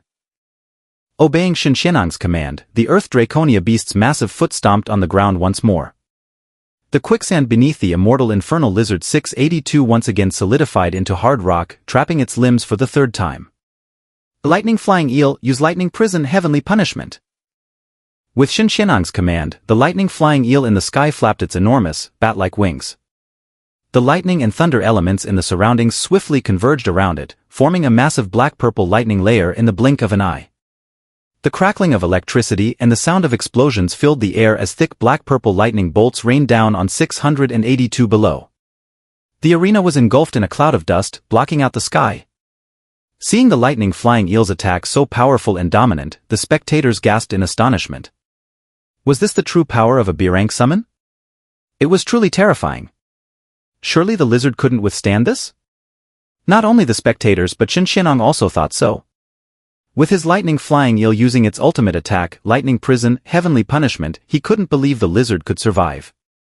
As the dust cleared on the stage, when everyone thought 682 was definitely finished, they were shocked to see the lizard standing firm and motionless. It was now covered in a dense layer of black scales. What's going on? It's not dead. Shen Xianong's eyes widened in disbelief. Not only him but the spectators were also astonished, their eyes wide open in disbelief. Not only was it not dead, but it also grew a layer of scales. What kind of sorcery was this? Roar! Amidst everyone's stunned silence, 682 let out a furious roar and charged towards the distant Earth Draconia Beast. Seeing 682 rushing towards his Earth Draconia Beast, Shen Xianong snapped back to attention. Now was not the time to be distracted. A quicksand rock barrier. With a stomp of the Earth Draconia Beast's foot, 4 or 5 rock walls rose up in front of 682, blocking its path. Seeing this, 682 simply charged forward and smashed through the rock barriers with its head. Seeing the rock barriers were ineffective, Shen Xianong shouted again, restrict it again. The Earth Draconia Beast's foot stomped again, and the quicksand beneath 682 turned back into solid rock, trapping its limbs once more. But this time, 682's robust limbs grew sharp bone spikes that tore through the confinement. Shen Xianong was once again horrified. What was going on? Bone spikes growing out of its limbs? Damn it! I refuse to believe this. Clenching his teeth, Shen Xianong roared, "A Earth Draconia Beast, quicksand a seal." With Shen Xianong's roar, the quicksand around 682 suddenly lifted into the air, forming a thick layer that completely enveloped the lizard. The quicksand then solidified into rock, sealing the lizard's entire body. Seeing this, Shen Xianong finally allowed himself a moment of relief. But just as Shen Xianong let his guard down, the rocks encasing 682 began to crack, and bone spikes started piercing through the solid stone, one after another. The spectators stared with wide eyes, almost in disbelief. Oh, what's happening? What kind of summon is this lizard? It feels like it's evolving. On stage, Shen Xianong couldn't help but tremble. Fear had even begun to creep into his heart. He felt as if the lizard was evolving repeatedly. What kind of summon was this? Despite the fear, Shen Xianong's pride and determination kept him from giving up.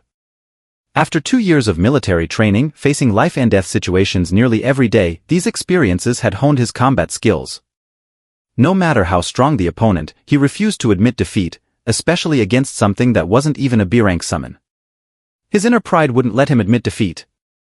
Damn it, I refuse to believe this. I'll beat you no matter what. A hand of sand, a crushing grip. With Shin Shinang's furious roar, countless grains of sand around 682 formed into a massive hand that tightly wrapped around the lizard's body. But the next second, 682's tail began to grow at a visible rate, becoming enormous. 2 new heads rapidly sprouted from the sides of its head, turning it into a 3-headed giant tail. The massive tail swung and smashed through the hand of sand, breaking free once again. The 3 heads let out a simultaneous roar of fury. Shin Shinang was once again shocked. It evolved again. Now it had 3 heads. This was insane. Damn it. Even if you grow 10 heads today, I'll still kill you. Shin Shinang was utterly enraged this time, and his dimensional energy within his sea of consciousness was churning more violently than ever. In fact, every time the Earth Draconia beast manipulated the Earth elements or used its derived skills, it consumed some of Shin Shinang's dimensional energy. As a B-rank summoner, Shin Shinang had a substantial amount of dimensional energy, allowing him to usually fight for half an hour without issues. However, the next derived skill he planned to use would drain half of his dimensional energy in one go. A quicksand, a surging waves, a raging storm. With Shin Shinang's roar, all the quicksand on the arena seemed to become extremely agitated, churning and surging like massive ocean waves. Even with its wide, sturdy feet, 682 felt as if the world was spinning and couldn't stand still. Every grain of sand felt like a bullet piercing through. If 682 hadn't grown a layer of scales, it would probably be riddled with wounds by now. The sea of sand, the surging sand sea, the sand sea like gigantic waves, aimed to engulf 682. But the next second, huge wings rapidly grew from its sides. With gusts of wind swirling, the wings flapped, and 682 soared into the sky. Seeing this, Shin Shinang stumbled and nearly fell to the ground. At this moment, Shin Shinang was utterly defeated. Damn it, now it even has wings. How am I supposed to fight this? How am I supposed to deal with it? I'm defeated. The spectators were also stunned into speechless silence. Seriously? Is this summon cheating? Not only did it grow scales and bone spikes, but it also grew 2 more heads, becoming a 3-headed giant tail, and now it sprouted wings. Not just the spectators, but even Lin Muxue, Lu Huangyu, Zhang Sifan, and the others were also extremely confused. In the summoner competition, I had summoned 682 many times, but previously, this giant lizard had only shown mundane traits, with strong regeneration but nothing else notable. Did he leave something up my sleeve during the competition? Lin Muxue and the others guessed correctly. During the summoner competition, I had indeed held back and restricted the abilities of the immortal demonic lizard 682. You see, within the Foundation, the immortal demonic lizard 682 not only possesses immortality and strong regenerative abilities, but its greatest feature is its capacity to evolve continuously during battle to counter its opponents. That is what makes the immortal demonic lizard 682 truly terrifying. However, at that time, I didn't let 682 demonstrate this ability because such continuous evolution was too overpowering. Revealing such a capability in front of the competitors and high-ranking officials from various countries would be like showing a piece of gold to a group of bandits. This was the same reason I restricted the space manipulation of the corrosive Elder 106, the various abilities of 049, and the extraordinary abilities of the giant Peanut 173. I prevented them from exposing their full potential. But now, in the dual arena of the Imperial Capital Academy, surrounded by the talented students of Draconia country, revealing 682's evolving capabilities is no issue. On the stage, once 682 grew a pair of wings and soared into the air, the massive sand waves on the arena could no longer restrict it. With a flap of its wings, 682 dove straight towards the Earth Draconia beast on the ground. Seeing this, Shin Shinang immediately controlled the surrounding quicksand to form a series of hard rock barriers in front of him. But how could these rock barriers stop 682 now? 682 broke through layer after layer of rock barriers and dove above the Earth Draconia beast, grabbing its body with its powerful front limbs and sharp claws. The Earth Draconia beast tried to shake off 682, but its sharp claws had deeply embedded into its body, lifting it into the air and then throwing it down below the arena, completely eliminating the Earth Draconia beast. After eliminating Shin Shinang's Earth Draconia beast, 682 flapped its wings and soared back into the sky, heading towards the thunderstorm eel. Although Shin Shinang's Earth Draconia beast had been eliminated, he refused to admit defeat. He still had the thunderstorm eel, and in the air, the battle was not over yet. So, Shinshinong commanded his thunderstorm eel to continue fighting. Activate the thunder field. With Shinshinong's command, the thunderstorm eel quickly gathered the surrounding lightning elements, forming a high-voltage electric field around itself. Anyone who approached it would be struck by lightning backlash. But 682 was not afraid at all. Flapping its massive wings, it quickly approached the thunderstorm eel. The high-voltage electric field surrounding the thunderstorm eel had no effect on 682, as it was entirely blocked by the scales on 682's body. Thunderstorm eel, use thunderfield a arrow rain.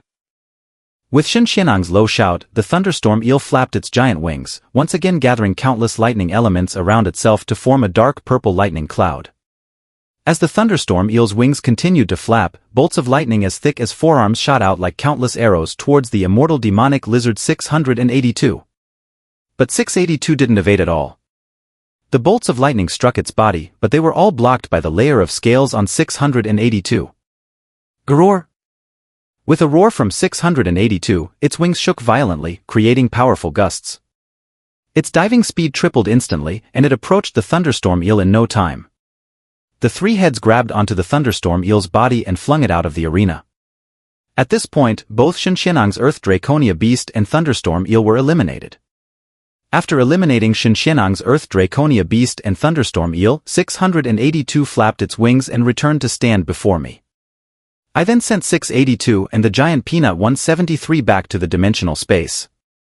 I looked toward Shinshinong in the distance and said, Senior Shin, my apologies for eliminating your 2 B-rank summons by chance.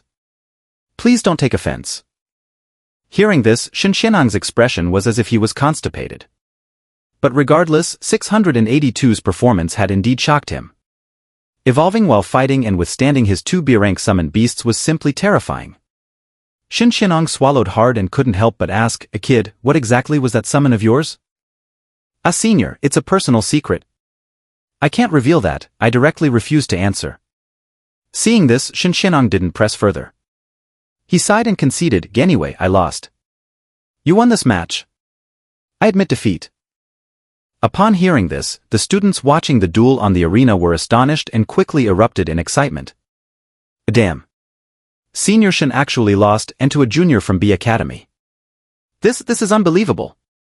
It feels like a scripted performance. Amidst the murmurs, I descended from the stage and so did Shinshinong. After leaving the stage, Shinshinong felt too embarrassed to stay at the Imperial Capital Academy any longer and went straight home. The news of my victory over Shinshinong soon spread from the Imperial Capital Academy. Lin family in the Imperial Capital. When the Lin family received the news, Old Master Lin couldn't help but laugh heartily. The news of my victory over Shinshinong made Old Master Lin even more convinced that his choice had been correct. My future talent was immeasurable. Imperial Capital Academy, Dean Tao's office. Dean Tao, Tao Shengming, the head of the Imperial Capital Academy, upon hearing that I had defeated Shinshinong, instructed his staff to prepare to transfer me to A Academy. The students in B Academy were all D-rank summoners, and my strength was far superior to theirs. I didn't belong in B Academy at all. In fact, with my strength, Dean Tao wanted to directly transfer me to S Academy, but the S Academy students no longer needed to participate in systematic team training and many were not even on campus. The instructors in S Academy also no longer taught classes. Therefore, Dean Tao could only transfer me to A Academy first, where I would undergo systematic team training before being promoted to S Academy. Shin family in the Imperial Capital. After Shinshinong left the Imperial Capital Academy in embarrassment, he headed straight for the Shin family. Upon arriving home, Shinshinong didn't use the main entrance but instead climbed over the back wall and dropped down into the courtyard. As soon as he landed, he was startled to see his younger sister waiting for him. Hey. What are you doing here, you little brat? You scared me. Shinjiji was munching on a watermelon, saying, Big brother, you promised that if you lost, you wouldn't come through the Shin family's main door, but here you are, climbing over the wall. Shinshinong was annoyed and cursed under his breath. Then he asked in confusion, But how did you know I lost the match? You didn't even watch it. TCH, such a big piece of news. If you'd been any later, the entire Imperial Capital would have known, Shinjiji said, rolling her eyes. Now, Shin Yuan and Su Rong were waiting for Shinshinong in the council hall. Alright, I get it, Shen Qianong sighed in frustration. Now he was famous all over the imperial capital. In the council hall, Shen Yuan looked at Shen Qianong and asked, "What happened? How did you lose to that Su-13? Did you intentionally let him win?" To this, Shen Qianong explained, "I didn't let him win, I used all my strength. I've trained in the military for over 2 years and have already advanced to B-rank summoner. I thought dealing with a C-rank summoner would be easy, but I didn't expect him to be so strong." Shen Yuan was also greatly surprised by Shen Qianong's words. Shen Qianong had defeated his son in a 1-on-2 match.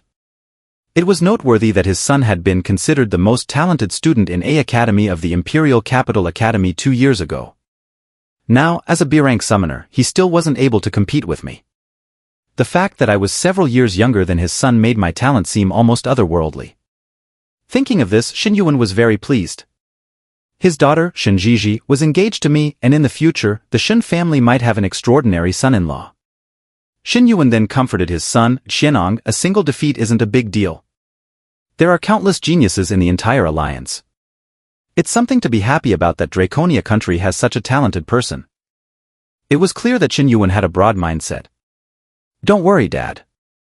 I won't be discouraged by one defeat. That kid is indeed very strong. No wonder Lin Mushui likes him. If I were a woman, I'd like him too," Shen Qianong said honestly, his straightforwardness a result of his military background. Shen Qianong now held a lot of respect for me. "That's my son, a true man," Shen Yuan said, pleased with his son's attitude. Back at the Imperial Capital Academy, after returning to the dormitory, Lin Mushui followed me. "Asushidi, what exactly is that summon of yours?" "Oh well. Senior sister Lin, to be honest, I didn't know it was so powerful either. I just found out today. I played dumb." Lin Mushui chose not to press further, understanding that everyone had their own secrets. She was just happy to see my strength. The next day, as Lin Mushui and I headed to the training ground together, Guo Renmin informed me that he had been transferred to A Academy, specifically to Class 8. Seeing me transferred to A Academy, Lin Mushui felt a tinge of melancholy. She realized that the gap between us would only widen, and if she wanted to catch up, she would need to put in 100 times more effort.